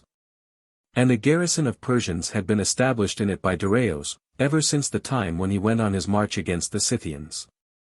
It seemed then to Xerxes that the place was convenient to order his army and to number it throughout, and so he proceeded to do. The commanders of the ships at the bidding of Xerxes had brought all their ships, when they arrived at Doriscos, up to the sea beach which adjoins Doriscos, on which there is situated both Sail, a city of the Samothracians, and also Zone, and of which the extreme point is the promontory of Seraeon, which is well known. And the region belonged in ancient time to the Ciconians. To this beach then they had brought in their ships, and having drawn them up on land they were letting them get dry, and during this time he proceeded to number the army at Doriscos. 60. Now of the number which each separate nation supplied I am not able to give certain information, for this is not reported by any persons. But of the whole land army taken together the number proved to be 170 myriads, and they numbered them throughout in the following manner: they gathered together in one place a body of 10,000 men. And packing them together as closely as they could, they drew a circle round outside, and thus having drawn a circle round and having let the 10,000 men go from it, they built a wall of rough stones round the circumference of the circle, rising to the height of a man's navel. Having made this, they caused others to go into the space which had been built round, until they had in this manner numbered them all throughout, and after they had numbered them, they ordered them separately by nations. 61. Now those who served were as follows: the Persians with this equipment, about their heads they had soft felt caps called tiaras, and about their body tunics of various colors with sleeves, presenting the appearance of iron scales like those of a fish, and about the legs trousers. And instead of the ordinary shields they had shields of wickerwork, under which hung quivers. And they had short spears and large bows and arrows of reed, and moreover daggers hanging by the right thigh from the girdle, and they acknowledged as their commander Otanes, the father of Amestris the wife of Xerxes. Now these were called by the Hellenes in ancient time Kephines.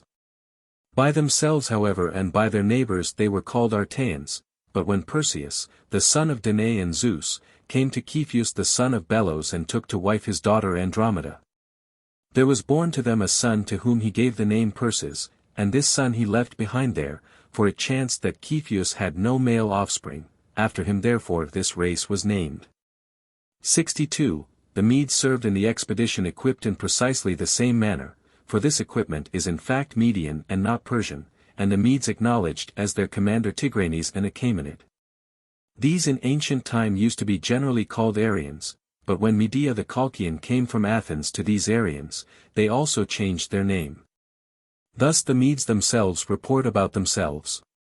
The Kishans served with equipment in other respects like that of the Persians, but instead of the felt caps they wore fillets, and of the Kishans Anaphis the son of Otanes was commander. The Hyrcanians were armed like the Persians, acknowledging as their leader Megapanos, the same who after these events became governor of Babylon. 63. The Assyrians served with helmets about their heads made of bronze or plated in a barbarian style which it is not easy to describe. And they had shields and spears, and daggers like the Egyptian knives, and moreover they had wooden clubs with knobs of iron, and corslets of linen. These are by the Hellenes called Syrians, but by the barbarians they have been called always Assyrians, and the commander of them was Otaspes the son of Artaches. 64. The Bactrians served wearing about their heads nearly the same covering as the Medes, and having native bows of reed and short spears. The Scaran Scythians had about their heads caps which were carried up to a point and set upright and stiff. And they wore trousers, and carried native bows and daggers, and besides this axes of the kind called sagaris. These were called Emergen Sacans, being in fact Scythians.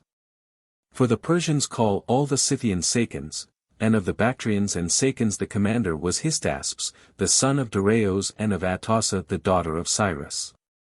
65. The Indians wore garments made of tree wool, and they had bows of reed and arrows of reed with iron points. Thus were the Indians equipped, and serving with the rest they had been assigned to Pharnazathus the son of Artabates. 66. The Aryans were equipped with Median bows, and in other respects like the Bactrians, and of the Aryans Sisamnes the son of Hydarnes was in command. The Parthians and Chorasmians and Sogdians and Gandarians and Daticans served with the same equipment as the Bactrians.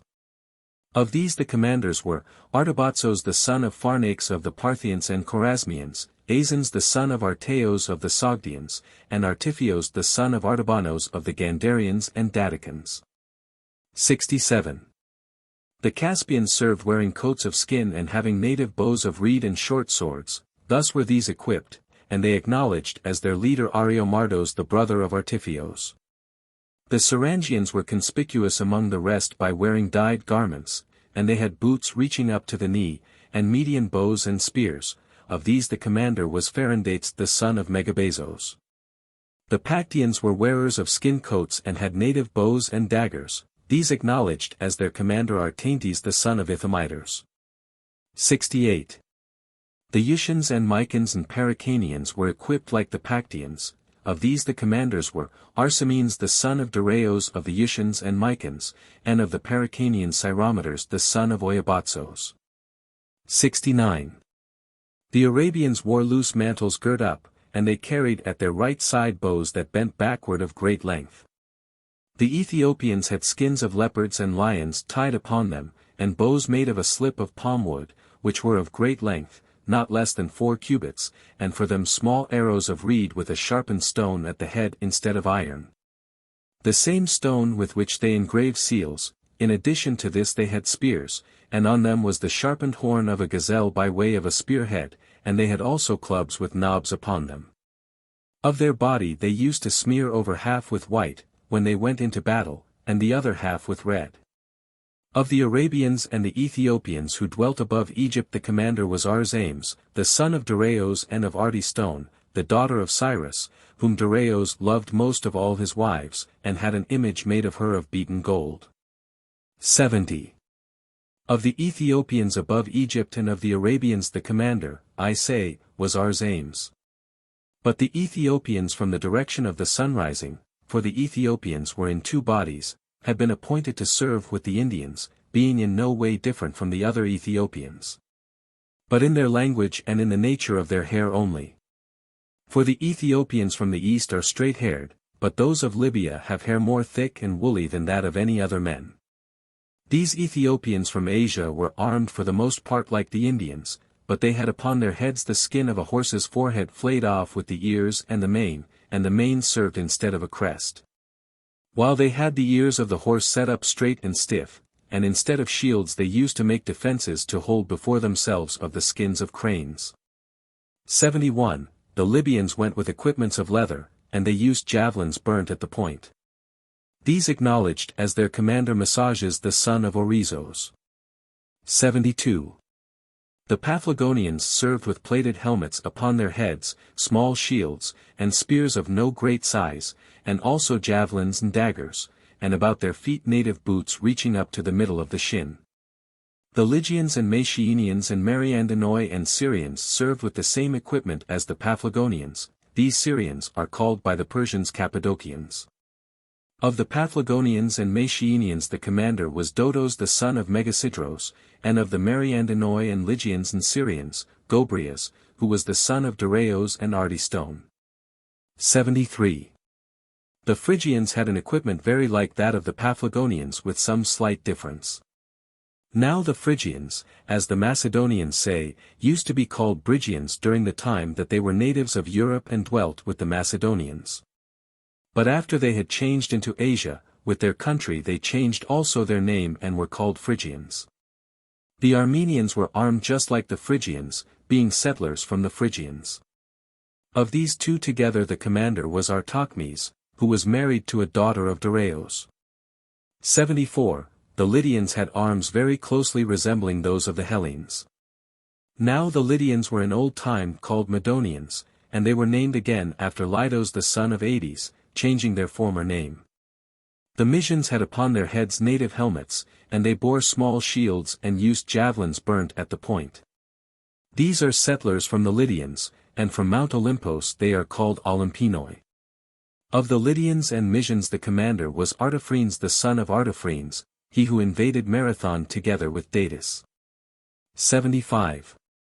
The Thracians served having fox skins upon their heads and tunics about their body, with loose mantles of various colors thrown round over them, and about their feet and lower part of the leg they wore boots of deerskin. And besides this they had javelins and round bucklers and small daggers. These when they had crossed over into Asia came to be called Bithynians, but formerly they were called, as they themselves report, Strymonians, since they dwelt upon the river Strymon. And they say that they were driven out of their abode by the Teucrians and Mysians. Of the Thracians who lived in Asia the commander was Basaques the son of Artabanos. 76. And they had small shields of raw ox hide, and each man carried 2 hunting spears of Lycian workmanship.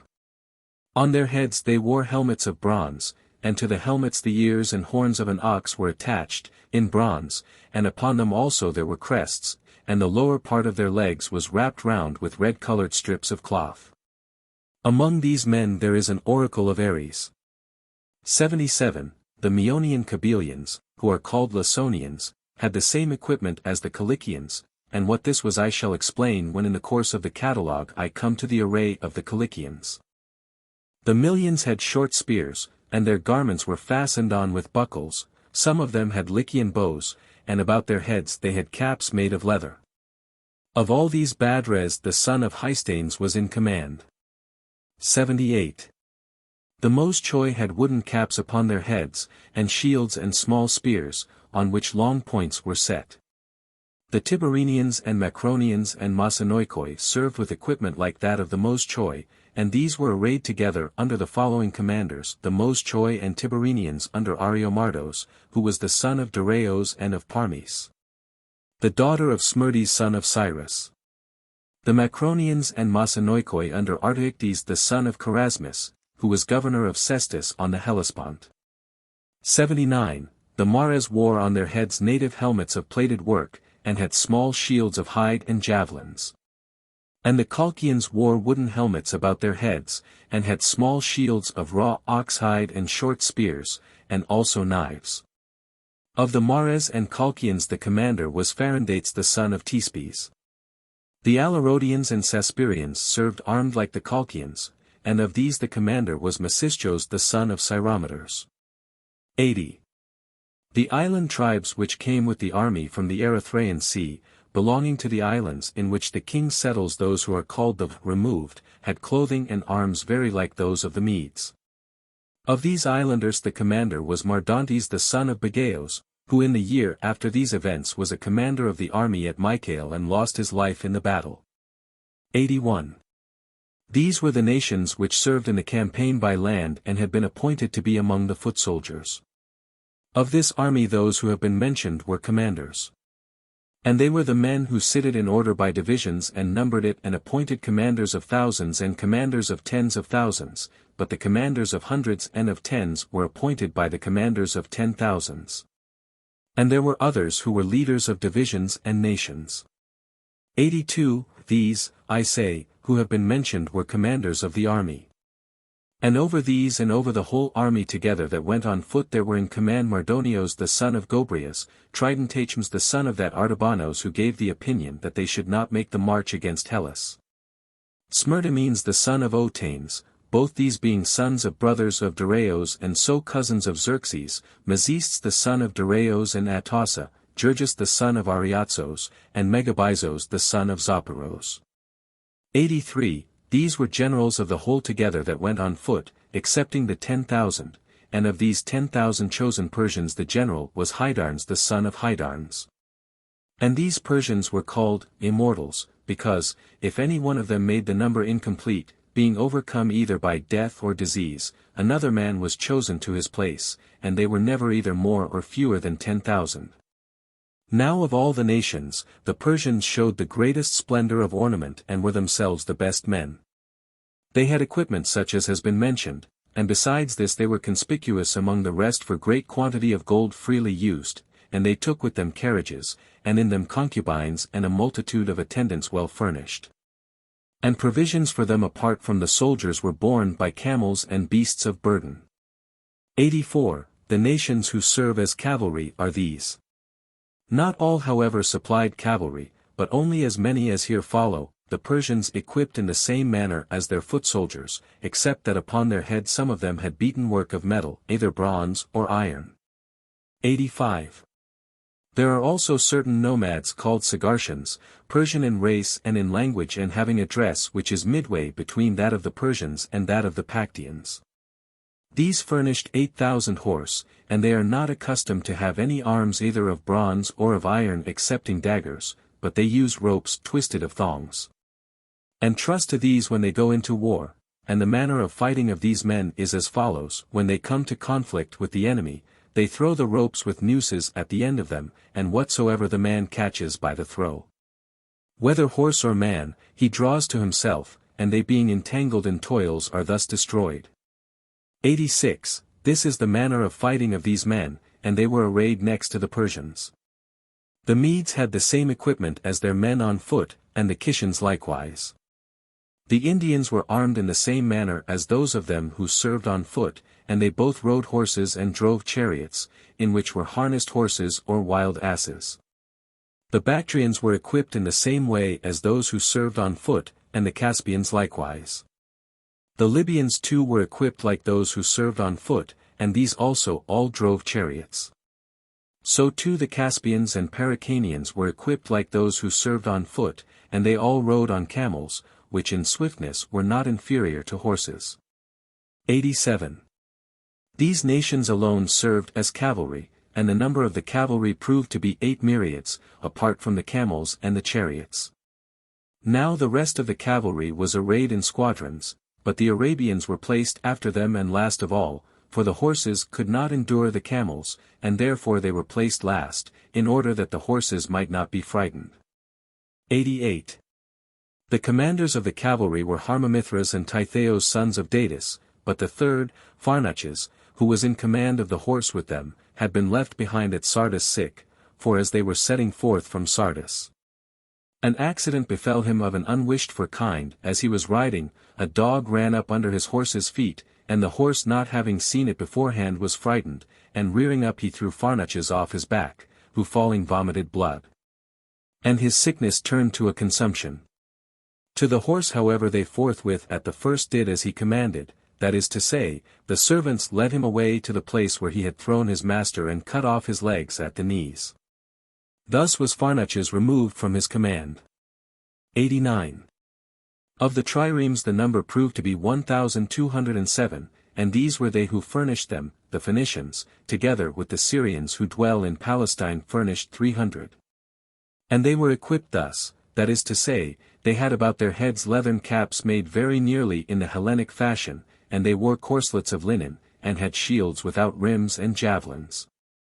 These Phoenicians dwelt in ancient time, as they themselves report, upon the Erythraean Sea, and thence they passed over and dwell in the country along the sea coast of Syria, and this part of Syria and all as far as Egypt is called Palestine. The Egyptians furnished 200 ships. These men had about their heads helmets of plated work, and they had hollow shields with the rims large, and spears for sea fighting, and large axes. The greater number of them wore corslets. And they had large knives. 90. These men were thus equipped.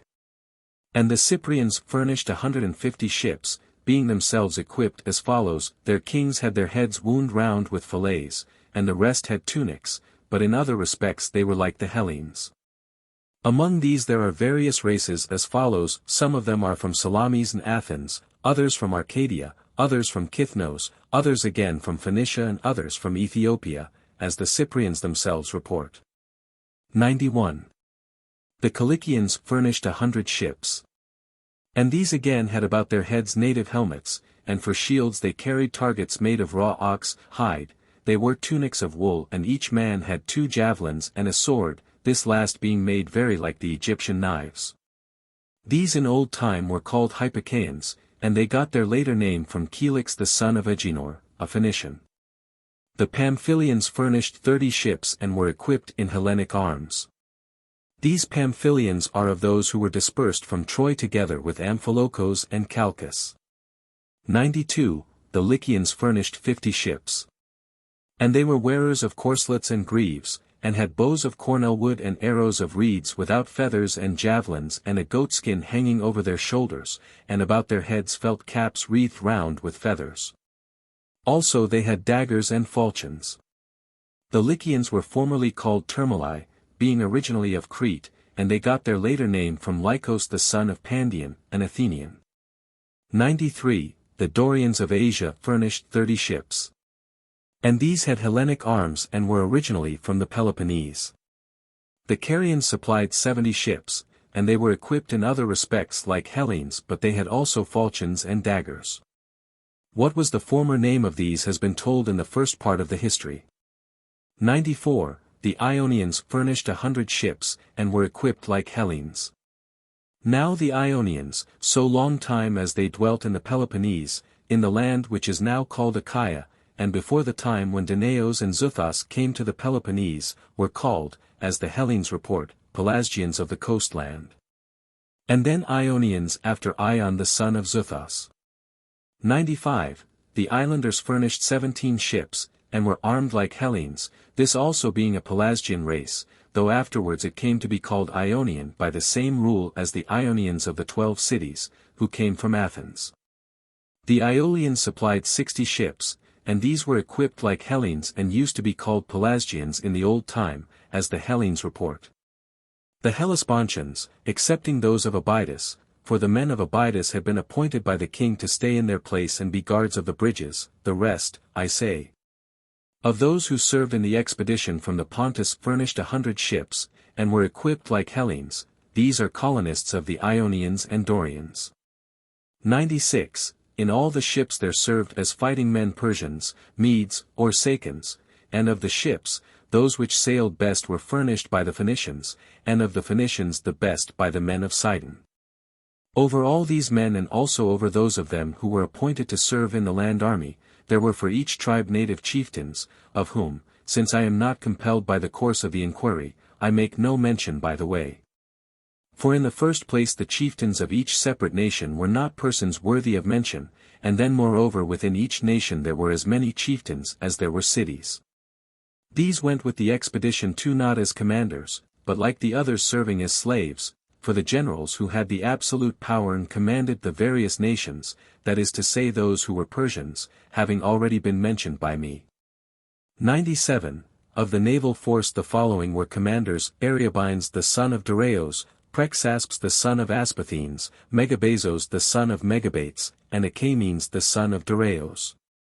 That is to say, of the Ionian and Carian force Ariobanes, who was the son of Dareios and of the daughter of Gobryas.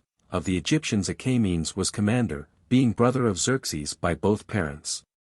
And of the rest of the armament the other two were in command, and galleys of 30 oars and of 50 oars, and light vessels, and long ships to carry horses had been assembled together, as it proved, to the number of 3,000. 98. Of those who sailed in the ships the men of most note after the commanders were these: of Sidon, Tetramnestos son of Anisos; of Tyre, Madon son of Cyramos; or Eratos, Murbelos son of Agbelos; of Cilicia, Cyanisus son of Oromedon; of Lycia, Kyberniscos son of Siccas; of Cyprus, Gorgos son of Xerxes and Timanac son of Timagoras; of Corea, Histieos son of Timnes, Pigres son of Hisildomus, and Damasithemos son of Candaules. 99.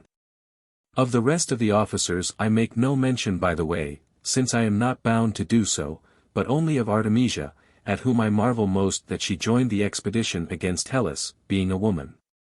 For after her husband died, she holding the power herself, although she had a son who was a young man, went on the expedition impelled by high spirit and manly courage, no necessity being laid upon her. Now her name, as I said, was Artemisia, and she was the daughter of Lygdames, and by descent she was of Halicarnassos on the side of her father, but of Crete by her mother. She was ruler of the men of Halicarnassos and Cos and Nisyros and Calydna, furnishing 5 ships. And she furnished ships which were of all the fleet reputed the best after those of the Sidonians, and of all his allies she set forth the best counsels to the king. Of the states of which I said that she was leader I declare the people to be all of Dorian race, those of Halicarnassos being Troezenians, and the rest Epidaurians. So far then I have spoken of the naval force. 100. Then when Xerxes had numbered the army, and it had been arranged in divisions, he had a mind to drive through it himself and inspect it, and afterwards he proceeded so to do. And driving through in a chariot by each nation, he inquired about them and his scribes wrote down the names, until he had gone from end to end both of the horse and of the foot. When he had done this, the ships were drawn down into the sea, and Xerxes changing from his chariot to a ship of Sidon sat down under a golden canopy and sailed along by the prows of the ships, asking of all just as he had done with the land army. And having the answers written down. And the captains had taken their ships out to a distance of about 400 feet from the beach and were staying them there. All having turned the prows of the ships towards the shore in an even line and having armed all the fighting men as for war.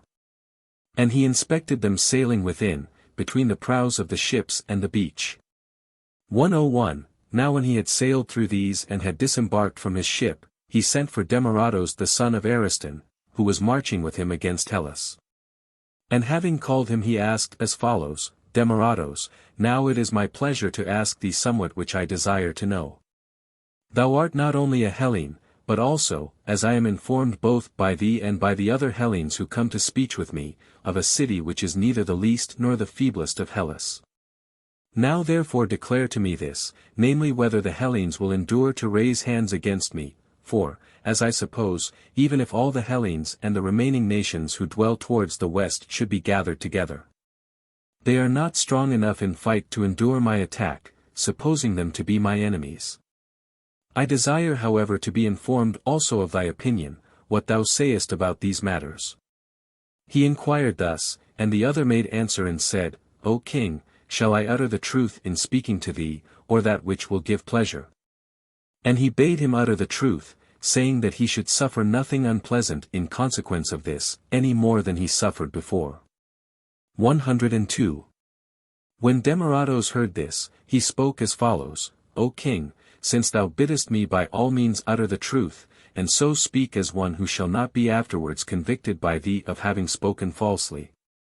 I say this, with Hellas poverty is ever an inbred growth, while valor is one that has been brought in, being acquired by intelligence and the force of law. And of it Hellas makes use ever to avert from herself not only poverty but also servitude to a master. Now I commend all the Hellenes who are settled in those Dorian lands, but this which I am about to say has regard not to Tal, but to the Lacedaemonians alone. Of these I say, first that it is not possible that they will ever accept thy terms, which carry with them servitude for Hellas. And next I say that they will stand against thee in fight, even if all the other Hellenes shall be of thy party, and as for numbers, ask now how many they are, that they are able to do this. For whether it chances that 1,000 of them have come out into the field, these will fight with thee, or if there be less than this, or again if there be more. 103. Xerxes hearing this laughed, and said, Demaratos, what a speech is this which thou hast uttered, saying that 1,000 men will fight with this vast army? Come tell me this, thou sayest that thou wert thyself king of these men. Wilt thou therefore consent forthwith to fight with 10 men? And yet if your state is such throughout as thou dost describe it, thou their king ought by your laws to stand in array against double as many as another man. That is to say, if each of them is a match for 10 men of my army, I expect of thee that thou shouldest be a match for 20. Thus would be confirmed the report which is made by thee, but if ye, who boast thus greatly are such men and in size so great only as the Hellenes who come commonly to speech with me, thyself included, then beware lest this which has been spoken prove but an empty vaunt. For come, let me examine it by all that is probable, how could 1,000 or 10,000 or even 50,000, at least if they were all equally free and were not ruled by one man, stand against so great an army? Since, as thou knowest, we shall be more than 1,000 coming about each one of them, supposing them to be in number 5,000. If indeed they were ruled by one man after our fashion, they might perhaps from fear of him become braver than it was their nature to be, or they might go compelled by the lash to fight with greater numbers, being themselves fewer in number. But if left at liberty, they would do neither of these things, and I for my part suppose that, even if equally matched in numbers, the Hellenes would hardly dare to fight with the Persians taken alone. With us however this of which thou speakest is found in single men, not indeed often, but rarely. For there are Persians of my spearmen who will consent to fight with 3 men of the Hellenes at once, but thou hast had no experience of these things and therefore thou speakest very much at random. 104. To this Demaratos replied, O king, from the first I was sure that if I uttered the truth I should not speak that which was pleasing to thee. Since however thou didst compel me to speak the very truth, I told thee of the matters which concern the Spartans. And yet how I am at this present time attached to them by affection thou knowest better than any. Seeing that first they took away from me the rank and privileges which came to me from my fathers, and then also they have caused me to be without native land and an exile, but thy father took me up and gave me livelihood and a house to dwell in. Surely it is not to be supposed likely that the prudent man will thrust aside friendliness which is offered to him, but rather that he will accept it with full contentment. And I do not profess that I am able to fight either with 10 men or with 2, nay, if I had my will, I would not even fight with 1. But if there were necessity or if the cause which urged me to the combat were a great one, I would fight most willingly with one of these men who says that he is a match for 3 of the Hellenes. So also the Lacedaemonians are not inferior to any men when fighting one by one, and they are the best of all men when fighting in a body, for though free, yet they are not free in all things, for over them is set law as a master, whom they fear much more even than thy people fear thee. It is certain at least that they do whatsoever that master commands. And he commands ever the same thing, that is to say, he bids them not flee out of battle from any multitude of men, but stay in their post and win the victory or lose their life. But if when I say these things I seem to thee to be speaking at random, of other things for the future I prefer to be silent, and at this time I spake only because I was compelled. May it come to pass however according to thy mind, O king. 105. He thus made answer, and Xerxes turned the matter to laughter and felt no anger, but dismissed him with kindness. Then after he had conversed with him, and had appointed Mascom son of Megadastes to be governor at this place Doriscos, removing the governor who had been appointed by Darius, Xerxes marched forth his army through Thrace to invade Hellas. 106.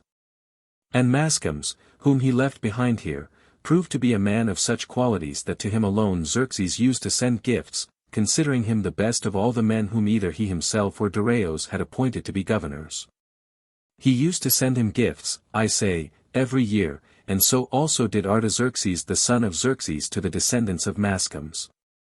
For even before this march governors had been appointed in Thrace and everywhere about the Hellespont.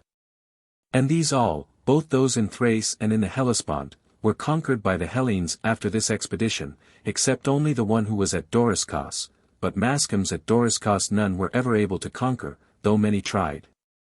For this reason the gifts are sent continually for him from the king who reigns over the Persians. 107. Of those however who were conquered by the Hellenes Xerxes did not consider any to be a good man except only Boges, who was at Ion, him he never ceased commending, and he honored very highly his children who survived him in the land of Persia.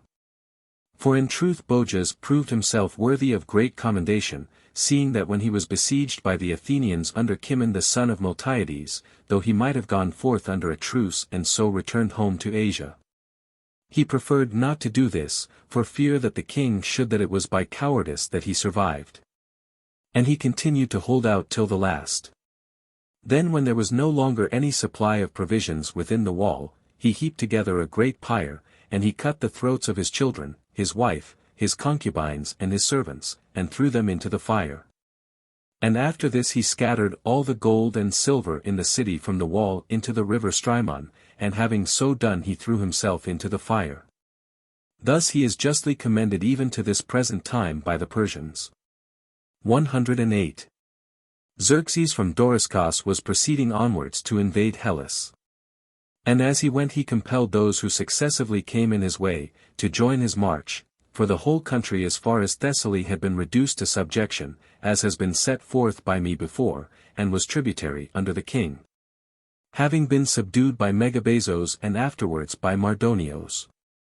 And he passed in his march from Doriscos first by the Samothracian strongholds, of which that which is situated furthest towards the west is a city called Mesambria. Next to this follows Stryme, a city of the Thasians, and midway between them flows the river Lissos, which at this time did not suffice when supplying its water to the army of Xerxes, but the stream failed. This country was in old time called Galaic, but now Bryantique, however by strict justice this also belongs to the Ciconians. 109. Having crossed over the bed of the river Lissos after it had been dried up, he passed by these Hellenic cities, namely Maroneia, Dicaea and Abdera. These I say he passed by, and also the following lakes of note lying near them, the Ismarian lake, lying between Maroneia and Stryme, the Bistonian lake near Dicaea, into which two rivers pour their waters, the Traos and the Compsantos. And at Abdera no lake indeed of any note was passed by Xerxes, but the river Nestos, which flows there into the sea.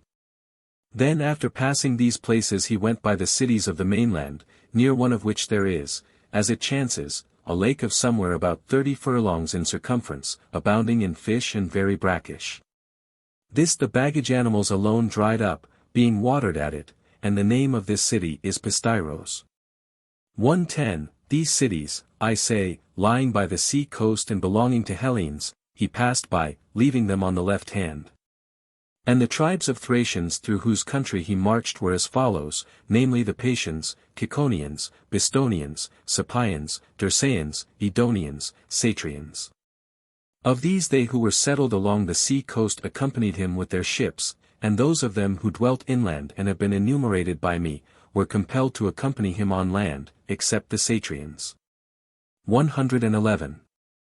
The Satrians however never yet became obedient to any man, so far as we know, but they remain up to my time still free, alone of all the Thracians. For they dwell in lofty mountains, which are covered with forest of all kinds and with snow, and also they are very skillful in war. These are they who possess the oracle of Dionysus, which oracle is on their most lofty mountains. Of the Satrians those who act as prophets of the temple are the Bessians. It is a prophetess who utters the oracles, as at Delphi, and beyond this there is nothing further of a remarkable character. 112.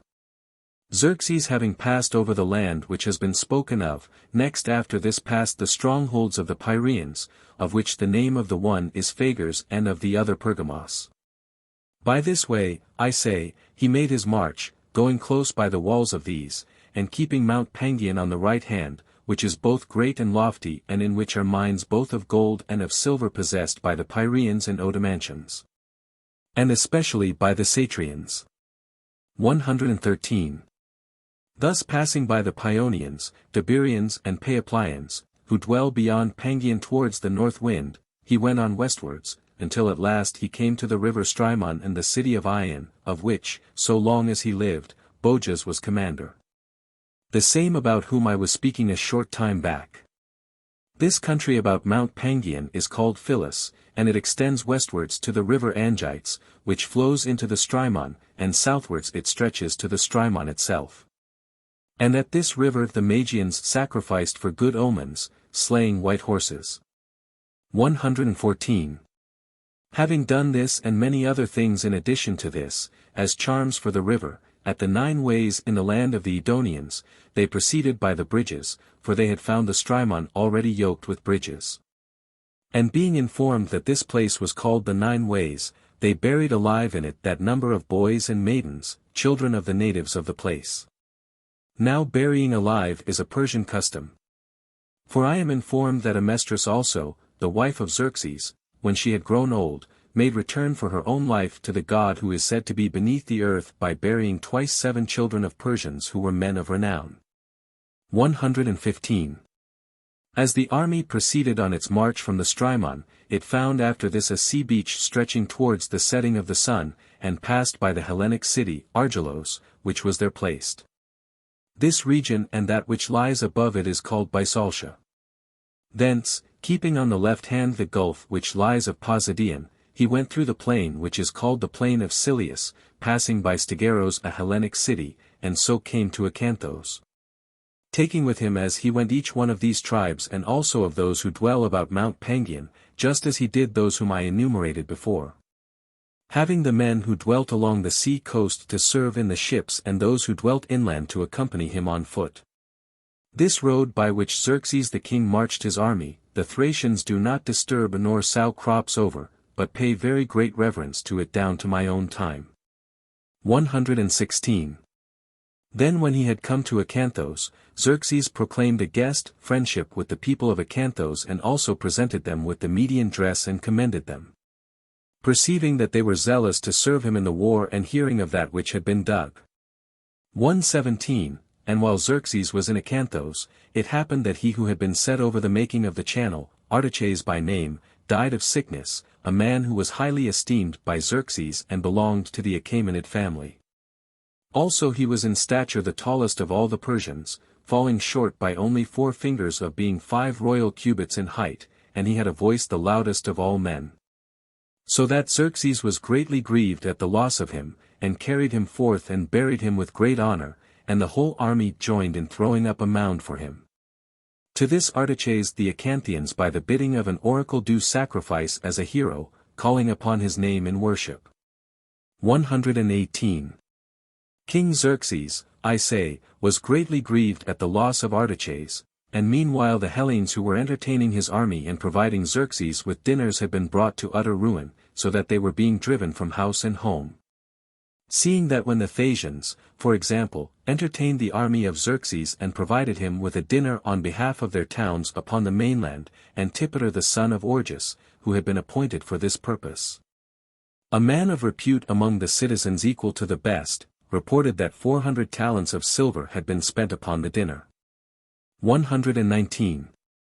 Just so or nearly so in the other cities also those who were set over the business reported the reckoning to be, for the dinner was given as follows, having been ordered a long time beforehand. And being counted by them a matter of great importance, in the first place, so soon as they heard of it from the heralds who carried round the proclamation, the citizens in the various cities distributed corn among their several households. And all continued to make wheat and barley meal for many months. Then they fed cattle, finding out and obtaining the finest animals for a high price, and they kept birds both of the land and of the water, in cages or in pools, all for the entertainment of the army. Then again they had drinking cups and mixing bowls made of gold and of silver, and all the other things which are placed upon the table, these were made for the king himself and for those who ate at his table. But for the rest of the army only the things appointed for food were provided. Then whenever the army came to any place, there was a tent pitched ready wherein Xerxes himself made his stay, while the rest of the army remained out in the open air.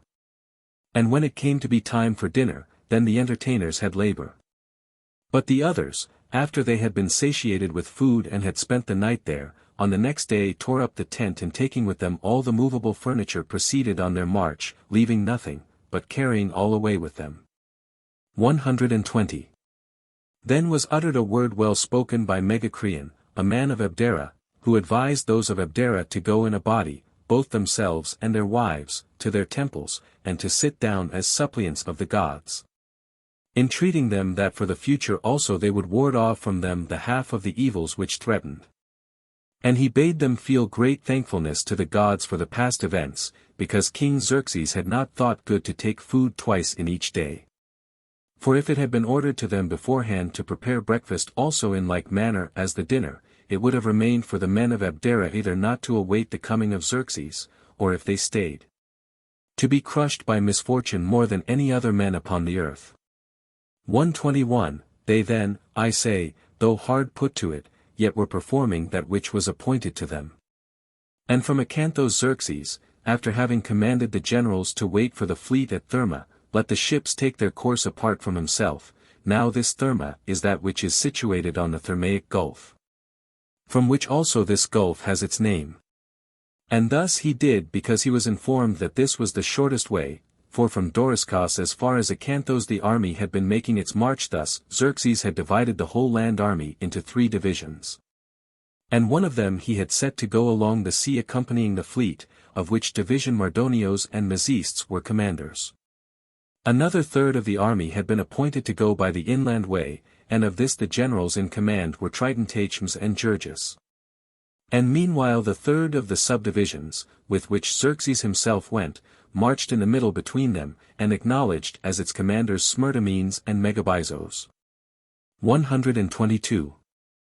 The fleet, when it was let go by Xerxes and had sailed right through the channel made in Athos, which went across to the gulf on which are situated the cities of Assa, Peloros, Singos and Sart, having taken up a contingent from these cities also, sailed thence with a free course to the Thermaic Gulf, and turning round Ampelos the headland of Tor, it left on one side the following Hellenic cities, from which it took up contingents of ships and men, namely Tor, Galepsos, Sirmile, Mechiberna, Olynthos. This region is called Sithonia. 123. And the fleet of Xerxes, cutting across from the headland of Ampelos to that of Canastron, which runs out furthest to sea of all Polymnia, took up their contingents of ships and men from Potidaea, Aphitis, Neapolis, Age, Tharambo, Skiwan, Mend and Sane, for these are the cities which occupy the region which now is called Polymnia, but was formerly called Phlegra. Then sailing along the coast of this country also the fleet continued its course towards the place which has been mentioned before, taking up contingents also from the cities which come next after Polymnia and border upon the Thermaic Gulf. And the names of them are these: Lepaxos, Cumbria, Lysae, Jagonos, Campsa, Smila, Ineia, and the region in which these cities are is called even to the present day Croesia. Then sailing from Ineia, with which name I brought to an end the list of the cities, at once the fleet came into the Thermaic Gulf and to the region of Mygdonia. And so it arrived at the aforesaid Therma and at the cities of Syndos and Calestra upon the river Axios. This river is the boundary between the land of Mygdonia and Bottiaea, of which district the narrow region which lies on the sea coast is occupied by the cities of Ichnai and Pella. 124. Now while his naval force was encamped about the river Axios and the city of Therma and the cities which lie between these two, waiting for the coming of the king, Xerxes and the land army were proceeding from Acanthos, cutting through the middle by the shortest way with a view to reaching Therma, and he was proceeding through Paeonia and Crestonia to the river Kydoros, which beginning from the land of the Crestonians, runs through the region of Mygdonia and comes out alongside of the marsh which is by the river Axios. 125. As he was proceeding by this way, lions attacked the camels which carried his provisions. For the lions used to come down regularly by night, leaving their own haunts, but they touched nothing else, neither beast of burden nor man, but killed the camels only, and I marvel what was the cause. And what was it that impelled the lions to abstain from all else and to attack the camels only, creatures which they had never seen before, and of which they had had no experience? 126. Now there are in these parts both many lions and also wild oxen, those that have the very large horns which are often brought into Hellas, and the limit within which these lions are found is on the one side the river Nestos, which flows through Abdera, and on the other the Aklos, which flows through Acarnania. For neither do the east of the Nestos, in any part of Europe before you come to this, would you see a lion, nor again in the remaining part of the continent to the west of the Achelos, but they are produced in the middle space between these rivers. 127. When Xerxes had reached Therma he established the army there. And his army encamping there occupied of the land along by the sea no less than this, beginning from the city of Therma and from Mygdonia it extended as far as the river Lydius and the Haliacmon, which form the boundary between the lands of Bottiaea and Macedonia, mingling their waters together in one and the same stream. The barbarians, I say, were encamped in these regions, and of the rivers which have been enumerated, only the river Kydoros flowing from the Crestonian land was insufficient for the drinking of the army and failed in its stream. 128. Then Xerxes seeing from Therma the mountains of Thessaly, Olympos and Ossa, that they were of very great height, and being informed that in the midst between them there was a narrow channel, through which flows the Peneus.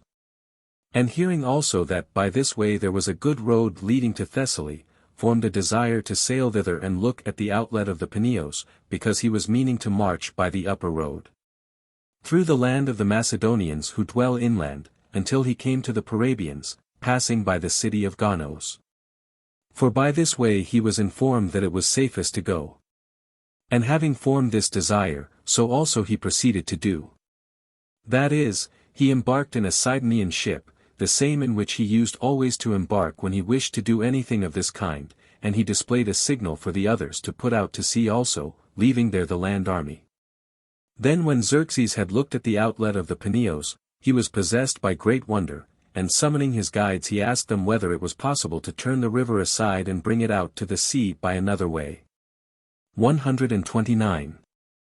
Now it is said that Thessaly was in old time a lake, being enclosed on all sides by very lofty mountains, for the parts of it which lie towards the east are shut in by the ranges of Pelion and Ossa, which join one another in their lower slopes. The parts towards the north wind by Olympos, those towards the west by Pindos and those towards the midday and the south wind by Othries. And the region in the midst, between these mountains which have been named, is Thessaly, forming as it were a hollow. Whereas then many rivers flow into it and among them these 5 of most note, namely Peneus, Apidanos, Onychonos, Enopius and Pamisos, these, which collect their waters from the mountains that enclose Thessaly round, and flow into this plain. With names separate each one, having their outflow into the sea by one channel and that a narrow one, first mingling their waters all together in one and the same stream. And so soon as they are mingled together, from that point onwards the Peneus prevails with its name over the rest and causes the others to lose their separate names.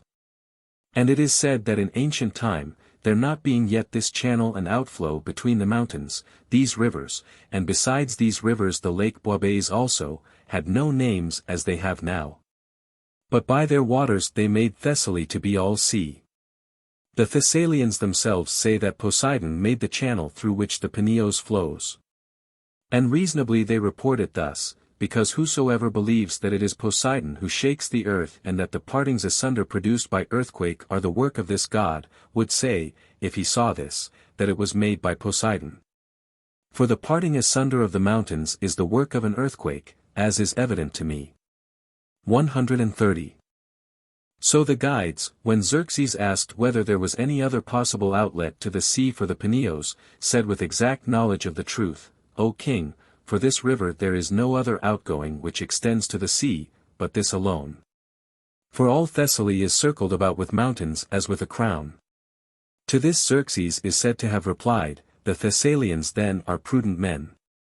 This it appears was that which they desired to guard against in good time when they changed their counsel, reflecting on this especially besides other things, namely that they had a country which, it appears, is easy to conquer and may quickly be taken, for it would have been necessary only to let the river flow over their land by making an embankment to keep it from going through the narrow channel and so diverting the course by which now it flows, in order to put all Thessaly under water except the mountains. This he said in reference to the sons of Aeolus, because they, being Thessalians, were the first of the Hellenes who gave themselves over to the king, for Xerxes thought that they offered him friendship on behalf of their whole nation. Having said thus and having looked at the place, he sailed back to Therma. 131. He then was staying in the region of Pieria many days, for the road over the mountains of Macedonia was being cut meanwhile by a third part of his army, that all the host might pass over by this way into the land of the Parabians. And now the heralds returned who had been sent to Hellas to demand the gift of earth, some empty-handed and others bearing earth and water. 132. And among those who gave that which was demanded were the following, namely the Thessalians, Dolopians, Aenianians, Parabians, Locrians, Magnesians, Malians, Achaeans of Thyotis, and Thebans, with the rest of the Boeotians also excepting the Thespians and Plataeans. Against these the Hellenes who took up war with the barbarian made an oath. And the oath was this, that whosoever being Hellenes had given themselves over to the Persian, not being compelled, these, if their own affairs should come to a good conclusion, they would dedicate as an offering to the god at Delphi. 133. Thus ran the oath which was taken by the Hellenes. Xerxes however had not sent to Athens or to Sparta heralds to demand the gift of earth, and for this reason, namely because at the former time when Darius had sent for this very purpose. The one people threw the men who made the demand into the pit and the others into a well, and bade them take from thence earth and water and bear them to the king. For this reason Xerxes did not send men to make this demand. And what evil thing came upon the Athenians for having done this to the heralds, I am not able to say, except indeed that their land and city were laid waste. But I do not think that this happened for that cause. 134. On the Lacedaemonians however the wrath fell of Talthybios, the herald of Agamemnon. For in Sparta there is a temple of Talthybios, and there are also descendants of Talthybios called Talthybiats, to whom have been given as a right all the missions of heralds which go from Sparta. And after this event it was not possible for the Spartans when they sacrificed to obtain favorable omens. This was the case with them for a long time. And as the Lacedaemonians were grieved and regarded it as a great misfortune, and general assemblies were repeatedly gathered together and proclamation made, asking if any one of the Lacedaemonians was willing to die for Sparta. At length Sperthias the son of Anaristos and Bules the son of Nicolaus, Spartans of noble birth and in wealth attaining to the first rank, voluntarily submitted to pay the penalty to Xerxes for the heralds of Darius which had perished at Sparta. Thus the Spartans sent these to the Medes to be put to death. 135. And not only the courage then shown by these men is worthy of admiration, but also the following sayings in addition, for as they were on their way to Susa they came to Hydarnes. Now Hydarnes was a Persian by race and commander of those who dwelt on the sea coasts of Asia. And he offered them hospitality and entertained them. And while they were his guests he asked them as follows, Lacedaemonians, why is it that ye flee from becoming friends to the king? For ye may see that the king knows how to honor good men, when ye look at me and at my fortunes. So also ye, Lacedaemonians, if ye gave yourselves to the king, since ye have the reputation with him already of being good men, would have ruled each one of you over Hellenic land by the gift of the king.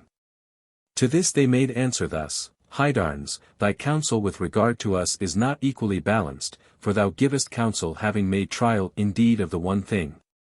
But being without experience of the other, thou knowest well what it is to be a slave, but thou hast never yet made trial of freedom, whether it is pleasant to the taste or no. For if thou shouldest make trial of it, thou wouldest then counsel us to fight for it not with spears only but also with axes. 136. Thus they answered Hydarnes. And then, after they had gone up to Susa and had come into the presence of the king, first when the spearmen of the guard commanded them and endeavored to compel them by force to do obeisance to the king by falling down before him. They said that they would not do any such deed, though they should be pushed down by them head foremost. For it was not their custom to do obeisance to a man, and it was not for this that they had come. Then when they had resisted this, next they spoke these words or words to this effect, O king of the Medes, the Lacedaemonians send us in place of the heralds who were slain in Sparta, to pay the penalty for their lives. When they said this, Xerxes moved by a spirit of magnanimity replied that he would not be like the Lacedaemonians. For they had violated the rules which prevailed among all men by slaying heralds, but he would not do that himself which he blamed them for having done, nor would he free the Lacedaemonians from their guilt by slaying these in return. 137.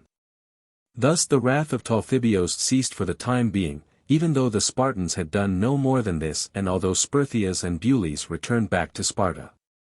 But a long time after this it was roused again during the war between the Peloponnesians and Athenians, as the Lacedaemonians report. This I perceive to have been most evidently the act of the deity, for in that the wrath of Talthybios fell upon messengers and did not cease until it had been fully satisfied, so much was but in accordance with justice. But that it happened to come upon the sons of these men who went up to the king on account of the wrath, namely upon Nicolaus the son of Bules and Anaristos the son of Sperthias, the same who conquered the men of Haliais, who came from Tiryns. By sailing into their harbor with a merchant ship filled with fighting men, by this it is evident to me that the matter came to pass by the act of the deity caused by this wrath. For these men, sent by the Lacedaemonians as envoys to Asia, having been betrayed by Sitox the son of Teres king of the Thracians and by Nymphodoros the son of Pythes a man of Abdera, were captured at Byzanti on the Hellespont. And then having been carried away to Attica they were put to death by the Athenians, and with them also Aristes the son of Adimantos the Corinthian. These things happened many years after the expedition of the king. And I return now to the former narrative. 138. Now the march of the king's army was in name against Athens, but in fact it was going against all Hellas, and the Hellenes being informed of this long before were not all equally affected by it. For some of them having given earth and water to the Persian had confidence, supposing that they would suffer no hurt from the barbarian. While others not having given were in great terror, seeing that there were not ships existing in Hellas which were capable as regards number of receiving the invader in fight. And seeing that the greater part of the states were not willing to take up the war, but adopted readily the side of the Medes. 139. And here I am compelled by necessity to declare an opinion which in the eyes of most men would seem to be invidious, but nevertheless I will not abstain from saying that which I see evidently to be the truth. If the Athenians had been seized with fear of the danger which threatened them and had left their land, or again, without leaving their land, had stayed and given themselves up to Xerxes, none would have made any attempt by sea to oppose the king. If then none had opposed Xerxes by sea, it would have happened on the land somewhat thus: even if many tunics of walls had been thrown across the isthmus by the Peloponnesians, the Lacedaemonians would have been deserted by their allies. Not voluntarily but of necessity, since these would have been conquered city after city by the naval force of the barbarian, and so they would have been left alone, and having been left alone and having displayed great deeds of valor, they would have met their death nobly. Either they would have suffered this fate, or before this, seeing the other Hellenes also taking the side of the Medes, they would have made an agreement with Xerxes. And thus in either case Hellas would have come to be under the rule of the Persians, for as to the good to be got from the walls thrown across the isthmus, I am unable to discover what it would have been, when the king had command of the sea. As it is however, if a man should say that the Athenians proved to be the saviors of Hellas, he would not fail to hit the truth. For to whichever side these turned, to that the balance was likely to incline, and these were they who, preferring that Hellas should continue to exist in freedom, roused up all of Hellas which remained, so much, that is, as had not gone over to the Medes, and, after the gods at least, these were they who repelled the king. Nor did fearful oracles, which came from Delphi and cast them into dread, induce them to leave Hellas, but they stayed behind and endured to receive the invader of their land. 140. For the Athenians had sent men to Delphi to inquire and were preparing to consult the oracle. And after these had performed the usual rites in the sacred precincts, when they had entered the sanctuary and were sitting down there, the Pythian prophetess, whose name was Aristonica, uttered to them this oracle. Why do ye sit, O ye wretched? Flee thou to the uttermost limits, leaving thy home and the heights of the wheel-round city behind thee. Lo, there remaineth now nor the head nor the body in safety. Neither the feet below nor the hands nor the middle are left thee. All are destroyed together. For fire and the passionate war god, urging the Syrian car to speed, doth hurl them to ruin. Not thine alone, he shall cause many more great strongholds to perish. Yes, many temples of gods to the ravening fire shall deliver. Temples which stand now surely with sweat of their terror downstreaming, quaking with dread, and lo, from the topmost roof to the pavement, dark blood trickles, forecasting the dire unavoidable evil. Forth with you, forth from the shrine, and steep your soul in the sorrow. 141. Hearing this, the men who had been sent by the Athenians to consult the oracle were very greatly distressed.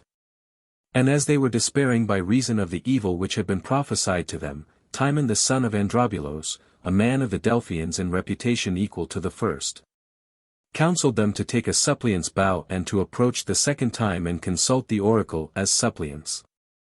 The Athenians did as he advised and said, Lord, we pray thee utter to us some better oracle about our native land, having respect to these suppliant bows which we have come to thee bearing.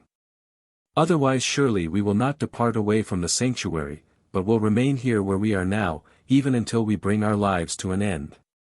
When they spoke these words, the prophetess gave them a second oracle as follows. "Pallas cannot prevail to appease great Zeus in Olympos. Though she with words very many and wiles close-woven entreat him. But I will tell thee this more, and will clench it with steel adamantine. Then when all else shall be taken, whatever the boundary of Cecrops holdeth within, and the dark ravines of divinest Kithaeron. A bulwark of wood at the last Zeus grants to the Trito-born goddess. Soul to remain unwasted, which thee and thy children shall profit. Stay thou not there for the horsemen to come and the footmen unnumbered. Stay thou not still for the host from the mainland to come, but retire thee. Turning thy back to the foe, for yet thou shalt face him hereafter. Salamis, thou the divine, thou shalt cause sons of women to perish. Or when the grain is scattered or when it is gathered together." 142, This seemed to them to be, as in truth it was, a milder utterance than the former one. Therefore they had it written down and departed with it to Athens, and when the messengers after their return made report to the people, many various opinions were expressed by persons inquiring into the meaning of the oracle, and among them these. Standing most in opposition to one another, some of the elder men said they thought that the god had prophesied to them that the Acropolis should survive. For the Acropolis of the Athenians was in old time fenced with a thorn hedge. And they conjectured accordingly that this saying about the bulwark of wood referred to the fence. Others on the contrary said that the god meant by this their ships, and they advised to leave all else and get ready these. Now they who said that the ships were the bulwark of wood were shaken in their interpretation by the two last verses which the prophetess uttered. Salamis, thou the divine, thou shalt cause sons of women to perish. Or when the grain is scattered or when it is gathered together. In reference to these verses the opinions of those who said that the ships were the bulwark of wood were disturbed. For the interpreters of oracles took these to mean that it was fated for them, having got ready for a sea fight, to suffer defeat round about Salamis. 143. Now there was one man of the Athenians who had lately been coming forward to take a place among the first, whose name was Themistocles, called son of Neocles. This man said that the interpreters of oracles did not make right conjecture of the whole, and he spoke as follows, saying that if these words that had been uttered referred really to the Athenians, he did not think it would have been so mildly expressed in the oracle, but rather thus, Salamis, thou the merciless, instead of Salamis, thou the divine. At least if its settlers were destined to perish round about it, but in truth the oracle had been spoken by the god with reference to the enemy, if one understood it rightly. And not to the Athenians, therefore he counseled them to get ready to fight a battle by sea, for in this was their bulwark of wood. When Themistocles declared his opinion thus, the Athenians judged that this was to be preferred by them rather than the advice of the interpreters of oracles, who bade them not make ready for a sea fight. Nor in short raise their hands at all in opposition, but leave the land of Attica and settle in some other. 144. Another opinion too of Themistocles before this one proved the best at the right moment, when the Athenians, having got large sums of money in the public treasury, which had come into them from the mines which are at Laurion, were intending to share it among themselves, taking each in turn the sum of 10 drachmas. Then Themistocles persuaded the Athenians to give up this plan of division and to make for themselves with this money 200 ships for the war. Meaning by that the war with the Aeginetans, for this war having arisen proved in fact the salvation of Hellas at that time, by compelling the Athenians to become a naval power. And the ships, not having been used for the purpose for which they had been made, thus proved of service at need to Hellas. These ships then, I say, the Athenians had already, having built them beforehand, and it was necessary in addition to these to construct others. They resolved then, when they took counsel after the oracle was given, to receive the barbarian invading Hellas with their ships in full force, following the commands of the god, in combination with those of the Hellenes who were willing to join them. 145. These oracles had been given before to the Athenians, and when those Hellenes who had the better mind about Hellas came together to one place, and considered their affairs and interchanged assurances with one another. Then deliberating together they thought it well first of all things to reconcile the enmities and bring to an end the wars which they had with one another. Now there were wars engaged between others also, and especially between the Athenians and the Aeginetans. After this, being informed that Xerxes was with his army at Sardis, they determined to send spies to Asia to make observation of the power of the king. And moreover they resolved to send envoys to Argos to form an alliance against the Persian, and to send others to Sicily to Gelon the son of Danamenes and also to Corcyra, to urge them to come to the assistance of Hellas, and others again to Crete. For they made it their aim that if possible the Hellenic race might unite in one, and that they might join all together and act towards the same end, since dangers were threatening all the Hellenes equally. Now the power of Gelon was said to be great, far greater than any other Hellenic power. 146. When they had thus resolved, they reconciled their enmities and then sent first 3 men as spies to Asia. These having come to Sardis and having got knowledge about the king's army, were discovered, and after having been examined by the generals of the land army were being led off to die. For these men, I say, death had been determined. But Xerxes, being informed of this, found fault with the decision of the generals and sent some of the spearmen of his guard, enjoining them, if they should find the spies yet alive, to bring them to his presence. So having found them yet surviving they brought them into the presence of the king.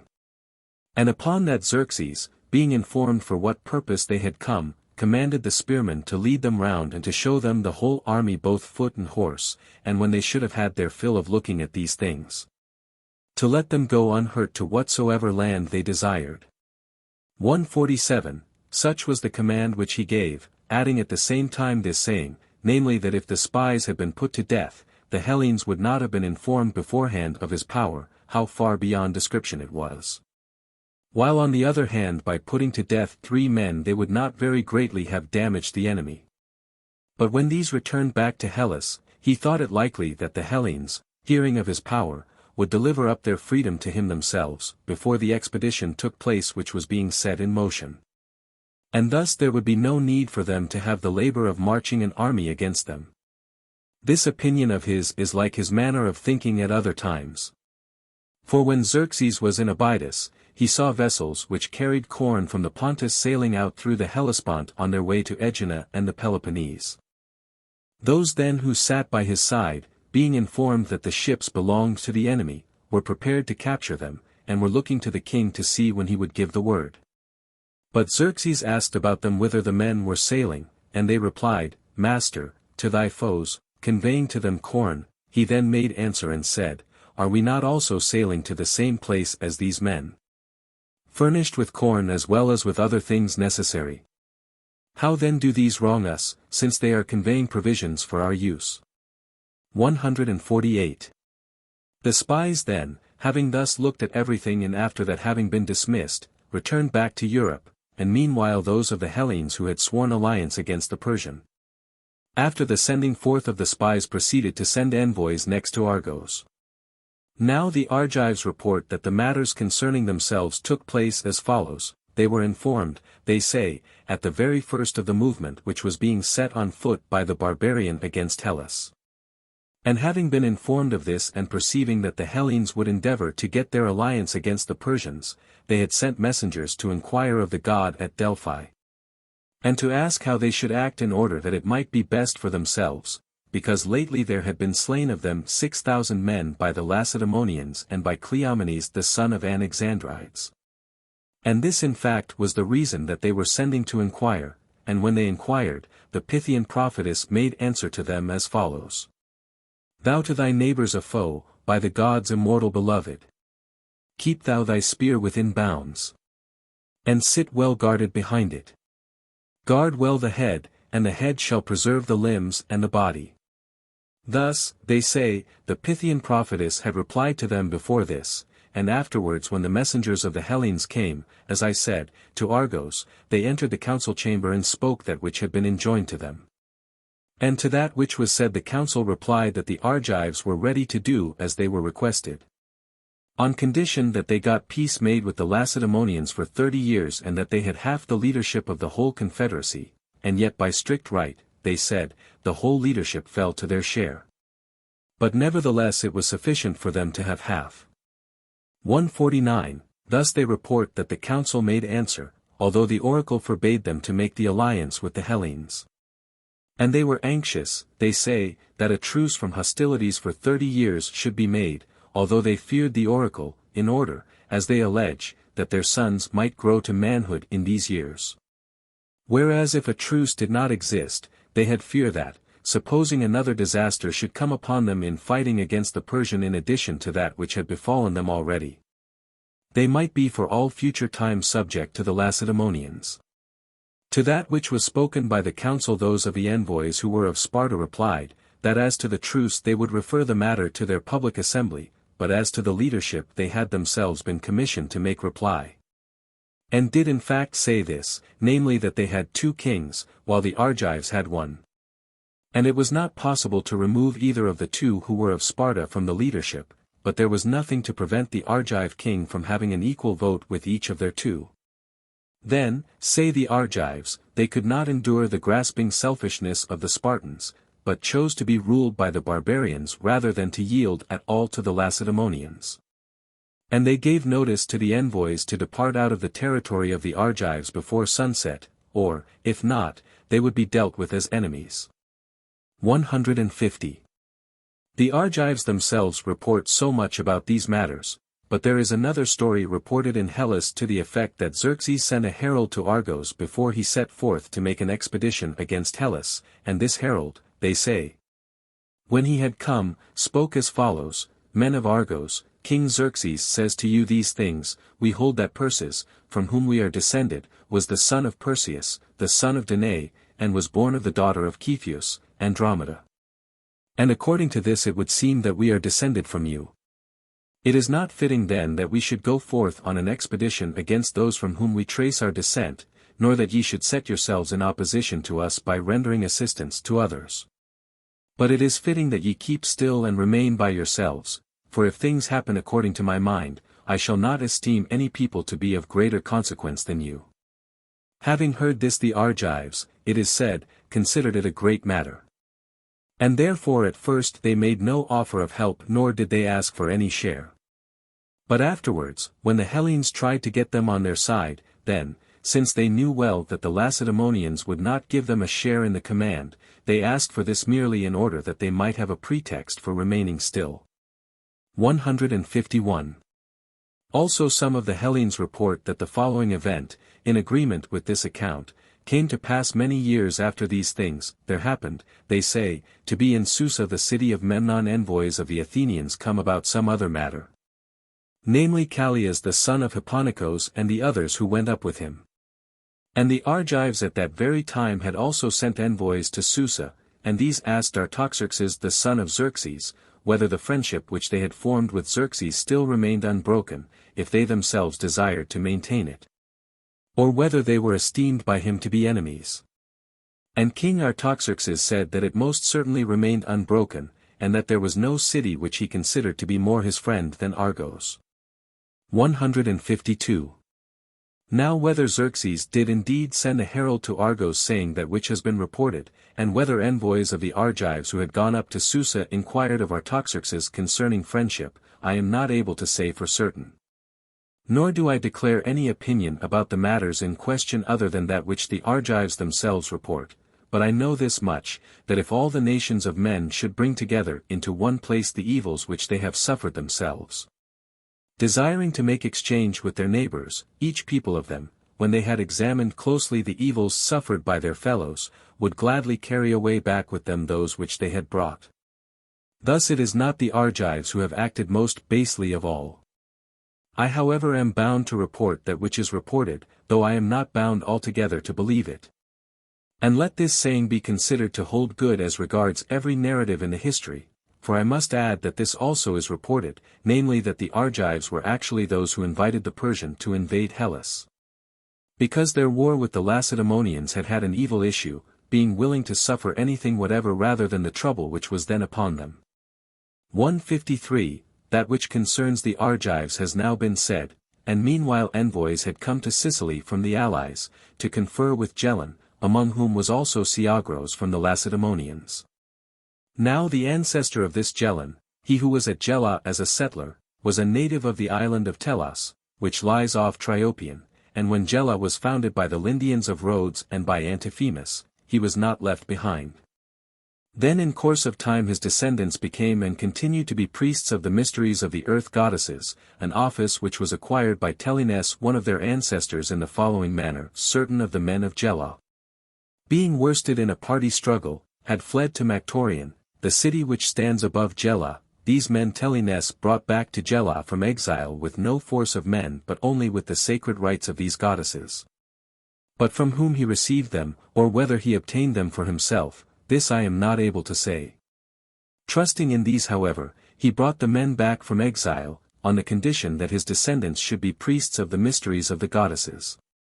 To me it has caused wonder also that Telines should have been able to perform so great a deed, considering that which I am told.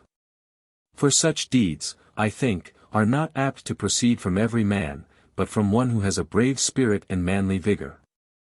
Whereas Telines is said by the dwellers in Sicily to have been on the contrary a man of effeminate character and rather poor spirit. 154.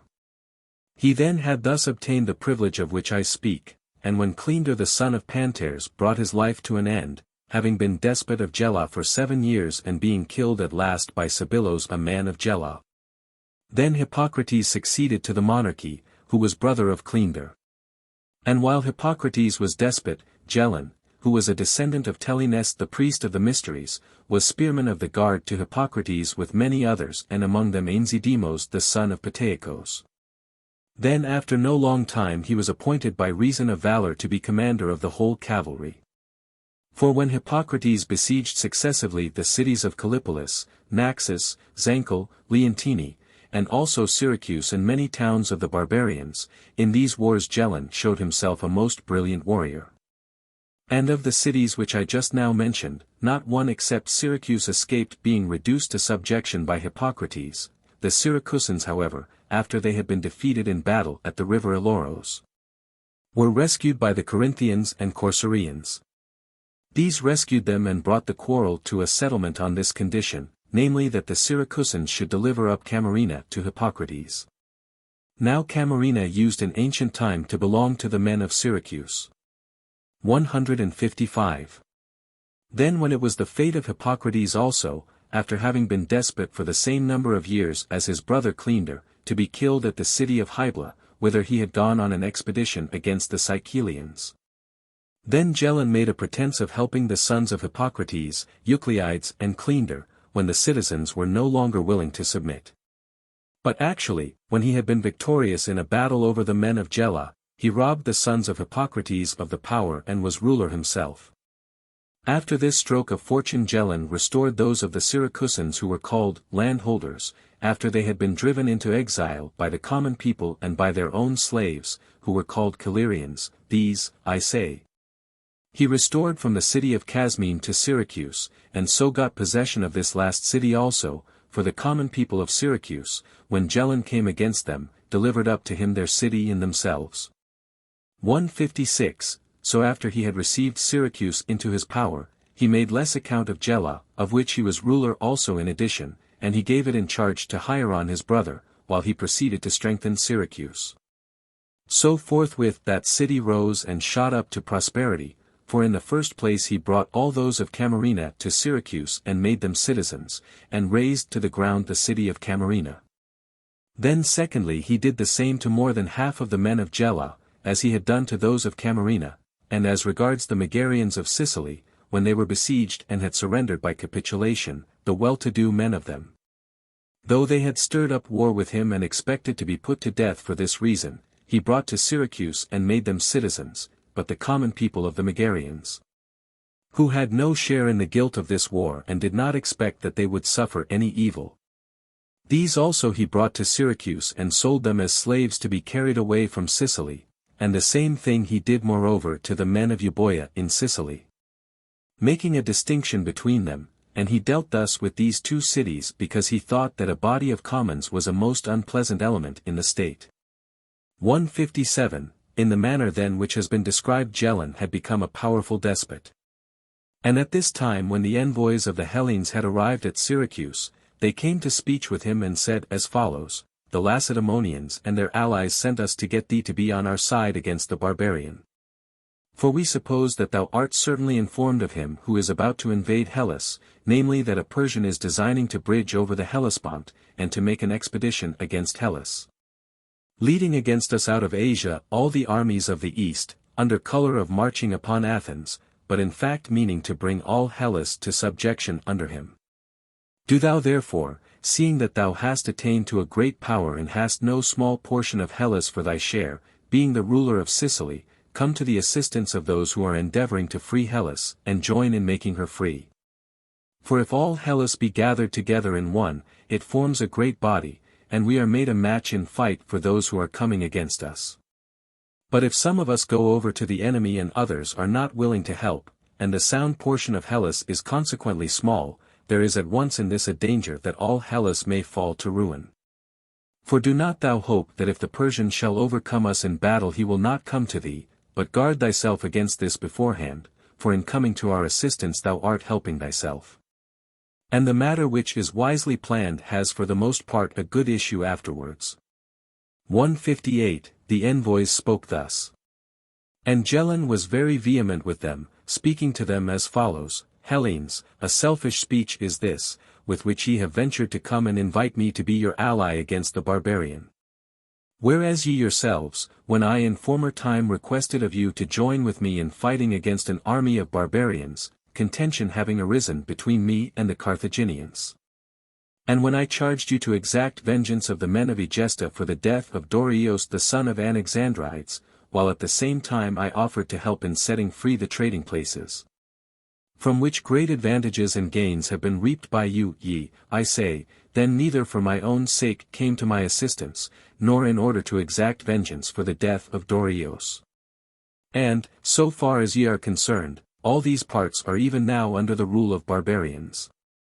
But since it turned out well for us and came to a better issue, now that the war has come round and reached you, there has at last arisen in your minds a recollection of Gelon. However, though I have met with contempt at your hands, I will not act like you. But I am prepared to come to your assistance, supplying 200 triremes and 20,000 hoplites, with 2,000 horsemen, 2,000 bowmen, 2,000 slingers and 2,000 light-armed men to run beside the horsemen. And moreover I will undertake to supply corn for the whole army of the Hellenes, until we have finished the war.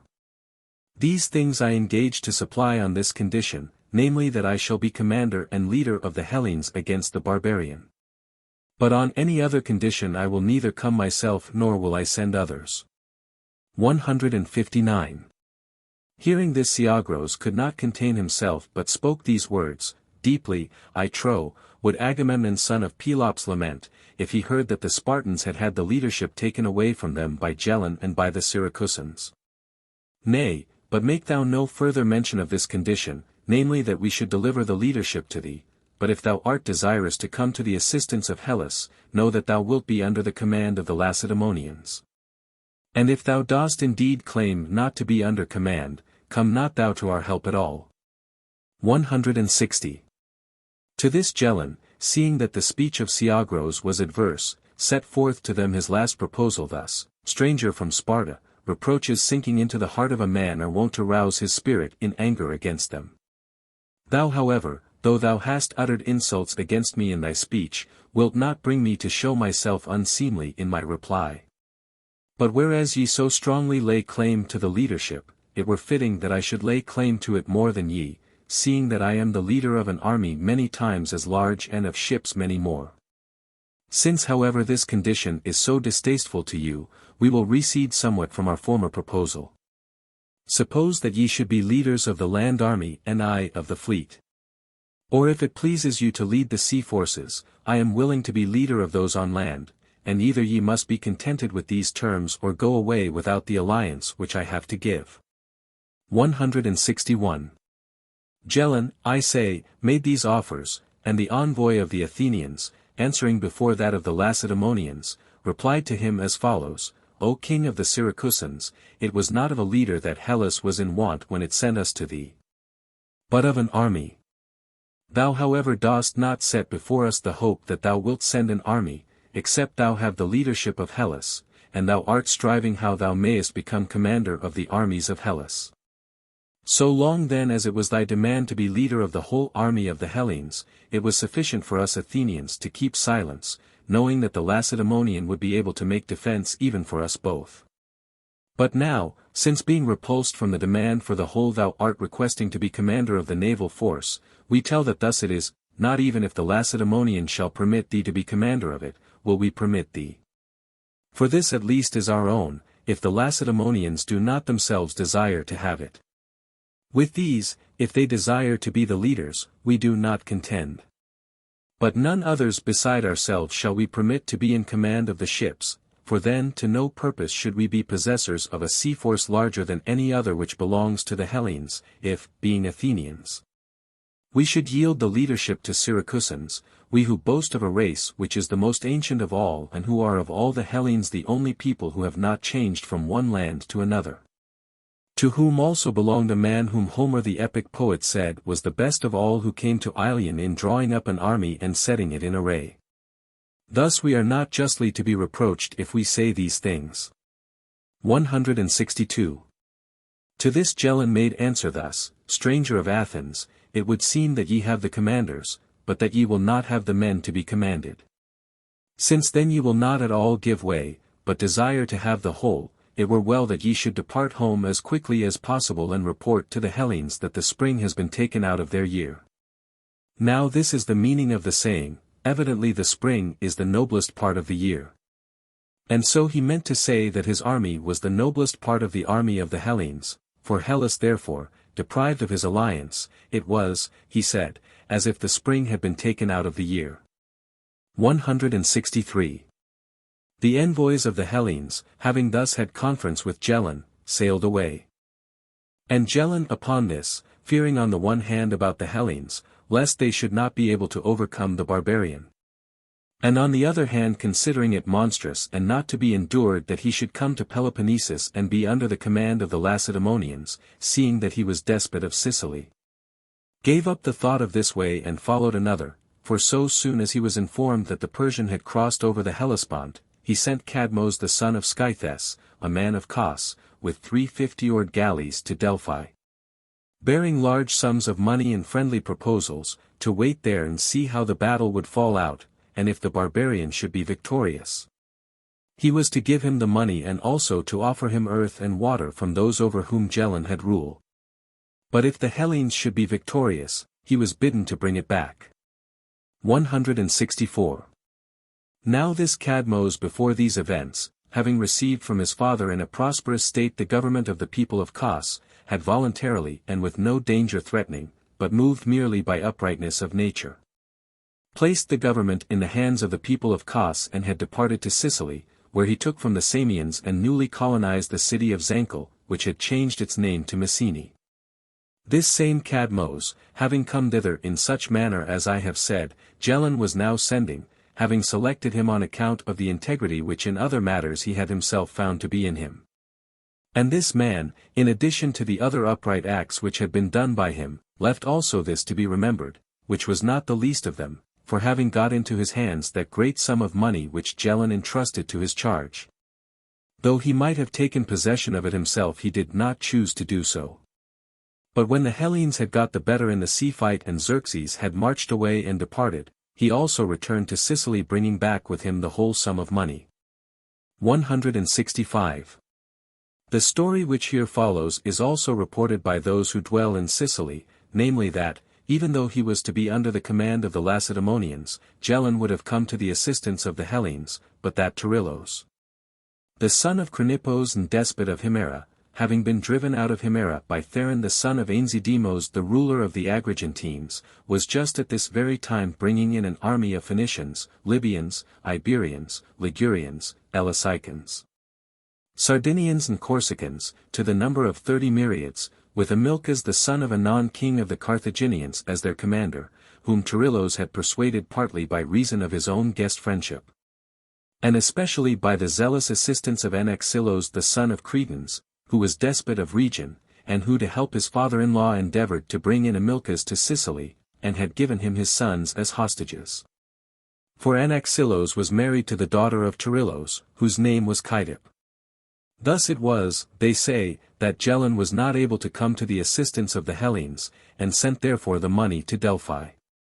166. In addition to this they report also that, as it happened, Gelon and Theron were victorious over Amilcas the Carthaginian on the very same day when the Hellenes were victorious at Salamis over the Persian. And this Amilcas, who was a Carthaginian on the father's side but on the mother's Syracusan, and who had become king of the Carthaginians by merit, when the engagement took place and he was being worsted in the battle, disappeared, as I am informed. For neither alive nor dead did he appear again anywhere upon the earth, though Gelon used all diligence in the search for him. 167. Moreover there is also this story reported by the Carthaginians themselves, who therein relate that which is probable in itself. Namely that while the barbarians fought with the Hellenes in Sicily from the early morning till late in the afternoon, for to such a length the combat is said to have been protracted. During this time Amilcas was remaining in the camp and was making sacrifices to get good omens of success, offering whole bodies of victims upon a great pyre, and when he saw that there was a rout of his own army, he being then, as it chanced, in the act of pouring a libation over the victims, threw himself into the fire, and thus he was burnt up and disappeared.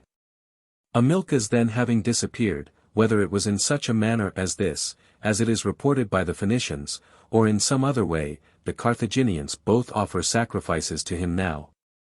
And also they made memorials of him then in all the cities of their colonies, and the greatest in Carthage itself. 168. So far of the affairs of Sicily, and as for the Corcyraeans, they made answer to the envoys as follows, afterwards acting as I shall tell, for the same men who had gone to Sicily endeavored also to obtain the help of these, saying the same things which they said to Gelon. And the Corcyraeans at the time engaged to send a force and to help in the defense, declaring that they must not permit Hellas to be ruined without an effort on their part, for if it should suffer disaster, they would be reduced to subjection from the very first day. But they must give assistance so far as lay in their power. Thus speciously they made reply. But when the time came to send help, they manned 60 ships, having other intentions in their minds, and after making much difficulty they put out to sea and reached Peloponnese. And then near Pylos and Tenaron in the land of the Lacedaemonians they kept their ships at anchor, waiting, as Gelon did, to see how the war would turn out, for they did not expect that the Hellenes would overcome, but thought that the Persian would gain the victory over them with ease and be ruler of all Hellas.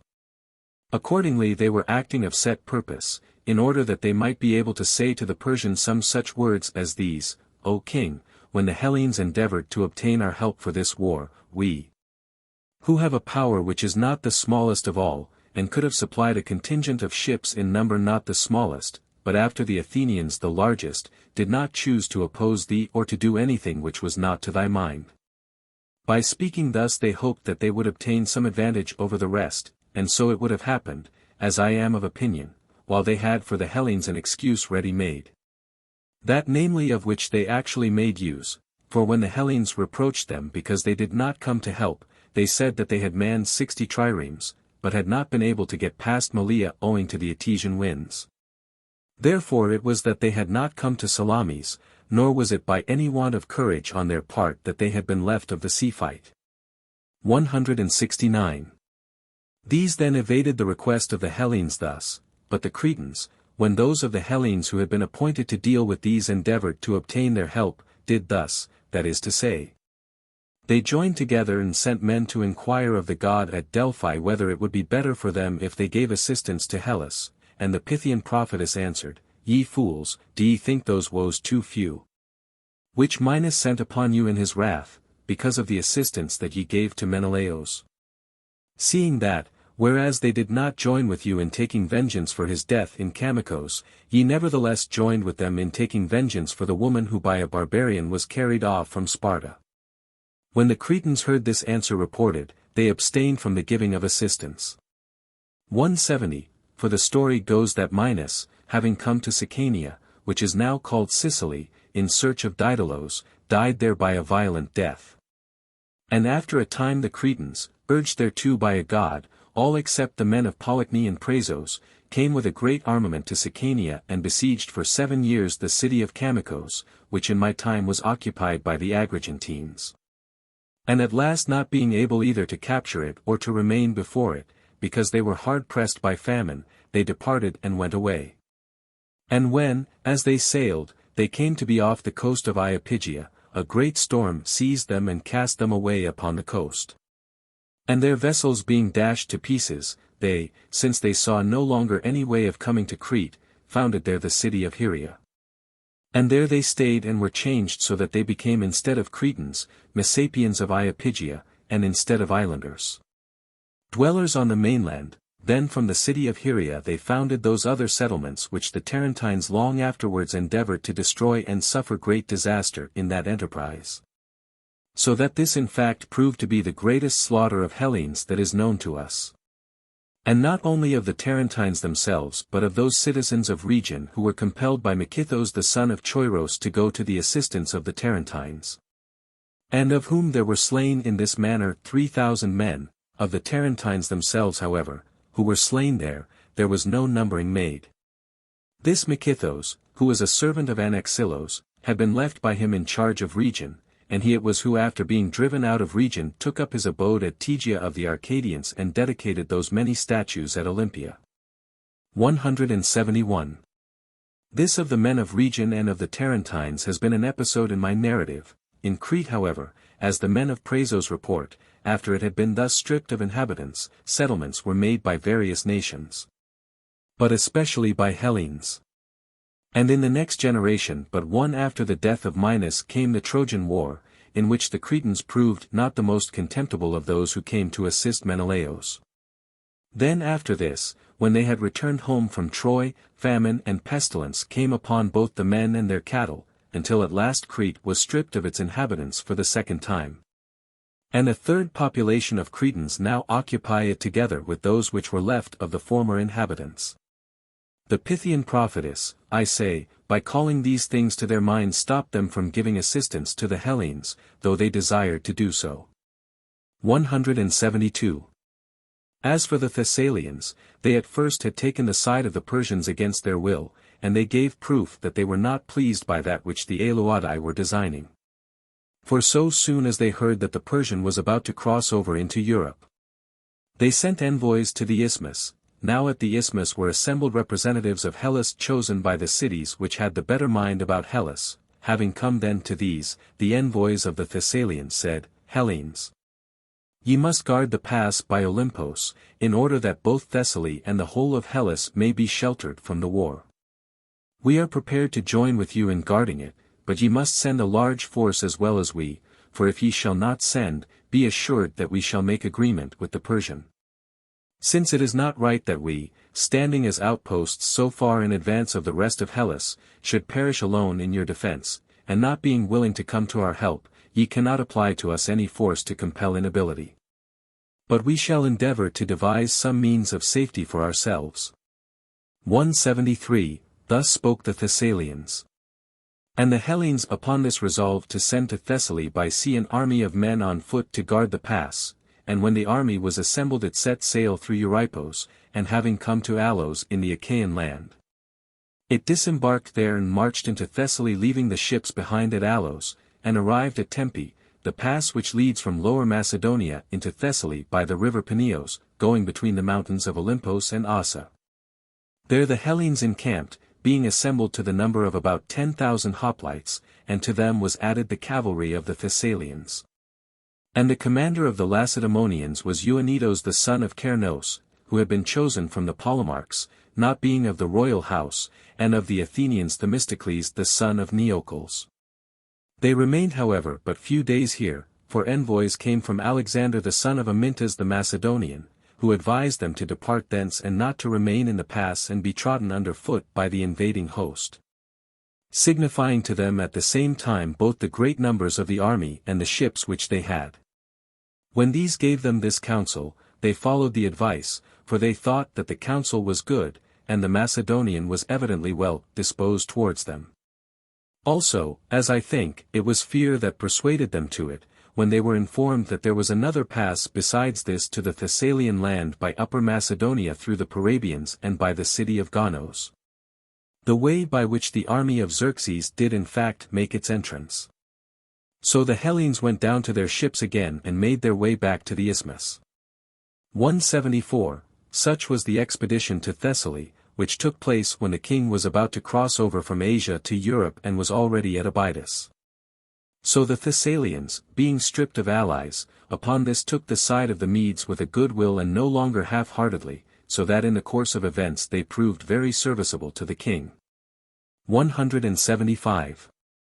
When the Hellenes had returned to the isthmus, they deliberated, having regard to that which had been said by Alexander, where and in what regions they should set the war on foot, and the opinion which prevailed was to guard the pass at Thermopylae.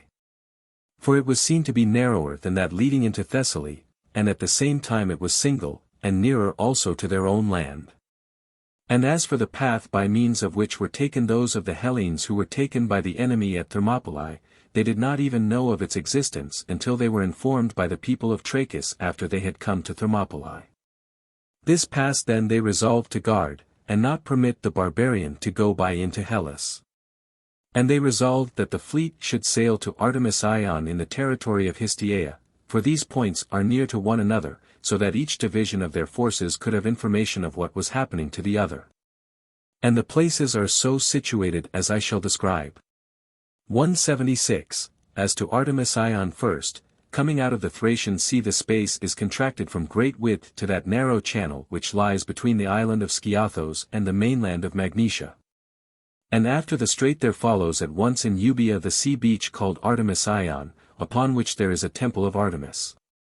Then secondly the passage into Hellas by Trachis is, where it is narrowest, but 50 feet wide. It is not here however that the narrowest part of this whole region lies, but in front of Thermopylae and also behind it. Consisting of a single wheel track only both by Alpanoi, which lies behind Thermopylae, and again by the river Phoenix near the town of Anthela there is no space but a single wheel track only, and on the west of Thermopylae there is a mountain which is impassable and precipitous, rising up to a great height and extending towards the range of Oit, while on the east of the road the sea with swampy pools succeeds at once. In this passage there are hot springs, which the natives of the place call the pots, and an altar of Heracles is set up near them. Moreover a wall had once been built at this pass, and in old times there was a gate set in it. Which wall was built by the Phocians, who were struck with fear because the Thessalians had come from the land of the Thesprotians to settle in the Aeolian land, the same which they now possess. Since then the Thessalians, as they supposed, were attempting to subdue them, the Phocians guarded themselves against this beforehand. And at that time they let the water of the hot springs run over the passage, that the place might be converted into a ravine, and devised every means that the Thessalians might not make invasion of their land. Now the ancient wall had been built long before, and the greater part of it was by that time in ruins from lapse of time. The Hellenes however resolved to set it up again, and at this spot to repel the barbarian from Hellas, and very near the road there is a village called Alpanoi, from which the Hellenes counted on getting supplies. 177. These places then the Hellenes perceived to be such as their purpose required. For they considered everything beforehand and calculated that the barbarians would not be able to take advantage either of superior numbers or of cavalry. And therefore they resolved here to receive the invader of Hellas, and when they were informed that the Persian was in Pieria, they broke up from the isthmus and set forth for the campaign, some going to Thermopylae by land, and others making for Artemis Ion by sea. 178, the Hellenes, I say, were coming to the rescue with speed, having been appointed to their several places, and meanwhile the men of Delphi consulted the oracle of the god on behalf of themselves and on behalf of Hellas, being struck with dread. And a reply was given them that they should pray to the winds, for these would be powerful helpers of Hellas in fight. So the Delphians, having accepted the oracle, first reported the answer which had been given them to those of the Hellenes who desired to be free. And having reported this to them at a time when they were in great dread of the barbarian, they laid up for themselves an immortal store of gratitude. Then after this the men of Delphi established an altar for the winds in Thuia. Where is the sacred enclosure of Thuia the daughter of Cephisos, after whom moreover this place has its name. And also they approached them with sacrifices. 179.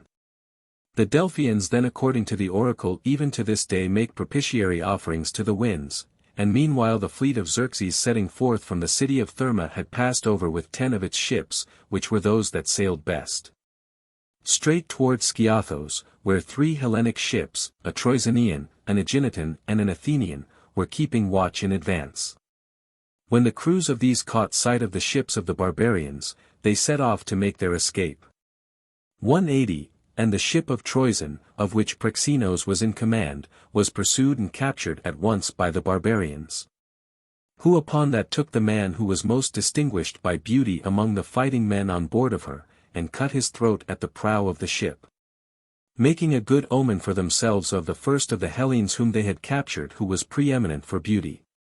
The name of this man who was sacrificed was Leon, and perhaps he had also his name to thank in some degree for what befell him. 181. The ship of Aegina however, of which Asinides was master, even gave them some trouble to capture it, seeing that Pythias the son of Iscanus served as a fighting man on board of her, who proved himself a most valiant man on this day. For when the ship was being taken, he held out fighting until he was hacked all to pieces, and as when he had fallen he did not die, but had still breath in him, the Persians who served as fighting men on board the ships, because of his valor used all diligence to save his life, both applying unguents of myrrh to heal his wounds and also wrapping him up in bands of the finest linen. And when they came back to their own main body, they showed him to all the army, making a marvel of him and giving him good treatment, but the rest whom they had taken in this ship they treated as slaves. 182. 2 of the 3 ships, I say, were captured thus. But the third, of which Formos an Athenian was master, ran ashore in its flight at the mouth of the river Peneos, and the barbarians got possession of the vessel but not of the crew.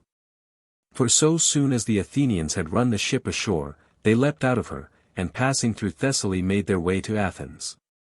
183, of these things the Hellenes who were stationed at Artemis-Ion were informed by fire signals from Skiathos. And being informed of them and being struck with fear, they removed their place of anchorage from Adermision to Chalkis, intending to guard the Euripos, but leaving at the same time watchers by day on the heights of Euboea. Of the 10 ships of the barbarians 3 sailed up to the reef called Myrmex, which lies between Skiathos and Magnesia. And when the barbarians had there erected a stone pillar, which for that purpose they brought to the reef, they set forth with their main body from Therma, the difficulties of the passage having now been cleared away. And sailed thither with all their ships, having let 11 days go by since the king set forth on his march from Therma. Now of this reef lying exactly in the middle of the fairway they were informed by Pammon of Skyros. Sailing then throughout the day the barbarians accomplished the voyage to Sepias in Magnesia and to the sea beach which is between the city of Casthanea and the headland of Sepias. 184. So far as this place and so far as Thermopylae the army was exempt from calamity. And the number was then still, as I find by computation, this, of the ships which came from Asia, which were 1,207. The original number of the crews supplied by the several nations I find to have been 24 myriads and also in addition to them 1,400. If one reckons at the rate of 200 men to each ship, and on board of each of these ships there served as fighting men, besides the fighting men belonging to its own nation in each case, 30 men who were Persians, Medes, or Sacans. And this amounts to 3 myriads 6,210 in addition to the others. I will add also to this and to the former number the crews of the 50-oared galleys, assuming that there were 80 men, more or less, in each one. Of these vessels there were gathered together, as was before said, 3,000, it would follow therefore that there were in them 24 myriads of men. This was the naval force which came from Asia, amounting in all to 51 myriads and also 7,610 in addition.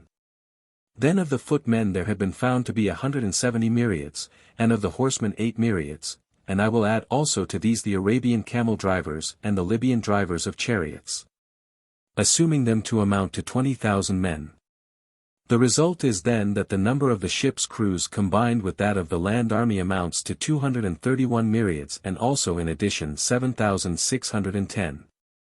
This is the statement of the army which was brought up out of Asia itself, without counting the attendants which accompanied it or the corn transports and the men who sailed in these. 185. There is still to be reckoned, in addition to all this which has been summed up, the force which was being led from Europe, and of this we must give a probable estimate. The Hellenes of Thrace and of the islands which lie off the coast of Thrace supplied 120 ships. From which ships there results a sum of 24,000 men, and as regards the land force which was supplied by the Thracians, Paeonians, Eordians, Bottiaeans, the race which inhabits Chalkidike, the Brygians, Pyrians, Macedonians, Parabians, Aenianians, Dolopians, Magnesians, Achaeans, and all those who dwell in the coast region of Thrace, of these various nations I estimate that there were 30 myriads. These myriads then added to those from Asia make a total sum of 264 myriads of fighting men and in addition to these 1,610. 186. Such being the number of this body of fighting men, the attendants who went with these and the men who were in the small vessels which carried corn, and again in the other vessels which sailed with the army. These I suppose were not less in number but more than the fighting men. I assume them to be equal in number with these, and neither at all more nor less, and so, being supposed equal in number with the fighting body, they make up the same number of myriads as they. Thus 528 myriads 3,220 was the number of men whom Xerxes son of Darius led as far as Sepias and Thermopylae. 187, this is the number of the whole army of Xerxes. But of the women who made bread for it, and of the concubines and eunuchs no man can state any exact number, nor again of the draught animals and other beasts of burden or of the Indian hounds, which accompanied it. Could any one state the number by reason of their multitude, so that it does not occur to me to wonder that the streams of some rivers should have failed them, but I wonder rather how the provisions were sufficient to feed so many myriads. For I find on computation that if each man received a quart of wheat every day and nothing more, there would be expended every day 11 myriads of medimnoi and 340 medimnoi besides, and here I am not reckoning anything for the women, eunuchs, baggage, animals, or dogs. Of all these men, amounting to so many myriads, not one was for beauty and stature more worthy than Xerxes himself to possess this power. 188.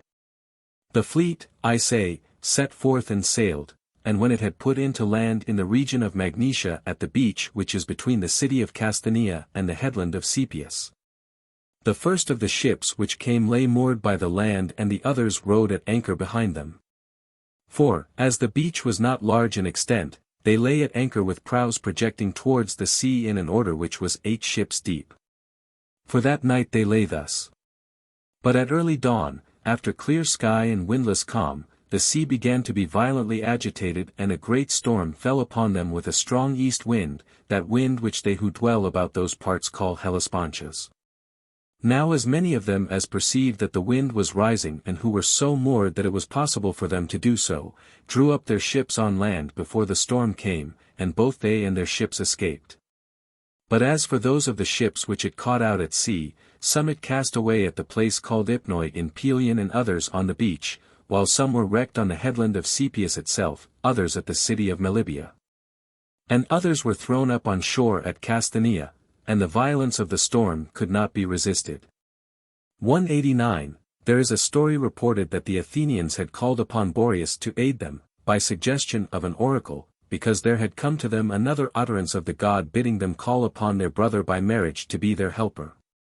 Now according to the story of the Hellenes Boreas has a wife who is of Attica, or Athlia the daughter of Erechtheus. By reason of this affinity, I say, the Athenians, according to the tale which has gone abroad, conjectured that their brother by marriage was Boreas, and when they perceived the wind rising, as they lay with their ships at Chalkis in Euboea. Or even before that, they offered sacrifices and called upon Boreas and Orithuia to assist them and to destroy the ships of the barbarians, as they had done before round about Mount Athos. Whether it was for this reason that the wind Boreas fell upon the barbarians while they lay at anchor, I am not able to say. But however that may be, the Athenians report that Boreas had come to their help in former times, and that at this time he accomplished those things for them of which I speak. And when they had returned home they set up a temple dedicated to Boreas by the river Ilissos. 190. In this disaster the number of the ships which were lost was not less than 400, according to the report of those who state the number which is lowest, with men innumerable and an immense quantity of valuable things. Insomuch that to Amenocles the son of Cretans, a Magnesian who held lands about Sepius, this shipwreck proved very gainful. For he picked up many cups of gold which were thrown up afterwards on the shore, and many also of silver, and found treasure chests which had belonged to the Persians, and made acquisition of other things of gold more than can be described.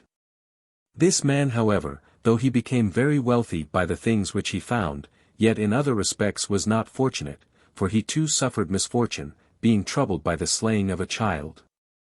191. Of the corn transplants and other vessels which perished there was no numbering made.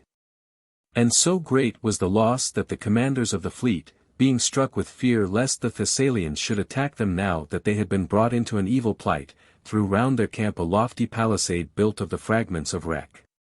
For the storm continued during 3 days. But at last the Magians, making sacrifice of victims and singing incantations to appease the wind by enchantments, and in addition to this, offering to Thetis and the Nereids, caused it to cease on the 4th day. Or else for some other reason it abated of its own will. Now they offered sacrifice to Thetis, being informed by the Ionians of the story that she was carried off from the place by Peleus, and that the whole headland of Sepius belonged to her and to the other Nereids. 192. The storm then had ceased on the 4th day, and meanwhile the day-watchers had run down from the heights of Euboea on the day after the first storm began, and were keeping the Hellenes informed of all that had happened as regards the shipwreck. They then, being informed of it, prayed first to Poseidon the Saviour and poured libations, and then they hastened to go back to Artemis Ion, expecting that there would be but a very few ships of the enemy left to come against them. 193. They, I say, came for the second time and lay with their ships about Artemis Ion, and from that time even to this they preserve the use of the surname, Saviour, for Poseidon. Meanwhile the barbarians, when the wind had ceased and the swell of the sea had calmed down, drew their ships into the sea and sailed on along the shore of the mainland.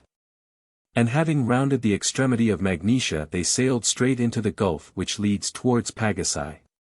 In this Gulf of Magnesia there is a place where it is said that Heracles was left behind by Jason and his comrades, having been sent from the Argo to fetch water. At the time when they were sailing for the fleece to Aia in the land of Colchis, for from that place they designed, when they had taken in water, to loose their ship into the open sea. And from this the place has come to have the name Aphetai.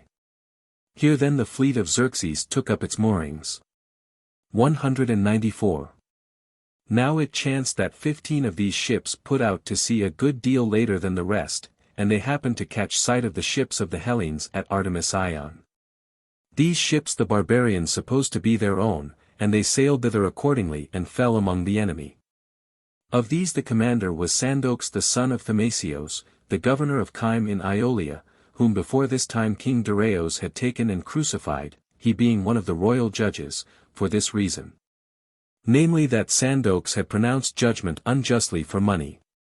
So then after he was hung up, Darius reckoned and found that more good services had been done by him to the royal house than were equal to his offences.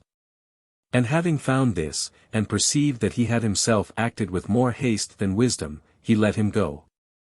Thus he escaped from King Darius, and did not perish but survived. Now, however, when he sailed in toward the Hellenes, he was destined not to escape the second time. For when the Hellenes saw them sailing up, perceiving the mistake which was being made, they put out against them and captured them without difficulty. 195. Sailing in one of these ships Eratolus was captured, the despot of Alabanda in Curia, and in another the Paphian commander Penthelos son of Demeneus, who brought 12 ships from Paphos. But had lost 11 of them in the storm which had come on by Sepias, and now was captured sailing in towards Artemisium with the one which had escaped.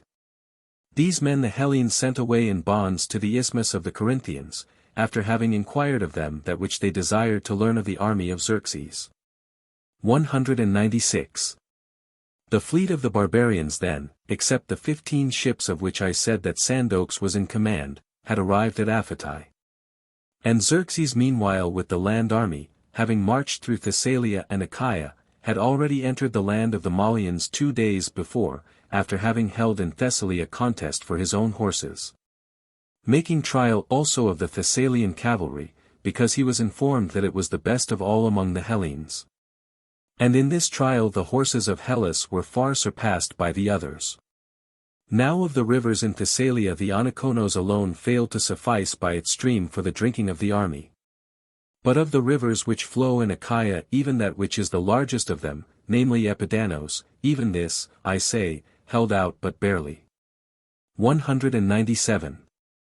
When Xerxes had reached Alos of Achaia, the guides who gave him information of the way, wishing to inform him fully of everything, reported to him a legend of the place, the things, namely, which have to do with the temple of Zeus Laphistos. How Athamas the son of Iolos contrived death for Phrixos, having taken counsel with Ino, and after this how by command of an oracle the Achaeans proposed to his descendants the following tasks to be performed, whosoever is the eldest of this race. On him they lay an injunction that he is forbidden to enter the city hall, and they themselves keep watch. Now the city hall is called by the Achaeans the hall of the people, and if he enter it, it may not be that he shall come forth until he is about to be sacrificed. They related moreover in addition to this, that many of these who were about to be sacrificed had before now run away and departed to another land, because they were afraid. And if afterwards in course of time they returned to their own land and were caught, they were placed in the city hall, and they told how the man is sacrificed all thickly covered with wreaths. And with what form of procession he is brought forth to the sacrifice.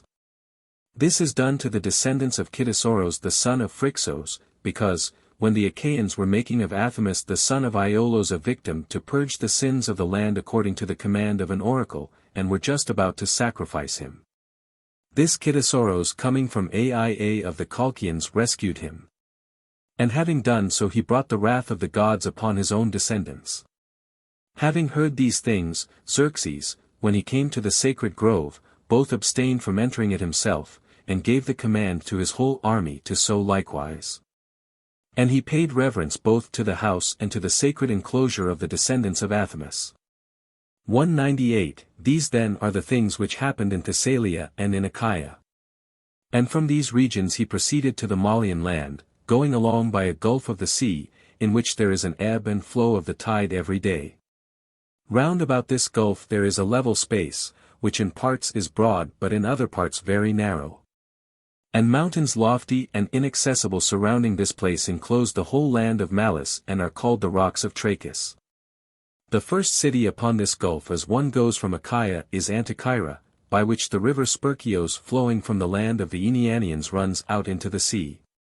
At a distance of 20 furlongs or thereabouts from this river there is another, of which the name is Dirus. This is said to have appeared that it might bring assistance to Heracles when he was burning. Then again at a distance of 20 furlongs from this there is another river called Melas. 199. From this river Melas the city of Trachis is distant 5 furlongs, and here, in the parts where Trachis is situated, is even the widest portion of all this district, as regards the space from the mountains to the sea. For the plain has an extent of 22,000 plethra. In the mountain range which encloses the land of Trachis there is a cleft to the south of Trachis itself. And through this cleft the river Asopos flows, and runs along by the foot of the mountain. 200. There is also another river called Phoenix, to the south of the Asopos, of no great size, which flowing from these mountains runs out into the Asopos. And that the river Phoenix is the narrowest place, for here has been constructed a road with a single wheel track only. Then from the river Phoenix it is a distance of 15 furlongs to Thermopylae. And in the space between the river Phoenix and Thermopylae there is a village called Anthela, by which the river Asopos flows, and so runs out into the sea. And about this village there is a wide space in which is set up a temple dedicated to Demeter of the Amphictyons, and there are seats for the Amphictyonic counselors and a temple dedicated to Amphictyon himself. 201. King Xerxes, I say, was encamped within the region of Trachis in the land of the Malians, and the Hellenes within the pass. This place is called by the Hellenes in general Thermopylae, but by the natives of the place and those who dwell in the country round it is called Pylae. Both sides then were encamped hereabout, and the one had command of all that lies beyond Trachis in the direction of the north wind, and the others of that which tends towards the south wind and the midday on this side of the continent. 202. These were the Hellenes who awaited the attack of the Persian in this place, of the Spartans 300 hoplites. Of the men of Tegea and Mantinea 1,000, half from each place, from Orchomenos in Arcadia 120, and from the rest of Arcadia 1,000 of the Arcadians so many. From Corinth 400, from Phlius 200, and of the men of Mycene 80, these were they who came from the Peloponnese, and from the Boeotians 700 of the Thespians, and of the Thebans 400. 203. In addition to these the Locrians of Opus had been summoned to come in their full force, and of the Phocians 1,000, for the Hellenes had of themselves sent a summons to them, saying by messengers that they had come as forerunners of the others. That the rest of the allies were to be expected every day, that their sea was safely guarded, being watched by the Athenians and the Aeginetans and by those who had been appointed to serve in the fleet. And that they need fear nothing, for he was not a god, they said, who was coming to attack Hellas, but a man. And there was no mortal, nor would be any, with those fortunes evil had not been mingled at his very birth, and the greatest evils for the greatest men. Therefore he also who was marching against them, being mortal, would be destined to fail of his expectation. They accordingly, hearing this, came to the assistance of the others at Trachis. 204.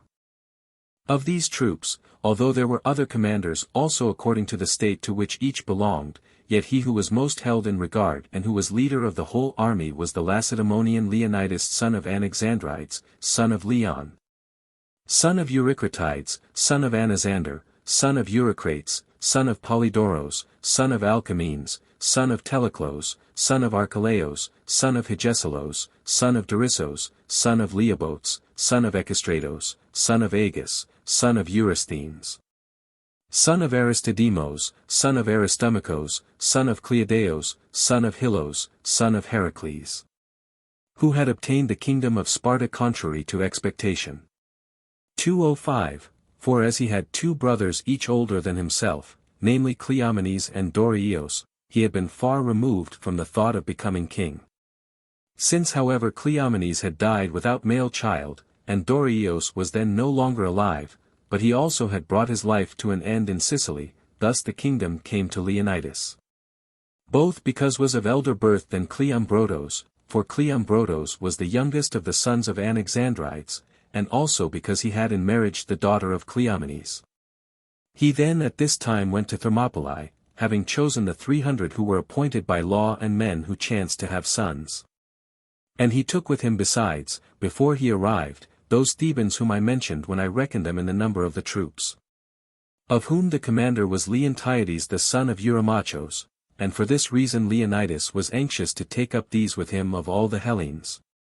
Namely because accusations had been strongly brought against them that they were taking the side of the Medes. Therefore he summoned them to the war, desiring to know whether they would send troops with them or whether they would openly renounce the alliance of the Hellenes, and they sent men, having other thoughts in their mind the while. 206. These with Leonidas the Spartans had sent out first, in order that seeing them the other allies might join in the campaign, and for fear that they also might take the side of the Medes, if they heard that the Spartans were putting off their action. Afterwards, however, when they had kept the festival, for the festival of the Carnea stood in their way, They intended then to leave a garrison in Sparta and to come to help in full force with speed, and just so also the rest of the allies had thought of doing themselves. For it chanced that the Olympic festival fell at the same time as these events. Accordingly, since they did not suppose that the fighting in Thermopylae would so soon be decided, they sent only the forerunners of their force. 207. These, I say, had intended to do thus, and meanwhile the Hellenes at Thermopylae, when the Persian had come near to the pass, were in dread, and deliberated about making retreat from their position.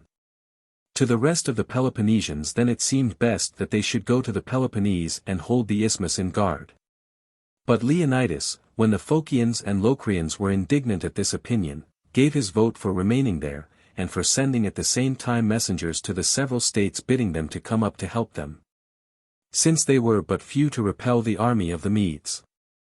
208. As they were thus deliberating, Xerxes sent a scout on horseback to see how many they were in number and what they were doing. For he had heard while he was yet in Thessaly that there had been assembled in this place a small force, and that the leaders of it were Lacedaemonians together with Leonidas, who was of the race of Heracles. And when the horsemen had ridden up towards their camp, he looked upon them and had a view not indeed of the whole of their army, for of those which were posted within the wall, which they had repaired and were keeping a guard. It was not possible to have a view, but he observed those who were outside, whose station was in front of the wall. And it chanced at that time that the Lacedaemonians were they who were posted outside. So then he saw some of the men practicing athletic exercises and some combing their long hair, and as he looked upon these things he marveled, and at the same time he observed their number, and when he had observed all exactly, he rode back unmolested, for no one attempted to pursue him and he found himself treated with much indifference. And when he returned he reported to Xerxes all that which he had seen. 209.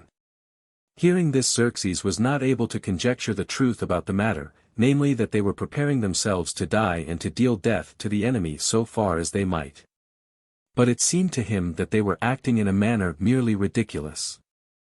And therefore he sent for Demaratos the son of Ariston, who was in his camp, and when he came, Xerxes asked him of these things severally, desiring to discover what this was which the Lacedaemonians were doing, and he said, Thou didst hear from my mouth at a former time, when we were setting forth to go against Hellas, the things concerning these men. And having heard them thou madest me an object of laughter, because I told thee of these things which I perceived would come to pass, for to me it is the greatest of all ends to speak the truth continually before thee, O king. Hear then now also, these men have come to fight with us for the passage, and this is it that they are preparing to do, for they have a custom which is as follows. Whenever they are about to put their lives in peril, then they attend to the arrangement of their hair. Be assured however, that if thou shalt subdue these and the rest of them which remain behind in Sparta, there is no other race of men which will await thy onset, O king, or will raise hands against thee, for now thou art about to fight against the noblest kingdom and city of those which are among the Hellenes, and the best men. To Xerxes that which was said seemed to be utterly incredible, and he asked again a second time in what manner being so few they would fight with his host. He said, O king, deal with me as with a liar, if thou find not that these things come to pass as I say. 210. Thus saying he did not convince Xerxes, who let 4 days go by, expecting always that they would take to flight. But on the 5th day, when they did not depart but remained, being obstinate, as he thought, in impudence and folly, he was enraged and sent against them the Medes and the Kishans, charging them to take the men alive and bring them into his presence. Then when the Medes moved forward and attacked the Hellenes, there fell many of them, and others kept coming up continually, and they were not driven back, though suffering great loss, and they made it evident to every man, and to the king himself not least of all, that human beings are many but men are few. This combat went on throughout the day. 211. And when the Medes were being roughly handled, then these retired from the battle, and the Persians, those namely whom the king called immortals, of whom Hydarnes was commander, took their place and came to the attack, supposing that they at least would easily overcome the enemy. When however these also engaged in combat with the Hellenes, they gained no more success than the Median troops but the same as they, seeing that they were fighting in a place with a narrow passage, using shorter spears than the Hellenes, and not being able to take advantage of their superior numbers. The Lacedaemonians meanwhile were fighting in a memorable fashion, and besides other things of which they made display, being men perfectly skilled in fighting opposed to men who were unskilled, they would turn their backs to the enemy and make a pretense of taking to flight. And the barbarians, seeing them thus taking a flight, would follow after them with shouting and clashing of arms. Then the Lacedaemonians, when they were being caught up, turned and faced the barbarians. And thus turning round they would slay innumerable multitudes of the Persians, and there fell also at these times a few of the Spartans themselves. So, as the Persians were not able to obtain any success by making trial of the entrance and attacking it by divisions and every way, they retired back. 212. And during these onsets it is said that the king, looking on, 3 times leapt up from his seat, struck with fear for his army. Thus they contended then, and on the following day the barbarians strove with no better success. For because the men opposed to them were few in number, they engaged in battle with the expectation that they would be found to be disabled and would not be capable any longer of raising their hands against them in fight. The Hellenes however were ordered by companies as well as by nations, and they fought successively each in turn, excepting the Phocians, for these were posted upon the mountain to guard the path. So the Persians, finding nothing different from that which they had seen on the former day, retired back from the fight. 213. Then when the king was in a strait as to what he should do in the matter before him, Ephialtes the son of Eurydemus, a Malian, came to speech with him, supposing that he would win a very great reward from the king. And this man told him of the path which leads over the mountain to Thermopylae, and brought about the destruction of those Hellenes who remained in that place. Afterwards from fear of the Lacedaemonians he fled to Thessaly, and when he had fled, a price was proclaimed for his life by the deputies, when the Amphictyons met for their assembly at Pylae. Then some time afterwards having returned to Anticyra he was slain by Athenada a man of Trachis. Now this Athenada killed Ephialtes for another cause, which I shall set forth in the following part of the history, but he was honored for it none the less by the Lacedaemonians. 214. Thus Ephialtes after these events was slain. There is however another tale told, that Onets the son of Phanagoras, a man of Charistos, and Corydallos of Anticyra were those who showed the Persians the way round the mountain. But this I can by no means accept, for first we must judge by this fact, namely that the deputies of the Hellenes did not proclaim a price for the lives of Onets and Corydallos, but for that of Ephialtes the Trachinian, having surely obtained the most exact information of the matter. And secondly we know that Ephialtes was an exile from his country to avoid this charge. True it is indeed that Onets might know of this path, even though he were not a Malian, if he had had much intercourse with the country. But Ephialtes it was who led them round the mountain by the path, and him therefore I write down as the guilty man. 215. Xerxes accordingly, being pleased by that which Ephialtes engaged to accomplish, at once with great joy proceeded to send Hydarnes and the men of whom Hydarnes was commander, and they set forth from the camp about the time when the lamps are lit. This path of which we speak had been discovered by the Malians who dwell in that land, and having discovered it they led the Thessalians by it against the Phocians. At the time when the Phocians had fenced the pass with a wall and thus were sheltered from the attacks upon them, so long ago as this had the pass been proved by the Malians to be of no value. 216, and this path lies as follows, it begins from the river Asopos, which flows through the cleft, and the name of this mountain and of the path is the same, namely Anapeia. And this Anapeia stretches over the ridge of the mountain and ends by the town of Alpinos, which is the first town of the Locrians towards Malis, and by the stone called Black Buttocks and the seats of the Kirkopes, where is the very narrowest part. 217. By this path thus situated the Persians after crossing over the Asopos proceeded all through the night, having on their right hand the mountains of the Oetaeans and on the left those of the Trachinians, and when dawn appeared, they had reached the summit of the mountain. In this part of the mountain there were, as I have before shown, 1,000 hoplites of the Phocians keeping guard, to protect their own country and to keep the path, for while the pass below was guarded by those whom I have mentioned, the path over the mountain was guarded by the Phocians, who had undertaken the business for Leonidas by their own offer. 2:18 While the Persians were ascending they were concealed from these, since all the mountain was covered with oak trees. And the Phocians became aware of them after they had made the ascent as follows: the day was calm, and not a little noise was made by the Persians, as was likely when leaves were lying spread upon the ground under their feet. Upon which the Phocians started up and began to put on their arms, and by this time the barbarians were close upon them. These, when they saw men arming themselves, fell into wonder, for they were expecting that no one would appear to oppose them, and instead of that they had met with an armed force. Then Hydarnes, seized with fear lest the Phocians should be Lacedaemonians, asked Epialtes of what people the force was, and being accurately informed he set the Persians in order for battle. The Phocians however, when they were hit by the arrows of the enemy, which flew thickly, fled and got away at once to the topmost peak of the mountain, fully assured that it was against them that the enemy had designed to come. And here they were ready to meet death.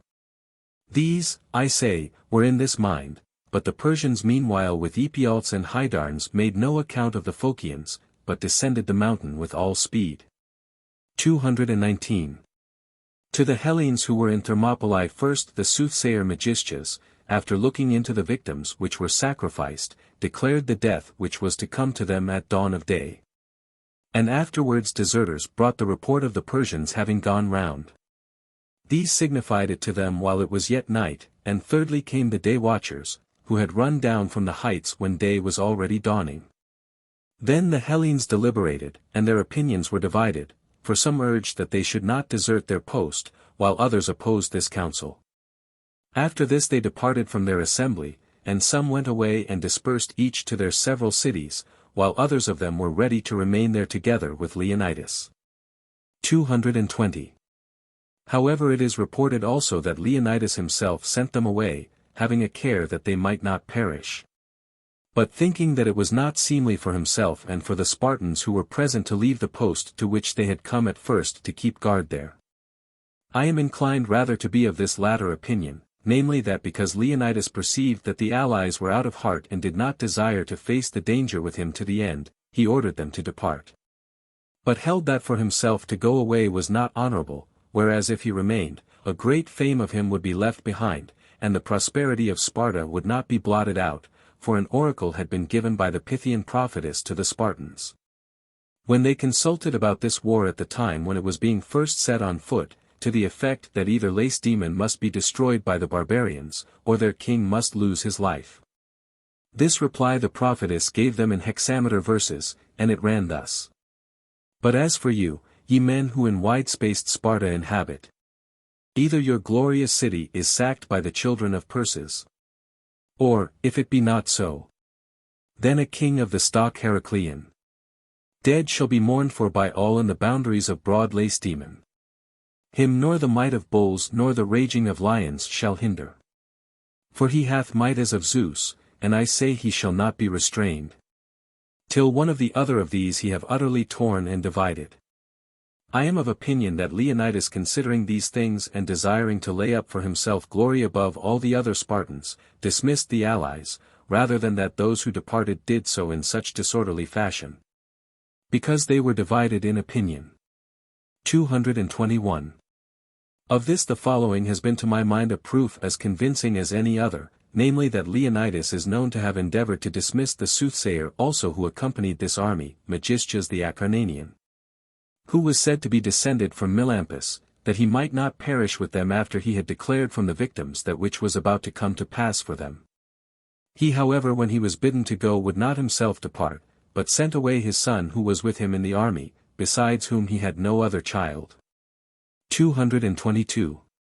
The allies then who were dismissed departed and went away, obeying the word of Leonidas, and only the Thespians and the Thebans remained behind with the Lacedaemonians. Of these the Thebans stayed against their will and not because they desired it, for Leonidas kept them, counting them as hostages. But the Thespians very willingly, for they said that they would not depart and leave Leonidas and those with him, but they stayed behind and died with them. The commander of these was Demophilos the son of Diadromes. 223. Xerxes meanwhile, having made libations at sunrise, stayed for some time, until about the hour when the market fills, and then made an advance upon them. For thus it had been enjoined by Epialtes, seeing that the descent of the mountain is shorter and the space to be passed over much less than the going round and the ascent. The barbarians accordingly with Xerxes were advancing to the attack.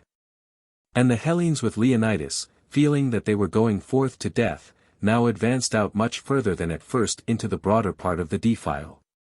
For when the fence of the wall was being guarded, they on the former days fought retiring before the enemy into the narrow part of the pass. But now they engaged with them outside the narrows, and very many of the barbarians fell, for behind them the leaders of the divisions with scourges in their hands were striking each man, ever urging them on to the front. Many of them then were driven into the sea and perished, and many more still were trodden down while yet alive by one another. And there was no reckoning of the number that perished, for knowing the death which was about to come upon them by reason of those who were going round the mountain, they displayed upon the barbarians all the strength which they had. To its greatest extent, disregarding danger and acting as if possessed by a spirit of recklessness. 224. Now by this time the spears of the greater number of them were broken, so it chanced, in this combat, and they were slaying the Persians with their swords. And in this fighting fell Leonidas, having proved himself a very good man, and others also of the Spartans with him, men of note, of whose names I was informed as of men who had proved themselves worthy. And indeed I was told also the names of all the 300. Moreover of the Persians there fell here, besides many others of note, especially 2 sons of Dareios, Abracomes and Hyperanthes. Born to Dareios of Phratagune the daughter of Artanes, now Artanes was the brother of King Dareios and the son of Hystaspes, the son of Arzames. And he in giving his daughter in marriage to Dareios gave also with her all his substance, because she was his only child. 225. 2 brothers of Xerxes, I say, fell here fighting. And meanwhile over the body of Leonidas there arose a great struggle between the Persians and the Lacedaemonians, until the Hellenes by valor dragged this away from the enemy and turned their opponents to flight 4 times. This conflict continued until those who had gone with Epialtes came up. And when the Hellenes learnt that these had come, from that moment the nature of the combat was changed. For they retired backwards to the narrow part of the way, and having passed by the wall they went and placed themselves upon the hillock, all in a body together except only the Thebans. Now this hillock is in the entrance, where now the stone lion is placed for Leonidas. On this spot while defending themselves with daggers, that is those who still had them left, and also with hands and with teeth, they were overwhelmed by the missiles of the barbarians. Some of these having followed directly after them and destroyed the fence of the wall, while others had come round and stood about them on all sides. 226. Such were the proofs of valor given by the Lacedaemonians and Thespians. Yet the Spartan Dionysus is said to have proved himself the best man of all, the same who, as they report, uttered this saying before they engaged battle with the Medes, being informed by one of the men of Trachis that when the barbarians discharged their arrows they obscured the light of the sun by the multitude of the arrows. So great was the number of their host, he was not dismayed by this, but making small account of the number of the Medes, he said that their guest from Trachis brought them very good news, for if the Medes obscured the light of the sun, the battle against them would be in the shade and not in the sun. 227. This and other sayings of this kind they report that Dionysus the Lacedaemonian left as memorials of himself, and after him the bravest they say of the Lacedaemonians were 2 brothers Alpheos and Maron, sons of Orsiphantos.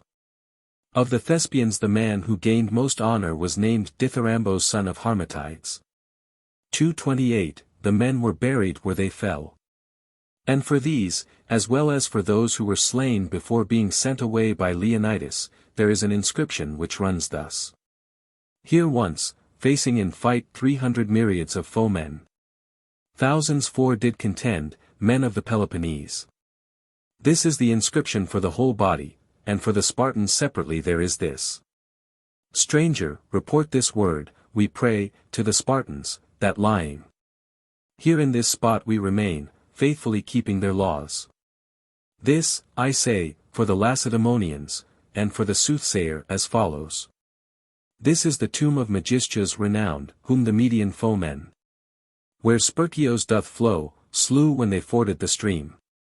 Soothsayer he, who then knowing clearly the fates that were coming, did not endure in the fray Sparta's good leaders to leave.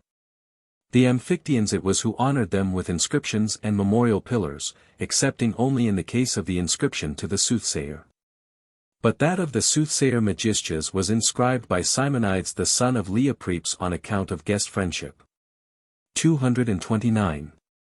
Two of these 300, it is said, namely Eurystos and Aristodemos, who, if they had made agreement with one another, might either have come safe home to Sparta together, seeing that they had been dismissed from the camp by Leonidas and were lying at Alpanoi with disease of the eyes, suffering extremely, or again, if they had not wished to return home, they might have been slain together with the rest when they might, I say, have done either one of these two things, would not agree together. But the two being divided in opinion, Eurystos, it is said, when he was informed that the Persians had gone round, asked for his arms and having put them on ordered his helot to lead him to those who were fighting. And after he had led him thither, the man who had led him ran away and departed, but Eurystos plunged into the thick of the fighting, and so lost his life, but Aristodemos was left behind fainting. Now if either Aristodemos had been ill alone, and so had returned home to Sparta, or the men had both of them come back together, I do not suppose that the Spartans would have displayed any anger against them. But in this case, as the one of them had lost his life and the other, clinging to an excuse which the first also might have used, had not been willing to die, it necessarily happened that the Spartans had great indignation against Aristodemos. 230. Some say that Aristodemos came safe to Sparta in this manner, and on a pretext such as I have said. But others, that he had been sent as a messenger from the camp, and when he might have come up in time to find the battle going on, was not willing to do so, but stayed upon the road and so saved his life, while his fellow messenger reached the battle and was slain. 213. When Aristodemos, I say, had returned home to Lacedaemon, he had reproach and dishonor. And that which he suffered by way of dishonor was this: no one of the Spartans would either give him light for a fire or speak with him, and he had reproach in that he was called Aristodemos the coward. 232. He however in the battle at Plataea repaired all the guilt that was charged against him, but it is reported that another man also survived of these 300, whose name was Pantites, having been sent as a messenger to Thessaly, and this man, when he returned back to Sparta and found himself dishonored, is said to have strangled himself. 233. The Thebans however, of whom the commander was Leontiades, being with the Hellenes had continued for some time to fight against the king's army, constrained by necessity. But when they saw that the fortunes of the Persians were prevailing, then and not before, while the Hellenes with Leonidas were making their way with speed to the hillock, they separated from these and holding out their hands came near to the barbarians, saying at the same time that which was most true. Namely that they were on the side of the Medes and that they had been among the first to give earth and water to the king. And moreover that they had come to Thermopylae constrained by necessity, and were blameless for the loss which had been inflicted upon the king, so that thus saying they preserved their lives. For they had also the Thessalians to bear witness to these words. However, they did not altogether meet with good fortune, for some had even been slain as they had been approaching, and when they had come and the barbarians had them in their power. The greater number of them were branded by command of Xerxes with the royal marks, beginning with their leader Leontiades, the same whose son Eurymachos was afterward slain by the Plataeans, when he had been made commander of 400 Thebans and had seized the city of the Plataeans.